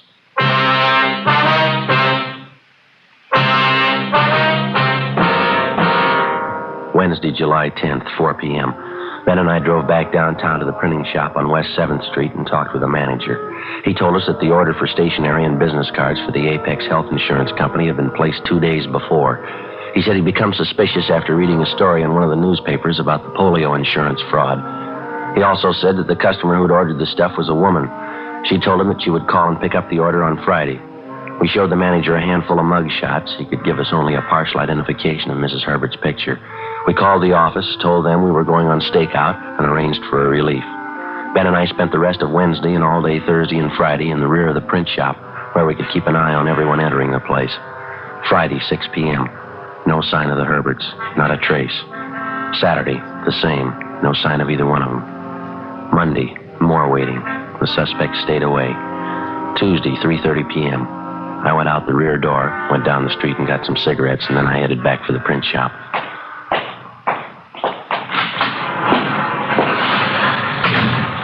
Ben, keep your coat on, Joe. Just call the office for a relief. Why, what's doing? That Clyde Harris, friend of the Herberts, the guy who runs the physical culture school. Yeah, what about him? He called the office, wanted to talk to us. I phoned him out there at the gym. Yeah? He told me he was out drinking last night and he met Mrs. Herbert at a bar. She was alone. Did he tell you where to find her? The Greenwood Apartments, 603. When the relief men arrived, Ben and I left and drove across town to the Greenwood Apartments on Taylor Street. It was a 3-story frame building set back from the sidewalk behind a sloping lawn lined with a box hedge. We checked the names on the mailboxes. The name T.J. Bronson was listed for apartment 603. We rang, but there was no answer. Better try the manager, huh? Yeah. It's a nice place. Insurance racket must be paying off for him. Here we go.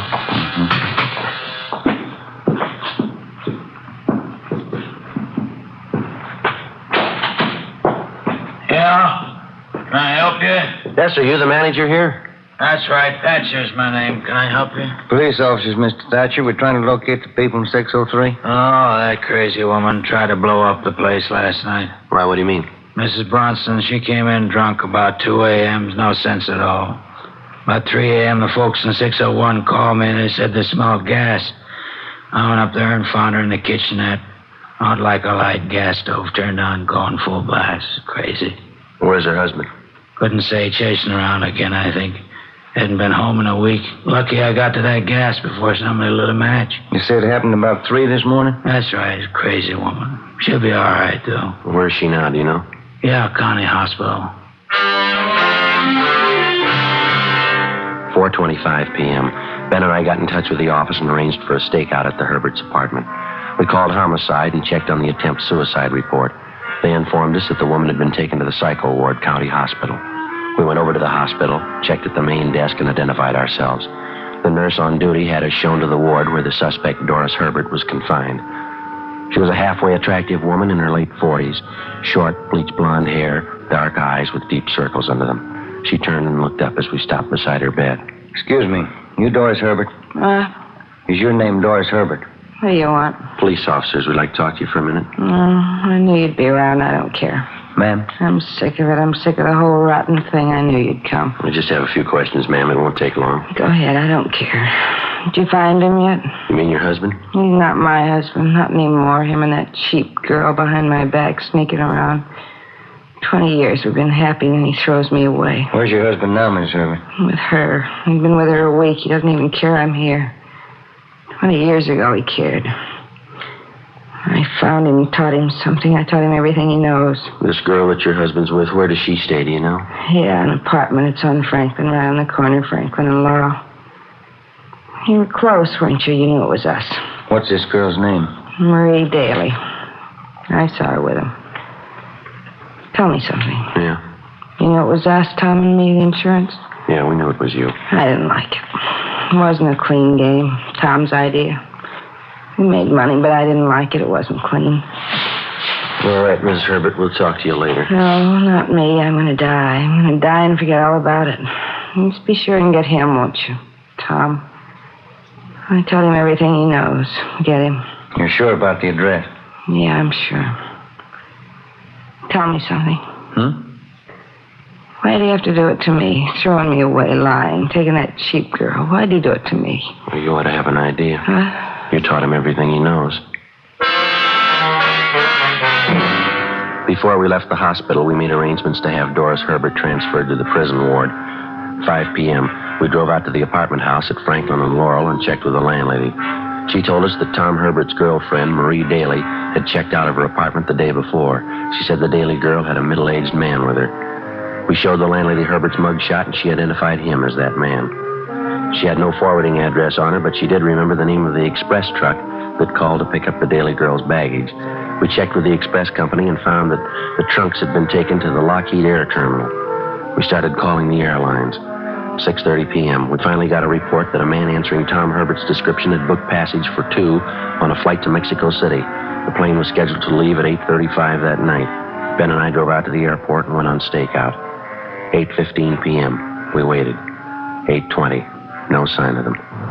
United Airlines mainliner flight 649 from Denver and intermediate cities. Now Getting a little late, huh? Yeah, it's 8:24. They're cutting it close. Going in the bar, Joe. Take a look. Yeah, that's them. Let's go. Not hard to spot. What's the matter with the girl? Looks pretty drunk. All right, come on. Bourbon and water, huh, Marie? Is that what you want? Bourbon and water, yeah. Haven't got much time. We don't want to miss that plane. We won't miss it. You Tom Herbert? Yes, what is it? Police officers like to talk to you downtown. Just a minute. This must be some kind of mistake. No mistake, Herbert. We talked to your wife. Let's go. What is it, Tom? What do they want? Nothing. It's a mistake. Now, look, officers, I don't know what this is all about, but we have to get a plane, the 835. I can't go downtown with you. Can't we talk it over here? I'm sure we can straighten this out. Your wife copped out, Herbert. Now let's make it easy, huh? Come on, lady. What's he talking about, Tom? A wife? What does he mean? I told you it's a mistake. Now be reasonable, huh, officer? All we want to do is take a trip. We've been planning on this. New clothes, new luggage. Here's your hat. Our car's outside. It's a mistake. You can't do this. We planned on it. We've been waiting a long time for this. Yes, sir, so have we. Come on, let's go.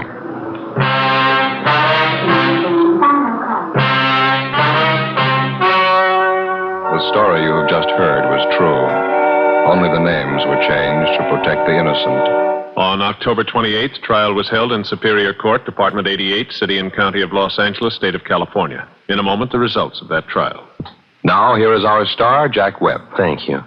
Friends, each week we're honored with letters from listeners all over the country. Letters telling us that you've bought Fatimas and you find them the best of all long cigarettes. Well, thanks to you and the many thousands of other smokers who have switched to Fatimas, I'm happy to report that more people are now enjoying Fatimas than ever before. January sales figures just released show that in the East, Fatima sales are up 56%. In the Middle West, sales up 133%. And here on the coast, Fatima shows an increase of 68%. Well, that means Fatima sales are up nearly 70% all over the country. Now, if you haven't yet discovered Fatima's much different, much better flavor and aroma, I suggest that you buy a pack tomorrow. When you do, I'm convinced you'll agree with Fatima smokers everywhere. In Fatima, the difference is quality.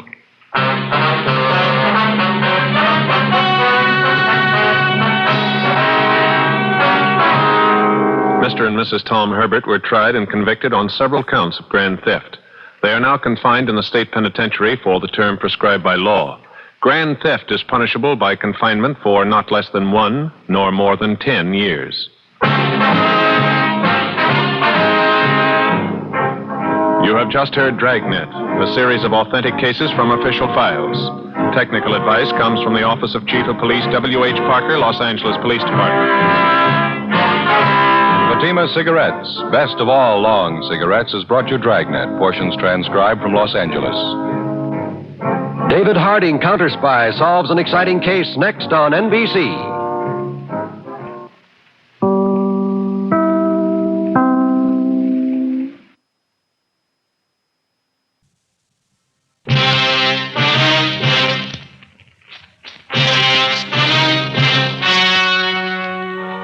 The story you are about to hear is true. Only the names have been changed to protect the innocent. Fatima Cigarettes, best of all long cigarettes, brings you Dragnet.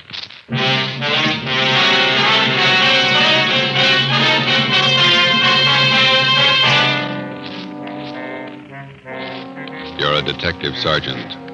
You're assigned the Juvenile Bureau. The high schools in your city have been flooded with obscene literature. You stamp out one source, and a dozen more spring up. Your job, stop them. If you want a long cigarette, smoke the best of all long cigarettes. Smoke king-size Fatima. Fatima is the long cigarette which contains the finest Turkish and domestic tobaccos superbly blended to make Fatima extra mild. And that's why Fatima has a much different, much better flavor and aroma than any other long cigarette. That's why Fatima has more than doubled its smokers coast to coast. So enjoy Fatima, the best of all long cigarettes. It's wise to smoke extra mild Fatima. It's wise to smoke extra mild Fatima.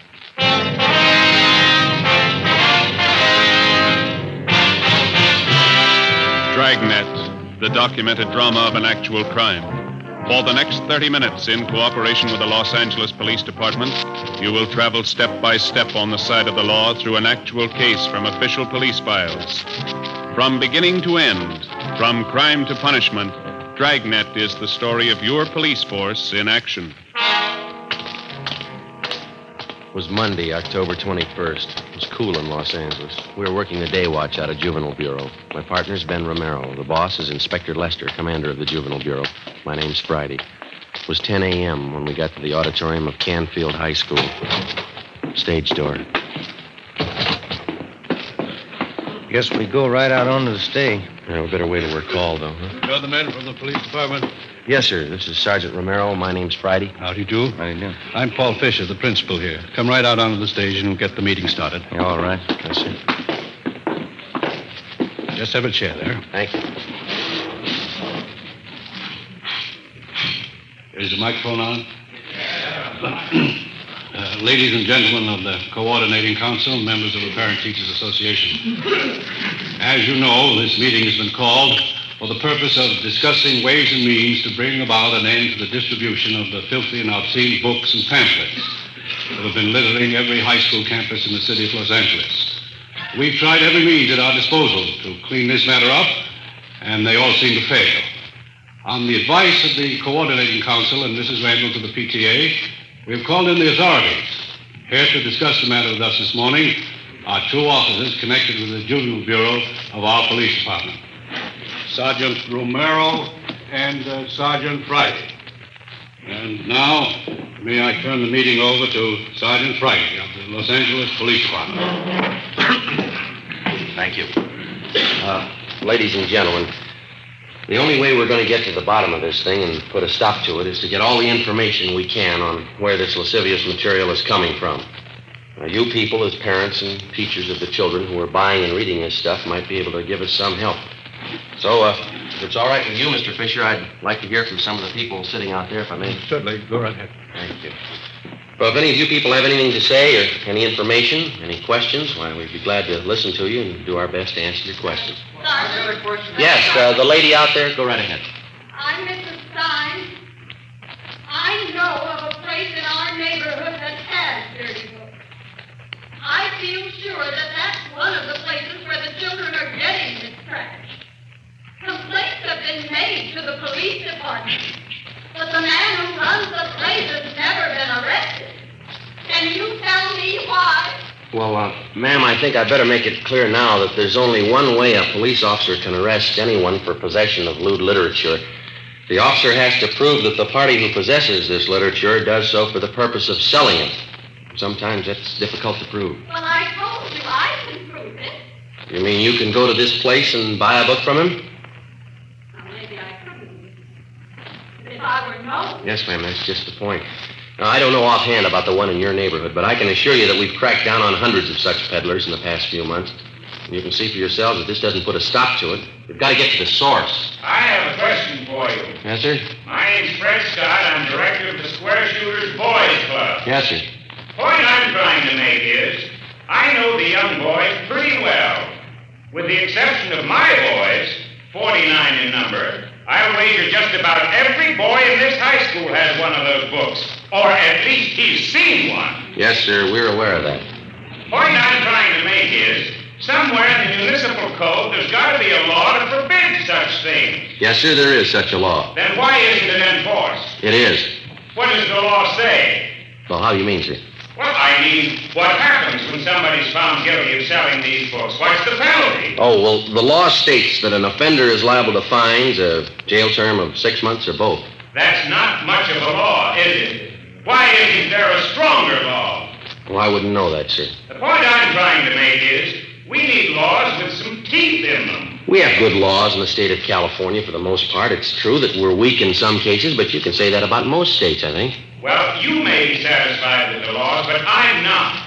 I say stronger laws. That's the answer. No, I don't think it is, Mr. Scott. Passing a set of new laws isn't going to make this city a cleaner or a safer place for your boys to grow up in. Laws don't decide how moral a city's going to be. People do. Laws don't mold character in young boys either. The parents and teachers do that. I don't think I know what you're getting at. What do you mean? Well, just this, Mr. Scott. It's our job on the police department to keep filthy junk like these books from falling into youngsters' hands. Yes? Now, on the other side of the fence, the youngster has to be taught to recognize this obscene material for what it is, filth and garbage. And the youngsters have to be taught that in the home, in the school, and the church. Now, if they can be made to understand that the kind of dirt and filth that these books represent, well, that'd be worth more than any new set of laws, wouldn't it? But what about these men who put out the books? The men who sell them? How do you reach them? Through the youngsters. They seem to know the way. The next morning at 8 a.m., after meeting with Inspector Lester of Juvenile Bureau, Ben and I went on stakeout at Canfield High School. From past experience, we knew there was little hope of a quick end to the case. It was going to be a long haul, tracing the source all the way up the line from the high school kids who bought the filthy books to the small fry pushers, the wholesalers, and finally, we hoped, to the top, the man who printed the books. We had no illusions on that score. Generally, with the arrest of his pushers and other small-timers who work for him, the top man gets the alarm and clears out before the police officer can apprehend him with evidence that will stand up in court. During the first 2 days at Canfield High, Ben and I found out nothing.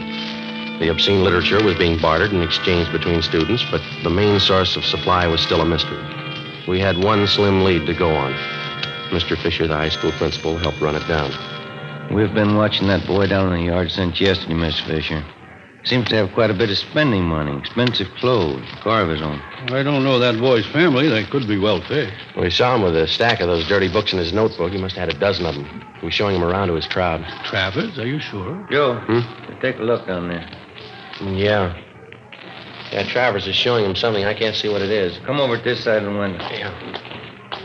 Small books.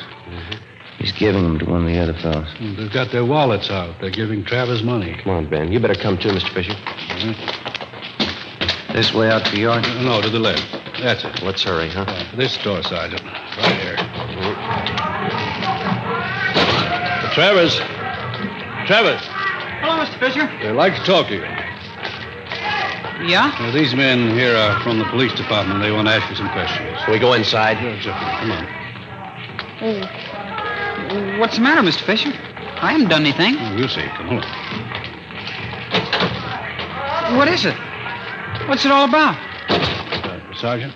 It'll be a lot easier if we have the truth now, son. Did you just sell those boys out there some dirty books? No, I mean, it's only a gag. They're funny books. Have you got any more of them on you? Yes, sir. Can we see them, please? I didn't steal them. Only books. Funny books. Here. Thanks. Almost a dozen. Mm-hmm. You think these are funny books, do you, Travis? Well, some of them. I guess not. It's only a gag, Sergeant. Where'd you get them? I didn't steal them. I bought them off a guy. Who? Why, I can't tell you. Do you have any more of these books? No, sir. Will you show us your locker? I can't remember the combination. It's a new locker. Could you open the locker for us, Mr. Fisher? Yes, but I'll have to get the maintenance man. All right, I'll show you. Come on. Down here, sir. This one. 412. I've only got a couple. All right, we'll see. Come on, open it. I haven't done anything. Here's a sample, Joe. Locker's loaded down with them. Rotten filth. You can't arrest me. I don't sell the books, I only rent them. Somebody's been briefing you. Who? You're only making it hard on yourself, boy. You can't prove anything. These are my books. I don't sell them. Where do you get them? Who sold them to you? Nobody. I got them, that's all. All right. We'll have to talk to your folks. You can't. They're away. No, you can't. Don't. Afraid we'll have to, son. Oh, please don't tell them. Please don't let them know I'll do anything. All right, let's have the truth then. Who are you selling the books for? His name's Barney. That's all I know. I meet him at a cigar store downtown, 5th and Harrison. Does he sell you the books? He gives them to me. I sell them and then give him the money. I get 10 cents for every one I sell. How much do you sell them for? 25 cents.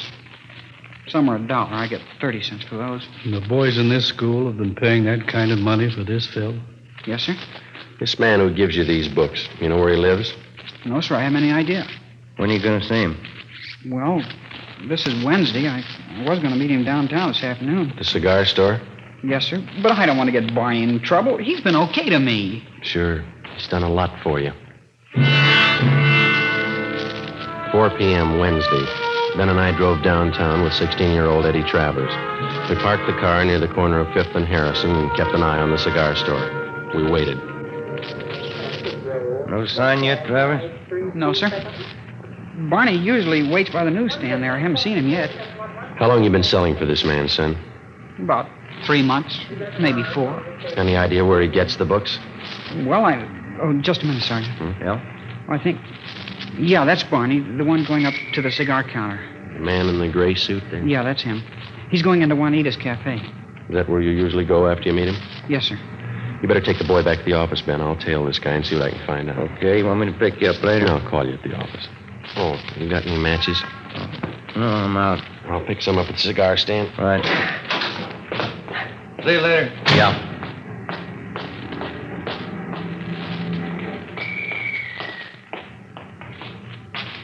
Box of matches. Oh, yeah. And a pack of spearmint, too. All right, sir.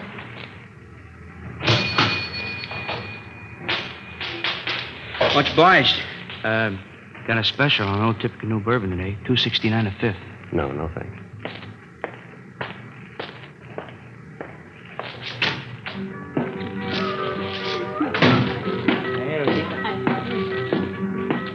Hey, Rosie. Rosie, another tamale when you get time, huh? All right, Bonnie, go come in.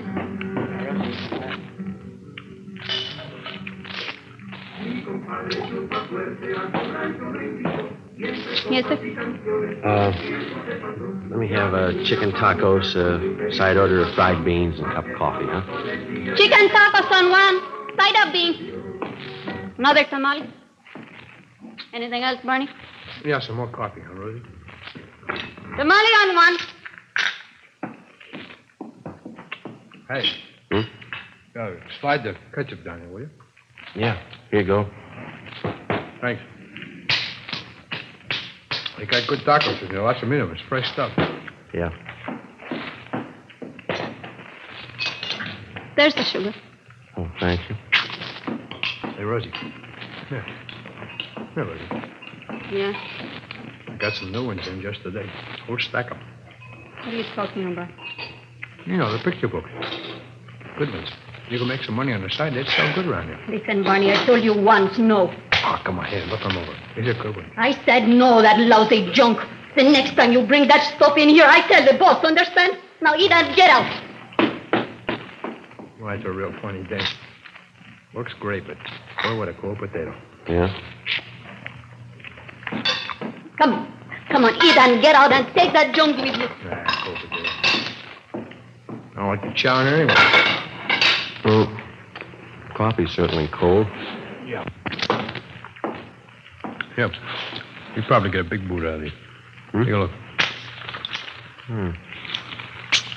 That's pretty good.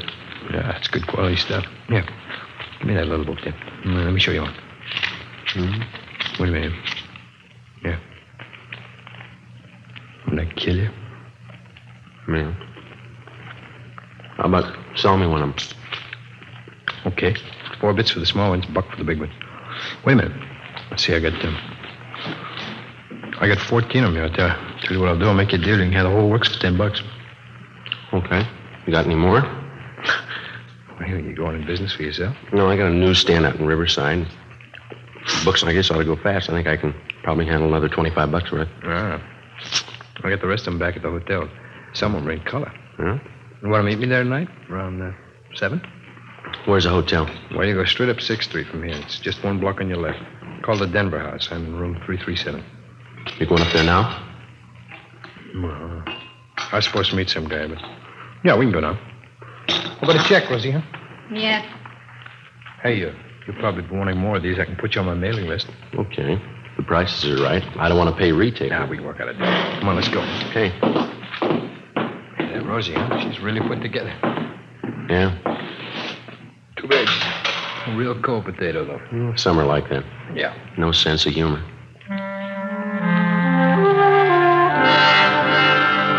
We left Juanita's Cafe and walked up Harrison Street to 6th. We turned left and went down 1 block. It was 5 minutes to 5 when we got to Barney's room in the Denver house, number 337. He dragged out a steamer trunk from under the bed and counted out a stack of books and pamphlets covering the general topic of degenerate filth in stories and photographs. Okay, Mac, there you are. It's $25 worth.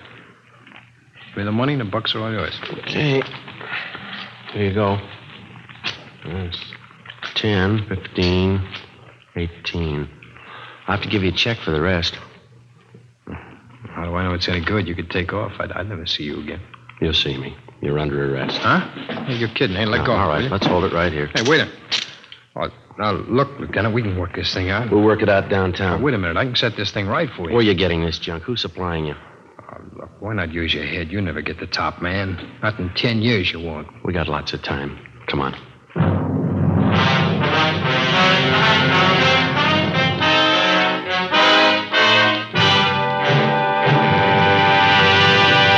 You are listening to Dragnet, the case history of a police investigation presented in the public interest by Fatima Cigarettes. If you smoke a long cigarette, it will be in your interest to listen to a typical case history of a Fatima smoker. It's the case of Mr. Joseph G. Hertzberg, city editor of one of New York's great newspapers, and this is his actual signed statement. I recommend Fatimas to anyone who likes a king-size cigarette. In my business, the long hours really put smoking to the test. Working overtime means smoking overtime, and that has sold me on Fatimas.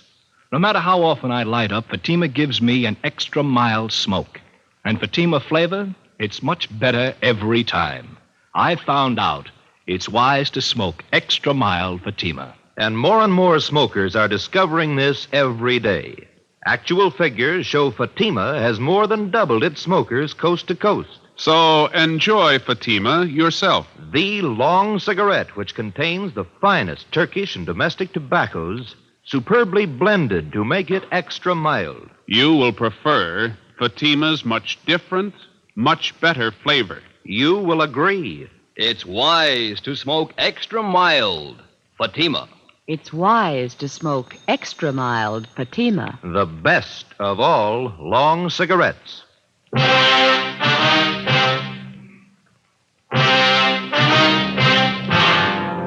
filthy literature racket feeds on the curiosity of youngsters and the stupidity and ignorance of adults. It's an all-season business, and in its own quiet way, it has reached a market which the other heavy rackets never hoped to reach. Your home and your children. 6 p.m., Wednesday, October 23rd. We checked the records, and the make sheet showed the book peddler's true name to be Barney W. Timpson, 38 years old. He had a past record of one previous conviction for peddling lewd literature in Dodge City, Iowa in March 1948. We had him brought to the interrogation room. Sit down, Timpson. Well, let's make it easy, Barney. Where are you getting the books? I told you, Sergeant, they deliver them to me. Who does? Different guys. I don't remember them all. I send different guys every time. How often do they make the deliveries to you? Once a month. When?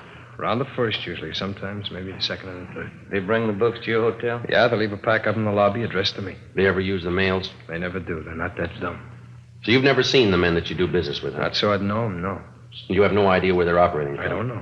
You expect us to swallow that? I'm telling you, I don't know. Oh, don't push us that kind of a story, Barney. I'm giving it to you straight. Now, what else do you want? Who's the supply man? Hey, look, we found this notebook in your hotel room, Barney. There's a list of names in it. This your customer book? Friz. Okay, they're customers. That gives us enough to land on you. I know that. I've told you everything. You still don't know who you're working for? Oh.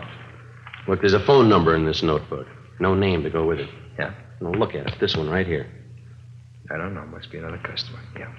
Does it belong to the boss? I don't know the boss. He don't know me. Then who do you buy the books from? Who says I buy them? You must owe somebody a lot of money. Don't worry. I don't owe him nothing. He don't owe me nothing. He does now. What? You're going to jail for him. Barney Timpson was booked into Central Jail for violation of the Penal Code, Section 311.3. We contacted the telephone company, and they traced the extra phone number in Timpson's notebook to a private residence on Wonderview Drive in Laurel Canyon. A detail of men was assigned to stake out on the place. During the next week, mainly from information obtained from Barney Timpson's customers, 7 other peddlers of obscene books and pamphlets were taken into custody and questioned. 5 of the 7 told us they picked up their supply of books from the Laurel Canyon address. We moved in on the place and found thousands of lewd books and pamphlets stored in the garage. 3 men on the premises were taken into custody. They identified themselves as John Alexander, George Kelleher, and Raymond Kester. We brought them downtown and interrogated them for 2 hours. They refused to admit anything. They were booked in, but by noon their lawyers arrived and they were released on writs of habeas corpus. 2 p.m. Ben and I met with Inspector Lester of Juvenile Bureau. Just had a call from the men on stakeout at the Laurel Canyon place. They've just been over the garage where the books are stored. They get anything, Skipper? A couple of things. Might be fair leads. What's that? 3 stacks of books they found were wrapped in proof letterheads from the Havenbrook Hotel. Yeah? We checked with the hotel. They get all their printing done at Rudolph Brothers, place out in West L.A. That name's not familiar to me. It's a big layout. Their specialty is religious books, Bible, things like that. That doesn't add. Not so sure. How do you mean? Be a perfect cover for the racket. Printing the Bible one day and a flock of filthy books the next. Could be the setup. What kind of a name does this Rudolph's place have around town? They been here long? 50 years. Good reputation. Well, we could give it a look. Where's the place? On West 3rd, just below Athens Street. All right. Check the place over, but don't make them suspicious. If there's anything wrong, no use tipping until we're ready to move. Right, Skipper. We got to reach the presses turning out this junk and choke off the supply where it starts. Do that and we got it beat. Right. Just a minute. Funeral door, let's see. Yes, Sam. Down where? Okay, they'll be right out. Gross and Pacelli, they spotted one of the delivery cars. Where? Downtown. They followed it out to West L.A. Yeah? Rudolph's printing shop. 4 p.m. Ben and I, together with 2 other men from Juvenile Bureau, drove out Beverly Boulevard to Athens Street and then down 1 block to the corner of West 3rd, where we picked up Gross and Pacelli on stakeout. The Rudolph Brothers Printing Company covered almost half a square block on the corner of West 3rd and Athens. The front of the plant had display windows featuring expensive leather-bound Bibles and other religious literature. While the other men remained on stakeout, Ben and I crossed the street and entered the plant. We introduced ourselves to the clerk in charge as potential wholesale customers, and we asked to be shown around the shop. It was more than obliging. I'd be happy to show you our plant, gentlemen. The most modern religious publication company in the West. That's our claim. Oh, would you step this way, please? Thank you.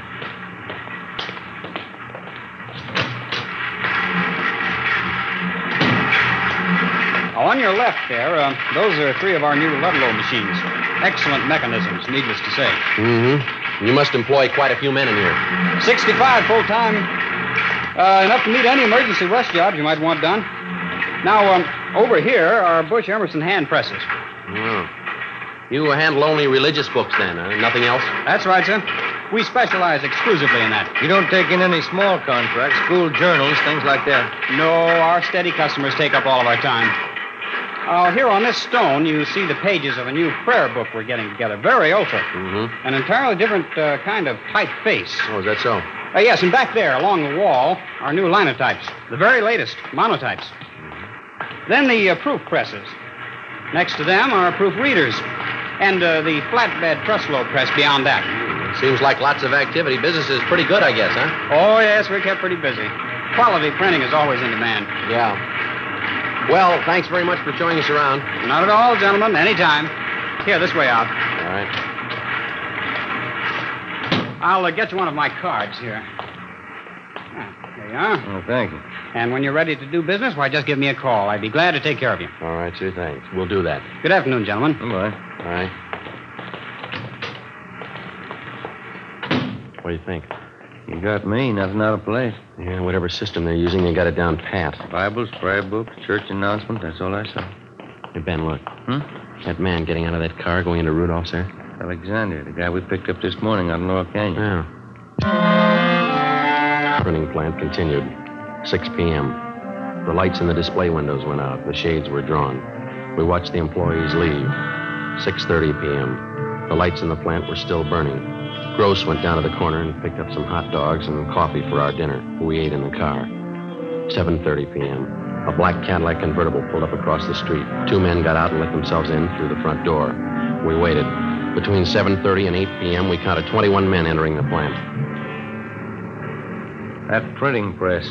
It's starting up. Okay, let's move. Hey, Gross, you and Pacelli want to go through the back, and Ben and I will take the front. Right, let's go, Mike. Come on. It's a neat setup. I had it all figured. Yeah, you didn't spot any side entrances, did you? No. Here we are.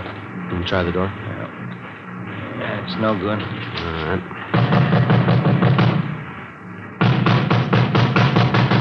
Who is it? Police officers, open up. All right, come on, open up. The press is stuff. All right, let's hit it quick. Come on, again. There we go.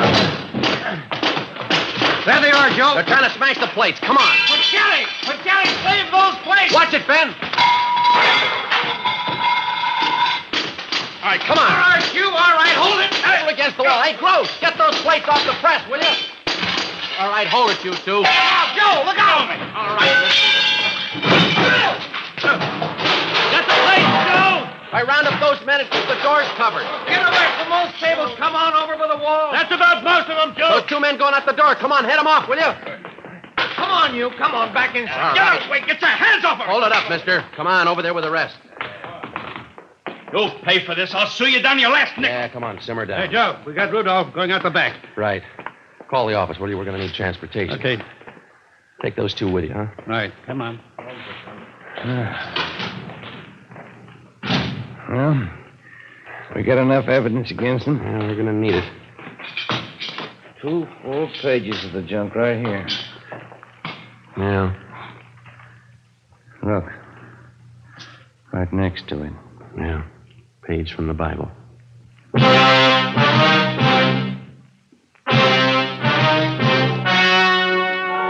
The story you have just heard was true. Only the names were changed to protect the innocent. On January 9th, trial was held in Superior Court, Department 94, City and County of Los Angeles, State of California. In a moment, the results of that trial. It's amazing how many long cigarette smokers are changing to Fatima. Here is the actual report. From coast to coast, king-size Fatima has more than doubled its smokers. Yes, more and more smokers every day are discovering that Fatima is the best of all long cigarettes. Long cigarette smokers find Fatima has a much different, much better flavor and aroma. Long cigarette smokers find that Fatima is extra mild because it's the long cigarette which contains the finest Turkish and domestic tobaccos superbly blended to make it extra mild. So enjoy extra mild Fatima. Best of all long cigarettes. It's wise to smoke extra mild Fatima. It's wise to smoke extra mild Fatima.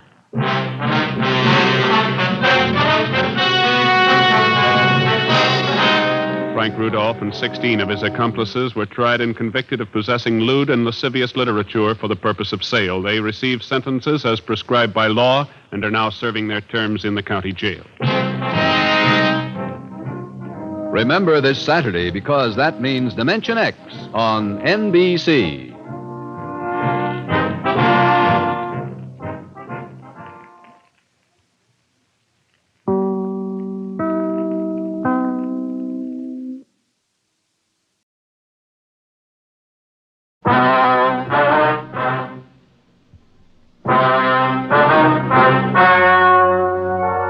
The story you're about to hear is true. The names have been changed to protect the innocent. Fatima Cigarettes. Best of all king-size cigarettes. Brings you Dragnet.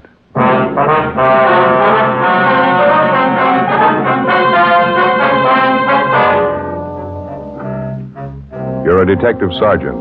You're assigned to traffic investigation, hit-run felony detail. An elderly woman and her 9-year-old grandson are struck down in a pedestrian crosswalk by a speeding truck. The woman is killed instantly. Witnesses fail to get the license number. The hit-run driver escapes. Your job? Find him. The latest Fatima sales report shows thousands and thousands of king-size cigarette smokers are switching to Fatima. For the month of October, coast-to-coast actual figures show Fatima sales are up 110%, or more than double. Fatima, best of all king-size cigarettes. Definitely the best quality in its class, but the same price as the cigarette you are now smoking. Remember, thousands of Americans are switching to extra mild Fatima. Next time, insist on the best, king-size Fatima, in the distinctive golden yellow package.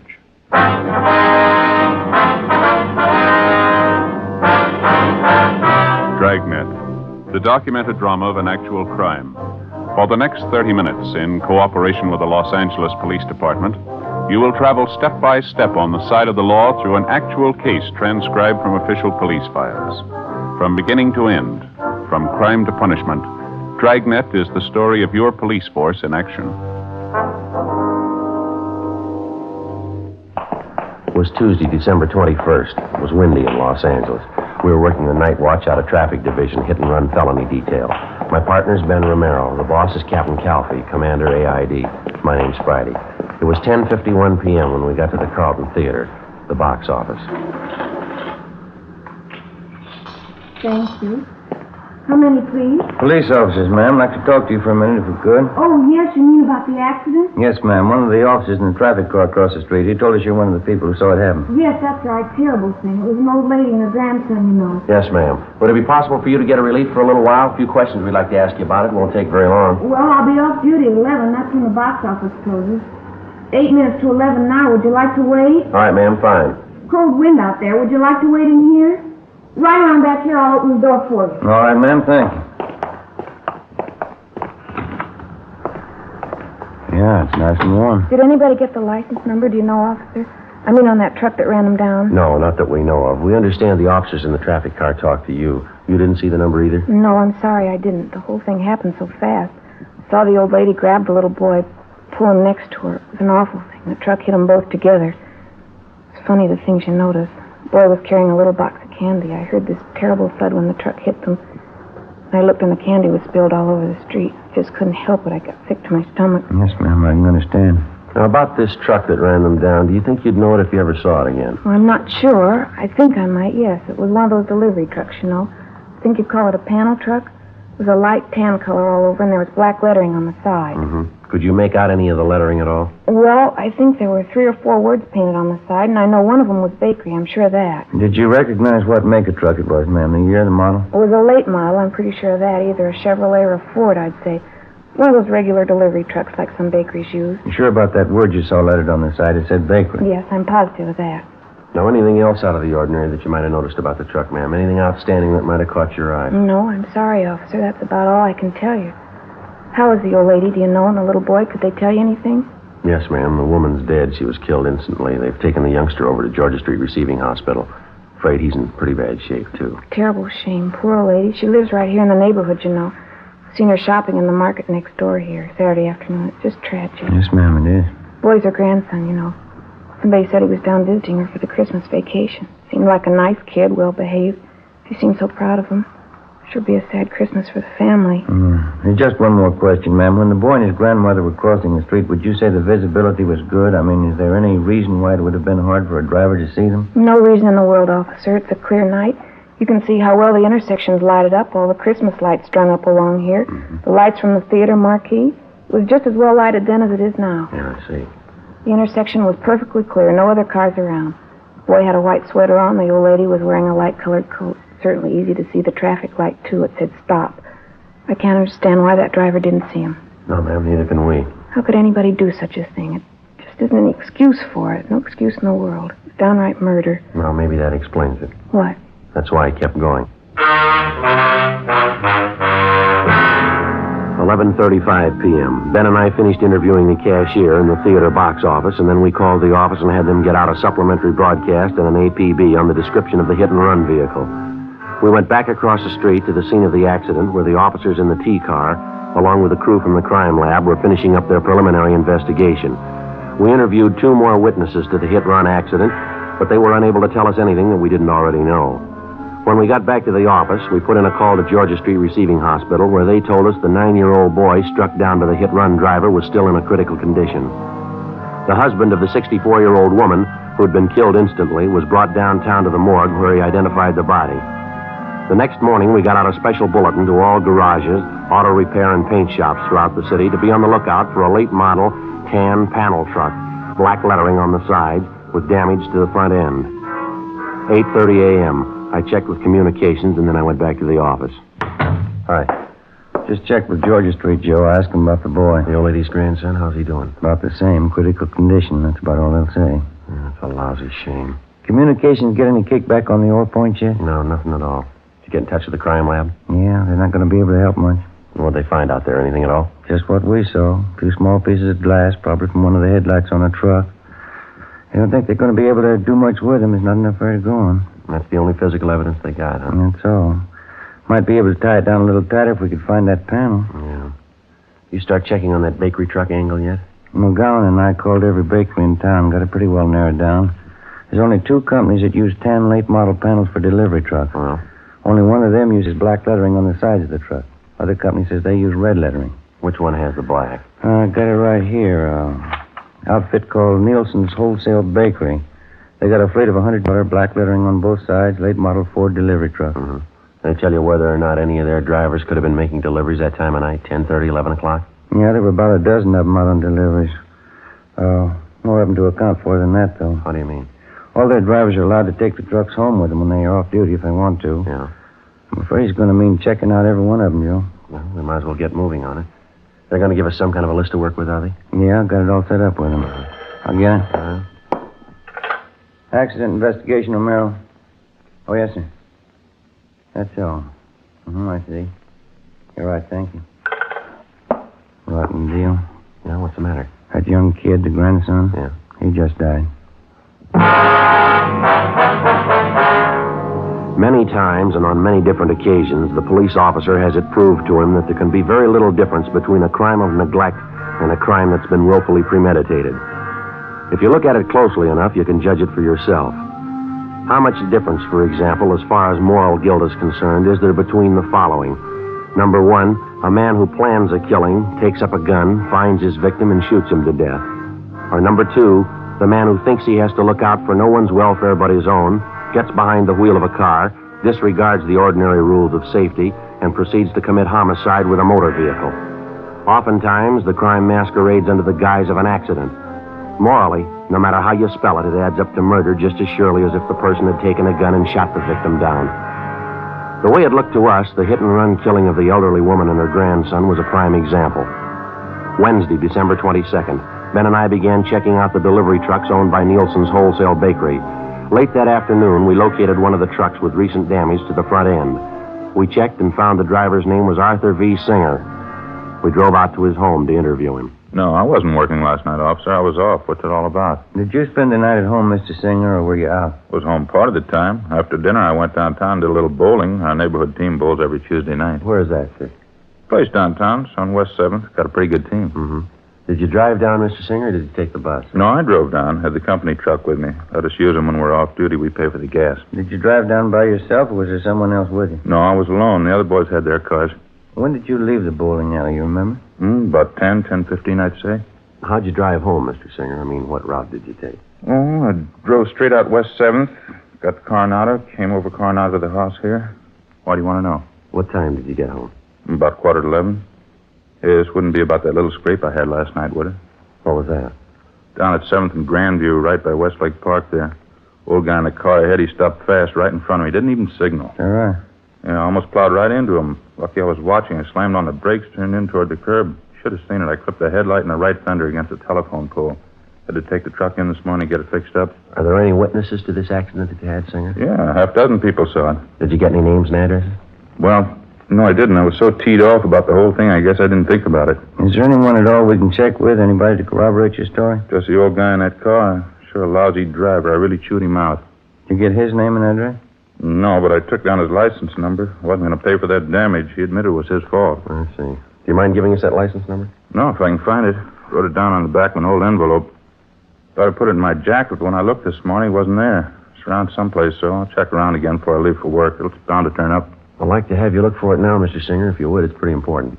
Well, I think I get it, officer. What's this all about, anyway? Preliminary investigation. Want to see if you can find that number for us? Why? What's it have to do with an investigation? I didn't do anything. That old man was his fault. Well, a bakery truck was involved in a serious accident last night, the same kind that you were driving. Afraid you're going to need some kind of an alibi, Mr. Singer. Alibi? I don't know what you mean. Why'd I have to have an alibi? Well, just take my word for it. You're going to need one. Why do I need one? 2 reasons. Yeah? A 9-year-old boy and his grandmother.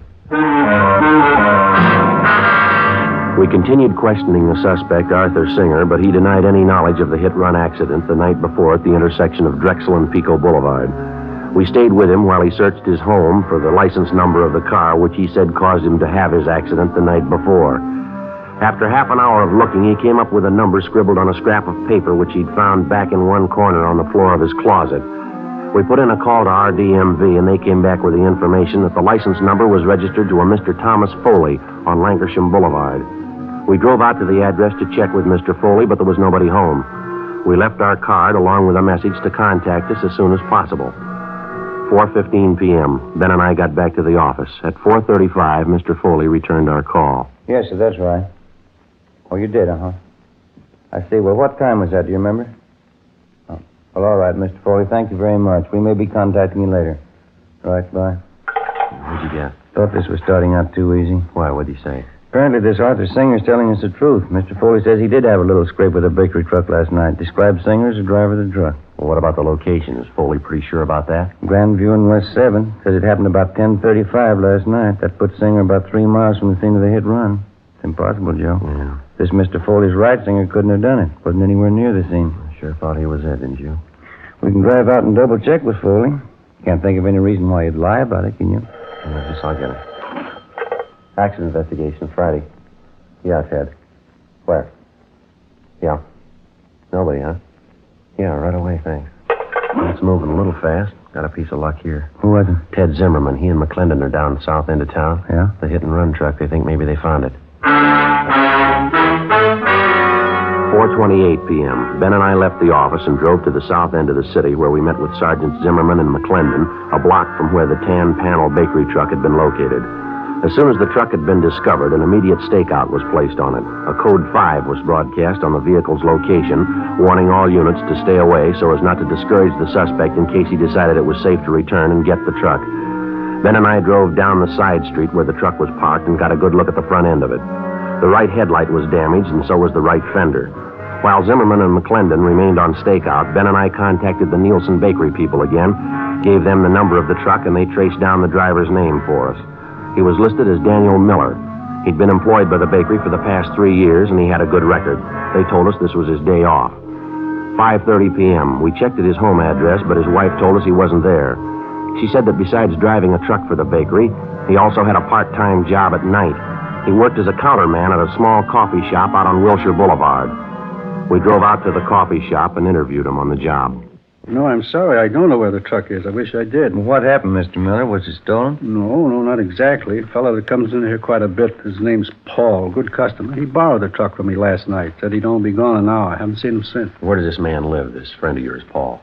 Well, to tell you the truth, I don't know. Good customer. He comes in quite a bit at night when I'm working. Gotten to know him pretty well. He asked to borrow the truck for an hour. Didn't think much about it. Let him have it.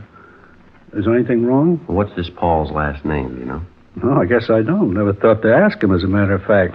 Guess I never had any reason to. About what time was it last night that you loaned him the truck? A little after 8 o'clock, I think it was. He said he wanted to take his television set over to a guy he knew and get it fixed.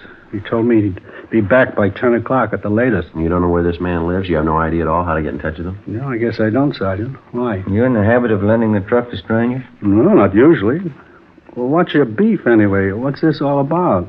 What are your hours here at the coffee shop, Miller? When do you check in for work and when do you leave? I check in at 7 o'clock. I go a straight 5 hours to midnight. That's when we close up, midnight. And you worked that shift last night, did you? 7 p.m. straight through to midnight? That's right. Monday through Saturday, 6 days a week. That's the schedule.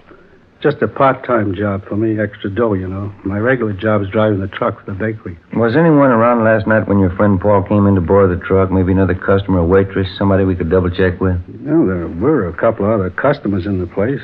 Don't know who they were, though. Why do you have to double-check anyway? I haven't done anything.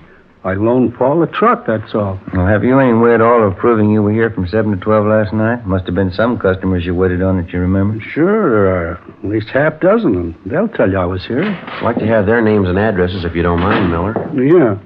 Excuse me a minute, huh? Got a customer to wait on. Sure, go right ahead. Hi, Dan. I missed you last night. Hi, Fred. What do you have? Coffee, a couple of those donuts back there, powdered sugar ones. Okay.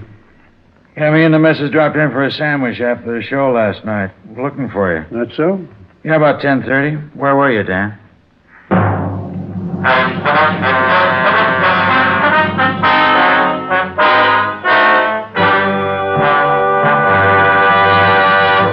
You are listening to Dragnet, authentic stories of your police force in action. If you smoke king-size cigarettes, listen to Fatima's amazing new offer. Buy a pack of Fatimas. Enjoy their extra mildness and superbly blended tobaccos. If you don't like Fatima's better than the king-size cigarette you're now smoking, return the pack with the unused Fatimas before December 1st, and we'll give you your money back, plus postage. Fatima, Box 37, New York 1. We make this amazing offer because we believe Fatima is the best of all king-size cigarettes. Smokers all over the country are confirming this every day. Fatima's latest sales report shows Fatima sales up in every state in America. For the month of October, coast-to-coast actual figures show Fatima sales up 110%, or more than double. Yes, thousands of Americans are switching to Fatima. So why wait? Switch to Fatima today. Best of all, king-size cigarettes.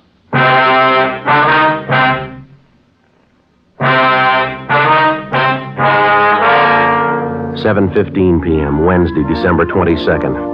We continued questioning the hit-run suspect, Daniel Miller, for a full hour, but he seemed to be unable to account for his time the previous night. His first story was that he'd been on duty behind the counter in the coffee shop without a break between the hours of 7 p.m. and midnight.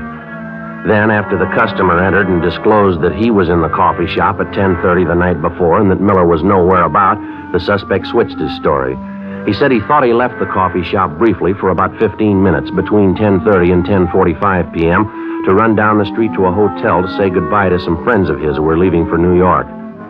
We checked at the hotel, but they didn't know Miller, and they hadn't seen him the night before. They were sure of it. We returned to the coffee shop and took up the questioning of the suspect all over again, but he made little or no sense at all. Apparently, he was piling up lie after lie in an effort to cover his tracks before and after the hit-and-run murder the night before. 7:48 p.m. Ben and I pulled Miller off the job at the coffee shop and took him downtown to the interrogation room. I'm telling you, it's the truth. I wasn't in that truck last night. I wasn't in an accident. I don't know what you're talking about. Well, then give us something to go on, Miller. You've handed us 3 different stories so far. Not one of them strong enough to hold water. I'm telling you the truth. What are you trying to hang this on me for? I didn't have a wreck and I didn't kill anybody. Why are you picking on me? Because you don't make sense, mister. You're trying to sell us a story and you haven't got 1 ounce of proof to back it up. That bakery truck you're responsible for is the same truck that killed the old woman and the little boy. Now, you come up with a solid story that we can check on, or you're going to be resting your back in the main jail. No wonder they call you cops dumb. I wasn't in that truck last night. Can't you get that through your heads? I wasn't in the truck. I didn't have an accident. Then prove it to us, Mr. Miller. That's all we're waiting for. Listen, call Bill Calder. He's a good customer. He was in last night, I think. He'll tell you. Go ahead and call him. He'll back up what I say. What's his number, do you know? Yeah, I got it. Yeah, right here in my wallet. Yeah, Bill can tell you. Yeah, here it is. Thank you.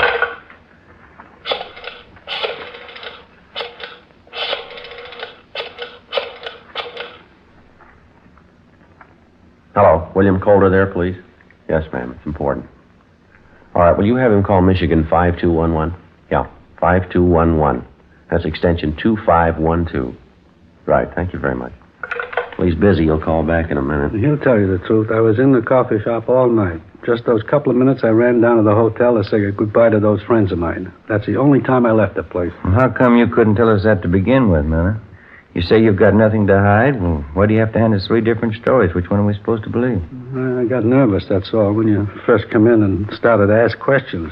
I didn't know what it was all about. I didn't know there was any trouble. I just loaned the truck to this guy, Paul, as a favor. How'd I know what he was going to do, getting himself in a jam like that? All right, now try to look at it from where we stand, Miller. You loan out your truck to a man. You don't know his last name. You don't know where he lives. You say he must have been driving the truck when the lady and the boy were killed. Sure, he must have been driving it. I wasn't. I was back at the coffee shop. I was there until midnight. All right, then prove it to us. If you know the man well enough to loan him the truck, you ought to be able to find him.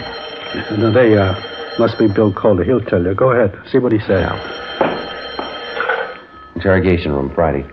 Oh, yeah, Mr. Calder. Well, my name's Sergeant Friday, LAPD, Accident Investigation. Friday, yes, sir, that's right.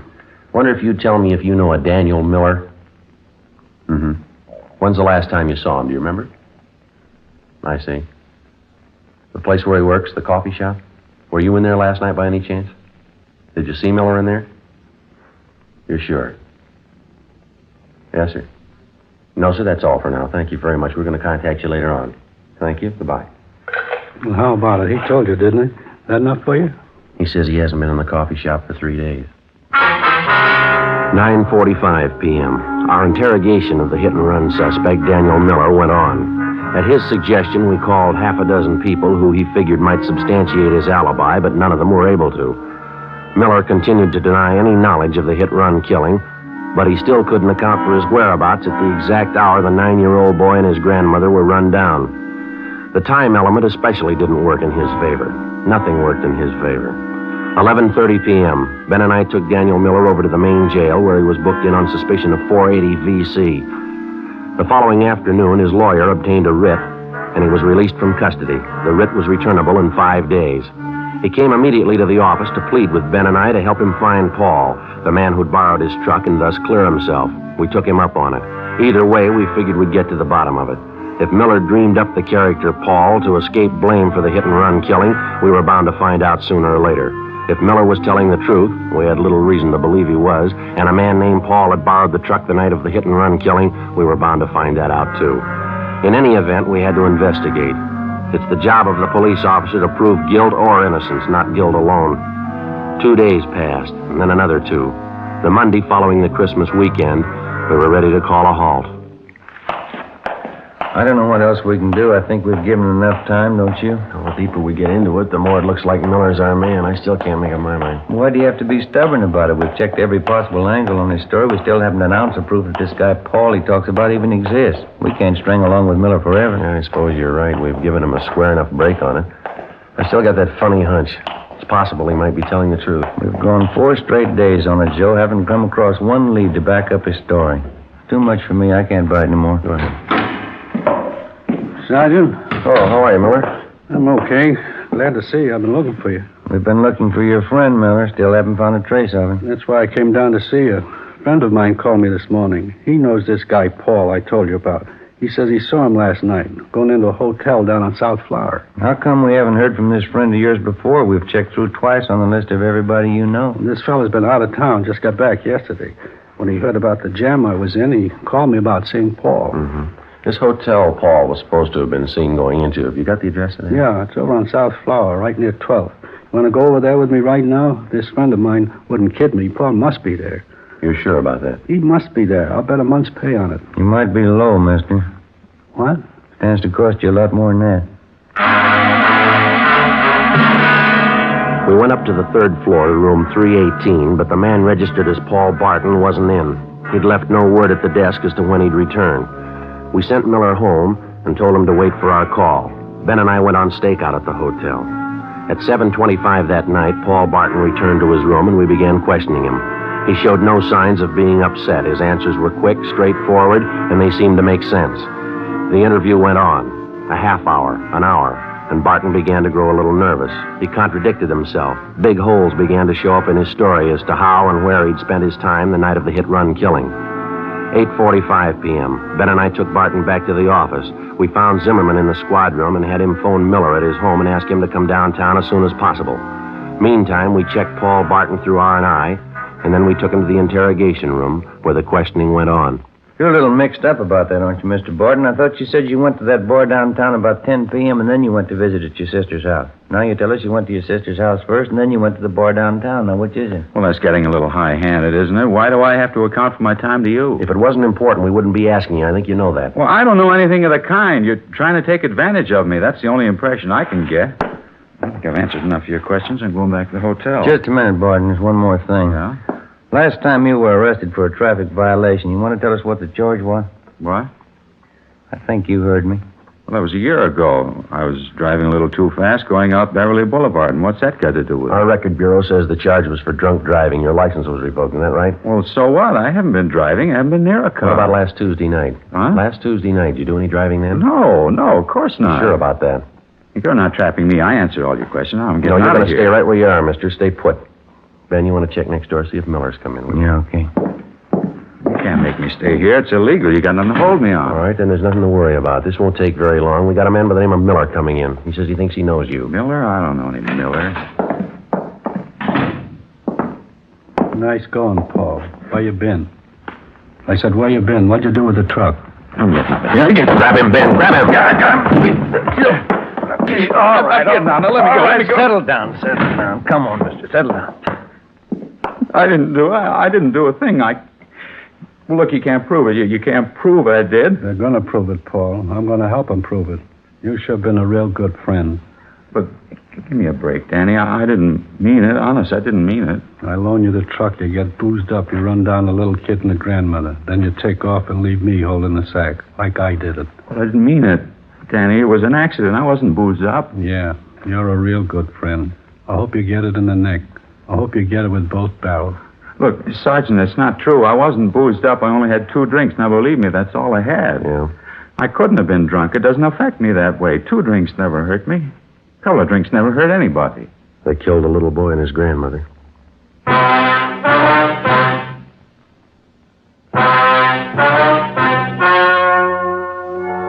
The story you have just heard was true. The names were changed to protect the innocent. On February 28th, trial was held in Superior Court, Department 87, City and County of Los Angeles, State of California. In a moment, the results of that trial. Now, here is our star, Jack Webb. Thank you. Friends, we made Fatima's money-back radio offer for the first time on Dragnet over a month and a half ago, Thursday, September 20th. Here's what happened. Over 10 million listeners heard Fatima's famous offer. That's right. Millions heard it, yet only 44 have written. Now, if you haven't smoked Fatimas yet, remember what we said back in September still goes. Buy a pack of Fatimas. Enjoy their extra mildness and superbly blended tobaccos. If you don't like Fatimas better than the king-size cigarette you're now smoking, return the pack with the unused Fatimas, and we'll give you your money back, plus postage. Thousands of Americans are switching to Fatima, so why wait? Switch to Fatima today. Best of all, king-size cigarettes.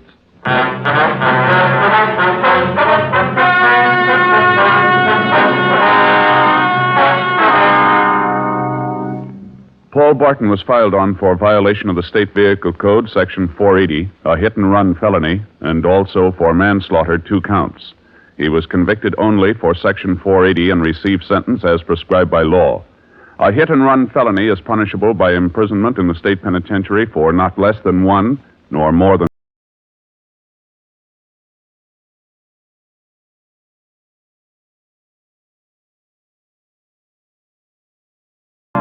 You have just heard Dragnet, a series of authentic cases from official files. Technical advice comes from the Office of Chief of Police W.H. Parker, Los Angeles Police Department.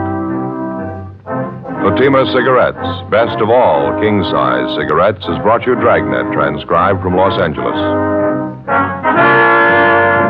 Stay tuned for Counter Spy next on NBC.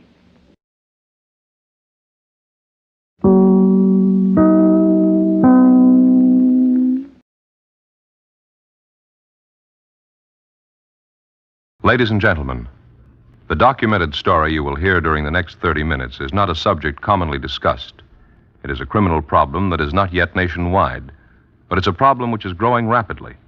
We present it now so that you may recognize it for what it is if and when it invades your city.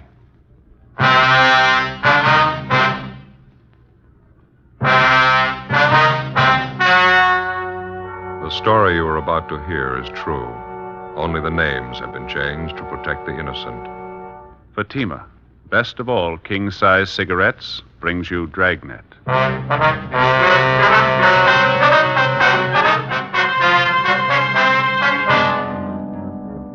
You're a detective sergeant. You're assigned to bunco detail. You begin to receive reports of a vicious new racket growing in your city, the television repair racket. The repairmen lie, overcharge, bill you for work not done, for parts not needed, for parts they don't install. Your job? Stop them. How does Fatima compare with other king-size cigarettes? Fatimas are the same length and circumference, 85 millimeters long, 1 1/64 inches around. And Fatima filters the smoke exactly the same long distance as any other king-size cigarette. Tell me then, how is Fatima different from other king-size cigarettes? In Fatima, the difference is quality.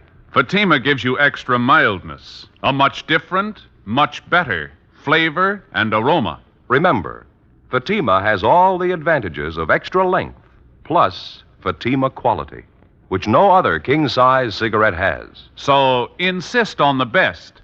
Smoke king-size Fatima. Best of all king-size cigarettes.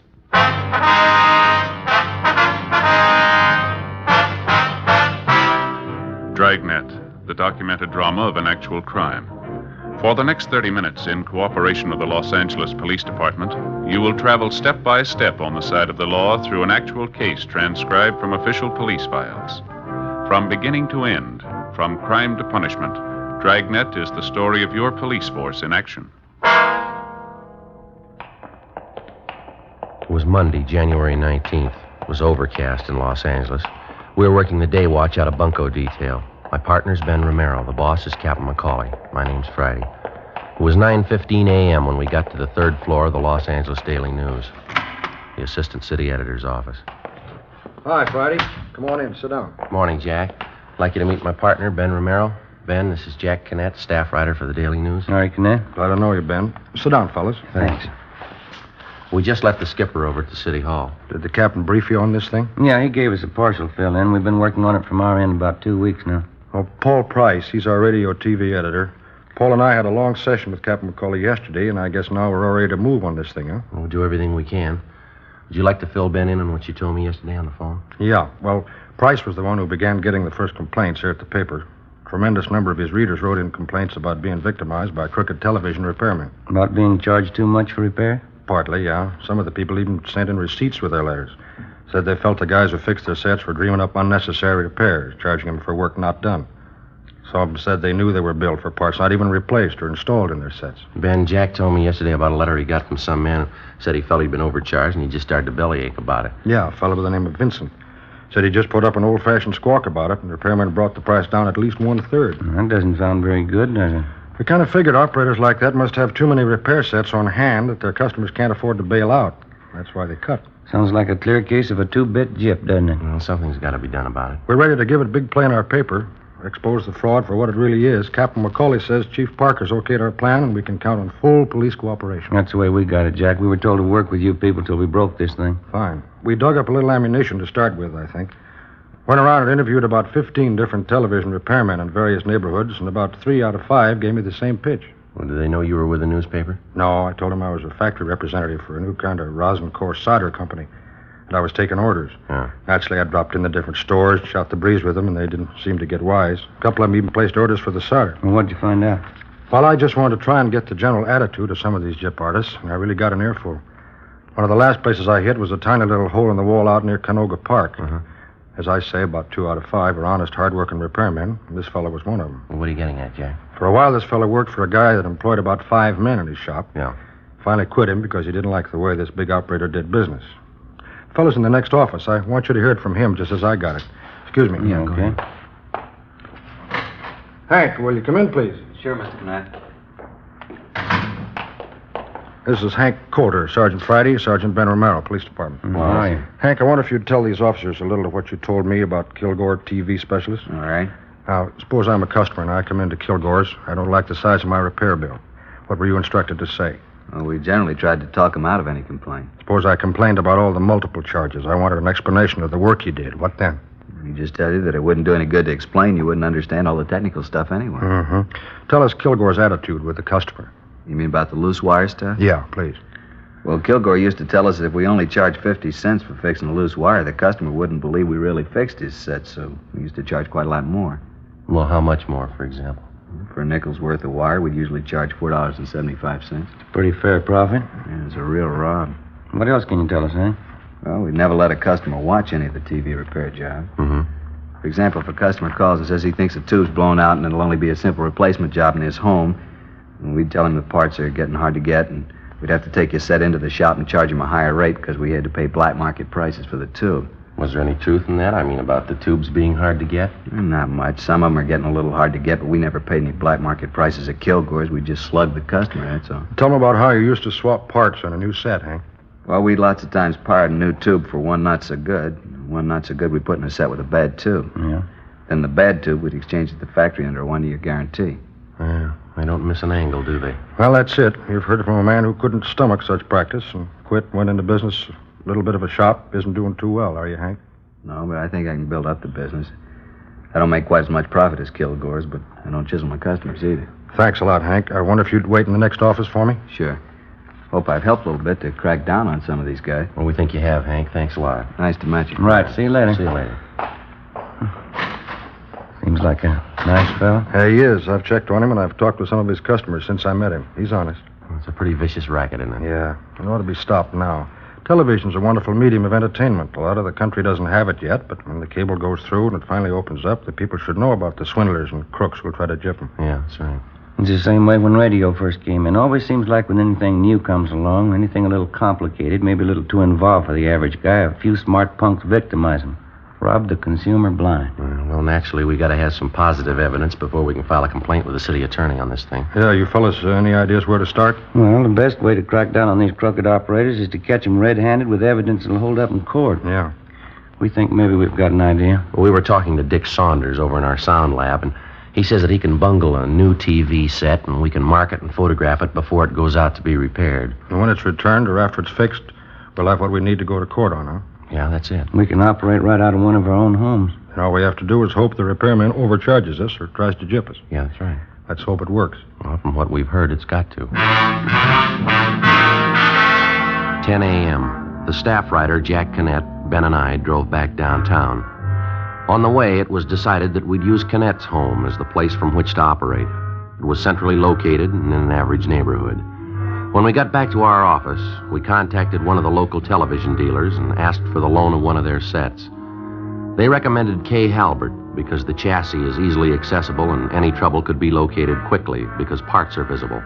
A 16-inch K. Halbert console model was sent to our sound lab. 10:18 a.m., we met with Dick Saunders, our police lab technician. Here's the set. 16-inch console model, serial number C2817901. What have you done to it, Dick? Well, first off, I tested the set and it performed perfectly. It's a good set. Brings in a fine picture, see? 20. Test pattern's fine, huh? Yeah, it's good. Tested all the tubes, all okay. How are you marking the set? Yeah, I'll show you. Get a tube out of here. Now, if you look closely here at the base of the socket, see it? What's that? This is it, isn't it, Dick? A little tiny dot of green paint? Yeah, that's right, Ben. Mm-hmm. I'm marking every part of the set with this tiny green dot. Looks good.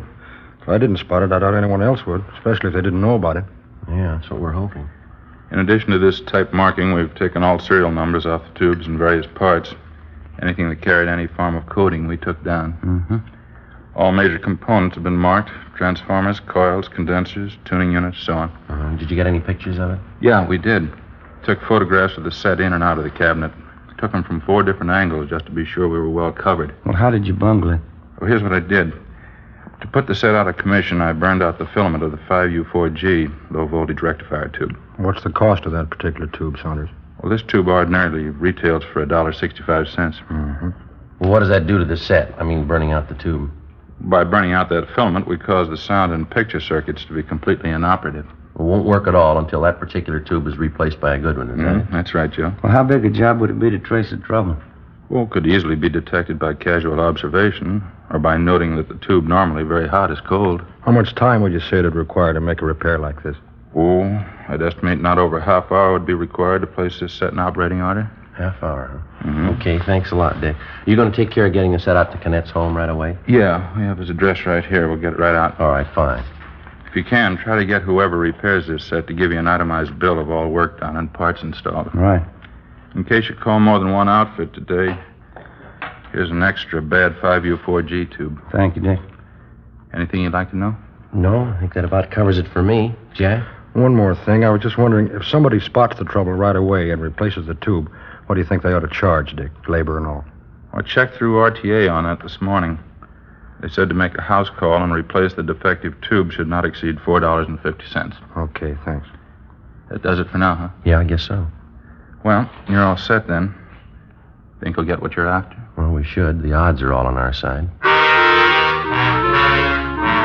10:30 a.m., Monday, January 19th. We left the sound lab on West 1st Street and walked back to Bunko Division. We met with Captain McCauley and filled him in. We gave him the newspaper man, Jack Canet's address, and told him he could reach us there. The console model television set was delivered to Canet's home and properly installed. When we arrived at his home, we started going through the yellow classified section of the phone directory. We made a list of several TV service stores just picked at random. We chose a wide variety. We picked stores that were listed with large boxed-in ads, stores that carried no ads, just a listing. Ben called 2 places and staggered the calls so that the repairman would arrive about 1 hour apart. It was 11:30 a.m. when the first man made his service call. Bart's TV experts on Hollywood Boulevard. It took him 45 minutes. It was 12:15 when he left Jack Cannett's home. Must have been one of the 2 out of 5, huh? Yeah, he seems okay. I wonder if I could see that bill, huh? Oh, here you go, Joe. Thanks. Yeah, looks okay. Replace 5U4G tube, $1.65. Service charge, $2.50. Total charges, $4.15. That kind of bears out Cannett's thinking, doesn't it? Remember when we asked him how many men worked in his shop and he said he's alone? Yeah. I think you'll find that's a pretty good barometer. All the servicemen working alone aren't like this guy, but the bigger percentage of the honest ones are. When's the next one due to arrive, Ben? Any minute now. Called a place by the name of Cheney's Video Repairs. They're over on Beverly Boulevard. Had a big ad. Looks like a pretty big outfit. Oh, here's that other defective tube that Dick gave us. Yeah, better get it in the set. Yeah. Well, let's see. Here we are. 5U4G. Okay, here you go. Thanks, Joe. Here's a new one the guy put in. I got it. Okay. Get this back on again.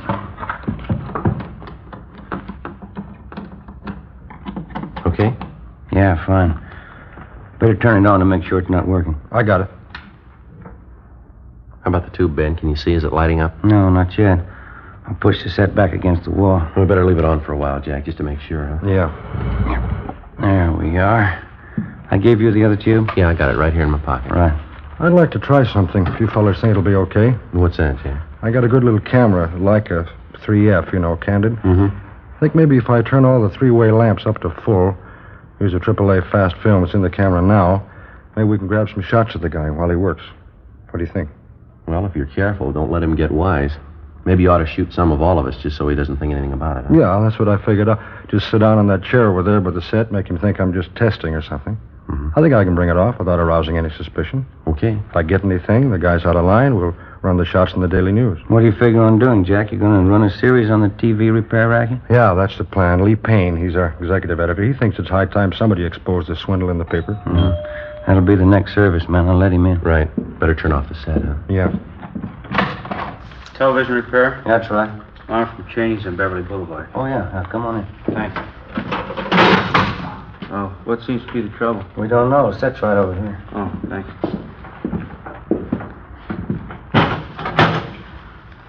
K. Halbert, huh? 16-inch, nice set. Oh, what seems to be wrong? Darn if I know, son. Nothing seems to work. Well, how do you mean? No picture at all. How about the sound? Nothing. Uh-huh. Be all right to pull the set away from the wall? Sure, go right ahead. Can I give you a hand? Oh, no, it's all right. I can handle it. Well, I'll make some tools out.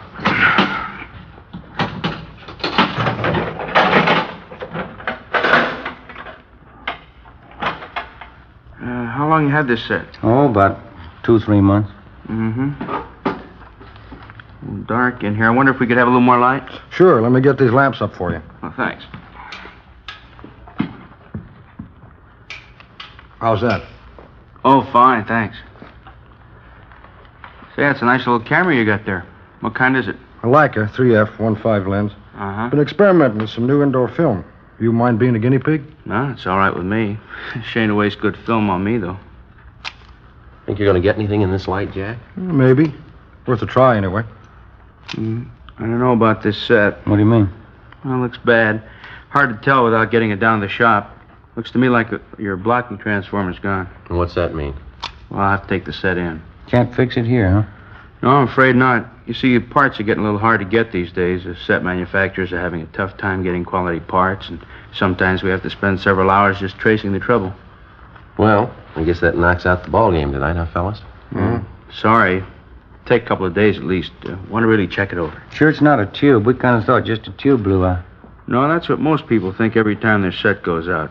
It's definitely not a tube. Oh, there might be some bad tubes, but your trouble's a great deal more than that, I think. Have you got any idea what it's going to run us? Well, it's hard to say right offhand. $4 or $5? No, it's going to run more than that. I'll take the set in with me now, and I'll get it back to you as soon as possible. You going to take the whole set?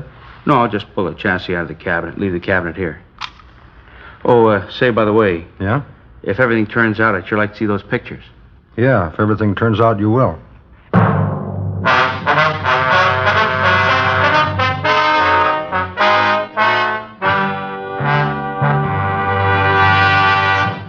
You are listening to Dragnet, Authentic cases from official police files. Now, let's look at our Fatima files.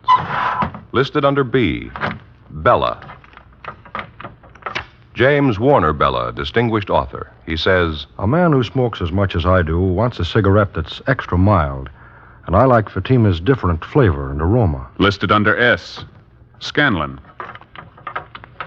Louise Scanlon, Stork Club cigarette girl. She says, More and more of my Stork Club customers are smoking king-size Fatimas. They're elegant, distinctive, and really extra mild. Friends, our files show Fatima sales are going up. Up every day. The reason for Fatima's ever-increasing popularity can be summed up in 2 words.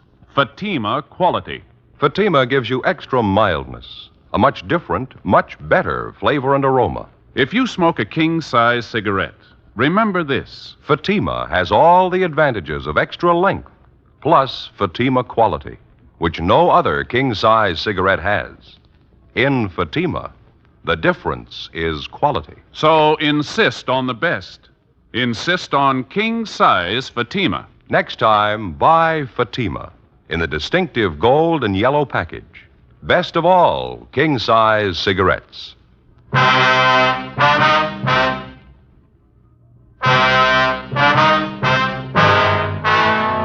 Thursday, January 22nd, 9:30 a.m.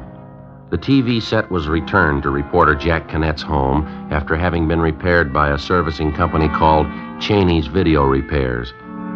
We found that the man who had come to Cannett's home to make the service call was Robert V. Cheney, the owner of the service outfit. Well, as soon as the set was returned, we called the sound lab and had it picked up and taken downtown. Sergeant Marshall Zeno, who was working with us out of bunco detail, called and said that Dick Saunders had finished his investigation and wanted to see us right away. 10:30 a.m., we went down to West 1st Street, the police sound lab. Saunders went over his findings with us. Here are the photographs before and after. Before we go over these, let me show you what we found out about your repair job. Okay. Over here. Here's that receipt Cheney gave you when he returned the set. Yeah. Here's what the repair bill states. Replaced vertical blocking transformer, replaced 5U4G tube, 6AU6 tube, and 12AU7 tube. And the charge was $32.50. Plus 98 cents tax, or a total of $33.48. Well, how does that break down, Dick? Well, it appears that the 98 cents tax was for $28 worth of material used in the repair. Did they really put in all that stuff? You got yourself a prize package in that outfit. All they did was to replace the 5U4G tube. That's all they did, huh? Yeah. Here's the capper. The 5U4G is a war surplus tube, but it works okay. What else did you find? According to the photographs and coding system, no vertical blocking transformer, 6AU6 tube, or 12AU7 tube were replaced. Let's get back to the photos here. Here, you can take these along for your package. Thanks, Dick. You can see in the set here. Yeah? Let me show you.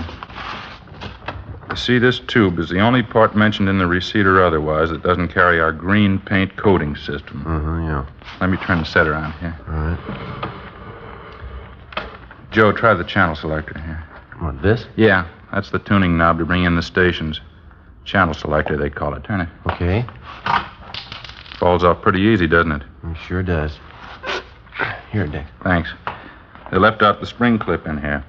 It should have been put back in because that's what holds the knob secure to the shaft. I've had that happen on radio sets. Yeah, sometimes they're a little stubborn to put back in, but a good repairman would never leave it out. Yeah.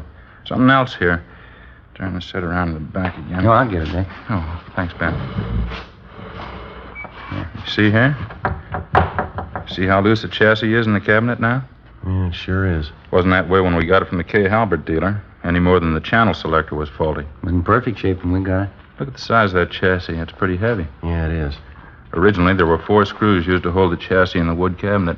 Cheney's repair outfit only put 1 back in. 1 screw to hold that heavy chassis. It's a pretty sloppy job, all right. You know what they'd probably tell you if you asked them about this? That it only requires 1 screw. Yeah, that's it. The bad repairman can always improve on factory standards, usually for his own convenience. Certainly doesn't improve the product. Well, looks like we got what we were after. Think we got enough, Joe? I do. Let's see what the city attorney thinks. We collected all the evidence in the case against Cheney's Video Repairs. We met with Captain McCauley and took it up to the 2nd floor of the City Hall. We met with Assistant City Attorney Boyd Taylor and showed him our findings. He issued a warrant for the arrest of Robert W. Cheney, charging him with violation of Section 484 PC, 1 count. 11:30 a.m., Thursday, January 22nd. Ben and I drove out to make the arrest. Jack Canet went along with us. This is it. Cheney's video repair. Yeah. Come on, Jack. There's Cheney behind the counter. Yeah. Hello there. Hi. How's the set working? All right. Well, we did a good job on that one. Gave you a better break on the price than I thought we could. Yeah. Police officers, you're under arrest. Well, you're kidding. What for? Petty theft. Come on, let's go. Petty theft? Well, I don't understand. You're the fellows I fixed that set for up on Crescent Drive, aren't you? That's right. Your bill was a little high, wasn't it? Oh, now, wait a minute. If that's all that's bothering you, let's talk it over. Come on, let's go.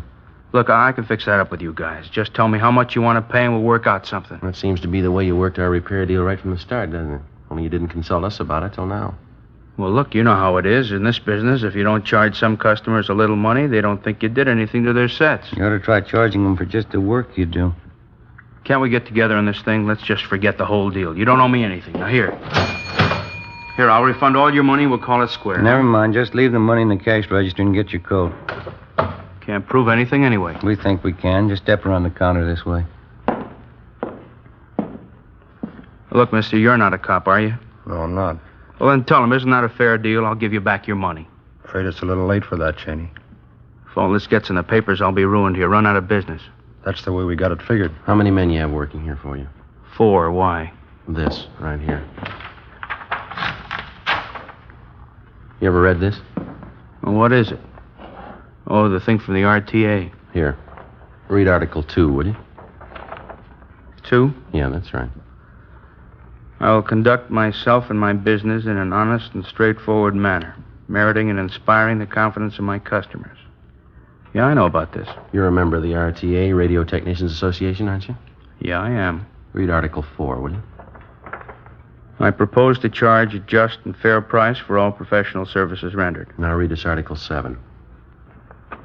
I will engage only in fair and ethical practices recommended and approved by the Radio Technicians Association as being conducive to public confidence. Yeah, I've read all this before. It's too bad you didn't remember it.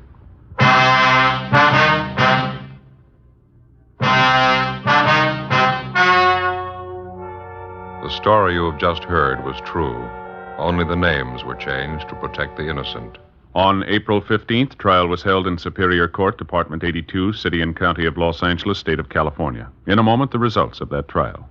And now, here is our star, Jack Webb. Thank you. Friends, this week I'll be seeing you from page 8 of Life magazine, this week's Fatima ad. Right across the top it says, "In Fatima, the difference is quality." Well, in Fatima, the finest domestic and Turkish tobaccos give you extra mildness, a different, better flavor and aroma. Compare Fatima with any other king-size cigarette. Prove, as I have, what a difference Fatima quality makes. Next time, buy Fatima in the golden yellow package. Best of all, king-size cigarettes. Ladies and gentlemen, in the few remaining moments, we'd like to take this opportunity to thank you once again for your many kind letters of encouragement that come in from week to week. And also, we'd like to answer a few questions about our program which seem common to many of the letters that we receive from you. Many of you have inquired why, at the end of the program, in recounting the punishment of the criminal involved in the particular case, we generally refer to the sentence received as the term prescribed by law. Well, we use this reference for the following reason. In the state of California, the length of a convicted criminal's prison term is not set by the court, but by the state adult authority. Now, most of the time, a criminal is merely found guilty by the court and then sentenced to the state penitentiary. After he serves a year in prison, the convict has a hearing before this state adult authority, at which time his actual sentence is set. So you can see why we can't give you the actual sentence in many cases. Now, other questions common to many of your letters concern some of the authentic technical police terminology which comes up from time to time on Dragnet. With the help of George Fenneman, we'd like to explain some of the more common ones for you, if we may. First, you've heard us use the term or the letters APB. APB. That's an all-points bulletin. a communication dispatched to all divisions and law enforcement agencies throughout the state. And then we feel sure that you remember the term mama sheet. A mama sheet is the master information form on a criminal in a police department file. It contains his complete description, his habits, relatives, acquaintances, everything about him known to the police. Well, thank you, George, and thank you, ladies and gentlemen, for your very fine letters. From time to time, if we may, we'll take this opportunity to explain a few more of our authentic police terminology. Thank you.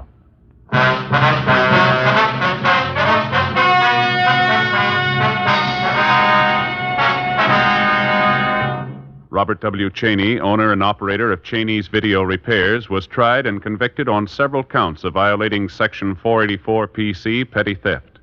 He was fined $200 and received the sentence as prescribed by law. Petty theft is punishable by imprisonment in the county jail for not more than 6 months. Ladies and gentlemen, Dragnet wishes to thank the Los Angeles Daily News and its feature writer, Jack Kinnett, for their valuable assistance in preparing this case for presentation. It is our combined belief and knowledge that not all television repair servicemen are dishonest and unscrupulous in their practices. A great percentage of these technicians are forthright and conduct their business in strict compliance with the code of ethics. It is these men who, when informed of the unfair conditions that exist in their trade, will drive the dishonest.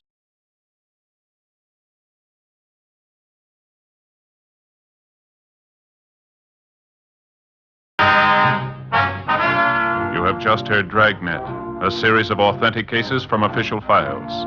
Technical advice comes from the Office of Chief of Police W.H. Parker, Los Angeles Police Department.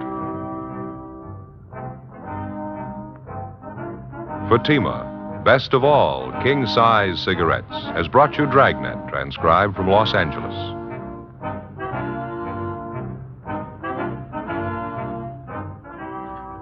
It's the Silver Jubilee on NBC. For 25 years, NBC has been bringing you the very best in radio entertainment. Listen now to another exciting story on Counter Spy coming up on NBC.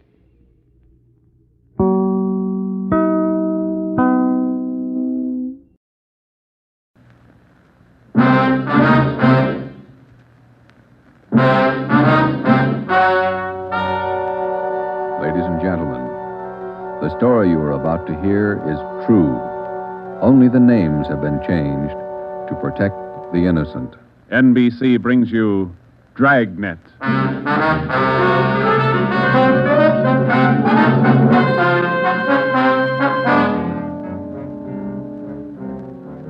You're a detective sergeant.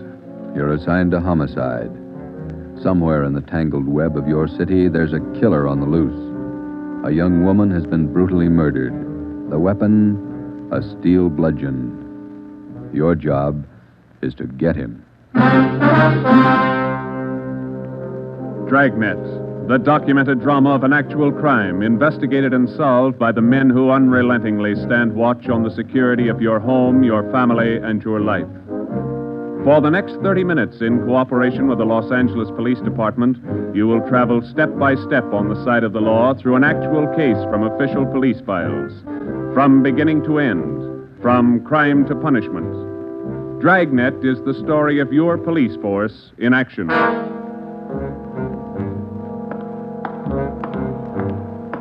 It was Thursday, March 19th. It was foggy in Los Angeles. We were working the night watch out of homicide detail. My partner's Ben Romero. The boss is Ed Backstrand, chief of detectives. My name's Friday. It was 9:14 p.m. when I got to the old Central Jail building, 3rd floor. The crime lab. Hi, Joe. How you coming, Lee? Just ran a spectrograph. What'd you find? The paint flake from the victim's head matches that paint on the hunk of pipe. Any prints? The pipe was clean, no latent prints. Well, that figured. Anything else? Got those blood test reports. A couple of slides for you to look at under the comparison mic. Mm-hmm. Thanks, Lee. Oh, hi, Joe. Didn't hear you come in. What's it look like, Ben? Well, here's the blood test reports. This one is blood found on the piece of pipe. Type A. This one's blood from the victim. Type A. They match. That's right, boys. Doesn't mean too much, though. Did you look at these slides under the microscope? No, not yet. Well, this is your clincher. Wait till I get the light. Okay, take a look. Mm-hmm. Got a make? Yeah, go ahead. Well, this slide here on the right, Mm-hmm. That's a slice of hair from the victim's head. On the other slide is hair found on the steel pipe. Yeah? She had wavy hair. Both specimens are flat. Same hair, Joe. You got anything on that piece of pipe, Lee? Nothing. Just ordinary steel pipe, 14 inches long. What else you got? The plaster impressions of those footprints we found by the body. Here they are. Crepe soles? Tennis shoes, new ones, size 9, good impression. Ground was soft. Man about 150 pounds, according to the length of stride, roughly about 5 feet 10 inches tall. Yeah, new shoes, all right. You can still read the manufacturer's label. That's right, made by the Sport King Company. Well, that's something to follow up. Yeah, sure, you could start with the tennis courts. Only about 1,000 or so in L.A. Maybe you'd rather track down the brand. These particular tennis shoes are the biggest sellers in the country. Yeah. Where'd you like to start, Minneapolis or Pullman, Washington? What about that glove? Yeah, you might look for a missing glove. Yeah. They go well with the shoes, just about as common. White cotton work gloves with a blue top. Here's the right glove. You find the left one. Blood on a glove? Type A. Well, that's good evidence, Jones, but where's the lead? Now, look, I don't ask you to pay my parking tickets. You want to see blow-ups? Okay. Right over here. Oh, yeah. This is the vacant lot where they found the body. Yeah, that's right. Here's a close-up of her showing the location of the murder weapon, the glove, and the footprints relative to the position of the body. Looks as bad as yesterday. Sure did work her over, didn't he? The rest of these are morgue shots. Interested? No, I checked them this morning. Once is enough, Lee. Yeah, that winds it, boys. You want to go over the stuff in her purse again? You find anything more? No, nothing you haven't seen already. The usual. Makeup, comb, barrette. That's a hair clip. Few cheap stones in it. Loose change, a quarter, nickel, few pennies. Her ID card. Yeah. Helen Corday, 33 Naomi Place, age 21. 21. That's not very old, is it, Lee? Not to die. No.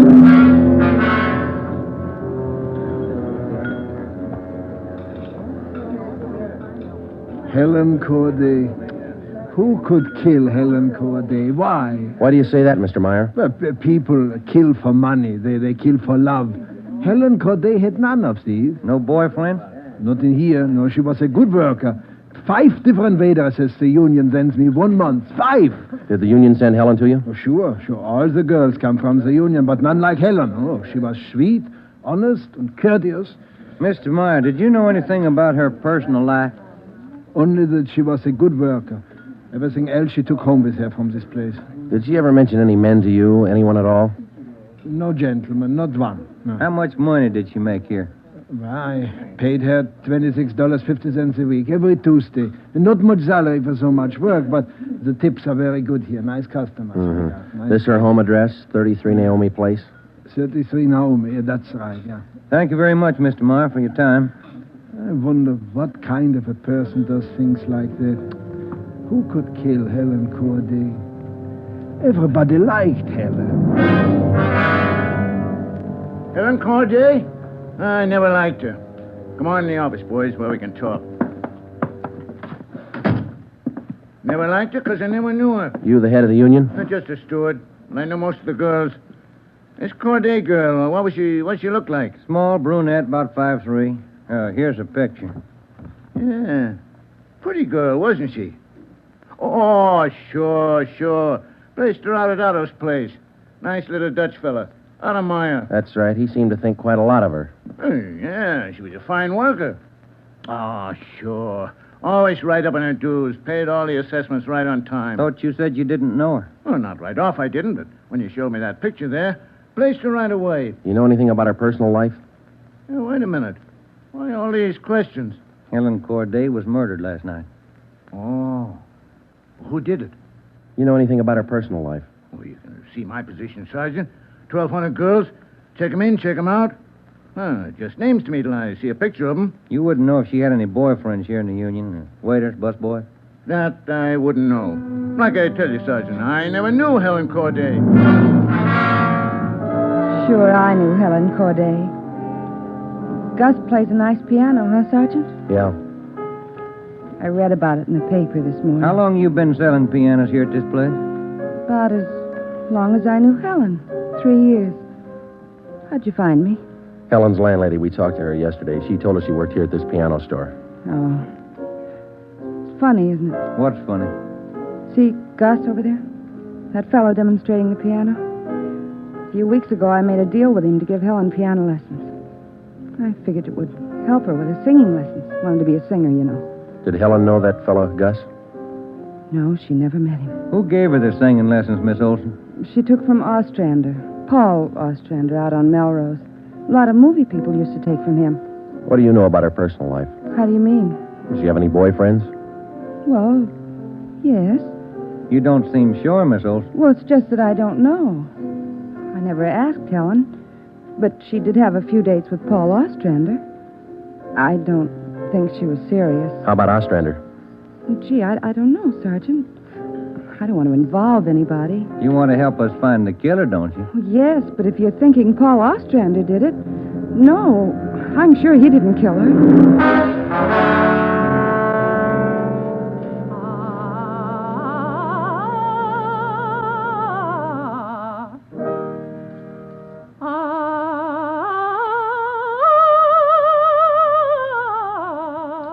That's all for today, Victoria. No, gentlemen, I did not kill Helen Corday. You gave her singing lessons, Mr. Ostrander. You knew her pretty well? Yes, I gave her voice coaching for about a year and a half. Helen showed a little promise. Not a great voice, a bad vibrato. You knew her pretty well? Why do you say that? Mr. Ostrander, didn't you used to take her out once in a while? No. No, I didn't know Helen socially at all. We know you had dates with her. That's not true. Only times I saw her was when she came here to the studio for lessons. You better tell the truth, Mr. Ostrander. We can prove that you've been out with her. Afraid of the publicity? Is that it? Certainly that's it. I have a successful business here. I've spent years building it. Anything like this would ruin me. Then you have been out with her. Only a few times. Nothing serious. I had nothing to do with her murder. Now, that's the truth. Don't you know that withholding information about a thing like this can go kind of hard for you? Yes, I know that. What else could I do? Mr. Ostrander, somewhere in this city right now, there's a guy who beat a young girl to death.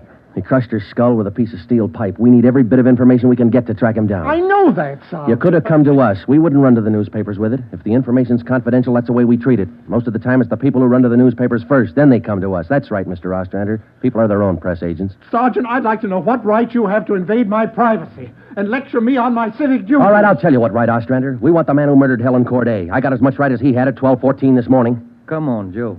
Yeah. Thanks, Mr. Ostrander. Sorry if I invaded your privacy.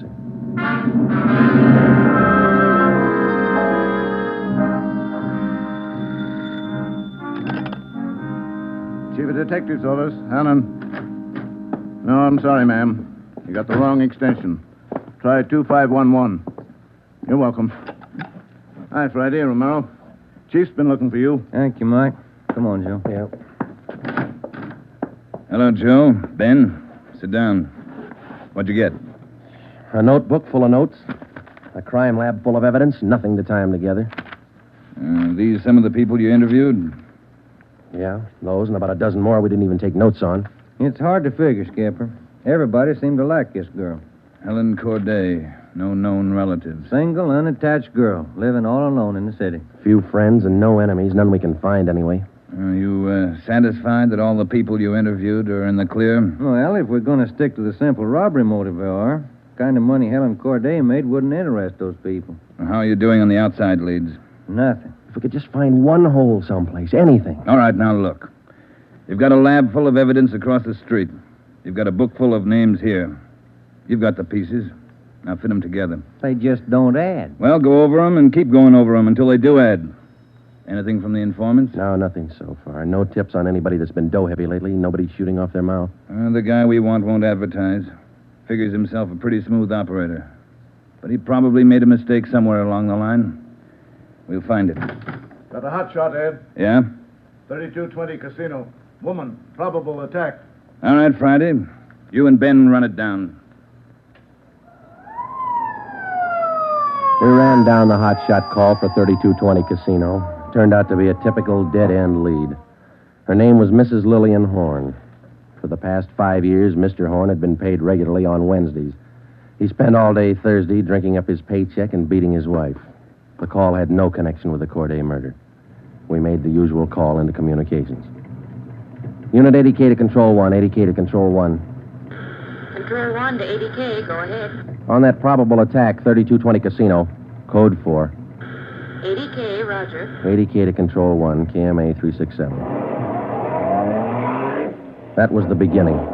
For the next 3 days, we followed up every lead and every call, but they were all blind. All units were alerted, and they had as much information on the killer of Helen Corday as we did. Ben and I cruised throughout the entire Central Division. We covered every probable call that might have some connection with the murder. Attention, Unit 41R. 1654 Swanson Terrace. A woman. Victim of probable attack. Code 3. Unit 41R. It didn't make any difference what the call was. If there was a possibility it might tie in with the Corday murder, we ran it down. We made it a 24-hour job. So far, if the killer made a mistake, we hadn't been able to find it. The Corday funeral was on Monday. They were all there. The girl's landlady, the voice teacher Ostrander, the girlfriend Marie Olson, the man from the union, and her boss Otto Meyer. But nobody else we hadn't checked. That was Monday afternoon. Monday night, we went back to the old routine, tracking calls during the night in the squad car, picking up small threads that led nowhere. 3 more days of the same thing. Thursday morning, 1 week after we found Helen Corday's body, we got an anonymous phone tip. I know who killed Helen Corday. His name's George Barlow. He lives at 418 White Oak Avenue. He used to date her up all the time. Get him and you've got the murderer. We checked George Barlow and about 10 others just like him. None of them knew Helen Corday. Saturday night, Ben and I were back in the squad car cruising the Central Division. Saturday night's a good night for robbery. By 10 p.m., we'd run down 4 various calls. 123, code 1. 123, roger. 12G, call your station. Unit 13R, 1254 Tower Road. A woman screaming. Investigate the trouble. Code 2. Let's handle that one, Ben. Yeah, okay. I'll notify communications. Unit 80K to Control 1. 80K to Control 1. Control 1 to Unit 80K. Go ahead. On your 1254 Tower Road call, we're in the vicinity. We will handle. 80K, roger. 80K to Control 1, KMA 367. Let's go, Ben. Control 1 to 13R. Disregard your last call. Handled by 80K. Yeah, it should be right about here. Oh, here it is. 1254. That man who tried to kill me is running down the street there. Where? He's getting to that corner street. He tried to kill me. Come on. Where'd he go, Joe? Turn right at the next corner. That's him up ahead. He's got a good lead on us. Hit the siren. He's gaining, Joe. Took a left at the next corner.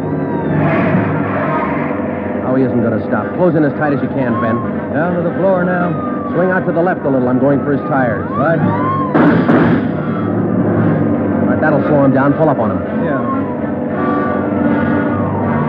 All right, you. Keep both hands on that wheel and get over to the curb. Cover me, Joe. Right. Out of that car, mister. Shake him down. Hey, take it easy, will you? I haven't got a gun. Put the cuffs on him. Hey, well, you boys work fast. What am I do with the gas chamber? Just save that, mister. It's pretty rough treatment for speeding. All right, come on, you. Look, I got a right to know where you're taking me. What's the charge? We'll let the girl tell you. What girl? You just sit there and be quiet, huh? Oh, I know where you're going. The place back on Tower Road. Well, I asked to use the phone. The girl slammed the door in my face. I don't know what you cops are trying to prove. I just wanted to use the phone, that's all. I even tried to scare her a little. I told her I'd hit her over the head if she didn't let me use the phone. That's a laugh, huh? All right, you, get out.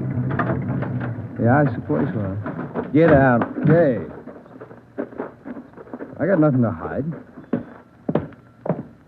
That little girl's gonna lie. You know that, don't you? Who's there? Police officer. That's the man. That's him. He tried to kill me. His full name's Frank Philip Larson. They had no previous record. This the girl's report? Yeah, that's it, Skipper. Judy Scott. How old is she? He's 19. She's a babysitter. Real tough boy, isn't he? Forced his way into the house, beat her about the neck and arms. A tire iron. We found it in his car. Jones is running it through the crime lab. Asked her if she had any money. She told him no. Struck her again. Where's this Larson live? Hotel out near Santa Monica. He's a clothing salesman, Ed. Works for a big men's store, Burns and Company. According to the house book sales record, he bought a pair of tennis shoes 2 weeks ago. Weighs 158 pounds, 5 foot 11 inches. Tennis shoes are missing. They're not in his hotel room, and he's not wearing them. What else did you find? A rhinestone.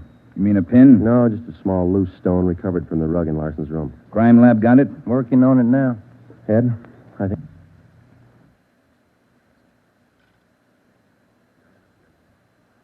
We got the man who killed Helen Corday.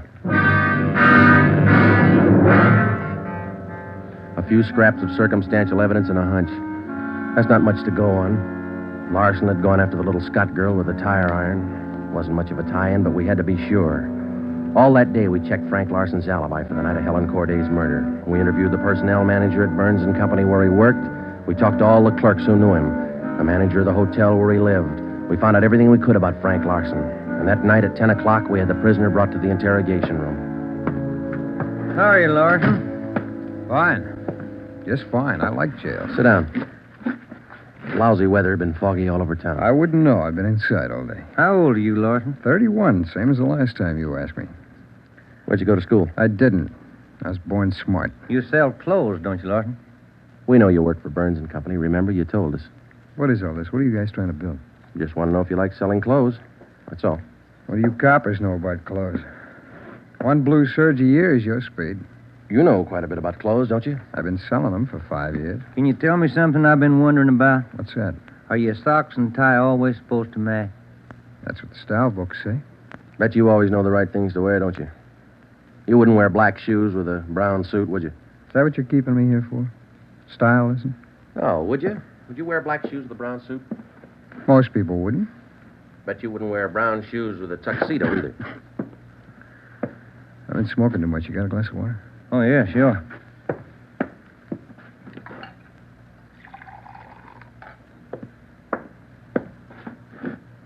There you are, Larson. Thanks. That's good and cold. How about it? Would you ever wear brown shoes with a tux? Nobody would. That's a navy blue flannel you got on there, isn't it? Yeah. It's a good-looking suit. Stop around sometime. Get you a good deal. Suit like that flannel there you're wearing, you'd never wear tennis shoes with an outfit like that, would you? What do you think? I think you did. I think you wore them the night you killed Helen Corday. Who? Maybe you didn't have the blue suit on, but you were wearing tennis shoes, Sport King, size 9. Sell for $5.95. You picked them up at a discount. Cost you $3 1/4. Where'd you get that? Out of the house book, Burns and Company. You wouldn't have those shoes around now, would you? We couldn't find them in your hotel room. Your boss, Mr. Craig, used to think a lot of you, Larson. Before you started drinking on the job, your commissions used to run pretty high up for the last couple of months. What happened? That cheap rye get to you? Well, you two really nosed around, didn't you? When are you going to tell me what I eat for breakfast? Cornflakes, cup of coffee, donut, sometimes 2 donuts when you're hungry. Elsie waits on you at the Royal Cafe. She gets a dime tip. Can I have some more of that water? Help yourself, there's a cooler. They're good and cold. How about it, Larson? Where are the tennis shoes? They wore out. In 3 weeks? Can't be very good tennis shoes. No, they didn't wear out. What'd you do with them? You know all the answers. You figure it out. We know you bought the tennis shoes. We don't know where they are now.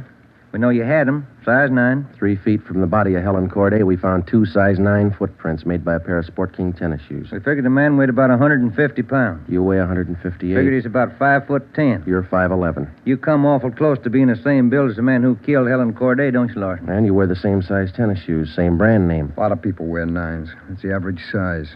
They sell a lot of Sport Kings, too. Everybody wears them. If we could find your pair, might make a difference. Doesn't mean your tennis shoes made the prints with the body. Doesn't prove it didn't, neither. What'd you do with them, Larson? I threw them away. That's too bad.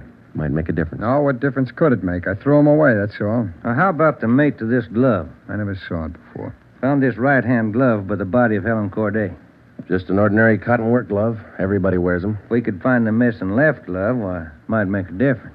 Size medium. That's average, too, isn't it, Larson? I never saw work gloves. I wouldn't know. No, but you bought work gloves, haven't you? Not a pair of those. I mean like this, don't you? We only got one. What kind of work gloves did you buy? I didn't buy any.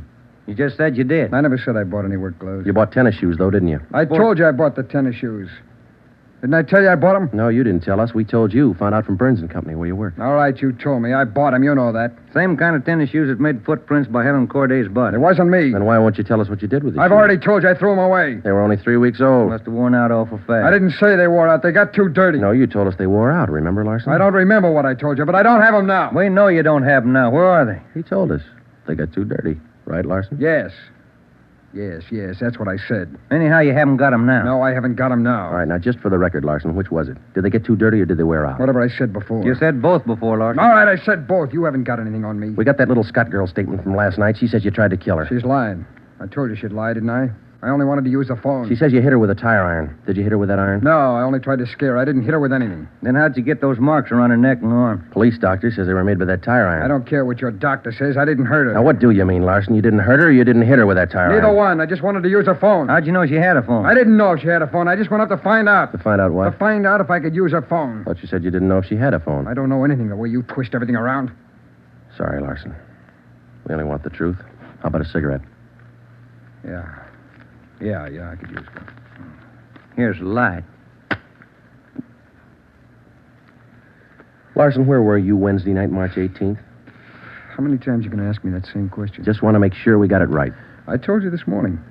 I went to a show. I got out about 11, had a beer, and I went home. What time did you get home? About 11:30. Did you stay home? I went to bed. What'd you see at the show? I never remember the names. You ought to try to remember this, and it's pretty important.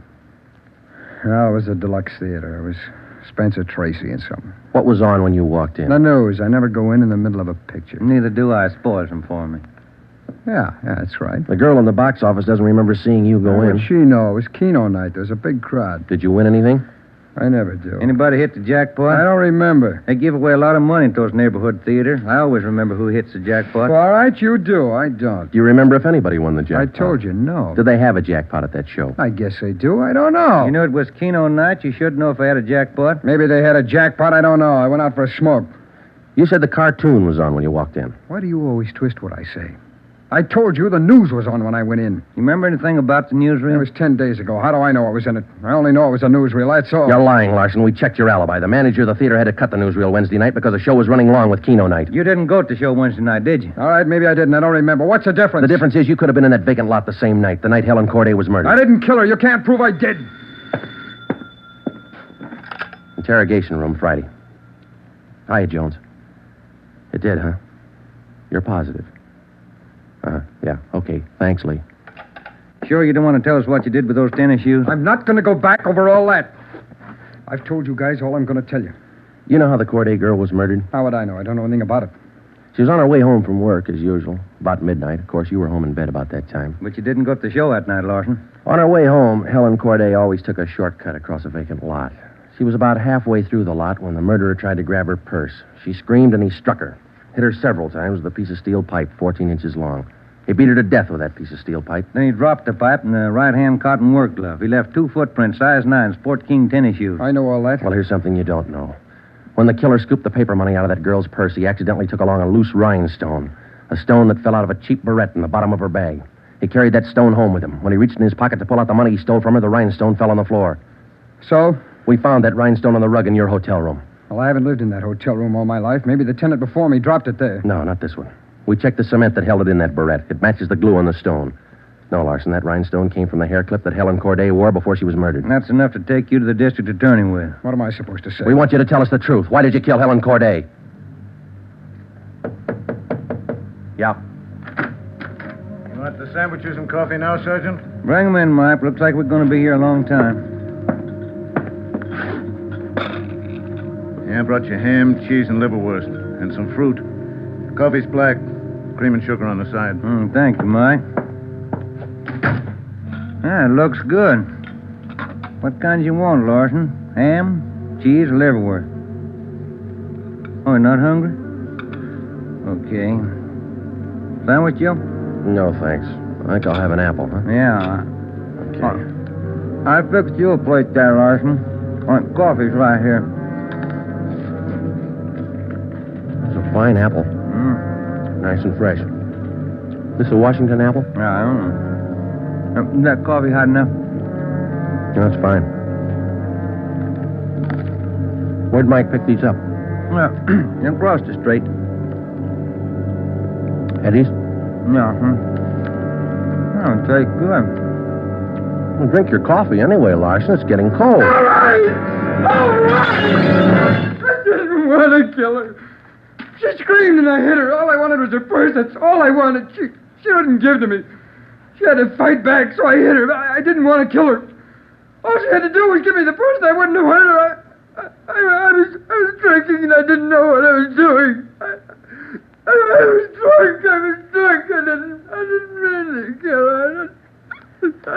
I didn't mean to kill her. Mike. Yeah, Joe? Stay with him. We'll call the stenographer.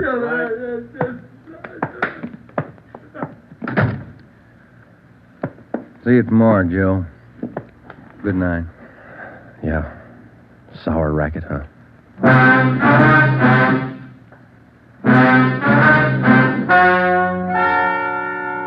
The story you have just heard is true. Only the names were changed to protect the innocent. Frank Philip Larson was tried and convicted of murder in the first degree. He was executed in the lethal gas chamber at the state penitentiary.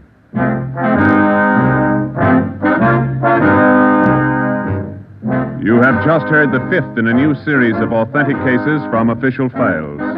Technical advice for Dragnet is furnished by the Los Angeles Police Department.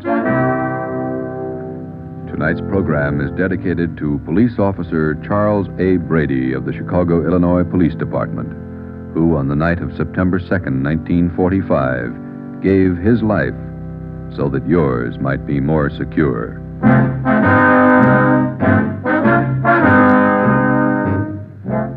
Dragnet came to you from Los Angeles. This is NBC, the national broadcasting company.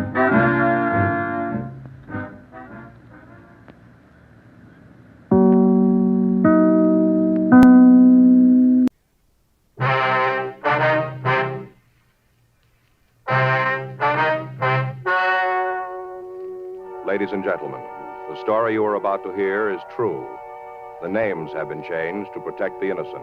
Dragnet is brought to you by Chesterfield, made by Liggett and Myers. First major tobacco company to bring you a complete line of quality cigarettes.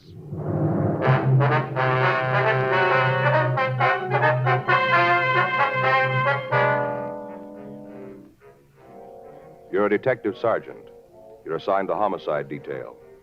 A young man walks into your office and tells you he has a problem. From the way he talks, you know it's serious. Your job?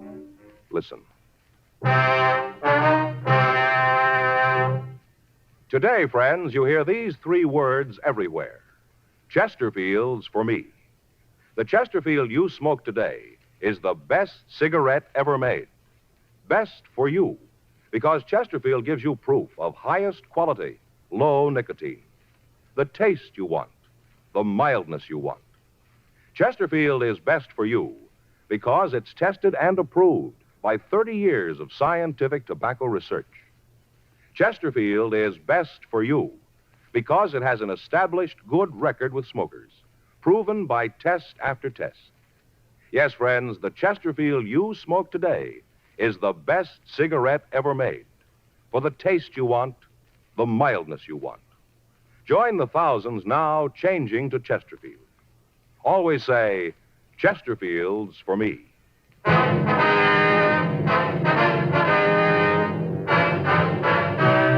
Dragnet, the documented drama of an actual crime.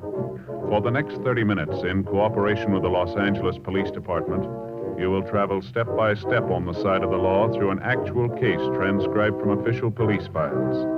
From beginning to end, from crime to punishment, Dragnet is the story of your police force in action. It was Wednesday, September 8th. It was cold in Los Angeles. We were working the day watch out of homicide detail. My partner's Frank Smith. The boss is Captain Warman. My name's Friday. I was on my way back to the office from R&I, and it was 10:14 a.m. when I got to room 42. Homicide. Pardon me, sir. Yes, sir. Are you a policeman? Yes, sir, that's right. What can I do for you? I want to talk to somebody. I'm not sure who, though. Well, if you tell me what it's all about, I might be able to help you. Well, I got to be sure it's the right person. You can understand that, can't you? Yes, sir. My name's Paul Marcus. All right, Mr. Marcus, what is it you want to talk about? You work in there in the homicide department? That's right. You know all about murders, then, huh? You want to come into the office and talk? No, I don't want to go in there. Is there someplace else we can go? I'd like to talk to you alone. This is kind of a personal thing. All right, sir. Come on down the hall. Interrogation room. Nobody else there? No. Well, that's good, because like I told you, this is a personal matter. I need your advice. All right, sir, this way. This is the first time I've ever been in the police department. I feel kind of funny just walking in and talking personal things to a stranger. Yes, sir, I can understand. Go ahead. Mm-hmm. Want to sit down right there? Thank you. All right, you want to tell me about it? You mind closing the door? All right. All right, now what's your problem, Mr. Marcus? I told you it was personal. Yes, I know. I want to be sure I handle it right. I could get in a lot of trouble if I didn't. Mm-hmm. Been trying to figure out what to do about it for a week now and couldn't find the right answer. That's why I came here. You guys should know. All right, now if you'll just tell me what's bothering you, we might be able to do something for you. Uh-huh. A whole week and no answer. I sure hope you got it for me. I'm sorry, Mr. Marcus, but if you don't tell me what this is all about, there's nothing we can do. Well, it's nothing big, just a personal problem. I just want to know how to handle it. All right, go ahead. I killed a woman.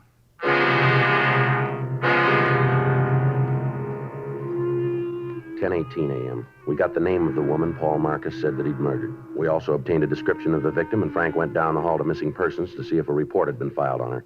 I waited with the suspect. It's a personal problem. You know how to handle it. I wasn't sure. That's why I came to you. All right, where did you meet this Lorraine Farrell? San Francisco. How long ago? A couple of weeks. I just knew her a little while before it happened, just a couple of weeks. Mm-hmm. Fisherman's Wharf. What's that? Fisherman's Wharf. That's where I met her in San Francisco. I was on a vacation. 2 weeks with pay, and I went to San Francisco. Fisherman's Wharf. That's where I met Lorraine. All right, go ahead.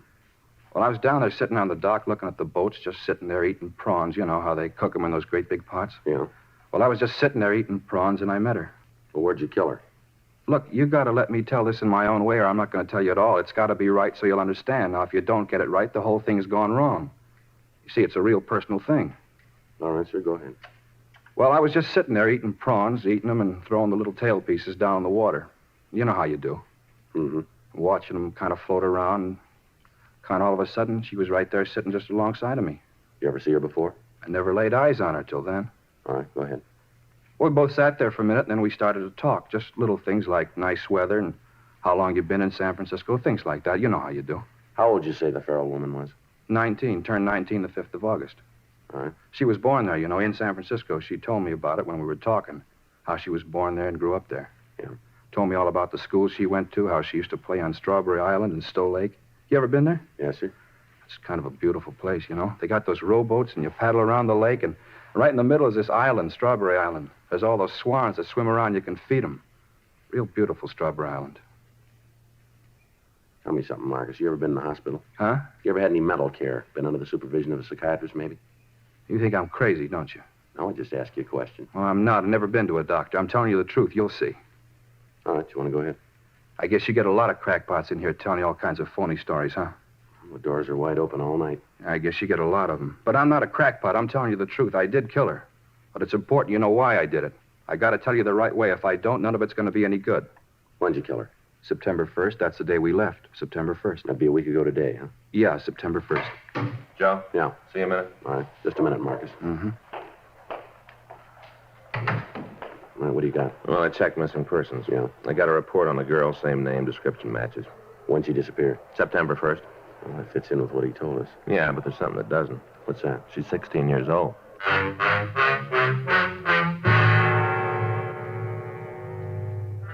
Each year, there are hundreds of citizens who walk into the nearest police station and confess to some sort of crime. Some have actually happened, others have occurred only in the mind of the person confessing. No matter how wild the confession, how implausible the details of the crime, each report has to be checked out. To doctors, such cases are clinical, but to the working detective, they're the cause of a lot of legwork and a great deal of checking. They cost the taxpayer untold man-hours and investigating time, and many times result in nothing. Because of his attitude and his reluctance to give us the complete story all at once, it appeared that Paul Marcus might be one of these people. The fact that he named a girl who was missing meant little, since it was possible for him to have read the story in a newspaper. The only way we had of being sure was to continue the interrogation. 10:34 a.m. She told me she wanted to get away from home. That's what she told me, how it was rough for her there, and she wanted to get away. Mm-hmm. That's when you said you'd bring her down here, is that right? Oh, no, I didn't even suggest it. The whole thing was her idea. She brought it up? Yes. You see, after that first day on Fisherman's Wharf, I saw her several times. Almost every day, we'd meet someplace and talk. Where would you meet her? Well, sometimes in one of the hotel bars. Once we met out at the Steinhardt Aquarium. We met on the rotunda there. You know where they have the big pool and all the alligators swimming around? You know where? Uh-huh. Well, we met there once, and we walked over to the place where they have the band concerts right across the way where the band plays, only they weren't there that day. Wasn't anybody there, just Lorraine and me. We sat on the benches and talked. That's when she said she wanted to go with me. To Los Angeles, huh? Yeah. That's where I was going, and she wanted me to take her. She came right out and asked you. Sure. Told me how it was hard for her at home, and she wanted to get away. She told me she had friends here. Said she could stay with them until she got things straightened out. You know, get a job and a place of her own. Mm-hmm. Well, she was going to do that, get a place of her own and a job, and then she'd be all right. You ever meet her parents? No, I never went to the house. She told me where it was, though, someplace out by the Twin Peaks Tunnel. I didn't know where exactly. She didn't want me to go out there. Said it would only cause her more trouble. That's why I'd meet her in town. You ever meet any of her friends up in San Francisco? Yeah, just once we were in a drugstore on Market Street having a sandwich. We were just sitting there, and she was telling me how it was bad for her at home, and a girl came in. Looked like she was a schoolgirl. You know how I mean, young? Mm-hmm. Well, she came in and talked to Lorraine, then they went over to the phone booths and talked. You didn't actually meet the girl? No. Lorraine said if I did, the girl might say something to Lorraine's parents, and that would cause trouble. You know this girl's name? I think it was Grace. I'm not sure, but I think it was Grace. When'd you leave San Francisco? Wednesday morning, September 1st. I wanted to get back in time to get some rest before I had to go to work. You know, my vacation was up, and I had to go back to work. Where'd you pick up the girl? Wasn't a pickup. I was sitting on Fisherman's Wharf, eating prawns and looking at the boats, and we started to talk. Wasn't a pickup. We just got friendly. No, Marcus, he means that where'd you pick up the girl when you left for Los Angeles? Oh, I thought you meant when I met her the first time. That's what I thought. Uh-huh. I met her out at the tunnel. Where's that? Well, you know where Castro Street runs into Market, where the L car comes in from the beach? That's where I met her. She came from home, had her suitcase and all, and she came out on the L car. All right, go ahead. Well, she got off the streetcar, got into my car, and we left for Los Angeles. Where'd you kill her? I told you before, if I don't tell it my way, it isn't going to work. You're not going to understand. It's got to be my way. All right, go ahead, Mark. Well, it was a beautiful day, just the kind of a day you want when you're going on a drive. You know how I mean, clear and the sun shining. Yeah. Well, that's what kind of a day it was. Uh-huh. You could see all across the bay over to Berkeley and way up north. It was real clear. You want to go ahead with your story? Mr. Friday? Mm-hmm. My way? Yes, all right, go ahead. All right. We drove all day, stopped for lunch at a place near San Luis Obispo, a little lunch stand there. Had a French dip sandwich. It was one of the best I ever had. The meat was real lean, and they didn't sop up the bun with the gravy. Just the right amount. One of the best I ever ate. Mm-hmm. Lorraine liked them, too. She didn't like the bread all sopped up with gravy. Well, go ahead. What happened after you had lunch? Well, we left there and drove on. We got down to around Malibu. I guess it was really before that, where the divided highway is, up the coast. You know where the cliffs are? Yeah, we know. Well, we stopped. She was such a beautiful night, I just wanted to sit there and look at the ocean. People don't take time anymore. And what happened then? We just sat there, had a cigarette, and talked. That's when I told her. First time I ever said it. What was that? It's funny. I guess most fellas say it a lot. You know how I mean, to a bunch of girls that never mean it. Go ahead. I told her. First time I said I loved her, and I told her that she didn't have to get a job, that I wanted to marry her and get her a house and all, and she wouldn't have no more trouble at home. How she'd have her own home and everything would be all right. I told her all that. Yeah. And that's when I knew, right then. You could divide the second in a million parts, and in one of the parts, I knew I had to do it. Kill her? Yeah. You see, she didn't tell me the real reason. She lied to me, and I knew I had to do it. So she wouldn't lie to anyone else. You can understand that. You can see why I had to do it. Well, maybe you better tell us. Well, it was all a lie, all about the family being mean to her. All that was a lie. She just wanted to get to Los Angeles because she wanted to meet some other fella here. That's why. She lied about the family, and that's why she did it. So, you see, I had to kill her. I had to. How'd you kill her? Huh? I say, how did you kill her? We got out of the car and walked over to the cliffs. We could see right down to the ocean. We just stood there. I just hit her. She fell down. It was quiet. So I pushed her over into the water. Mm-hmm. What'd you do then, Marcus? I got in the car and drove home. You just left her there, huh? Certainly. There wasn't anything I could do for her. You point out the place where all this happened? Well, sure. It's up the coast where the highway's divided, north of Malibu. It's real easy to find. Anybody else around? You mean when I hit her? That's right. No, we were all alone. I didn't see anybody, just the two of us. All right, Marcus, you willing to give us a statement on all this? You mean what I just told you? Yeah. Well, sure. You want me to tell all about it again? We'll call in a stenographer. So you can write it down, huh? That's the idea. Well, sure, I'll tell her. Tell me something, Marcus. When'd you get out of the hospital? I told you before I was never in one. You guys sure make it tough, don't you? What's that? I came in here because I wanted to tell you about Lorraine. I wanted you to know so you wouldn't think it was my fault, that's all. So you wouldn't think it was my fault, and now you don't believe me. You think I'm just another crackpot trying to sell a phony story. You guys sure make it tough. We gotta be sure. Well, I'm telling you the truth. I want you to believe me. Yeah. I want you to believe me. Yeah, we're beginning to.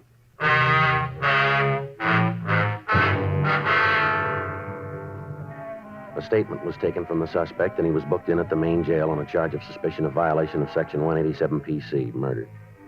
We sent a teletype to San Francisco, and we contacted Inspectors Ed Vandervoort and John O'Hare of Homicide Detail.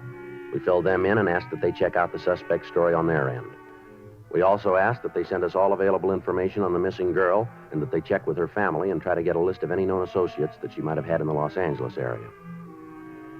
Frank and I checked out of the office at 7:48 p.m. and we went home for the night. The following morning at 9:23 a.m., Inspector Vandervoort from San Francisco called back. Uh-huh. Yeah. When was that, Ed? Wait a minute. All right, yeah, I got it. How about friends down here?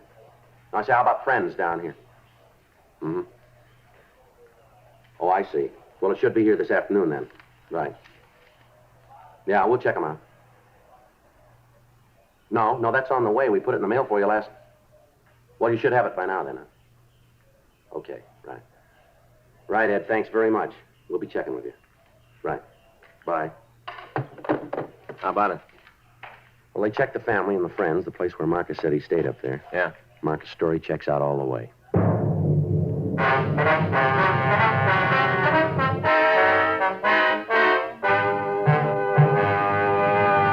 You are listening to Dragnet, the authentic story of your police force in action. One of the biggest comedy hits of the year.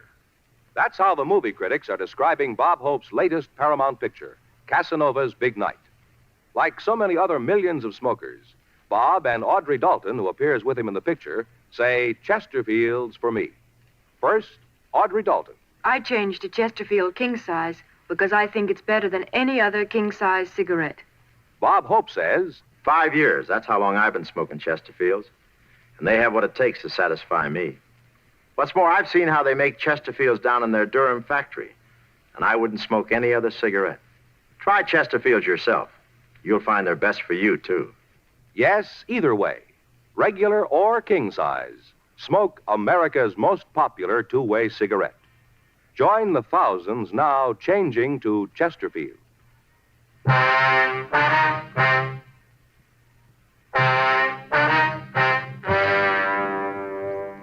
In the phone conversation, we learned that all of Lorraine Farrell's friends and relatives had been interviewed and their stories checked with the one given us by the suspect, Marcus. The girl and Paul Marcus had been seen together in the Bay City. The desk clerk at the hotel where the suspect had stayed verified the date that he'd checked out. It was the same day Lorraine Farrell disappeared. The officers in San Francisco were able to contact the girl the suspect had referred to as Grace. She recalled seeing a man answering Marcus' description with the missing Farrell girl. Frank and I spent the rest of the day checking on the suspect. We talked to the people he worked with. They described Marcus as being moody and withdrawn. We talked with his landlady. Her description of the suspect's attitude was the same that we'd gotten before. We thoroughly searched Marcus's apartment, and in a desk drawer, we found a loose-leaf notebook with several pages of penciled notes describing the trip that he'd taken up to San Francisco. On one of the pages, at the back of the book, we found a lengthy letter to a Lorraine, in which Marcus apologized to the girl for killing her, but he went on to explain that he had no choice. We booked this evidence. The following morning, Friday, September 10th, Frank and I drove down to the beach and we talked to the people in the vicinity where the suspect said the murder had occurred. We found an elderly couple who lived in a trailer on the beach. They recalled having seen two people answering the description of the suspect and the missing girl on the night that the murder occurred. We drove back to the main jail and we signed out Marcus. We took him down to the car and we drove him out to the beach. We turned up the highway and told him to let us know when we came to the place where he'd killed the Farrell girl. Sure you know where the place is, Marcus? Yeah, I remember. It's just up the road a little bit. Just keep right on going. You'll find it. Mm-hmm. You'll see it now. There's kind of a parking place and a couple of trees. Eucalyptus, I think. There's 2 of them on the side of the parking place. You can't miss them. It's right ahead there on the left. There, you see? Yeah. Gonna pull in, Frank? Okay. Just look at all those cars. Everybody's in such a hurry they never see anything, just like they had blinders on. You sure this is the place? I told you, didn't I? No reason to say a thing like that if it wasn't true. Just pull right in there. That's it, right over there. Well, right here is where I parked when it happened. Maybe over there a little bit more, but... Oh, right about here. And the 2 of you just sat here for a few minutes, is that it? Yeah. We just sat here and had a cigarette, and then we got out of the car and walked over to the edge of the cliff. All right, come on. Show us. Sure. Just so you'll believe me, I'll show you. Now, we stood right over there. Right there, and I told her I was in love with her and wanted to marry her. Now, you stay here. Just point out where you were. You think I might try to jump off, don't you? That's what you think, isn't it? You just show us, huh? Wouldn't do that. There's no reason to. I don't know why you wouldn't agree that I had to do it. I didn't have any other way to do it. Where were you when you hit her? Right there, near that clump of grass. We stood there and looked down at the ocean, and she told me about this other guy. That's when I hit her. She fell down right about there. Uh-huh. And where'd you push her off the cliff? There, right where I hit her. She was just lying there. I guess she hit her head on something, and she was real quiet. I just rolled her over the edge. It was right there. There, you see where the rocks are kind of worn? Go and take a look. Yeah. No, you wait here. Gee, if I'd have known it was going to be this hard to get it straightened out, I don't think I'd have started the thing. When am I going to get out of jail? That isn't up to us. Well, then I want to talk to the people who it's up to. I got to tell them about Lorraine, how she lied to me and why I had to kill her. As soon as they hear the story, they'll understand. They got to realize that there wasn't any other way. How's it look? Well, I found this caught in the branch just over the edge. Yeah. It's a girl's handkerchief. Read the name on it. Yeah. Lorraine.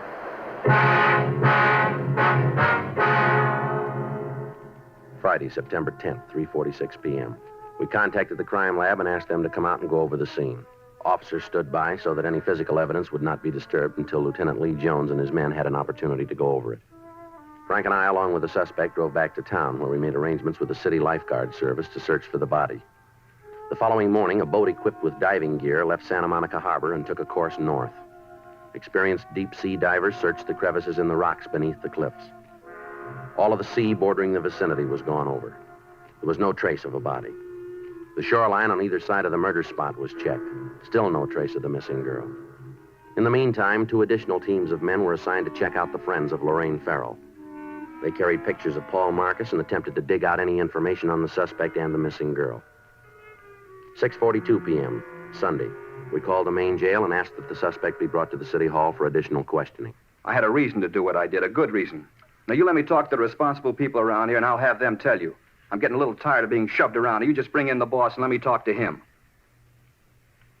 What day did you say that you left San Francisco? September 1st. I thought it was the 2nd. The 1st. You said you left in the afternoon, is that right? In the morning, and you remember it. I don't know what all these questions are for. I told you I killed Lorraine. I walked in here and told you there's no reason for all this McGilla. Just no reason. Where'd you hide the body? I didn't hide it. Well, and where is it? I told you I put her in the ocean. We haven't been able to find her. Well, then you're not looking good. I told you the truth all along the line. I've told you the sure truth. You didn't make a mistake about where all this happened? Not a chance in the world. Right there by the parking place where the 2 trees are. Well, maybe you just thought you left her there. I know it. Had you been drinking when you killed her? No. We stopped and had a couple of beers on the way. Just a couple, not enough to get drunk. But you did have something to drink. Well, sure, but not enough to get drunk on. How many beers you have? 2, maybe 3. All right, which was it? 2 or 3? Well, what difference does it make? Were you drunk? No. How about the girl? Was she drunk? No. You sure about that? Yes, I'm sure. What are you trying to do? What difference does it make? Maybe we did have more than a couple, but what difference does it make? We're just trying to get things straight. We want to be sure we got the right story. Well, you have. All right. How about a cigarette, huh? Yeah, thanks. Frank? Yeah, thanks. Here, I got a match. Hey, wait a minute. Don't light his, too. That's bad. What do you mean? 3 on a match. It's bad. It is, huh? Well, sure. You never do that. Here. Thanks. You got right home after you killed the Farrell girl, huh? Yeah.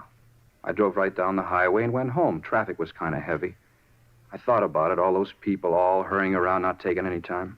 Anybody see you when you came home? What do you mean? Well, anybody see you park the car, go into your apartment? Well, no, there wasn't anybody around. Now, you said when you met the girl up in San Francisco that she had a suitcase with her, is that right? Yeah, she did.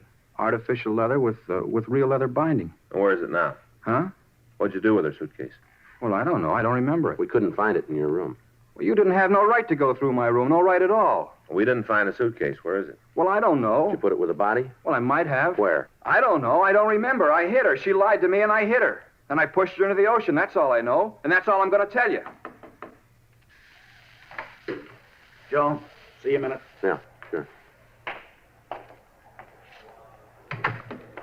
What do you got, Al? We found the girl. Where? She's sitting in the squad room.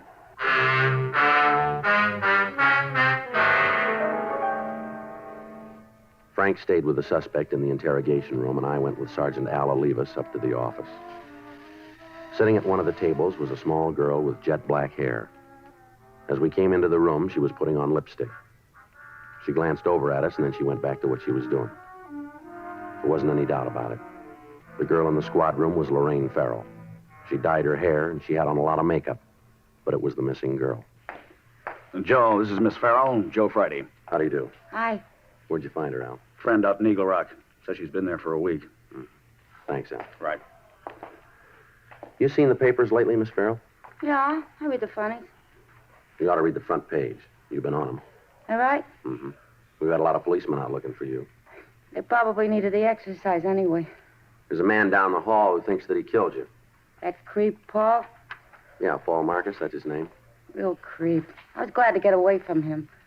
Oh, gosh, he tried to give me about our home. What a baloney. He's a real creep. You ought to keep an eye on him. He's going to wig one of these days. Is that so? Yeah. He drove me down here, and when I told him I didn't want to have anything to do with him, he got real sore, started yelling. Creep. Where'd all this happen, miss? Oh, out by Malibu. Road out there. He stopped the car and gave me all the stuff about wanting to marry me. I was in love with me. Big deal. Said I was the first girl I ever said that to. Big deal. What happened then? I told him I didn't want no part of him. Told him to get lost. Thanked him for the ride and told him to get lost. He flipped. Bad, he flipped. I took off, got a ride, came into the town. I got this girlfriend in Eagle Rock. I've been out there. You ought to watch that guy, though. Mm-hmm. How old did you tell him that you were? I don't know. Forget. I think 19, something like that. I forget. Mm-hmm. He confessed to killing me, huh? That's right. Flipped. He's a wig. Let's take a walk, huh? Where? Come on. Sure. I got nothing to lose. Can you guys drive me back to Eagle Rock tonight? I got a date. I got to be back pretty quick. You're not going to go back to Eagle Rock. Who says so? We're going to have to hold you. For what? I haven't done anything. Well, you're a minor. We've got a missing report filed on you. Your folks are pretty worried. They're always worrying about something. If there ain't nothing for them to worry about, then they worry about that. Well, it doesn't make any difference. We're going to have to hold you. You just try it, cop. You just try it. You'll find out you got more trouble than you came in one lump. Uh-huh. In here.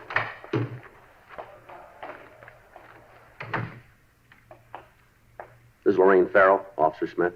Hello. Lorraine. Hi, creep. I didn't mean to do it. You know that. I didn't really mean to do it, but there wasn't any other way. What's plan? You know what he's talking about? He thinks he killed you. Wait. I didn't think I'd ever see you again. I didn't think I would. But I want you to know one thing, Lorraine. What's that? I forgive you for lying. I told you it hadn't. Yeah, come on. Where to? We'll take you to the office and call a policewoman. Then to the can, huh? To juvenile hall. Come on, let's go. I'll take her, Joe. Right. Bye, Paul. Bye, Lorraine. I'm not mad at you anymore. You know, I was worried.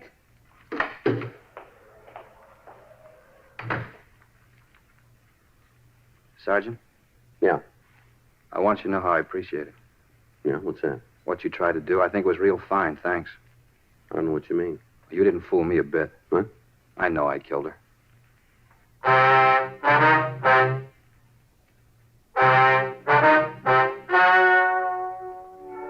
The story you've just heard is true. The names were changed to protect the innocent. On October 4th, the hearing was held in Department 98, Superior Court, State of California, in and for the County of Los Angeles. In a moment, the results of that hearing. Now, here is our star, Jack Webb. Thank you. Earlier, George Fenneman told you exactly why the Chesterfield you smoke today is the best cigarette ever made. And best for you. Now, the rest is up to you. Get a carton or two for yourself. Smoke them and you'll say, as we do, it's Chesterfields for me.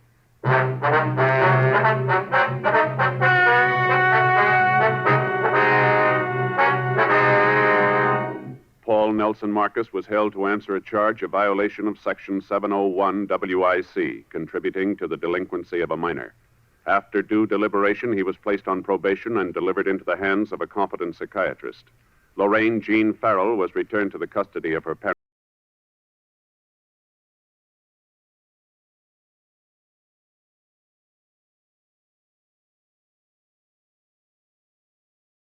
You have just heard Dragnet, a series of authentic cases from official files. Technical advice comes from the Office of Chief of Police W.H. Parker, Los Angeles Police Department. Technical advisors Captain Jack Donahoe, Sergeant Marty Wynn, Sergeant Vance Brasher. Heard tonight were Ben Alexander, Herb Ellis. Script by John Robinson. Music by Walter Schumann. Hal Gibney speaking.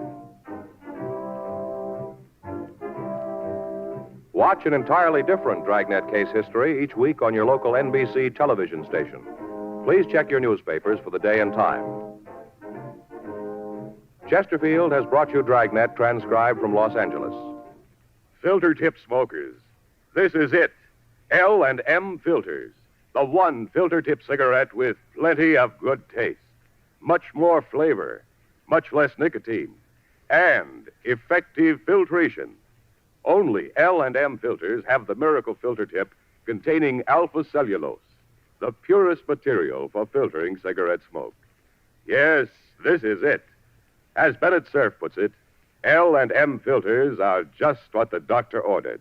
Buy L&M filters, the distinctive monogram cigarette. L&M filters, America's highest quality and best filter tip cigarette.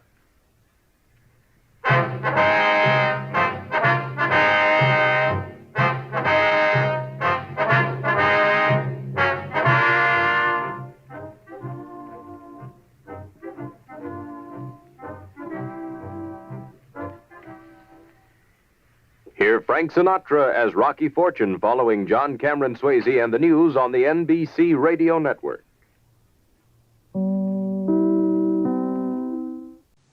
Pet Milk Show, usually heard at this time, has moved to a new time period on Sunday nights. Be sure to hear Larry Douglas and Kay Arman on the new Pet Milk Show tomorrow night on NBC. And now, here's another in NBC's great parade of new shows.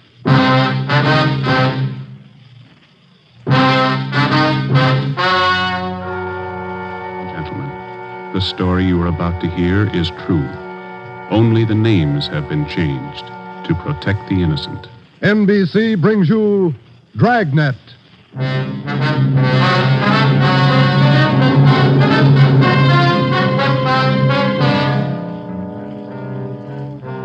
You're a detective sergeant.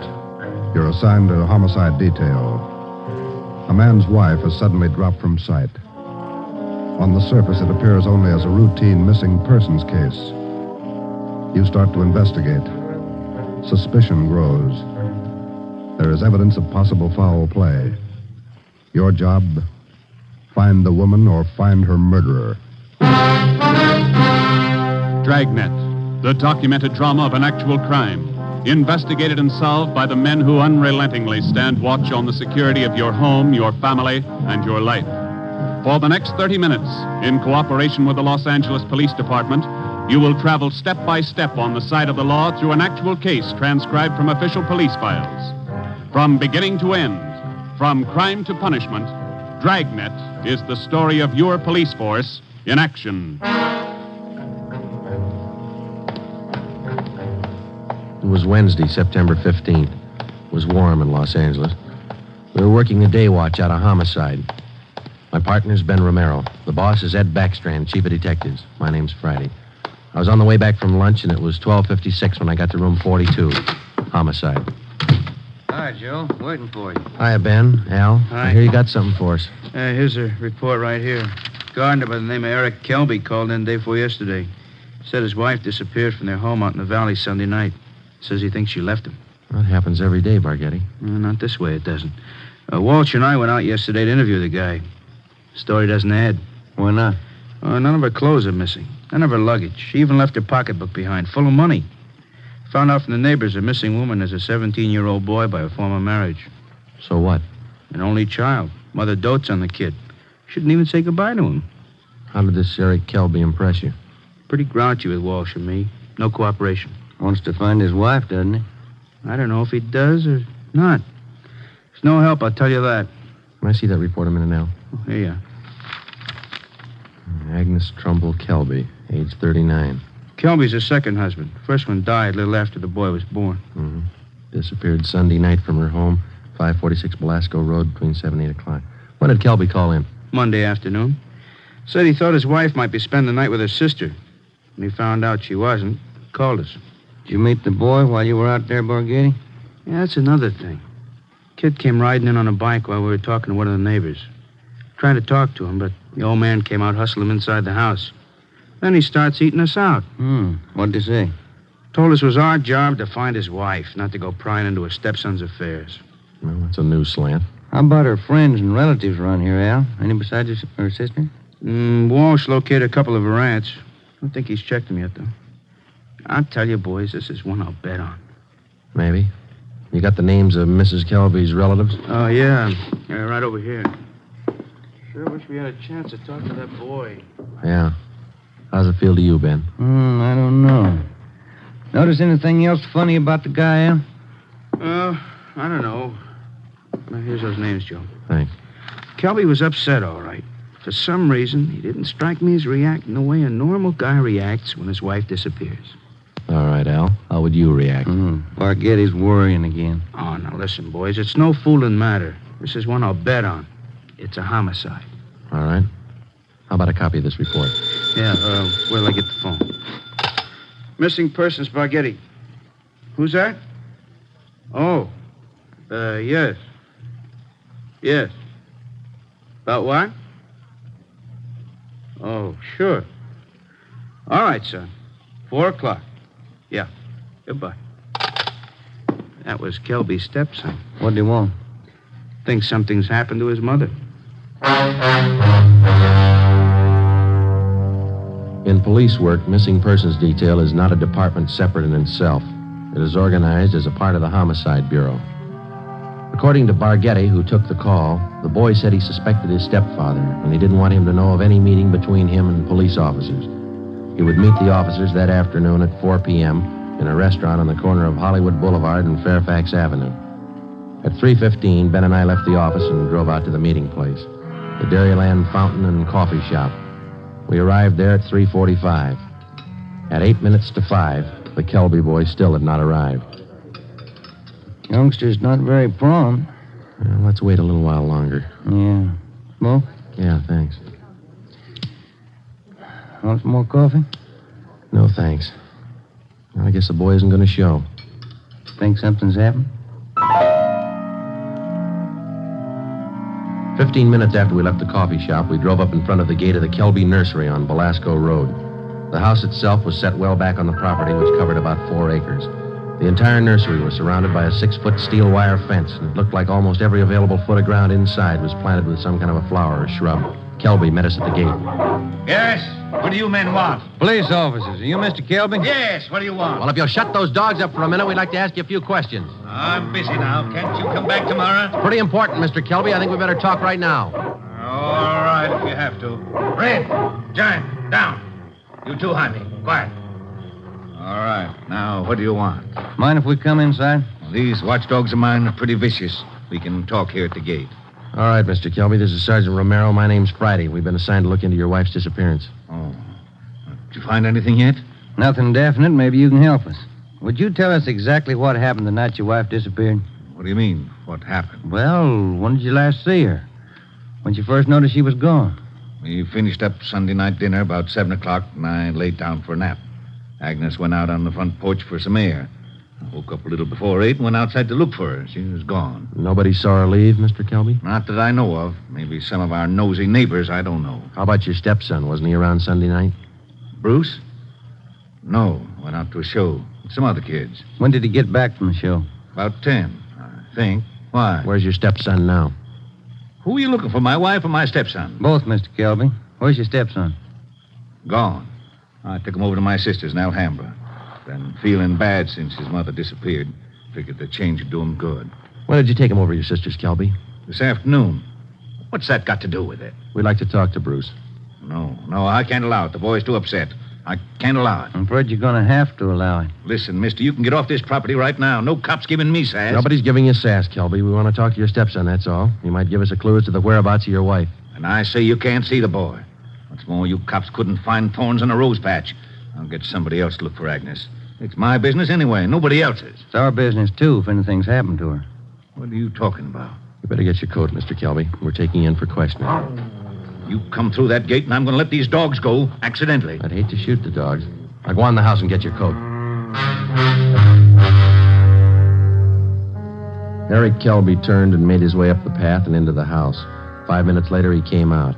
Without a word to either of us, he came down the path, closed the gate behind him, and got into our car.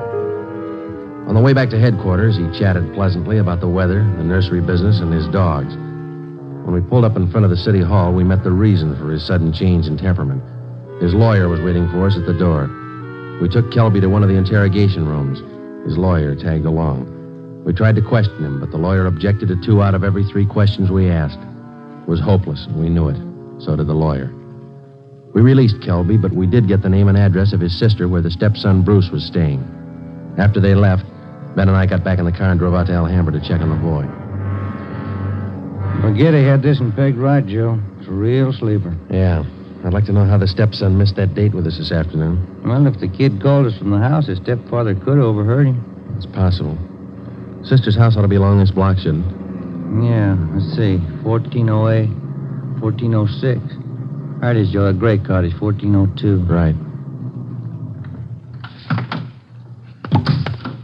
Well, it's a nice-looking little place, isn't it?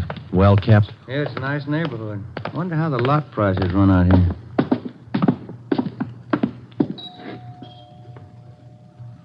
Somebody's coming. Yes, what is it? Police officers, ma'am. Are you Miss Kelby? Bertha Kelby, yes, that's my name.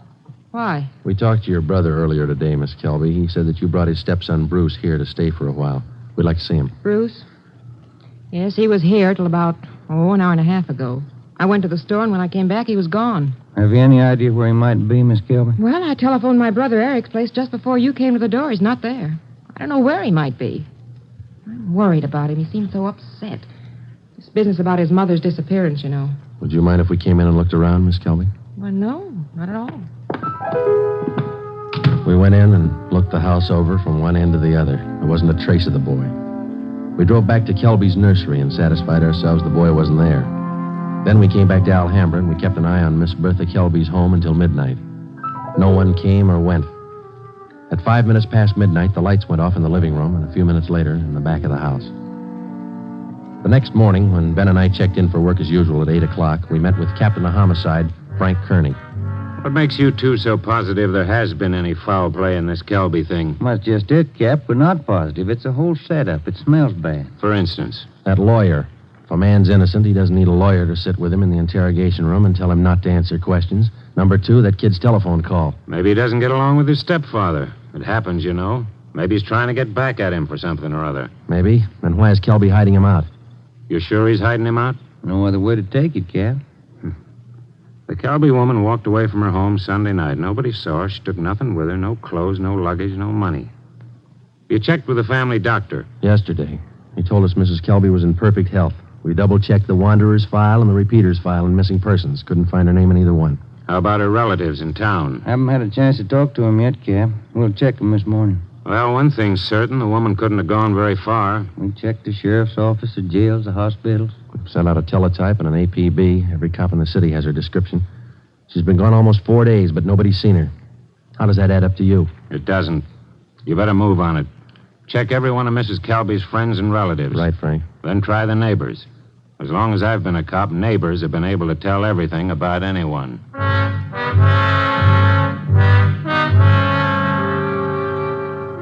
All that day, Ben and I made the rounds. First stop was the Western National Bank, where Mrs. Kelby maintained her account.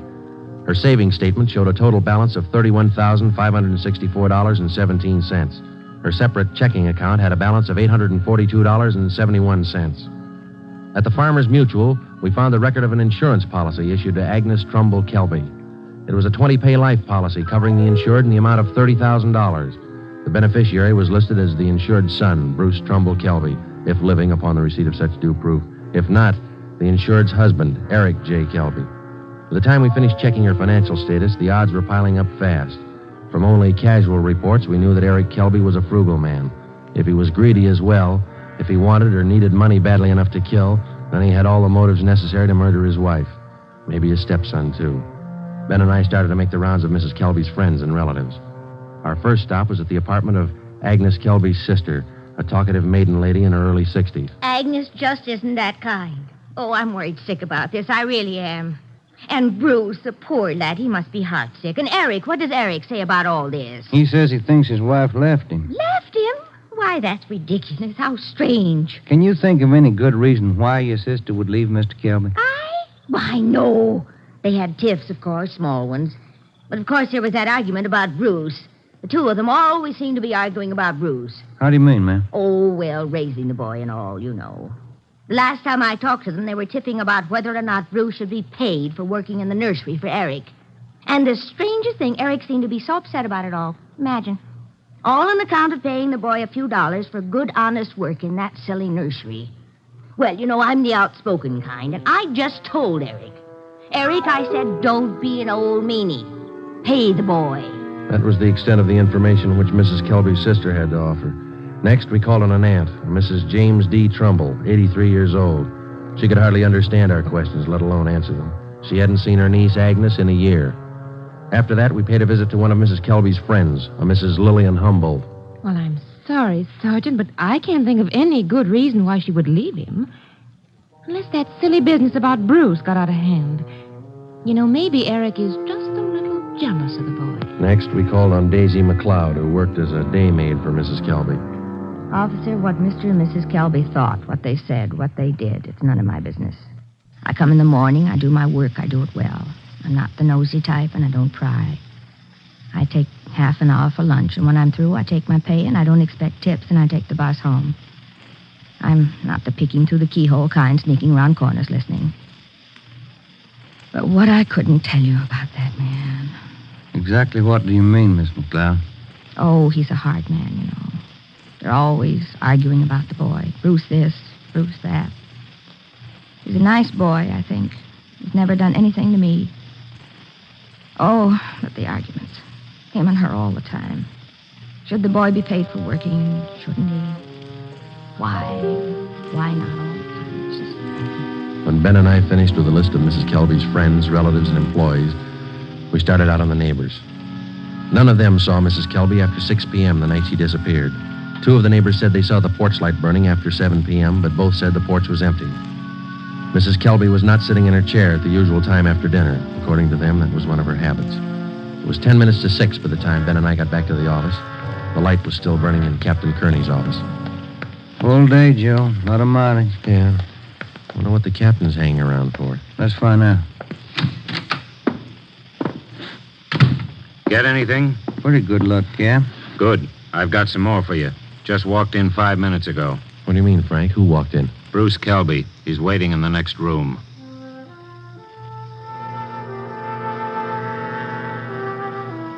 We went in the next room and met Bruce Kelby. He was small for a 17-year-old, dark-haired, and a little on the sickly side. He told us that he couldn't keep the date he made with us on the phone because his stepfather apparently did overhear the conversation and drove him directly to his sister's home in Alhambra. We asked him why he was so sure that his stepfather was responsible for his mother's sudden disappearance. For one thing, all 3 of us usually go to the early show on Sunday night. Eric, Mom, and me. But last Sunday, Eric said he wasn't feeling good and he wanted Mom to stay home and take care of him. Then he told me to go on ahead to the show, so I did. What time did you get home, son? About 9:30, 9:45. What was your stepfather doing when you got home? Sitting in the living room reading the paper. Did you notice anything unusual about the way he acted? He was nervous and jumpy, more than usual, I think. Anything else? Yes, sir. When I came in through the front yard, I noticed the dogs had mud all over their paws. They'd been out somewhere in the nursery plots. And they won't go out in the plots unless Eric's with them. He doesn't want them to trample the seedlings. What would your stepfather be doing out in the nursery at night? Does he usually do some work at night?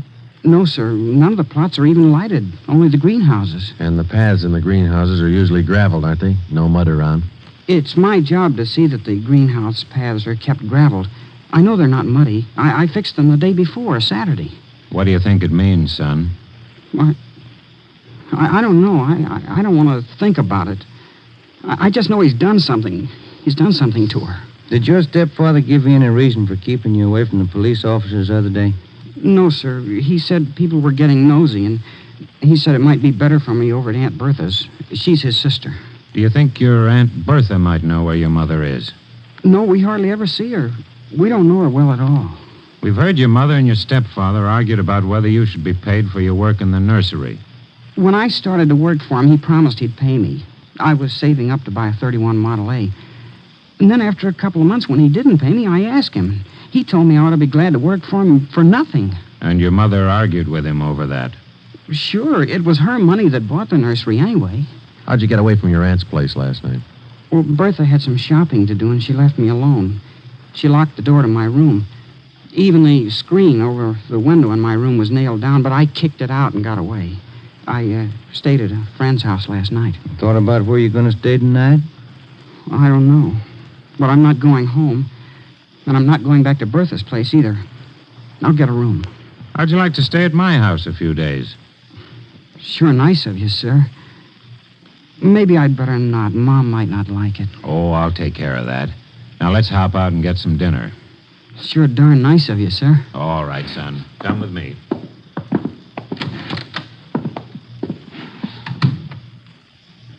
What do you think, Joe?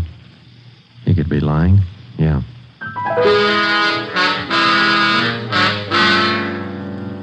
Now what, Cap? Shall we bring Kelby in again? No, not yet. He's found out by now from his sister that the boy's gone. He probably figures the police station is the first place he'd come. Wouldn't do much good pulling him in now, Ben.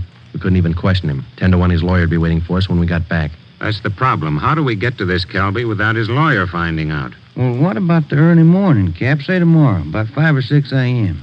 Think you'd be looking for us then? Yeah, that might do it. If we can just get by that pack of hounds he owns without waking the whole neighborhood, might work. If we could just question him alone, I got an idea it wouldn't take much to make him cop out. All right, give it a try. Get out there in the early morning and bring him in for questioning as quietly as possible. I'll be in at 6 a.m. If you want me before then, call me at home. All right, Frank. Kelby's got a smart lawyer. It's going to be plenty hard to convict him without a body and corroborating evidence. He's got 4 acres out there, Cap. You can hide a lot of bodies in 4 acres. Well, that's what I mean. This case isn't ending. It's just beginning. The next morning, Ben and I met at the office about a few minutes past 4 a.m. We had a cup of coffee and a donut at an all-night restaurant, and then we started for the Kelby place out on Belasco Road. We took 4 pounds of fresh horse meat with us to keep the dogs quiet if they raised a fuss. It was 28 minutes past 4 when Ben pulled the car to a stop a few hundred feet from the gate to the Kelby nursery.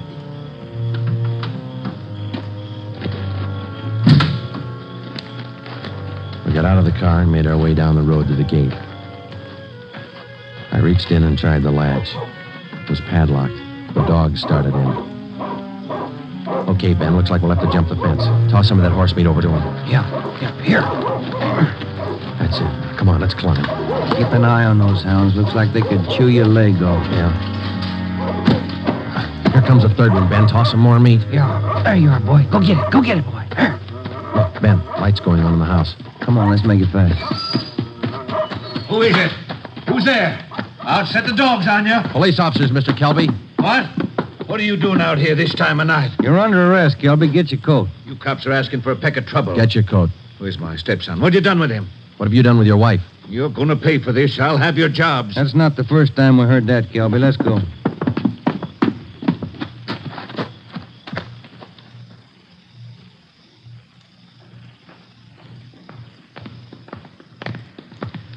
Lights burning in the captain's office. Yeah.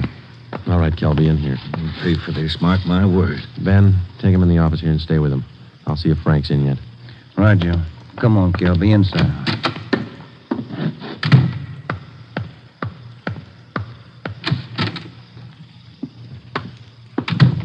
Friday? Did you bring in Kelby? He's down in the interrogation room. Ben's with him. Somebody saw you. Don't think so. They must have. Kelby's lawyer's sitting in the next room.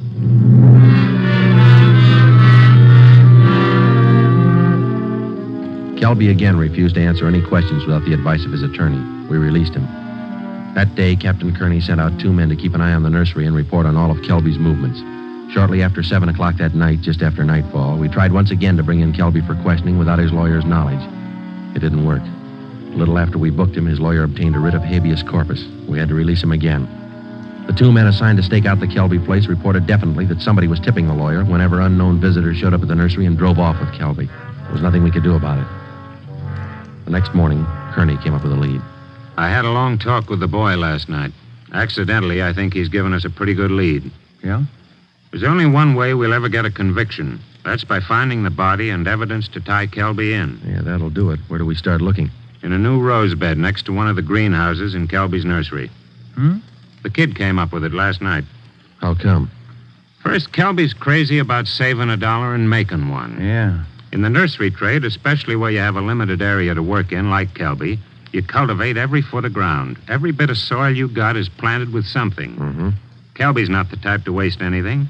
Especially he's not the kind that would let ground lie fallow when he could plant something that might bring in a few dollars next season. Bruce tells me his stepfather has every inch of those 4 acres planted. Every inch. Except a 6 by 9 foot plot of ground in that rose garden. Oh, that sounds like a long shot to me, Frank. The boy said he prepared that piece of ground for planting late Saturday afternoon. His stepfather wanted it ready for Sunday morning. The plot of ground's still vacant. Might have planted it yesterday, Cap. When's the last time you checked? Before I came to work this morning. I called the men on stakeout next to the nursery. They told me the plot's still empty. It's worth a chance, Frank. When do we look it over? Tonight. I don't want Kelby or his lawyer to know a thing until we find that body. Well, how are we going to work it? We'll order up a crew from the crime lab. They can take probings through that plot and all around it. They can tell us without any guesswork how deep that ground's been worked over lately. When do you want to start? Be here in the office at 8:30 tonight. If my hunches are any good, we'll find a body.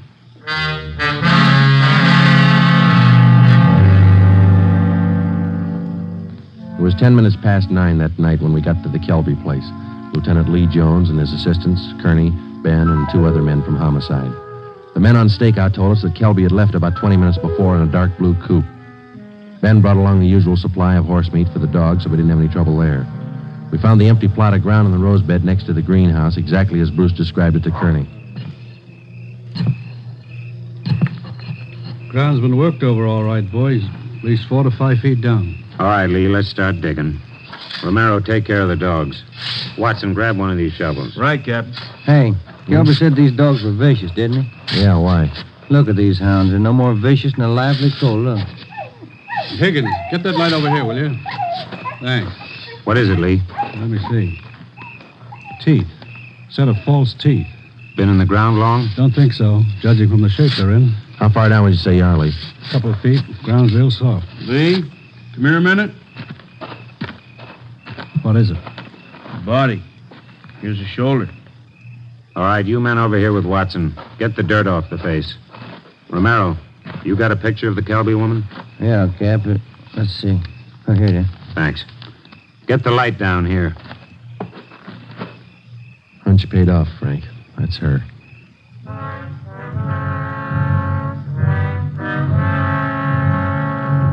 Ben and I went back to the car and notified communications to broadcast a want for murder on Eric Kelby. His description, together with a description of the car and license number of the car he was driving, was rebroadcast every 15 minutes. Then we went back to check the house. We found the front door unlocked. We went inside and looked around. In one bedroom, we found clothes scattered over the bed and the floor. There was only one old suit remaining in the closet. On the table next to the bed, we found an airline's timetable. We got to the phone and notified communications to alert all police details at railroad stations, bus terminals, and airlines, and then to send out an APB on the teletype. After that, we checked with the airlines. One of them told us that a man answering Kelby's description had booked passage for Mexico City. The plane was scheduled to take off at 10:40 that night from Burbank Airport. Ben's watch said 4 minutes past 10. We called the detail at the airport and alerted them. Then we drove over to check in person. It was 10:35 p.m. when Ben and I took up our positions just inside Gate 3, where passengers were boarding Flight 72 for Mexico City. He's cutting it close, Joe. Got about 4 minutes more to make that plane. We waited. The crowd got thicker as departure time came closer. At 10:39, Eric Kelby came through the main entrance, across the terminal, through Gate 3, into a pair of handcuffs. I don't understand. What does this mean? We found your wife's body, Kelby. What? I don't know what you're talking about. In the rose patch next to the greenhouse. Your lawyer can't help this time. Mexico City. Would have been a nice trip. Expensive. I'll plead insanity. I didn't know what I was doing. Be a nice vacation next year, Joe, Mexico City. I'm going to talk to my wife about it. I didn't mean it. She slapped me. We were arguing about the boy. I didn't mean it. I don't know if you did or not, Kelby, but you killed her. Come on. You missed your plane.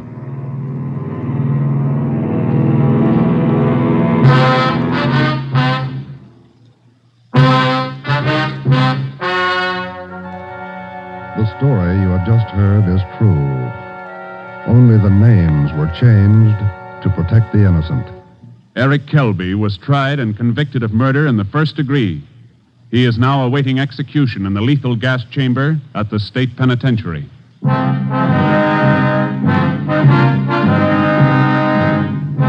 You have just heard the 14th in a new series of authentic cases transcribed from official files. Technical advice for Dragnet comes from the office of W.A. Wharton, Acting Chief of Police, Los Angeles Police Department. Tonight's program is dedicated to William J. Weston, Jr. of the Washington, D.C. Police Department, who on the evening of March 4th, 1945, gave his life so that yours might be more secure.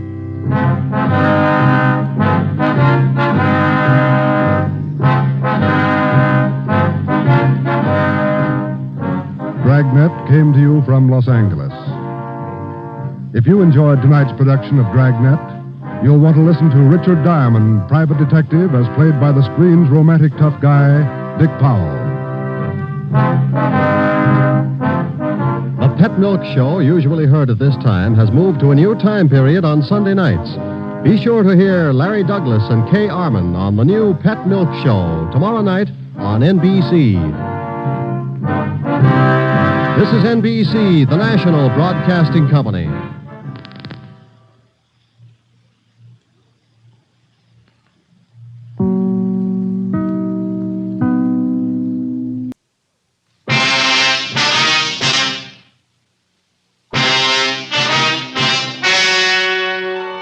The story you're about to hear is true. Only the names have been changed to protect the innocent. Fatima Cigarettes, best of all long cigarettes, brings you Dragnet.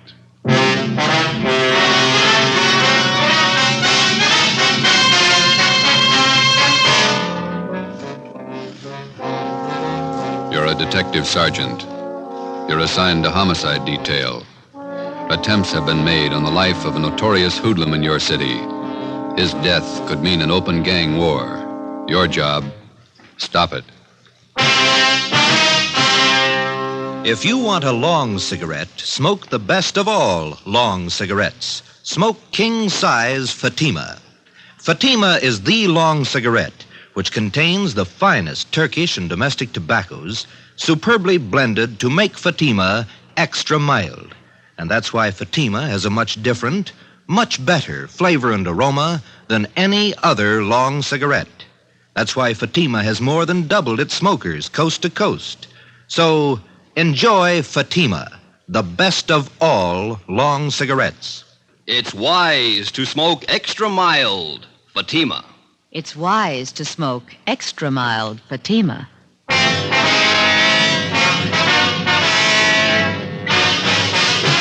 Dragnet, the documented drama of an actual crime.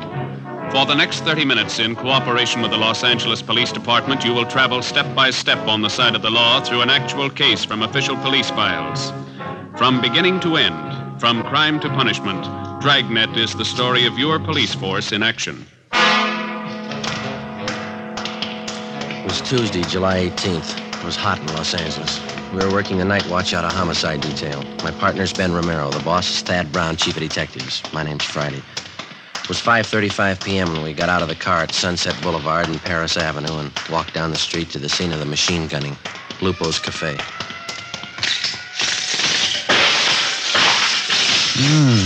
Look at that, Joe. Yeah. Ripped out the whole front of the place. Yeah. Hi. Yes, sir. Romero and Friday, homicide. Oh, I'm Sheldon from Hollywood Division. Taylor and I picked up the call in our car. Nobody hurt. What's the story? Just a second. It's Captain Elliott. Hold it a minute, will you, Sheldon? Hi. Hi, Captain. Not much of it left. Sheldon here was in the cruiser car. He'll fill us in. All right. The intended victim was Gus Valentine. He's over there with Taylor, my partner. Yeah. According to Valentine, he stopped in the restaurant here for a drink. He was in there about 15 minutes, came out to hail a cab, and this car came around the corner. Down there, Sunset and Clayton. They whipped by close to the curb and opened up. I've got the laundry there on one side of the place and a dry cleaning joint on the other side. Yes, sir, miracle, but nobody was hit. Did you get anything on the car? Nothing so far. Happened so fast, nobody got a good look at it. How about Valentine? Does he have any ideas? I don't know. Taylor's getting the information. Nobody saw anything? Any witnesses? Yes, sir. A couple. Newsboy Tim Benson, the lady in the dry cleaning place, Agnes Rebard. Neither of them got a license number. Okay. I'd like to talk to Valentine. Sheldon, keep the area clear, will you? Lab men are on their way out. Yes, sir. Come on.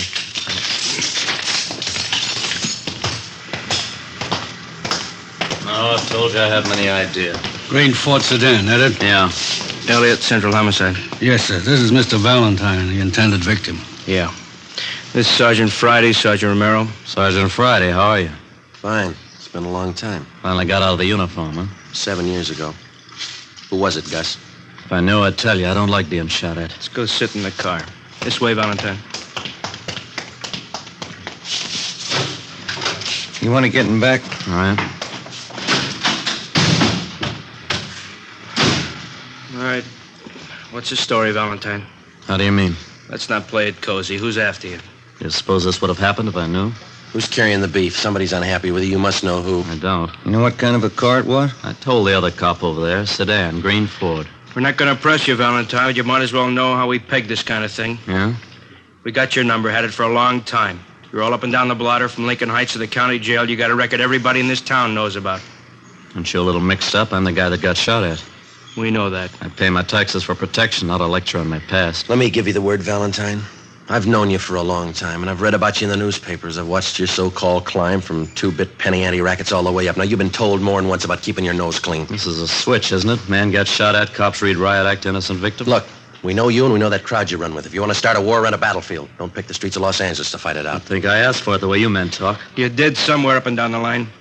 We know your operation. You walk the sideline marker all the way. Always got 1 foot inside the law.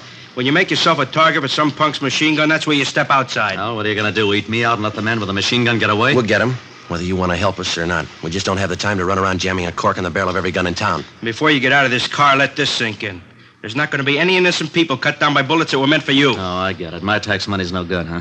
I pay a bigger chunk than most of the clouds in this town. You haven't got a clear title to the city yet, and until you do, don't set up a shooting gallery. Now, what do I do, dig a foxhole till you get ready to tab whoever's taking pot shots at me? You can tell us who it is. You got all I know. Don't you think I'd want him picked up? I think you're a liar. I think you better square your beef and knock off this gangster stuff. There's not going to be any more of this kind of thing, understand? That's the trouble with civil service. It makes a big man out of you $200 a month. I've never passed an exam, but I keep in step. You missed the first one, from the gutter to the sidewalk. Almost without exception, every city in the United States has its Gus Valentine. These men remain out of custody, not because of any lack of law enforcement, but because of their ability to hide behind the laws which are designed to protect the innocent and use them to their own advantage. They operate allowing only the thinnest margin possible between themselves and the state penitentiary. We drove back to Central Division. At 6:18 p.m., we were called to the chief of detective's office. He wouldn't give you anything, huh? Not a thing. Usual line of smart talk. Who's ever after him meant business. Those storefronts were a mess. Yeah, they won't quit now. Just a minute.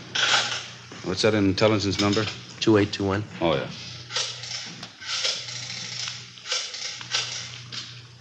Miss Brown, Captain White gone home? No, ask him to come up to the office, will you, please? Thanks. If they do manage to tag Valentine, it could cause a pretty sour mess. He's got enough flunkies around to parlay it into a fair-sized shooting war. Seen him started on less. Was there any chance of pulling Valentine in until things simmer down? No chance. We got nothing on him. Nothing we can prove. He's got a few boys close to him. Maybe one of them could tell us. Same 2 lawyers work for all of them. We'd pull them in, they'd be out in an hour in a writ. You want to see me? Yeah, White. Sit down. That Valentine shooting this afternoon. Yeah. What's your guess? There's been some talk. We heard he was hot. You knew that. Yeah. The way we figured, he's getting too big for his pants. He's coming up fast. Stepped on a lot of toes on the way. Shouldn't be too tough to find out why. That's half of it. If we get that much, maybe we can find out who. You got a big field to pick from. I can find you a dozen possibles. Well, we don't need a dozen. All we want are the ones in that car this afternoon. Who do you figure, Captain White? Well, I kind of go along with Joe. Like I said, I think maybe we'll be able to peg Y a little faster. And we can go from there. All right.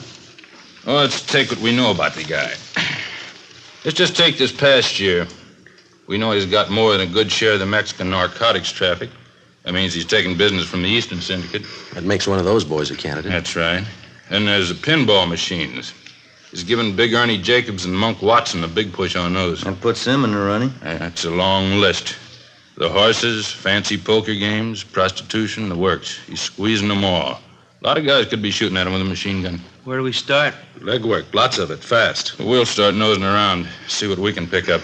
Friday, you and Romero can give us a hand there. Yes, sir.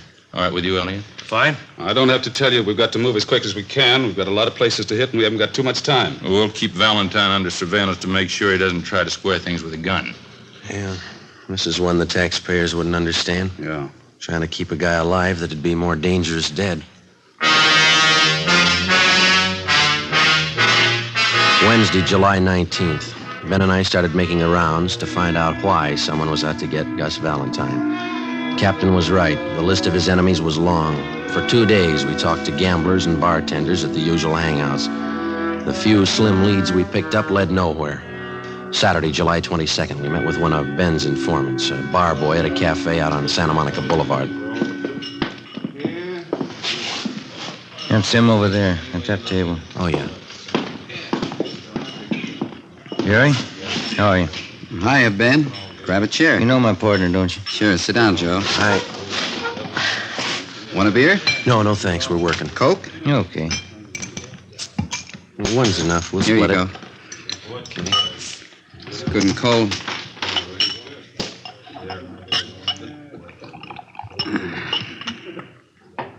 Doctor cut me down 1 beer a day. It's a spot on a hot day, don't it? Yeah. What about Valentine? What about him? You hear anything since I phoned you? A couple of things. Word's getting around he's a welcher. Horses? I don't know. Big money. Hasn't paid off yet. Who does he owe? I can give you the name of one of them. Sal Tapper. I don't know him. Meatpacking business, wholesaler. Got a big plant down at 54th and Commercial. Owns a little neighborhood bar. That's where he spends most of his time. Where's that? Gardena. Calls it the Mile High. And what about this Sal Tapper? What do you mean? How close is he to Valentine? You mean one of his boys? Yeah. Nah. Valentine's his book, that's all. Supposing Valentine owed him a wad of dough, would he push his point? How do you mean? Would he use pressure to collect? Maybe a meat cleaver, not a machine gun. I don't figure him in on that Tuesday caper. Sure you don't want this set of Coke? No, thank you. What time you go to work? Plenty of time. 1 bottle of beer ain't hardly enough. Any rumbles about the shooting? How do you mean? Anything worth repeating? Oh, everybody says the same thing. He's got it coming. Who is everybody? The homeowners, neighborhood Joes. They got it all pegged. What's the popular guess? A dame. Well, that's about it, huh, Jerry? That's about it. What's your guess? Fresh out, I don't know. How come you guys are so worried about Gus Valentine? I didn't think you cared whether he lived or died. Either way, we're in trouble. We left the cafe on Santa Monica Boulevard and drove out to Gardena to the Mile High Bar. It was a typical neighborhood tavern with the windows painted in black except for 2 small ovals in the center of each window. They were filled with beer signs and red neon. A cloth sign advertised shuffleboard and life-size television. Inside, the walls were covered with alpine mountain climbers trying to fight their way up a mountain that looked twice as steep as the Matterhorn. Give me 10 nickels, will you, Leonard? Can you tell us where we can find Sal Tapper? Yeah, I'm him. Thanks, Lynn. What do you want? Police officers. I'd like to talk to you. Sure, what about? Gus Valentine. Yeah? He owes me money. Is that all you've got against him? As much as he owes me, that's enough. This is a real tough machine to beat. How much money does he owe you? Enough. How long's he been booking for you? I didn't say he was booking for me. No, we did. About 2 years.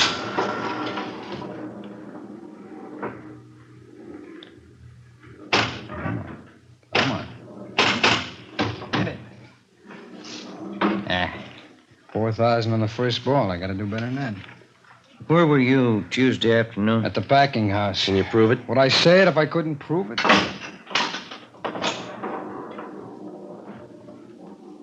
When that little gate up there turns green and you go through it, you get an extra ball. If it's red, it doubles your score, but it's real tough to get in there. How long has Valentine owed you money?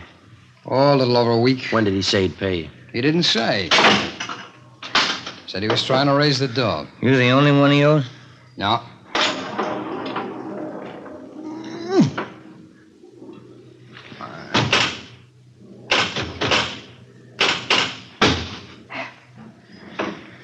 There's a couple of more guys in town. You know who they are? No. How do you know he owes somebody besides you? I heard. Did he say why he hasn't paid up?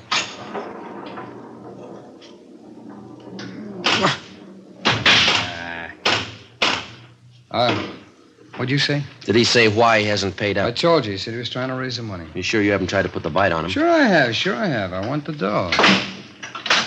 But I didn't gun him. Somebody did. Yeah, I know. It wasn't me. You had a reason. So a lot of people. Yeah, we're looking for the one with the machine gun. Well, I can't help you there. Ooh, come on. Oh. Get in there.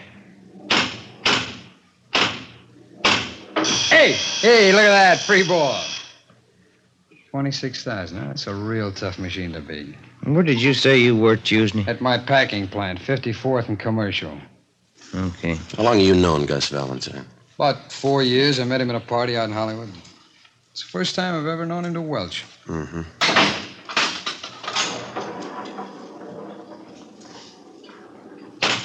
In there. Now. 27,000. I'm not doing so good, am I? I don't know. It depends on where you were Tuesday. 12:30 p.m. We talked with the superintendent of Tapper's meatpacking house. He told us that Sol Tapper had been there all day when Gus Valentine was shot at. We talked to several employees of the plant. They corroborated his story. We checked Tapper out and found him to be a fairly respectable businessman who gambled a great deal on the side, but we felt reasonably sure that he had no part in the shooting. We knew that if we could run down the others to whom Valentine owed money, we'd be closer to finding out why he was being shot at and eventually get to the right man. 1:45 p.m. Ben and I went upstairs to the 8th floor of the city hall, the lunchroom. We had a sandwich and coffee. Too close to dinner to have a piece of that pie, isn't it? Yeah, I'd say so. Hand me another napkin, will you? Yeah. Here. Thank you. Think you'd do any good to talk to Valentine again? Maybe. I doubt it. He's not going to tell us anything. I figure we're on the right track. A lot of reasons why he might be a target, but this welching business, that's new to him. Could be. You Sergeant Friday? That's right. Telephone. Wait a minute. I'll go with you. I'm finished. No, you got the check. I'll get the tip. Oh, all right.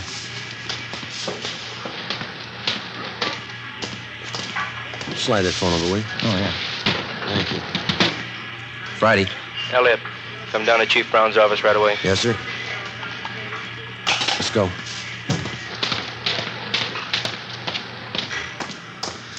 Pie sure did look good. Come on, let's get that elevator. Yeah. Hey, who called? The skipper. He wants us to go to Chief Brown's office. Temple Street floor, please. What's up? I don't know. We make the runs again tonight? Yeah, a couple of places we can hit in the south end of town. I called Charlie Flint's place this afternoon. Maybe he'll have something for us. Yeah, I hope so. Come on. Wish now I'd had that pie. I'm still hungry. I got a candy bar in my desk. We can have that. I can't eat those chewy bars inlays. Oh, it's some kind of a fudge bar. Oh, fine. Come in. Yes, sir. Get over to Georgia Street right away. Why? Gus Valentine. They did it again. Yeah? This time they didn't miss.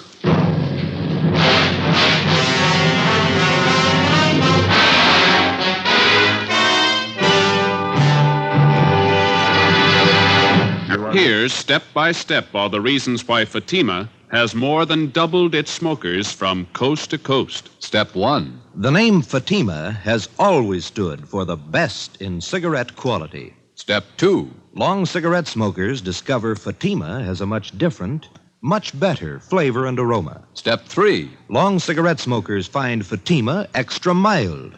Fatima is the long cigarette which contains the finest Turkish and domestic tobaccos superbly blended to make Fatima extra mild. And that's why more and more smokers every day agree. It's wise to smoke extra mild Fatima. It's wise to smoke extra mild Fatima. Yes, the name Fatima on that golden yellow package is your insurance of an extra mild smoke. So enjoy king-size Fatima, the best of all long cigarettes.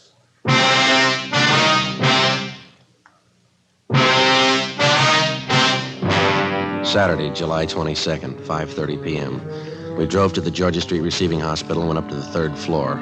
We talked to the doctor in charge, who told us that 2 slugs had been taken from Gus Valentine's right leg and 1 from his right shoulder. They had been marked for identification. He was in fair condition.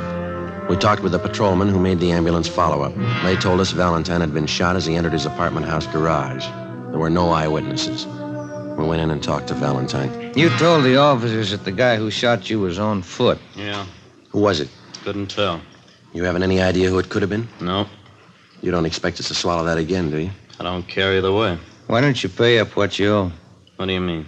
You owe some big money you haven't paid off. Where'd you get that? That's the word going around.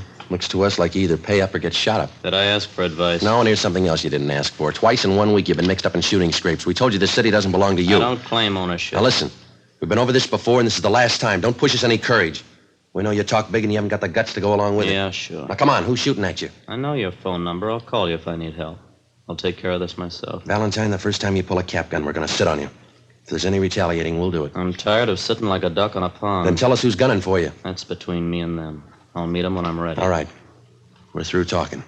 When we get to the bottom of this and find out who's been doing all the shooting, we'll have an answer. And if we find out you've been withholding evidence, it's going to go hard for you, understand? Yeah, sure. Now leave me alone. Come on, Jim. Yeah.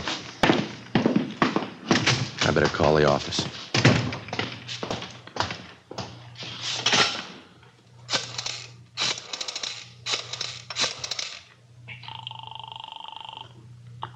Homicide, Graham. Captain Elliott there? I'll see. Captain, will you take 2? Elliot, This is Friday, checking in on the Valentine thing. what's the story? Couldn't get anything out of him. He isn't hurt bad. Right leg and shoulder. All right. Here's something you can run down. Yeah?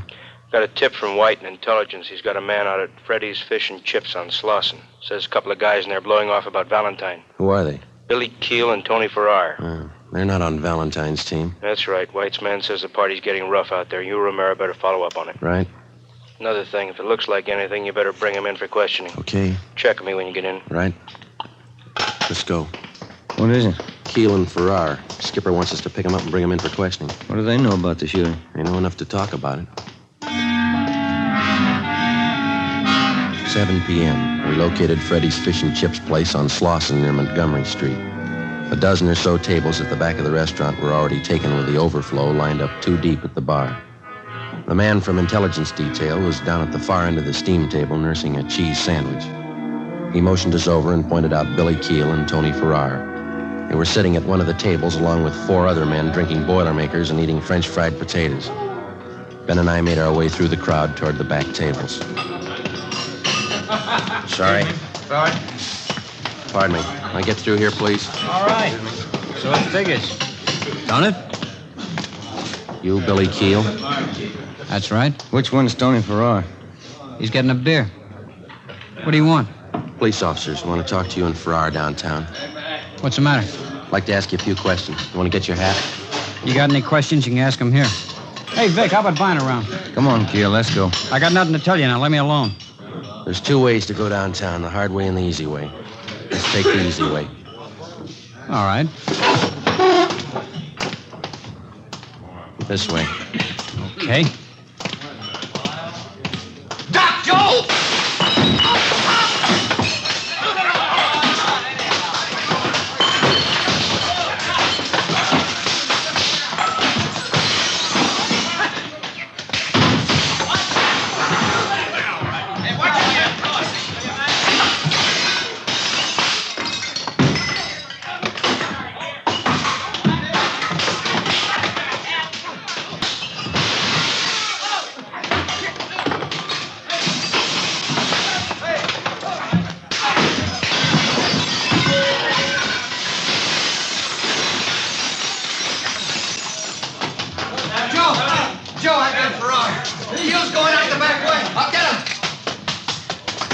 Wait a minute, you. Let go of me! All right.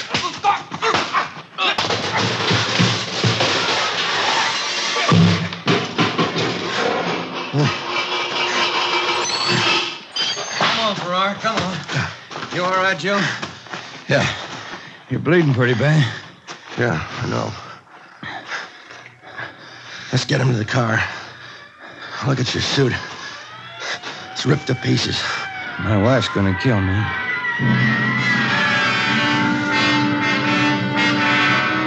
One of the officers in the ambulance follow-up drove our car back to the city hall. Tony Farrar and Billy Keel were taken to Georgia Street Receiving Hospital for emergency treatment. We went in the same ambulance. Ben had a broken index finger, a 2-inch cut in his scalp, and a deep gash in his right thigh. I had 5 stitches taken in my upper right arm and 3 above my left eye. My right eye was swollen shut. The man from intelligence detail was taken to the P&F ward to be treated for a minor concussion. It was 9:15 p.m. when we got back to the city hall, the interrogation room. How about it, Keel? What? What do you know about the Valentine shooting? I don't know anything about it. You're worried. About what? You tell us. You started that fight out there. I didn't see any reason to go downtown. Does Valentine owe you any money? No. You've been talking a lot. Any law against that?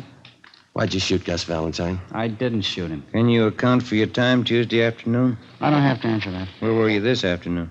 My lawyer's coming in. Ask him. How much money does Valentine owe you? Keel, ever see this before? I don't even know what it is. We found that machine gun in your apartment. Doesn't belong to me. We got your car downstairs. Green Ford sedan. Doesn't belong to me. White slip's got your name on it. Here's something else with your name on it. 2 chits for $750 signed by Gus Valentine. Money he owes you on the horses. You shot him, didn't you? I don't see how you can prove it.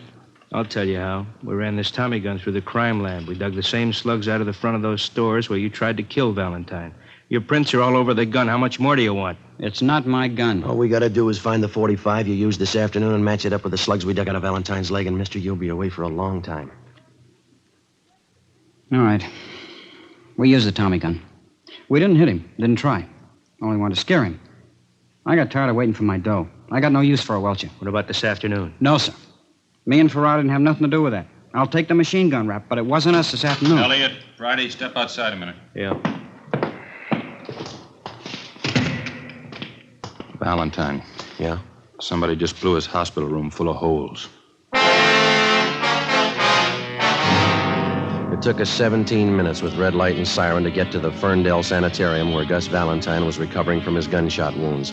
3 cruiser cars were out front when we pulled up. We went to room 12 in the West Wing.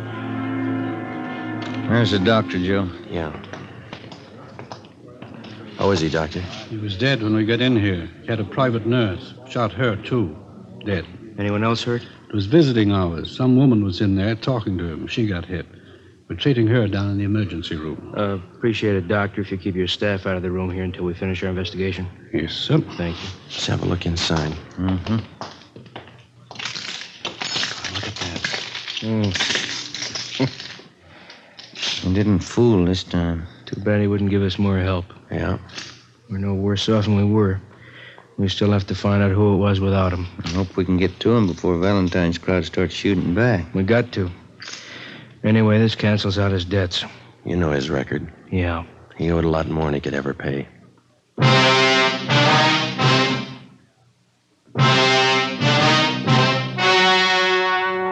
The story you have just heard was true. Only the names were changed to protect the innocent. On October 26th, trial was held in Superior Court, Department 97, City and County of Los Angeles, State of California. In a moment, the results of that trial. It's amazing how many long cigarette smokers are changing to Fatima. Here is the actual report. From coast to coast, king-size Fatima has more than doubled its smokers. Yes, more and more smokers every day are discovering that Fatima is the best of all long cigarettes. Long cigarette smokers find Fatima has a much different, much better flavor and aroma. Long cigarette smokers find that Fatima is extra mild because it's the long cigarette which contains the finest Turkish and domestic tobaccos superbly blended to make it extra mild. So enjoy extra mild Fatima. best of all long cigarettes. It's wise to smoke extra mild, Fatima. It's wise to smoke extra mild, Fatima.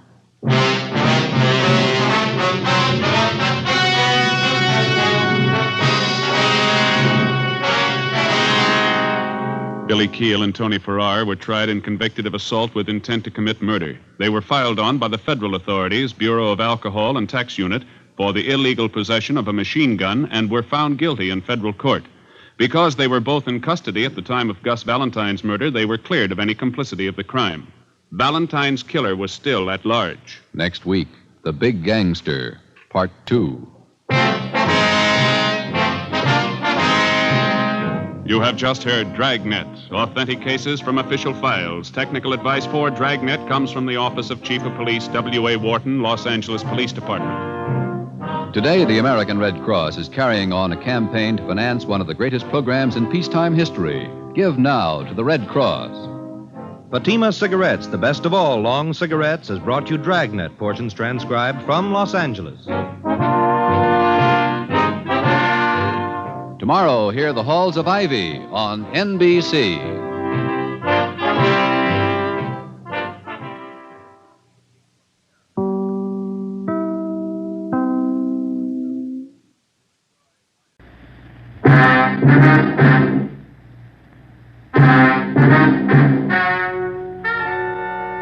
Ladies and gentlemen, the story you are about to hear is true.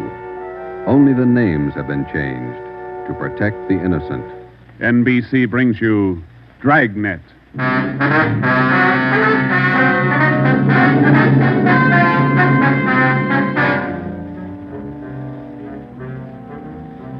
You're a detective sergeant. You're assigned to homicide detail. A gang of quick-trigger gunmen have moved in on your city. They've given public notice that they'll kill the first cop who tries to take them. You know the risks, your job. Apprehend the suspects.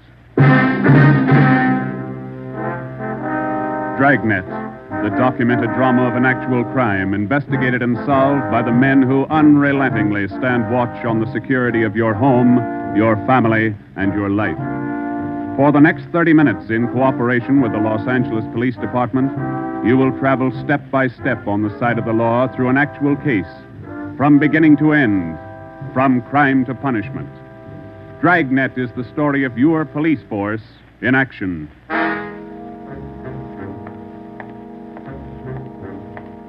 It was Wednesday, April 17th. It was warm in Los Angeles. We were working the night watch out of homicide detail. The boss is Ed Backstrand, chief of detectives. My partner's Ben Romero. My name's Friday. I was on the way back from the record bureau. It was 4 minutes to 6 when I got to room 42. Homicide. Hey, Ben, I pulled the package on the Raymond killing. And that proves you can still read, Friday. He said it, Joe. Your pal, Fred Lindsay. Hiya, Fred. What's doing? Busier than you are. We know what we're looking for. Just having a little trouble finding them. That's the way it is with automobiles. They misplace so easy. Not normally, they don't. We got a small-size epidemic on our hands. Well, don't let us keep you, Fred. Just ducked in here for a breath of calm air and to invite you to dinner for the last time. The wife and I are still waiting for the first time. How about it, Joe? Ruth's got a new pressure cooker. Your sister-in-law visiting you again, huh? No, on the level. Not selling a thing.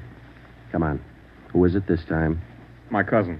But she's awfully pretty, Joe. Oh, why do you guys insist on trying to marry me off? Me and Fred went down fighting, but it kind of grows on you after a while. Now, tell me, what is it about a married man? Just can't stand to see one single man left in the world. How about it, Joe? Tomorrow night at 7, okay? Okay. Tell Ruth I'll be there. It figures that he's got to run out of kinfolks pretty soon. Fine, we'll be expecting you. Got a stakeout tonight, but tomorrow I'll be clear. Anything big? Nothing definite, Ben. Just to follow up on those stolen cars. See you, men. So long, Lindsay. Joe, you'll like my cousin. Oh, never say die. What a character. You just catnipped women, Joe. Yeah. Well, here's that Raymond package. Let's check those dates that Backstrand wanted, huh? Wednesday, April 17th was just routine. A dinner date I tried to get out of, some paperwork that the chief wanted done, and a hot, sticky day. Too hot to wear a suit of clothes. Sometimes it's like that. A day starts out being routine. By the time it comes of age, it's got a personality all its own. At 10:23 that night, Ben and I were just finishing up the paperwork, and Ed Backstrand opened his office door.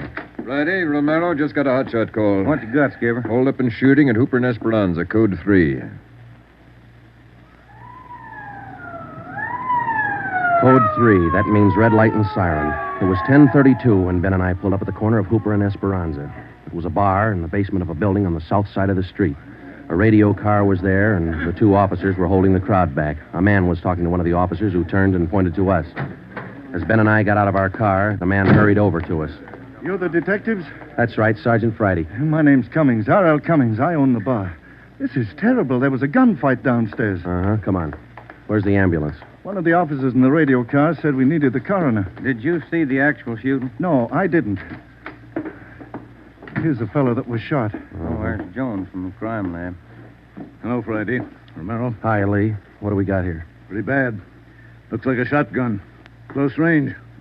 He really got in the way of it. Ben. Yeah. It's Fred Lindsay. Motor theft. He was on a stakeout, Lee. Tell us about it, Mr. Cummings. You know this fellow, Sergeant? Yeah, we know him. What happened? We had a holdup tonight. 3 men. Yes, go on. Well, business was good, real good. We had a large crowd, and I was happy about that because I've been trying to sell out for a long time now. I've been showing the place to different parties all week long. I had a fellow coming over tonight to take a look at it. What time was that? Oh, a little less than an hour ago, about 9:30. I see. Go ahead. It was almost time for this man to show up, so I called Eddie, that's my bartender, and I told him to kind of keep a lookout for the man because I was going back to the office to get the books ready to show. You know how it is when you want to sell a business.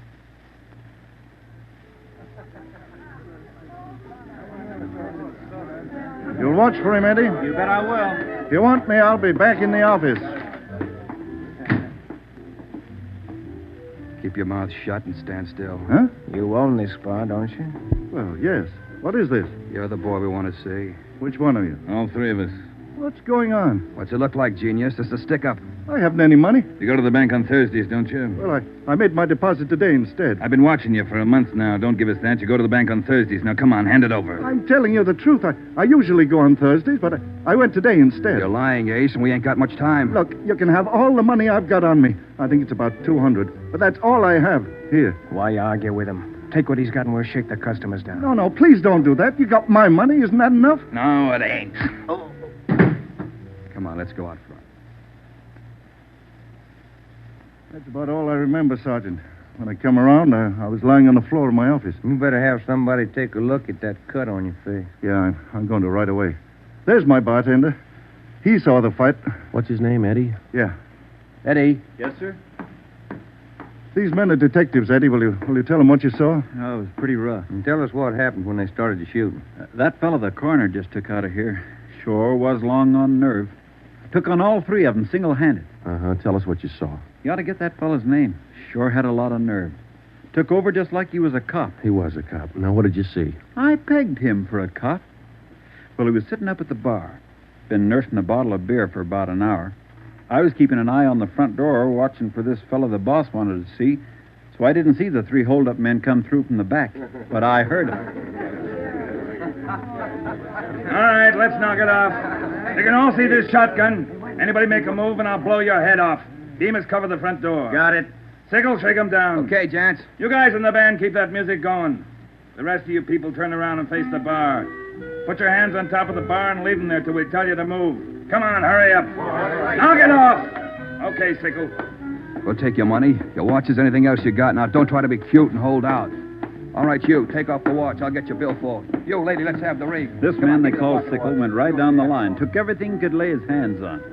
This cop, your friend, was facing me at the far end of the bar. He was standing there just like the others. He kind of leaned toward me a little. Can you see the guy with the shotgun?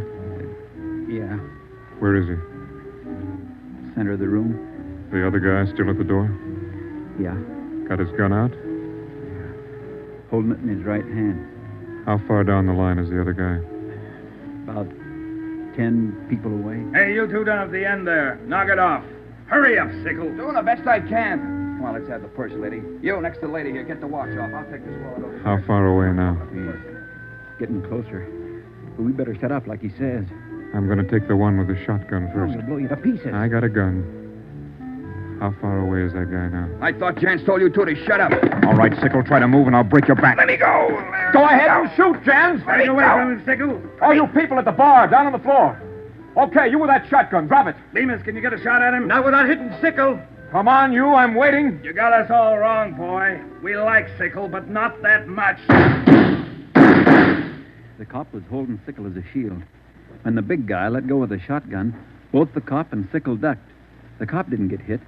But this man, Sickle, fell over on his face, grabbed at his arm. The man with the shotgun went down on one knee, holding his stomach. The man at the door took a shot at the cop, but he missed. Then the cop fired 3 shots at the man by the door. Looked like the first 2 missed, but the last one caught the man in the leg and he went down. Well, by this time, the big guy with the shotgun had recovered enough to hold his weapon again. I tried to warn the cop. Look out! The guy with the shotgun! I see him.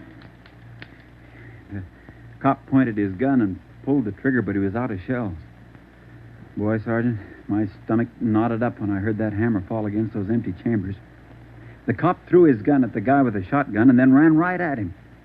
You know, it was just as if that cop was trying to run right down the barrel of that shotgun. I glanced at the cop on the floor, then I tried to follow the 3 of them as they made their way out of the bar. They jumped into a car out front and drove off.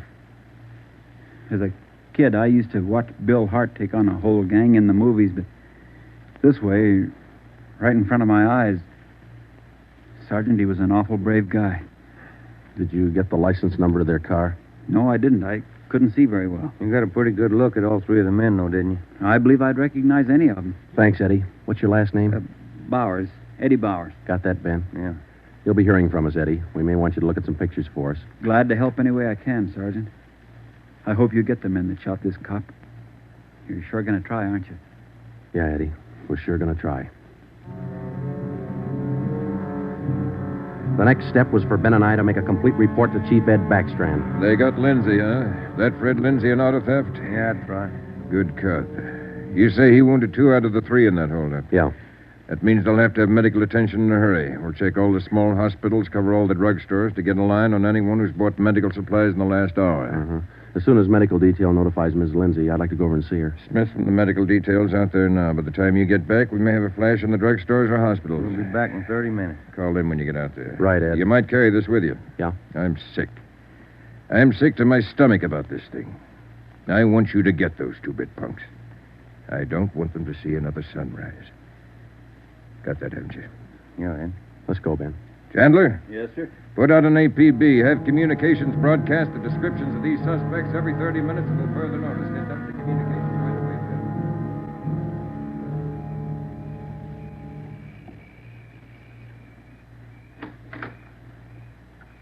Hello, Joe. Come in. Thanks, Ruth. Sit down. Ruth, you know how we all feel. It's all right, Joe. You're married to a cop. I guess you're meant to expect things like this. He'll like that. Fred and I used to discuss the possibility of this. I used to worry about him. I used to worry a lot, Joe. All those nights when he was away and the days, I used to worry. Now I know he's safe. Anything you want or you need? Thanks, no, Joe. Anything at all that I can do? Yes, Joe. I think there's something you can do. You and Ben are assigned to this case, aren't you? That's right. Then be careful. Just thinking that you and Ben will have to face those killers. Ben's wife. Be careful, Joe. Yeah, Ruth, we will. Oh, sure. I want to see you get the men that did this to Fred. More than anything, I want that. No more heartaches. Yeah. Thanks for coming by, Joe.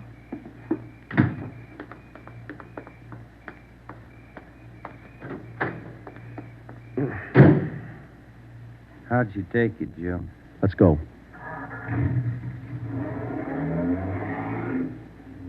Joe, how'd she take it? You're married, Ben. You figure it. It was 11:30 when we got back to Central Division. As we walked into the squad room, Backstrand was waiting for us. Friday, we just got our first lead. We've located a druggist who said he sold some medical supplies to a man about 45 minutes ago. There's the address. Pretty close to the scene of the shooting. Hop out and see him right away. The Rex Pharmacy was exactly 14 blocks from the Red Feather Bar where the shooting took place. Rex Pharmacy was like your corner drugstore, complete with apothecary jars and shower curtains. The druggist was the same little man who's been prescribing sulfur and molasses since you were a kid in school. I'm just about ready to close.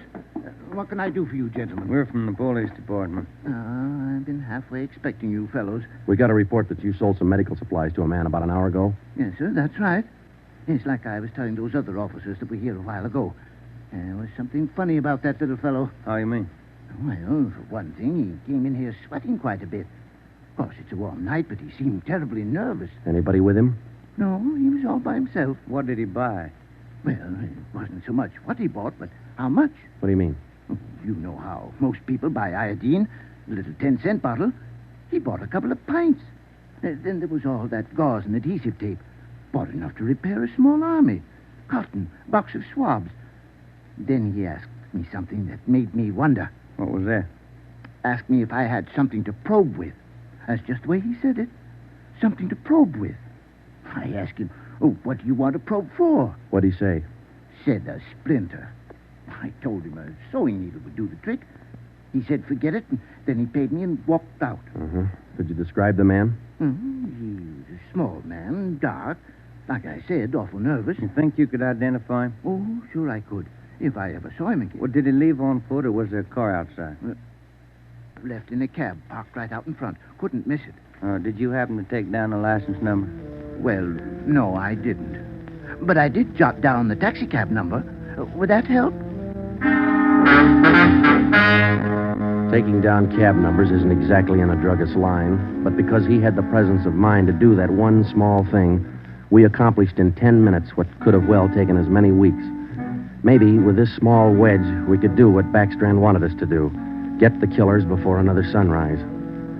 Well, it was close to midnight when we stepped into the drugstore phone booth. I called the cab company, got the night supervisor. I gave him the number of the cab, and he checked his location chart. Cab 375 was operating out of a stand at Wilshire and Greenhaven. He was the right driver, and he remembered the fare. Sure, I know who you mean. A little guy seemed in a big hurry. It was a long fare, though. I took him out to Inglewood. Wait till I check my log sheet. I'll give you the exact address.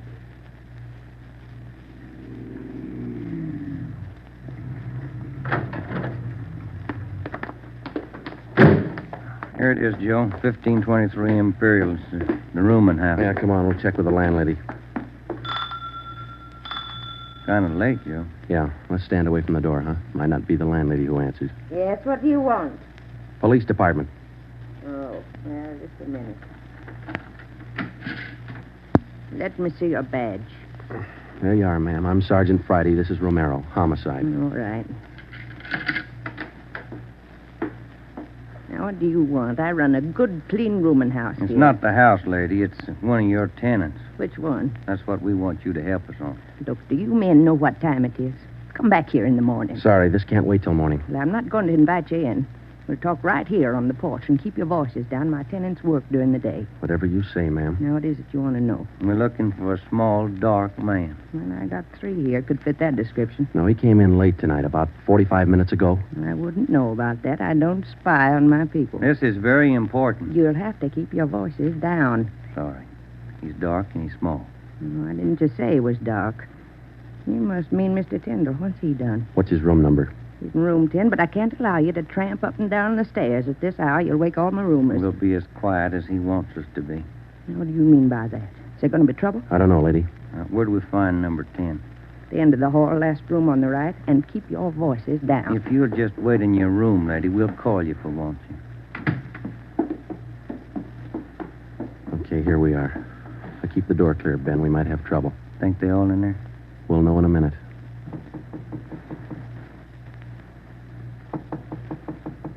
Who is it?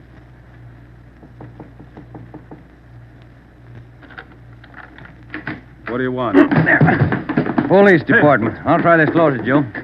What do you want with me? What are you looking for? Closet's empty. What'd you say your name was?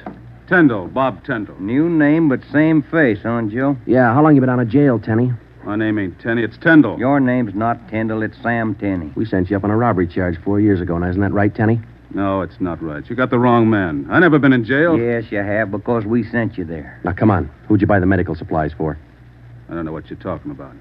Look, Tenney, it's a hot night and it's late, so let's cut out the smart talk, huh? Who'd you buy those medical supplies for? Tenney, look, you're a two-time loser right now. Who are you shielding? You got nothing on me. I ain't done a thing. We can prove that you bought those supplies tonight, and it can go kind of hard on you. So let's open up. I haven't been out of this room all night long. We got a druggist and a cab driver who will make a liar out of you. I still don't know a thing. That cab driver hauled you home here 45 minutes ago. Where were you? I was out on a date. Is that who you bought the medicine for? Ben, call the druggist and get that cab driver. We'll take Tenney downtown. All right. All I did was buy the bandages and stuff. I got nothing else to do with this. Who'd you buy the stuff for? Now, you know everything else. You figure it. Oh, now, look, punk. We know there were 3 of them. One of them killed a cop. We're going to get to him, and Tenney, you're not going to stand in our way. They killed somebody. They didn't tell me that. Who didn't tell you? I don't want any part of murder. I'm going to tell you who it was, but I'm clean. I got nothing to do with it. I was trying to help him out of a jam. Who were you trying to help? It was Roy Bemis, Charlie Sickle, and Red Jans. They didn't tell me nothing about murder. Well, why'd you help? They offered me a pretty good piece of change to run an errand for them. You know I got paid for. That's all I had to do with it. Where did you deliver those medical supplies? I have to tell you that. I'm afraid of Jans. He's awful free with that shotgun. We'll give you protection. Now, where are they? Can I go to jail till you get them? You'll get protection. Give us the address. It's an apartment house. Just around the corner from here. The Blue Eagle. We took Sam Tenney down to Central Division with us. On the way downtown, he told us that Red Jantz and the other 2 had their room at the Blue Eagle barricaded. Tenney said that they told him that they'd kill the first cop who tried to take them. But we knew they were wounded. He told us that Sickle had an arm wound, Bemis got it in the leg, and Jantz had a slug in his side. We figured they'd be weak from the loss of blood, and we could take them easy. You'll never take those guys easy. Sure, they lost a little blood, but they had enough fight left to stack that room. And they got enough left to kill you if you try to take them. On the way to headquarters, we stopped at an all-night drive-in and called Ed Backstrand. We told him we had a radio car watching the Blue Eagle. We gave him the whole story and told him we were on our way in. By the time we checked into homicide, Ed had the plan all mapped out. It was 2:25 a.m. Here's the map from the city engineers. It's one city block bounded on the north by Hawthorne Street, on the south Lawndale Avenue, on the east 16th Street, and to the west 17th. The Blue Eagle apartment house is right here, on 16th and Hawthorne. West of the Blue Eagle is a private residence. South of the Blue Eagle on 16th is a vacant lot. There are 12 apartments in the building. The men we want are on the second floor, number 11. And that apartment faces east on 16th. How do you want to handle it, Ed? Now, Baker and Moorheim will evacuate the private residence. Friday, and Nuremberg clean out the apartment building. Right, Skip. All traffic is being diverted. The entire block is completely isolated. We'll throw up a cordon. As soon as we clear the residence, nobody goes in, nobody goes out. Will you brief us again when we get there, Ed? I'll give you all the briefing you need right now. Get this. These guys have already killed a cop. I don't want to lose any more. You know they're heavily armed and they're desperate. Have the men draw shotguns, tear gas, and Tommy guns. I'll take care of that, Skipper. All right. Now, we're not going in after these punks like tin horn heroes. We're going after them, and we're coming out alive. All of us. What time is it, Friday? 2:37. Not much time till sunup, is it? It was a code 2. That means red light and move fast. Backstrand figured we needed 6 squad cars, 4 men to a car, the police public address truck, ambulance, and floodlights. Ben checked out the weapons to the men, and by 2:46, we pulled out of the Central Division garage. We slid into the area at 3:20 a.m. The 6 squad cars and the public address truck took up their positions. The floodlights were rigged and ready to turn on at Backstrand's command. The machinery was set to roll as soon as we got the neighborhood cleared. Ben and I evacuated the Blue Eagle apartment house. How many does that make, Joe? Well, we've cleared 9. 2 to go. Here's apartment 10. The killers are right next door. Joe, I'd like to kick that door in right now. Take your time, Ben. We'll get to him. Quiet now.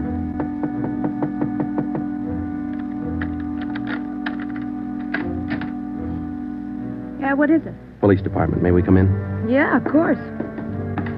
What's the trouble? No trouble. We're evacuating the building. Now, we'll have to ask you to leave by the back door. We'll notify you when to return. Please leave quietly and lock your door. What's going on? No time to explain. Thank you very much for your cooperation. Okay, now, we'll skip 11 and go to 12. Yeah.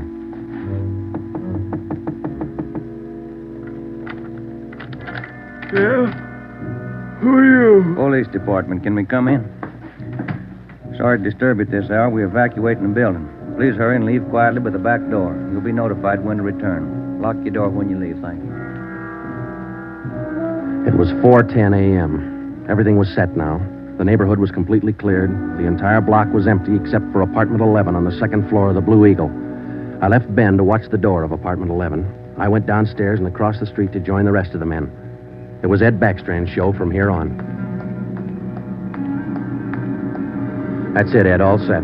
Baker, Morheim, all clear? All clear, Chief. Baker, you and Morheim take 3 men and cover the rear of the building. Right. Is that detail covered Hawthorne Street? They're all set, Ed. How about the vacant lot? Taken care of. The rest of you men? Yeah. Friday and I are going into the building. We'll try to get him to come out now. Johnson. Yes, sir? Come with us and keep us covered. Let's go.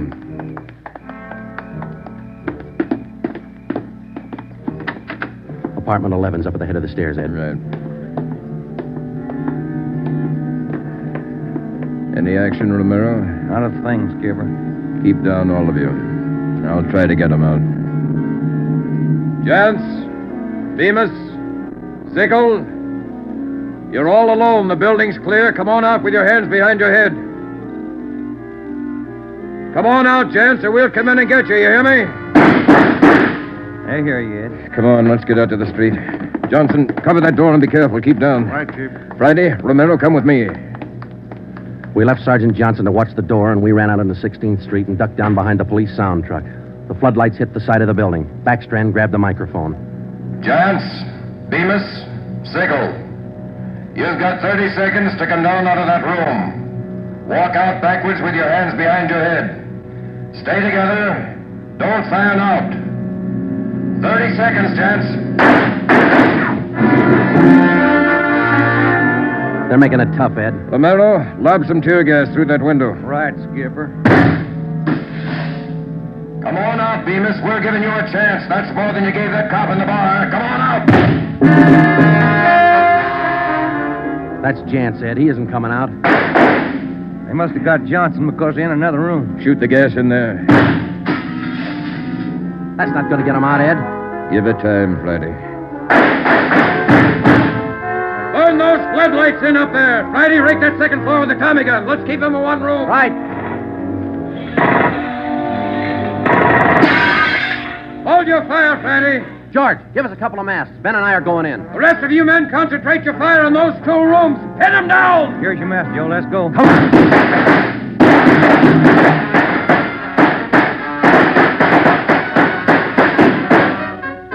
Put that mask on, Ben, and keep down. Yeah, wait a minute. Somebody coming down the inside stairs. Duck, Ben. He's got a gun. I got one, copper. Get out of my way. Stop it, you. You haven't got a chance. I'm coming through, copper. Think I stopped him, Joe. Can you see Johnson? No, it's too much gas in there. All right, you 2 up there. We got one of you. The other 2, come on out. Joe, think we got him? I don't know. Can you see Johnson? No, Joe. It's still too thick in there. I'm going in, Ben. Cover me. Come on. We know there are 2 of you up there. Just one, copper. Throw your gun down the stairs ahead of you. Hurry up. Shotgun, Joe. Jance. I see him. I'll take him at the foot of the stairs. All right, I got my hands up. I found Johnson, Ben. All right, Jance, outside. Come on. Move. Put the handcuffs on him, Ben. I'll cover you. Yeah. How's Johnson? I don't know.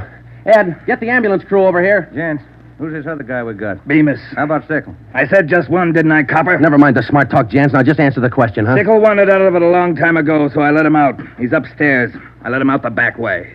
Mean you shot him? He wanted out, didn't he? All right. We'll take him in. Johnson's in the ambulance. I'll see you in the office. Yeah. Right, Skipper.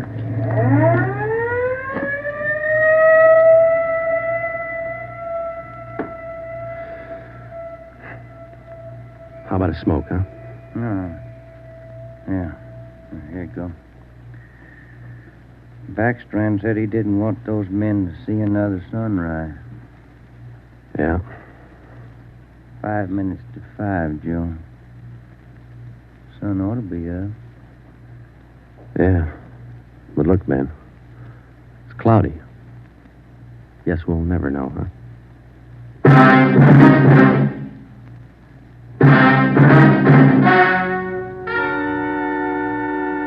The story you have just heard was true. Only the names were changed to protect the innocent. Edgar Red Jans, the sole survivor, was tried and convicted and sentenced to be put to death in the state penitentiary in the manner prescribed by law.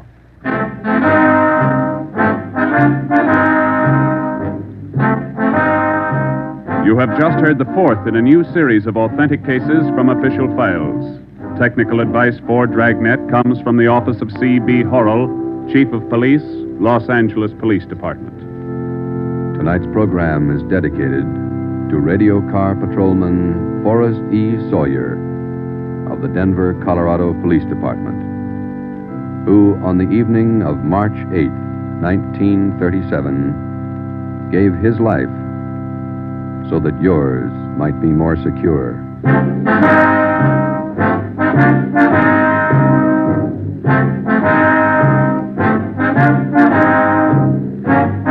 Dragnet came to you from Los Angeles.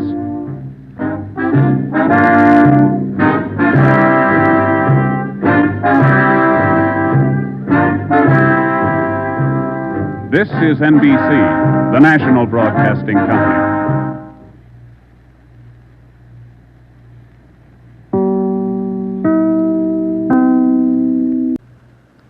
Here's another in NBC's great parade of new shows.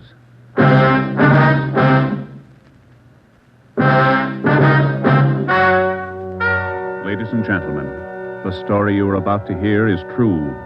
Only the names have been changed to protect the innocent. NBC brings you Dragnet.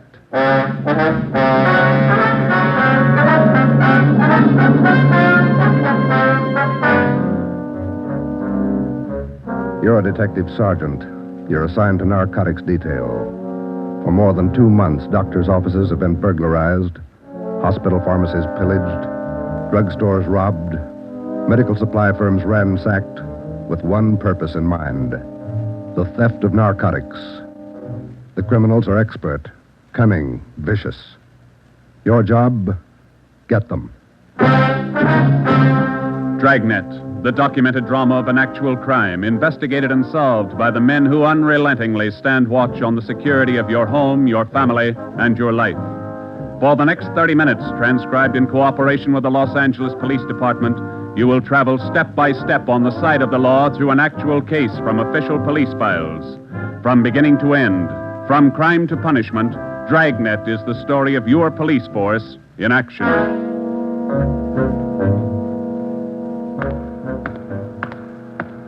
It was Thursday, March 23rd. It was windy in Los Angeles. We were working the night watch out of narcotics. My partner's Ben Romero. The boss is Ed Backstrand, chief of detectives. My name's Friday. I was on my way back from the record bureau, and it was 10:35 p.m. when I got to room 24. Narcotics detail. Yeah, okay. Well, we'll be right over. Thank you.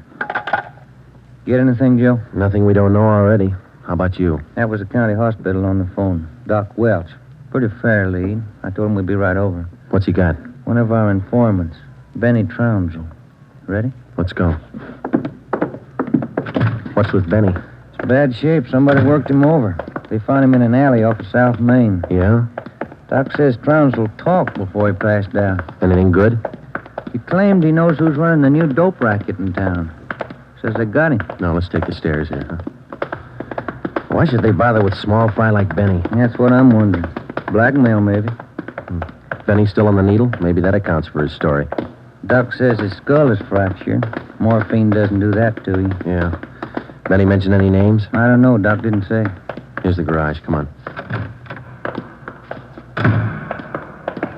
When did they pick up Benny? About an hour ago. He had a pocket full of bundles on him. Heroin. Trounsel's small fry. He never had that much dope on him in his life. That's what makes it interesting. Let's go.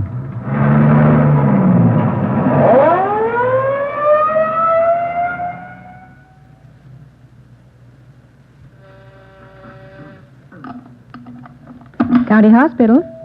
Yes, sir. The line is busy. Will you wait? Thank you. Can I help you, gentlemen? We'd like to see Dr. Welsh. She's expecting us. Your names, please? This is Sergeant Romero. My name's Friday, police officer. Oh, yes. Around the corner to your left, room 127. The doctor's waiting for you. Thank you. Come on, Ben. I hope Benny's still talking. We could sure use a lead. Yeah. Here it is. 127. Hiya, Ben. Joe? How are you, Doc? Anything new? Just left Trounsel upstairs. You think we can talk to him now? Won't do much good. He died about 6 minutes ago. For almost 2 years, Benny Trounsel, an addict himself, had been one of the most valuable informants Ben and I had in the narcotic gangs. More than once, he had helped us solve a case, but this time, if Benny Trounsel had any direct leads to the nerve center of the newest narcotic ring, he took them with him. Besides his dying accusation that the ring had gotten to him, he left behind only 2 small scraps of information. First, when he arrived at the county hospital, Dr. Welsh reported that Trounsel repeatedly muttered the name Patterson. Secondly, among the few personal effects found in his pockets was a good amount of heroin and a small piece of white paper with 2 words scrawled on it, Tucker Building.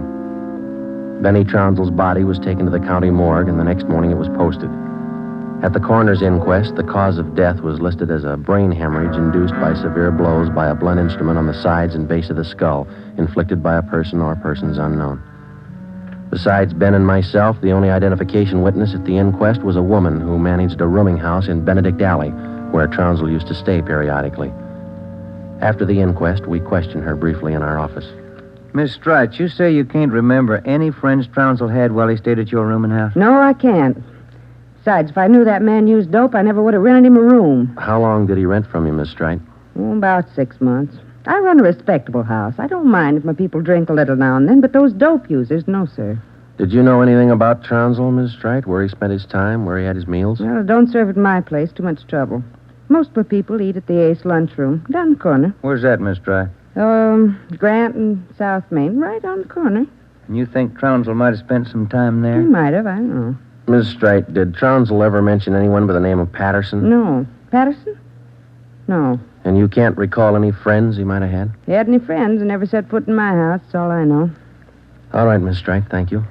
Here's a card, ma'am. If you come across any information about Trounsel, we'd appreciate it if you'd call us. All right. That all? That's all, ma'am. Thank you. Well, bye. Goodbye, ma'am. Big help. Yeah, not even a good identification witness. You got those listings we made on the Tucker Building? Yeah. Yeah, let's see. Here it is. Okay, let me have it, huh? Tucker Building, 7310 South Wilshire. I wonder what Benny Trounsel could have been doing out there. Shouldn't be too hard to check. It's a small building. Yeah. 6 listings for the whole place. A couple of law offices, real estate guy, dentists, architect, and a doctor. One dentist, one doctor could be a lead. Maybe. Pretty thin. Friday. Romero, you got a minute? Yes, Skipper. Come on, Joe. Yeah. What do you got, Ed? Letters. Here's a sample. Now listen to this. Chief of Detectives, Ed Backstrand, City Hall, Los Angeles. In view of mounting wave of narcotic robberies, strongly recommend that your efforts to curb this lawlessness be redoubled. They all like that? All of them. They're mad. Can you blame them? Not a bit. We haven't got much to go on, Chief. The gang's pretty smart. All right, then let's be smarter. There's no law against it. Doing our best, Skipper. Then make it better. I'm sick of that bunch, and I'm tired of these letters. And look at that record. In 2 months, 15 drugstore robs, 8 medical offices, 2 supply houses, 2 hospital pharmacies. Narcotics missing every time. Now, who's behind it? None of the old-timers. We've checked them out. Gone over every hype and mainliner we know of. All right, then get on the transients. New faces. Climb on every one of them that shoots the stuff until you get to that gang and break it. If you need help, holler. But get to that gang and break it. You understand? Okay, Skipper, we'll try. You dig up anything on that Trounsel case yet? Still checking out one lead. What? Slip of paper we found in Trounsel's pocket, Ed. Said Tucker Building on it, that's all. Just going to check it out when you called. All right, hop on it, fast. We got a lot of pressure on us. Keep in touch with the office. It was almost noon when Ben and I got out to the Tucker Building. It was a 2-story affair, comparatively small, very modern. We checked with the dentist in the building first, but he'd never heard of anyone by the name of Benny Trounsel. His records and appointment books proved it out. Well, that's one down, Joe. Yeah. Let's try that doctor's office now. What's his name? Let me see. Springer. Dr. Fred Springer. He's on the second floor. Okay, there's a stairway down there. Come on. Pretty close to lunchtime. Might not be in. Maybe. Somebody should be there. We haven't got much time to play with. Yeah. Chief sure was up in there this morning. Here's the office. Fred Springer, M.D. Good morning. May I help you, gentlemen? We'd like to see Dr. Springer, please. Do you have an appointment? No, we don't. Well, the doctor's not in at present. Would you like to make an appointment for later in the day? No, ma'am. We're police officers. This is Sergeant Friday. I'm Sergeant Romero. How do you do? I'm Miss Turner. I'm the doctor's nurse. Then you must take care of the appointment and record books for the doctor. Yes, I do. Well, maybe you can give us the information we're looking for, Miss Turner. Did the doctor ever have a patient by the name of Trounsel? Benny Trounsel? Trounsel? Mm-hmm. No, I don't think so. Just a moment. I'll check. Thank you. No. Trounsel, is that the way you spell it? Yes, ma'am. No. The name's not listed here. Let me check the account book. No. Wait. It's funny. What's that, Miss Turner? Here in the back of the book in the doctor's handwriting. Look. Trounsel, the black parrot. Certainly funny. I can't remember seeing that notation before. It must be fairly recent. Miss Turner, what kind of a clientele would you say Dr. Springer has? Oh, it's quite exclusive. Beverly Hills, Bel Air. That's where most of the bills are mailed. Can you recall seeing Trounsel in the office here, Miss Turner? Small man, thin, walked with a kind of a limp, not very well dressed? No, I don't think so. Doesn't sound like any of our patients. Would you show us the doctor's prescription lists for the last 2 months? We'd like to check them. Well, I'm afraid I can't. Dr. Springer keeps them in the safe. He's the only one who has the combination. How long you been with Dr. Springer? About 10 months. Ever since he started his practice out here. Where was he before that? Philadelphia. I don't understand all these questions. Is anything the matter? Just a routine check, Miss Turner. When do you expect the doctor back? About 4 this afternoon. He's out making home calls. All right. Here's our card. Would you ask him to call us as soon as he comes in? I'll do that. Thank you, Miss Turner. Bye. Goodbye. Bye. Oh, say, Miss Turner, there's one more question. Yes? Does Dr. Springer have a patient by the name of Patterson? Oh, yes. One of the doctor's first patients, John Patterson. He lives out on East Beverly Drive. When we left Dr. Springer's office, we called R&I. There was no make on John Patterson. Ben and I drove over to see him just on a hunch. It didn't pay off right then, but it showed a little promise. When the maid came to the door of the Swank apartment, she told us Patterson was out for the day. We asked her about Patterson's occupation. She didn't know. We asked her about his friends, his business acquaintances. She could remember only 2 people visiting the apartment. One of them was Dr. Springer, apparently a constant visitor. The other, a tall, dark man who spoke bad English. We asked the maid how long she had worked for Patterson. She said ever since he moved to Los Angeles, about 6 months before. A few things started to fall into place, but it was strictly a guesswork operation. Ben and I got in the car and headed for the south end of the city to check out some of the places Benny Trounsel was supposed to have frequented. We met a stone wall. From the Ace lunchroom near Benny's former rooming house to the Black Parrot. No one was willing to talk. Threats didn't work, and neither did promises. Ben and I gave up for the moment and headed back to the office. Pacific Ambulance 1, call to Alhambra is now code 3. Seems like Skid Row doesn't want any part of this one. Yeah, there's a bad feeling. Something's got him scared. Sure would like to know what it is, or who it is. Yeah, I'd like to know the answer to Unit that, too. 80K. Control 1 to Unit 80K. Us, Joe. Get it, will you? I got it. 80K to Control 1. 80K to Control 1. Go ahead. 80K. Call station 2511, code 3. 80K to Control 1. Roger. KMA 367. Wonder what that's all about. Well, let's find out. There's a drugstore. They ought to have a phone. Pull over, huh? You got a nickel? Yeah, sure. Thanks. I'll be back in a minute.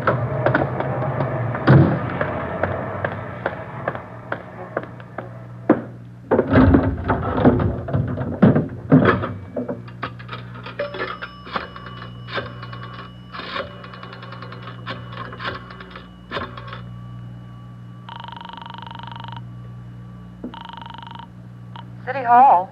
2511. Thank you. Chief of Detective's Office, Hannon. This Friday, Mike. The chief there? Oh, yeah, just a minute.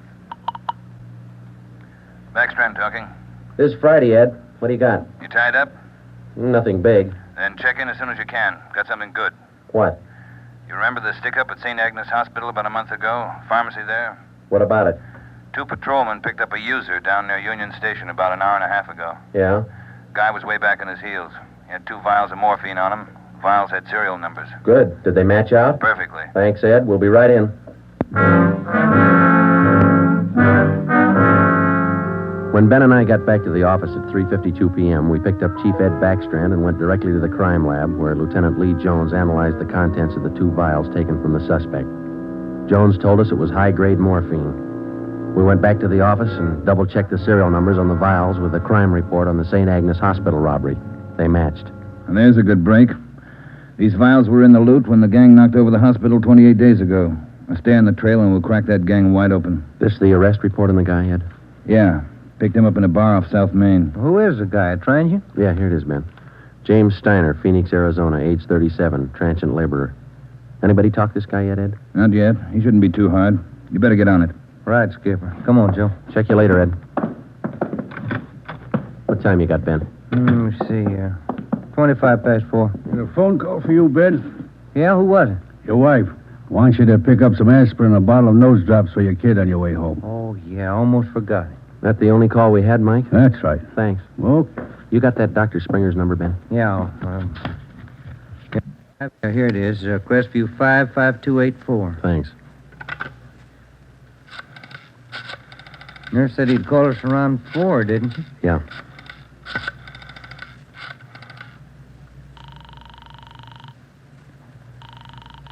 Dr. Springer's office? This is Sergeant Friday down at the police department. Dr. Springer there? Well, no, he isn't, Sergeant. He called in about 20 minutes ago, and I gave him your message. He said he'd call you. All right, Miss Turner. When he comes in, tell him to call us. Impress on him. It's urgent. All right, Sergeant, I'll do that. Goodbye. Goodbye. No luck? I don't know. Just a hunch. He may be ducking us. Who you calling now? State Medical Board. Maybe they can check us out on Dr. Springer. I put the call through to the State Medical Board and asked for a check on Dr. Fred Springer. They said they'd call back within the hour. In the meantime, we had James Steiner brought to one of the interrogation rooms for questioning. It was all talk. Look, it's like I told the sergeant when they booked me. I don't know anything about this hospital job. Sit down, Steiner. Oh, all right, thanks. How long you been in the city, Steiner? L.A.? Oh, about a month. I came from Phoenix, looking for work. Things are pretty slow in Phoenix. Where'd you get the morphine? Huh? I said, where'd you get the morphine? The stuff? Oh, I bought it. Just for a pop now and then. I just play around with it. Just for kicks. Who'd you buy the vials from? Who? I don't know. A guy in a bar gave me a price. Which bar was that? Which bar? The Black Parrot. I'm not hooked. I just play around with it just for kicks. What did the guy look like, Steiner? What did he look like? I don't know. Tall, I guess. Would you remember him if you saw him again? Remember? Sure. I talked to him a couple of nights at the bar. Was he on the stuff? Was he a hype? Hype?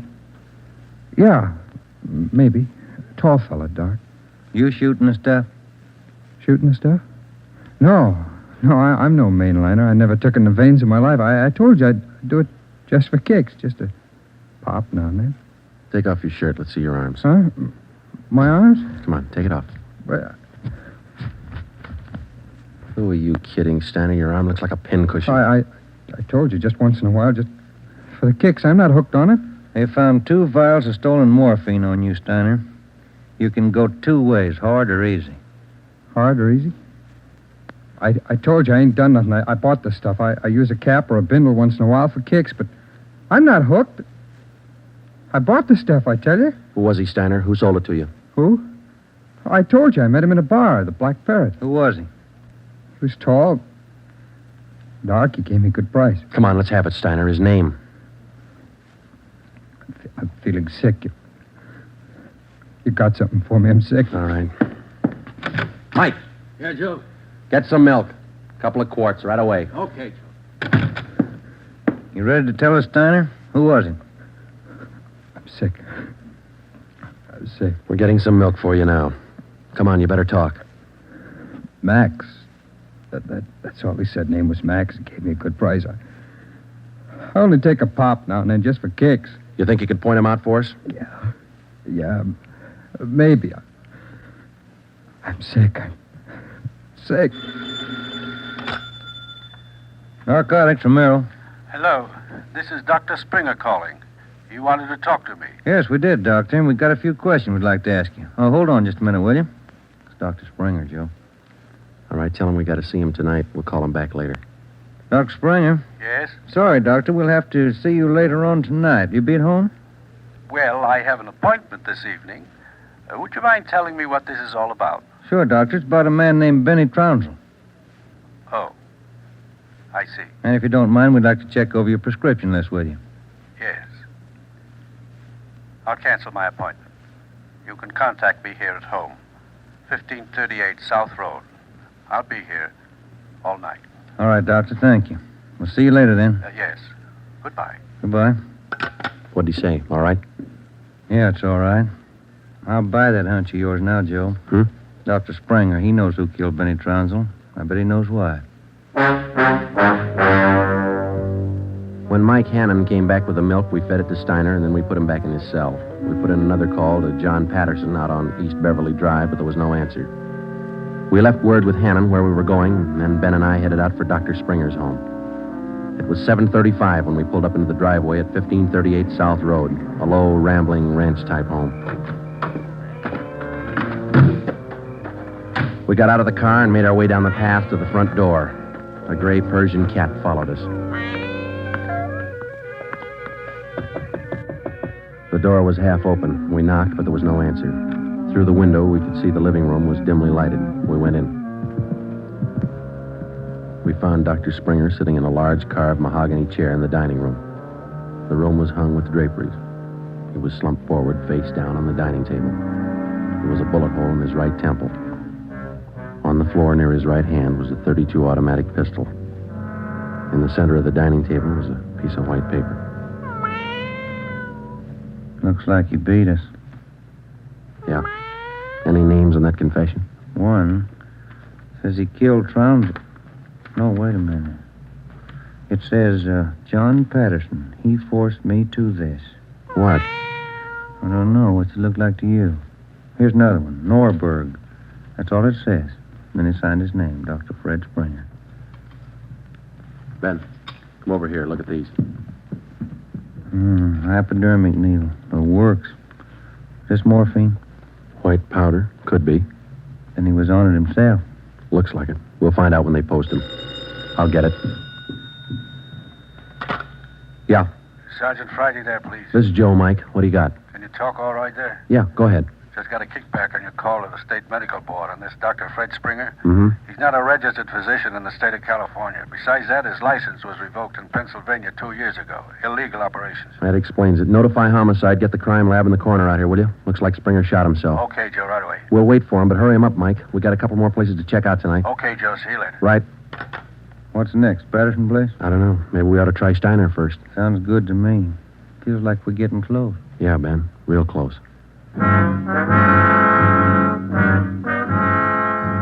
12 minutes later, homicide and the crime lab men checked in at the Springer house, and Ben and I checked out. We went back to the office and found Ed Backstrand waiting for us.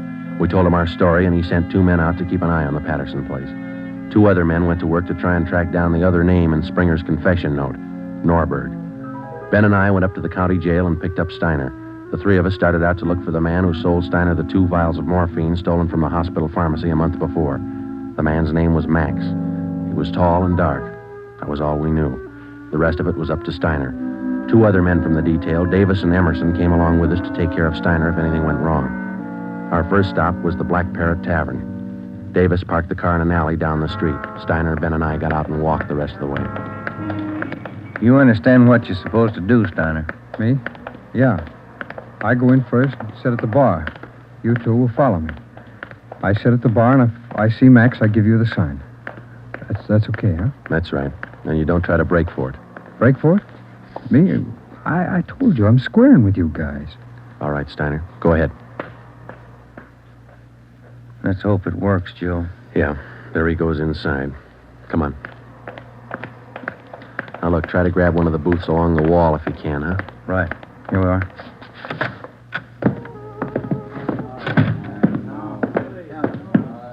First booth, Ben. It's empty. Yeah. what's left to order at the bar. Waitress got a night off. Make it a couple of beers, will you? Couple of beers? Okay. Joe, so look at Steiner. Yeah, he's signaling. Must mean the guy putting on his coat over there. No, hold it, Ben. Wait till he gets past us.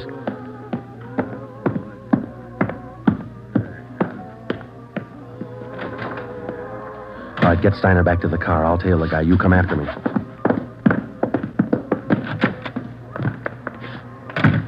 I didn't know how right Steiner was or how much we could trust him. All I knew was that the man I was following was tall and he was in a hurry. I followed him 3/4 of a block before he turned in at a motel. He went to a cottage at the rear of the lot, let himself in, and closed the door quickly behind him. A minute later, Ben and the others pulled up in the car. Got him staked first, Joe. Steiner says that was Max. Let's make sure. Come on. Which one's he in? The one down at the end here. Now be careful. You too. All right, here we are. Wait a minute right there.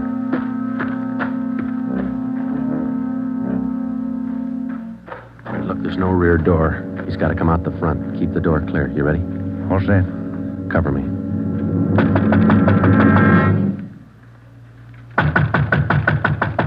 Open up in there. Who is it? Police officers, open up. Just a minute. All right, Ben, give it back to him. Don't shoot, we'll come out. All right, throw your guns out first, then come out with your hands behind your head and make it fast. Watch it, Ben, he's making a break. All right, mister, that's far enough. Get out of my way. Get out of Get my him, Ben. That's good, Ben. You all right? Yeah. He didn't mean it, Copper. He didn't mean it. He didn't know what he was doing. Well, that must be a good excuse, lady. A lot of people use it. Come on, Ben. Let's take him in.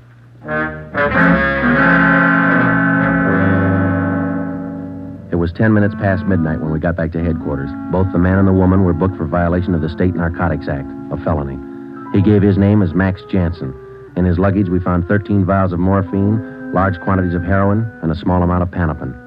He gave us the names and addresses of 6 active members of the narcotics gang. He identified Dr. Springer as second in command. Just a few more questions, Jansen. Yeah, all right. Why did Springer kill Trounsel? He had it coming. Trounsel knew the score, and he was blackmailing him, bleeding him white. Why didn't the gang take care of him? The boss said no rough stuff. Things were going too good. He warned Springer, but he wouldn't listen. All right, Jansen, just one more question. Who's the boss? Do I get off light? State's witness? It might help. We can't promise you anything. Who's the boss, Patterson? Yeah. 138 East Beverly Drive? That's right. What about Norberg? How does he figure?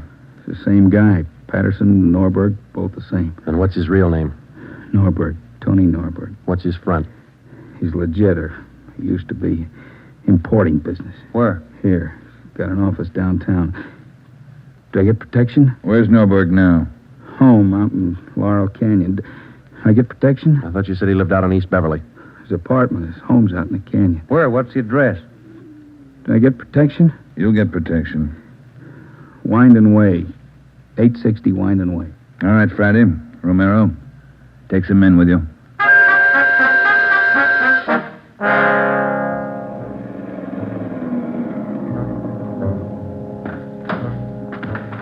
All right, Davis, cover the back of the house. Levine, you cover the front. Come on, Ben.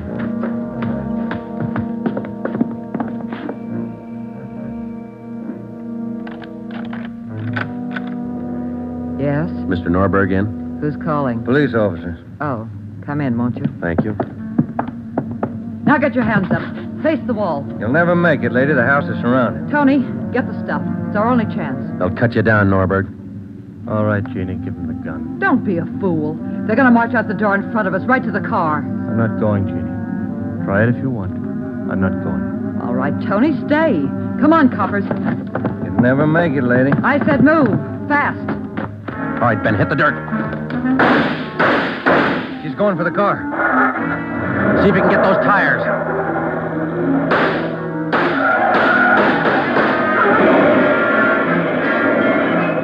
Come on.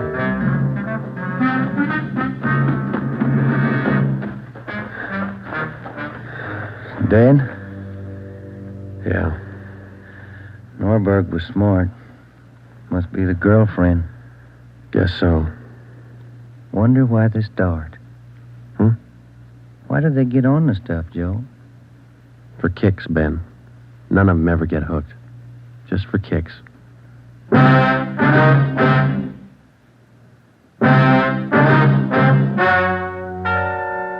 story you have just heard is true. Only the names were changed to protect the innocent. Tony Norberg, alias John Patterson, was tried and convicted for possession of narcotics, robbery, and conspiracy, and was sentenced to the maximum term prescribed by law, each count to run consecutively. He died 3 years and 11 days after his arrival at the state penitentiary.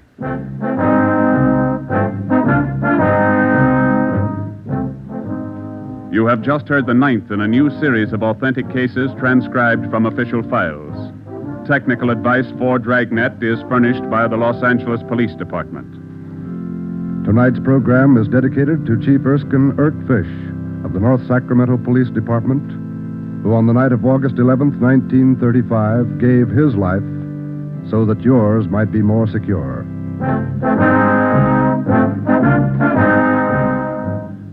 Dragnet came to you from Los Angeles.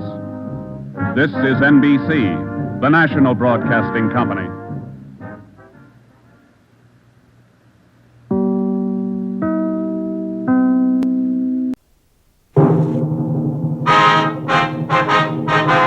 Sound off for Chesterfield. Chesterfield, the only cigarette in America to give you premium quality in both regular and king size, brings you Dragnet.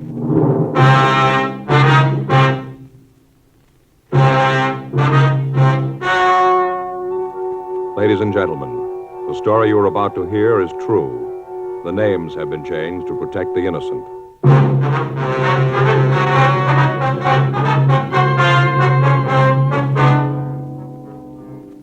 You're a detective sergeant. You're assigned to narcotics detail. A steady flow of heroin has been making its way into your city. Most of it has fallen into the hands of teenagers.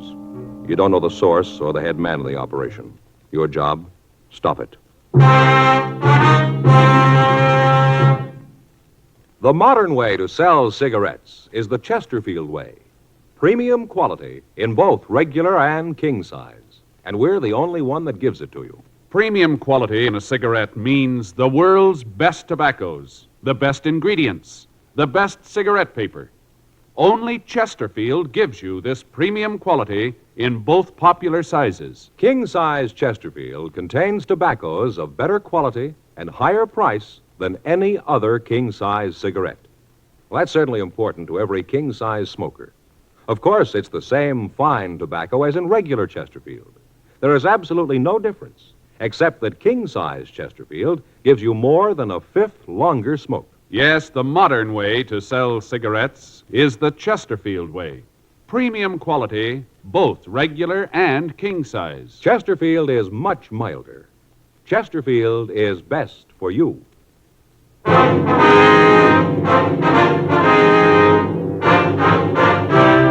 Dragnet, the documented drama of an actual crime.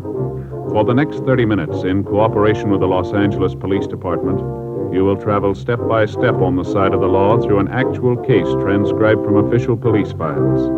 From beginning to end, from crime to punishment, Dragnet is the story of your police force in action.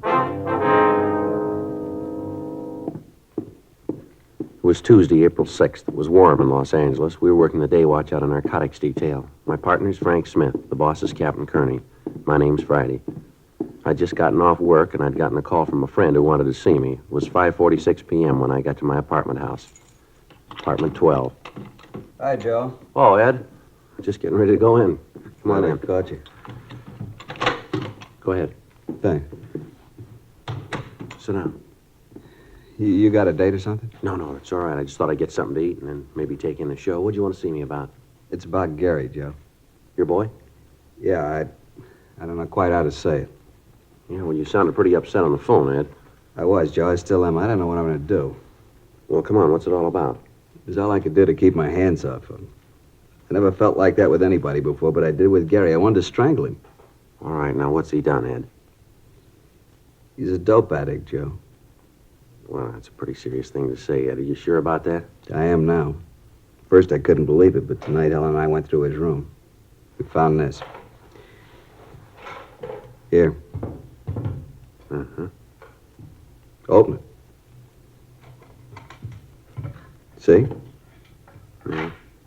Looks like a layout. I couldn't find any drugs in it. I know that he's using them, though. Spoon, eyedropper, needle. Yeah, everything's here. Where'd you find this, Ed? In his room. Had it hidden up on the shelf in his closet. I found it tonight. I didn't know what to do, Joe. Helen's been crying all day. She's almost out of her mind. You were the only one I could think of coming to. Who do you talk to when you find out your son's an addict? Well, now, Ed, are you sure this is his in the first place, that he's been using it? I'm sure. I never would have believed it. Not Gary. There's no reason for it. We've given the kid everything he wanted. There's nothing he didn't have. Good home. Helen and I have always tried to understand his problems. Always looked at them like they were important. Everything. We gave him everything. Now this. I don't know what to do, Joe. I got no place to turn. There's nothing I can do. Maybe you can figure a way. Maybe you can't. I don't much care anymore. I just know that I can't see him again. Not for a while. I'm afraid, Joe. I'm real afraid. All right, now, let's take it easy, Ed. We'll work this out some way. You don't know what it's like, Joe. You can't. To feel like this and to know you'll do it. What? I see him again, Joe. I'm going to kill him. I'd known Ed Field for the past 7 years. I'd met him when we were conducting an investigation while I was assigned to Bunko Division. His testimony had been instrumental in breaking up a gang of shoplifters. Since then, we'd become very good friends. He lived just down the street from my apartment, and on occasion we got together for an evening. I knew his wife, and I'd met his 18-year-old son, Gary. The boy was a senior in high school, and as Ed had told me many times, his grades were well above average. The Field family was moderately well-to-do. Their home wasn't luxurious, but it was good-sized. To look at the boy, there was nothing that would cause anybody to think that he might be a user. 6:12 p.m. Field and I arrived at his home. Helen Field was waiting for us. She was a nice-looking woman in her early 40s. She led us in the house and showed us to the living room. It was obvious that she'd been crying. I don't know how to thank you for coming over, Joe. I guess Ed told you what it's all about. Yes, Helen, he did. Gary home yet? No, I haven't heard a word from him since he left. I didn't tell Joe what happened this afternoon. Thought it'd be better if he got it from you. Oh, all right. You want to sit down, Joe? Sure. I'll tell you. Thank you. Well, Gary came home this afternoon about 2:30. Mm-hmm. Walked into the house and went right to his room. He didn't say a thing to me. First, I thought that maybe he might be sick. I went to the room and he'd locked the door. I knocked, asked him if he was all right. Yeah. He called through the door that he was okay and for me to leave him alone. I asked him if there was anything I could do. You know, if he was sick, he might need something. I understand. What'd he say? Told me to get away. To leave him alone and get off his back.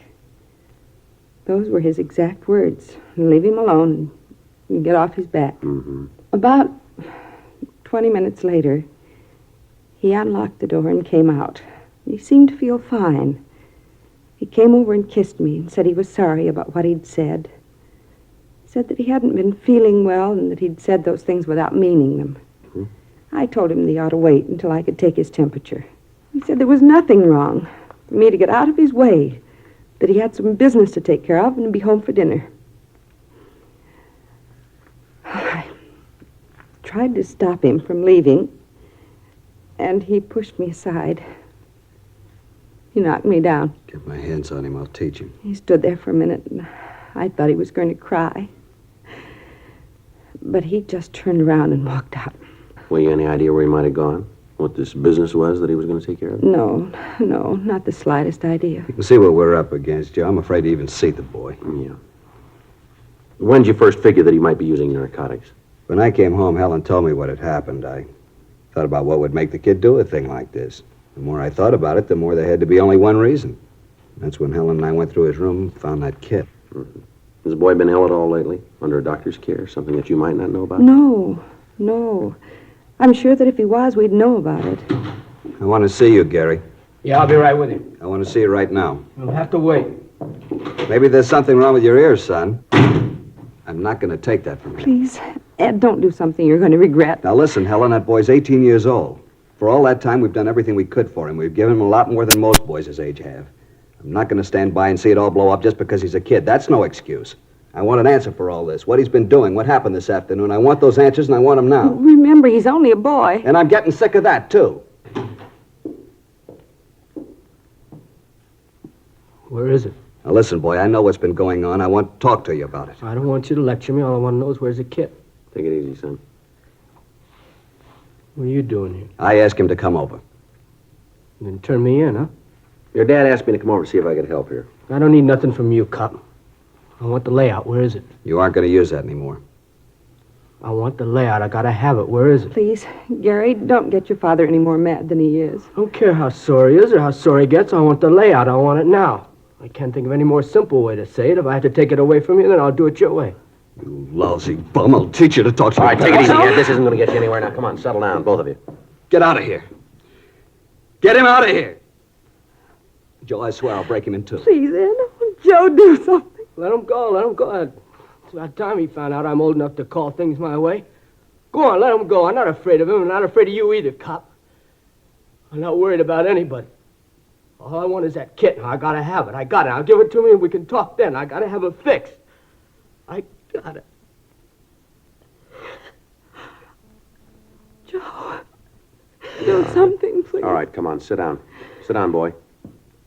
This is going far enough here. Now, let's get a few things straight. You're not going to have any more of that. We'll see that a doctor looks at you. He'll do what he can, but you've had it. No more narcotics for you, now face it. You want me to tell you where you stand? You're a user. Any way you slice it, this had to happen. I don't want anything from you. Why don't you just leave me alone? I can't do that. Let me see your arm. Come on, roll up your sleeve. Do what he says, Gary. Yeah. Both arms, huh? I'd take a joy pop once in a Now, while. don't con me, Gary. You got it bad, and it's going to get worse. You didn't get that arm from chipping with the stuff. The kit we found. You don't need a layout that big to joy pop. You've been mainlining it for quite a while. I know it, and so do you. You holding now? Come on, boy, answer me. You holding now? Yeah? Well, let's have it. I'm not going to give it to you. You got no choice, son. Either give it to me or I'll take it. All right, here it is. How big a habit you got? Not big. How big? Couple of bucks. Now, come on, boy. Let's have a straight answer. 25 a day. $25 a day. That's a lot of narcotics, isn't it? It's what it takes. Where's it come from? Come on, who's your connection? You maybe got me, but I'm not going to be a fink. You got to let me go at that. I can't do that. Now, where'd you get this stuff? How about that doctor? You going to do something about that? We'll talk to him. Talking to him ain't going to do any good. I got to have a fix. I'm going to fall apart. Come on now, be a pal. Let me have a fix. I'll tell you all about it then. You got the kit. You got the stuff. Come on, be a sport. No huh? go. You can't do it. Come on, let's go downtown. You're going to take him to jail, Joe? I'll take him down to Georgia Street Receiving Hospital. The doctor can look at him there. We're going to have to hold him for a while, Miss Field. Why'd you do it, Gary? Why? Can't you tell me? Is it something your father and I have done? There's got to be a reason. What is it? Oh, please, Gary, tell me. Come on, let's get out of here. Can we see him after he gets there, Joe? Yeah, I'll call you, Ed. Don't you want to say goodbye to your mother, son? Why? It wouldn't prove anything. Yeah, I guess that's the way you'd look at it. I broke the law. Now they're going to make a convict out of me. I didn't call him. You did. How are you going to explain that to her? You turn your own son in. How are you going to tell her about it? I hope you're real happy now. I'm not proud of it, son. There's one thing I'd like to ask. Yeah. What have you done to her?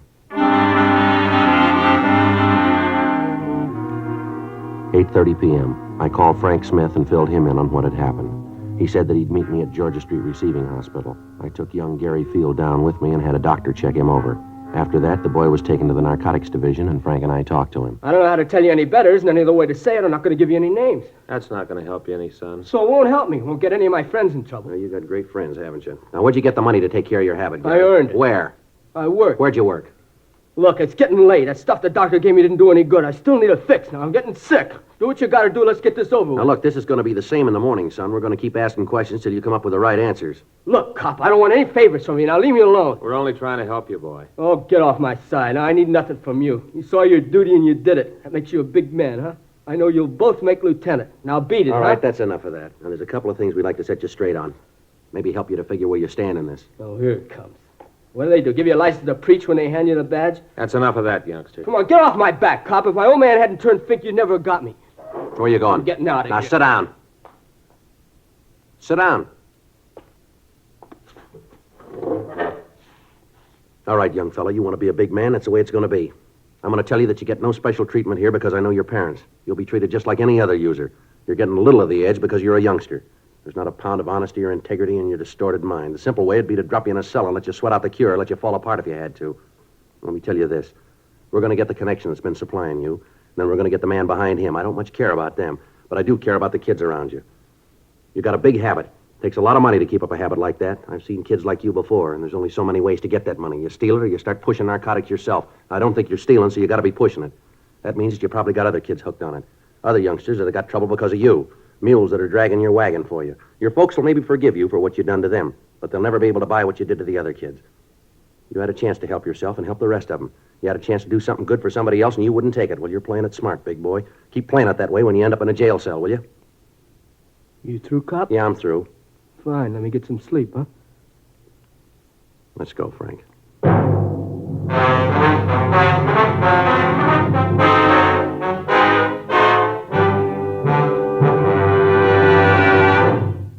You are listening to Dragnet, the authentic story of your police force in action.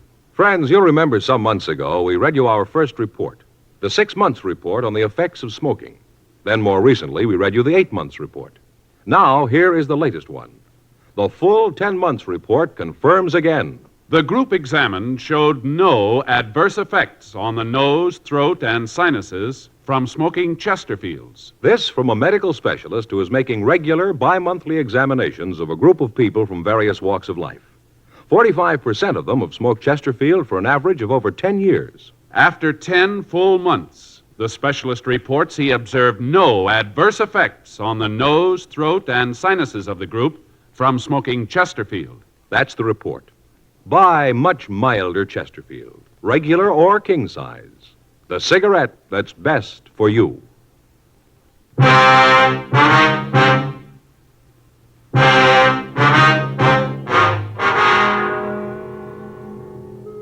Gary Field was taken to the main jail and booked. Frank and I went back to the office to fill out the arrest reports. The next day, Wednesday, April 7th, we began to talk to Gary's friends and teachers. From all of them, we got the same story. Until 6 months before, the boy had been a model student. He was always at the top scholastically in each of his classes. He was a member of several honorary student organizations and had twice been nominated for president of his class. Then, apparently without reason, the boy's personality had changed. He stopped taking an interest in his schoolwork. Several of his teachers told us that he wouldn't have gotten passing grades at the end of the semester. He dropped out of the service organizations at school. From some of his teachers, we got the names of his close friends. Talks with them netted us little. They told us that Gary had dropped out of the crowd of youngsters that he'd been running with and had taken up with new friends. They told us that they didn't see much of him after school, that he'd gotten into fights with other students on several occasions, and that after a period of time, they'd stopped asking him to their functions. None of them were able to give us the names of his new friends. We checked with the neighborhood merchants. Most of them knew Gary. They said that he'd worked for them after school, but they hadn't seen him for several months. We asked them if they could help us locate his friends. They told us that they had seen him in the company of one particular man on several occasions, but they couldn't identify him for us. We got a description of the man, but it meant nothing to us or to the other members of the narcotics division. Photographs of known narcotics suspects were shown to the parents of Gary Field and to the storekeepers around the school. They couldn't identify any of them. 2 days passed. Friday, April 8th, we got a call from the field boy. Frank and I went over to see him. What'd you want to see us about, Gary? I wanted to tell you I've had it. What's that mean? I don't want to tell you about it. What's the matter? You been sick? A little. That's not why I called you, though. They treated me all right here, but I got to thinking. All right, go ahead. I used to read in the papers where the kids would turn themselves in or get caught and cop out. All about how they realized what they'd done. Always seemed like a lot of phony sob sister stuff. I know different now. I know what I've done. I know I got to stand for it. I'm not asking any favors because I know that I've done nothing to call for 'em. I'm not trying to be a hero or a martyr. I just want to help get this thing cleaned up. One thing I'd like to know, Gary. What's that? What made you get started on this stuff? You seem like a kid that has everything you want. You don't look like a kid who'd fall for it. Who knows? I'd give you 1,000 reasons they still wouldn't add. I guess I just wanted to be top man all the way around. How'd you get on it?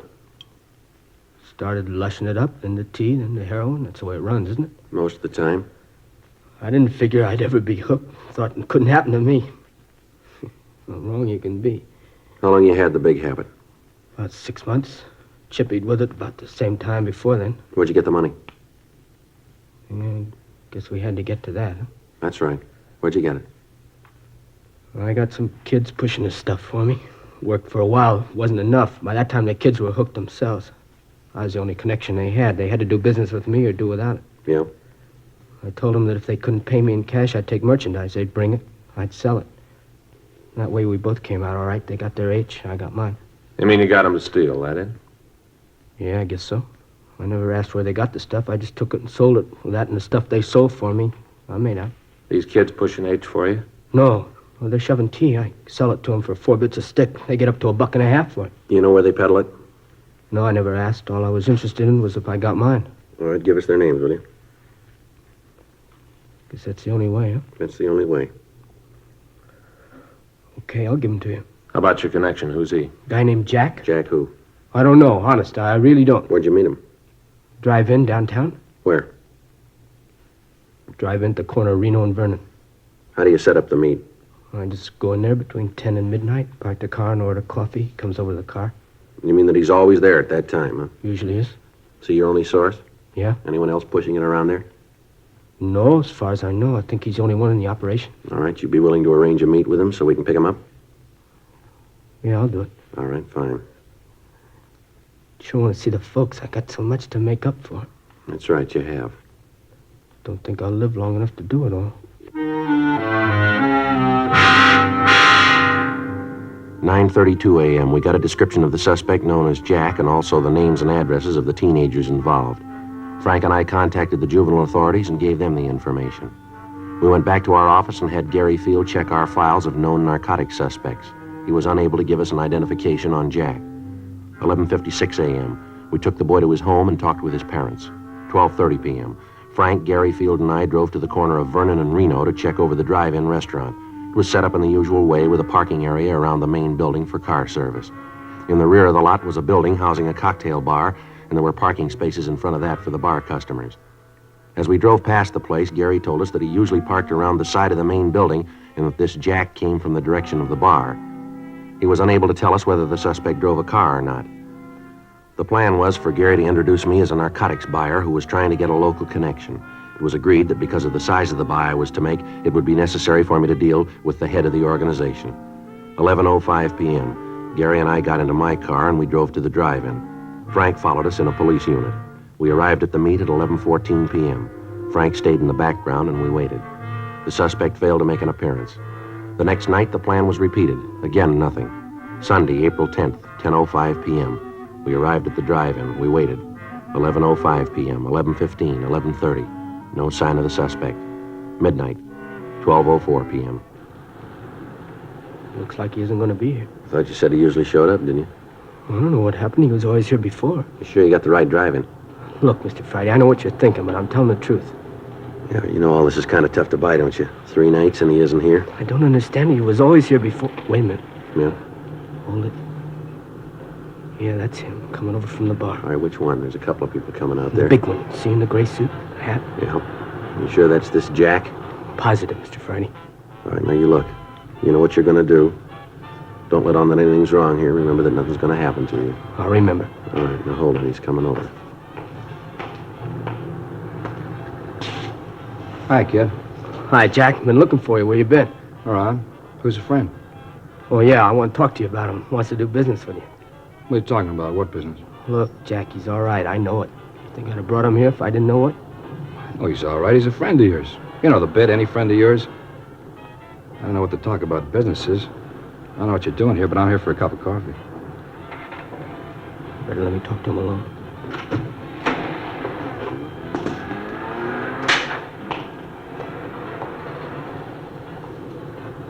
What are you trying to prove, bringing the guy here? Who is he? Friend of mine. Told you once, I told you 1,000 times. Don't ever bring nobody with you, haven't I told you, huh? Oh, yeah, but he's okay. He wants to make a buy, a big one. Crazy kid, you told him about it? Look, he's okay. I know it. Look, Jack, we both stand to do all right from this. I kind of figured if he bought from you, you might give me a little piece of it. You know, sort of say thanks for the business. How long you known this guy? Long time. How long? A couple of years. How come I never seen him before? He doesn't hang around this part of town. Well, what's he doing here now? Like I said, trying to make a buy. Where'd you meet him? Before I met you, I used to buy stuff from him. He moved out of town, went up north, does business up there. Last couple of days, I couldn't get in touch with you. I ran into him. He fixed me up. And then he told me he wanted to buy. Right away, I thought of you. All right, I'll talk to him. But I ain't making no deal. You just talk to him. You'll find out everything's okay. All right. You let me do the talking.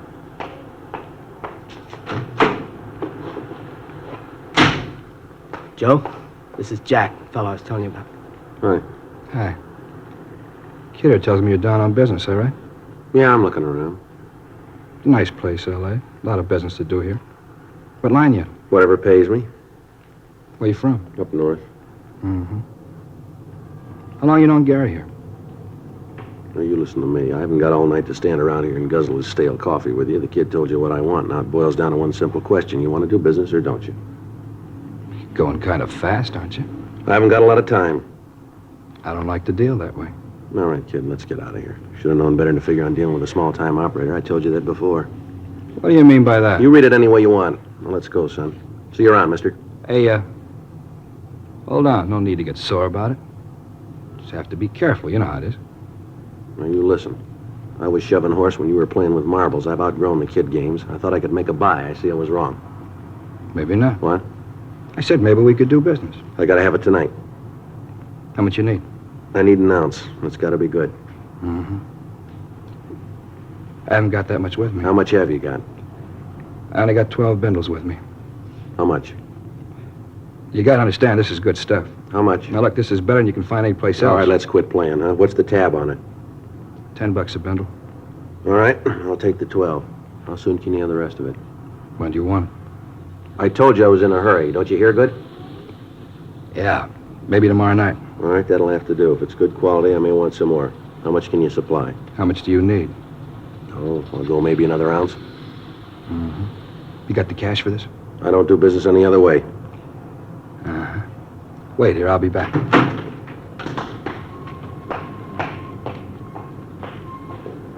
It's all right, isn't it, Mr. Freddy? Yeah, Gary, everything's fine. You see where he's going? No, it's too dark. Don't you worry about it. Frank will see where he goes. I'll be glad when this is over. All right, hold it.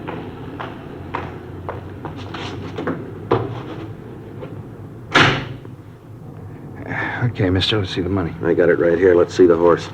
You got it? All right, looks all right. Here.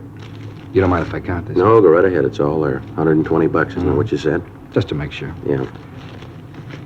50, 70, 90, 110, 120. Yeah, all right, it's all here. Mm-hmm. Well, I'll see you tomorrow night, huh? Yeah, sure. I want to tell you, it's nice to do business with you. It's been a real pleasure. Well, it works both ways, mister. Mm-hmm. Well, I hope to see a lot more of you. You will. You're under arrest.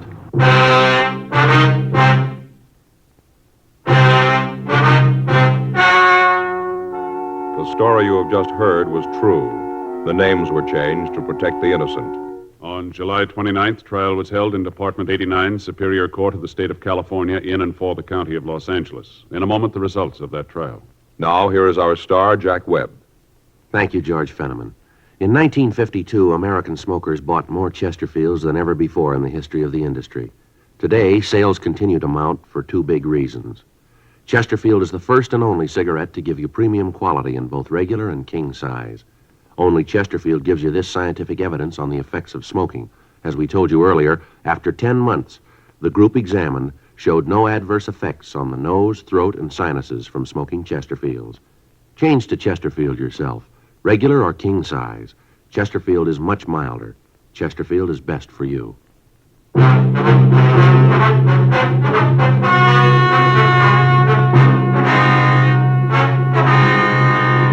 Gary Richard Field, because of his cooperation, was placed in a hospital for rehabilitation and at the conclusion of his treatment was placed on 3 years probation. The other juveniles involved were handled through the juvenile court and received sentences comparable with his. Jack Alexander Williams was tried and found guilty of violation of the State Narcotic Act, a felony, and was sentenced to the state penitentiary for the term as prescribed by law.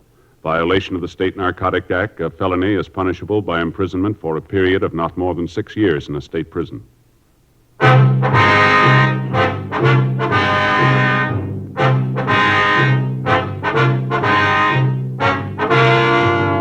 You have just heard Dragnet, a series of authentic cases from official files. Technical advice comes from the Office of Chief of Police W.H. Parker, Los Angeles Police Department. Technical advisors Captain Jack Donahoe, Sergeant Marty Wynn, Sergeant Vance Brasher. Heard tonight were Ben Alexander, Harry Bartell, Virginia Gregg, Eddie Firestone. Script by John Robinson. Music by Walter Schumann. Hal Gibney speaking. For a million laughs, tune in Chesterfield's Martin and Lewis show Tuesday night on this same NBC station. And sound off for Chesterfield, either regular or king size. You'll find premium quality Chesterfields much milder. Chesterfield is best for you. Chesterfield has brought you Dragnet, transcribed from Los Angeles.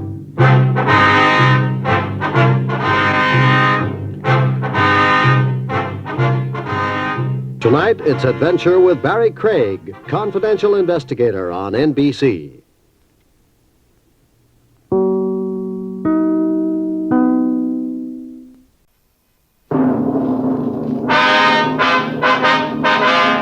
Sound off for Chesterfield.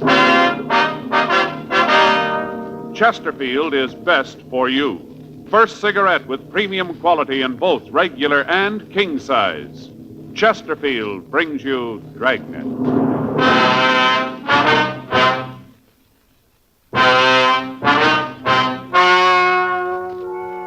Ladies and gentlemen, the story you're about to hear is true. The names have been changed to protect the innocent.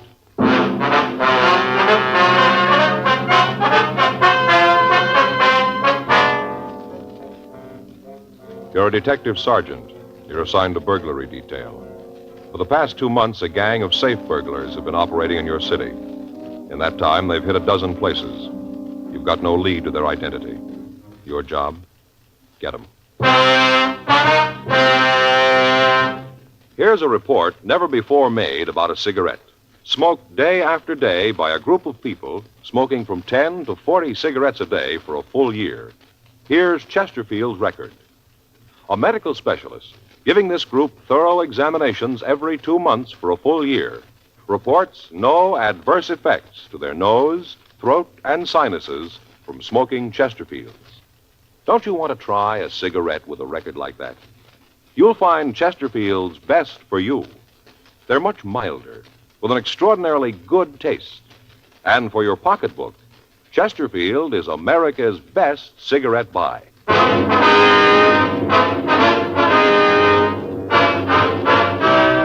Dragnet, the documented drama of an actual crime.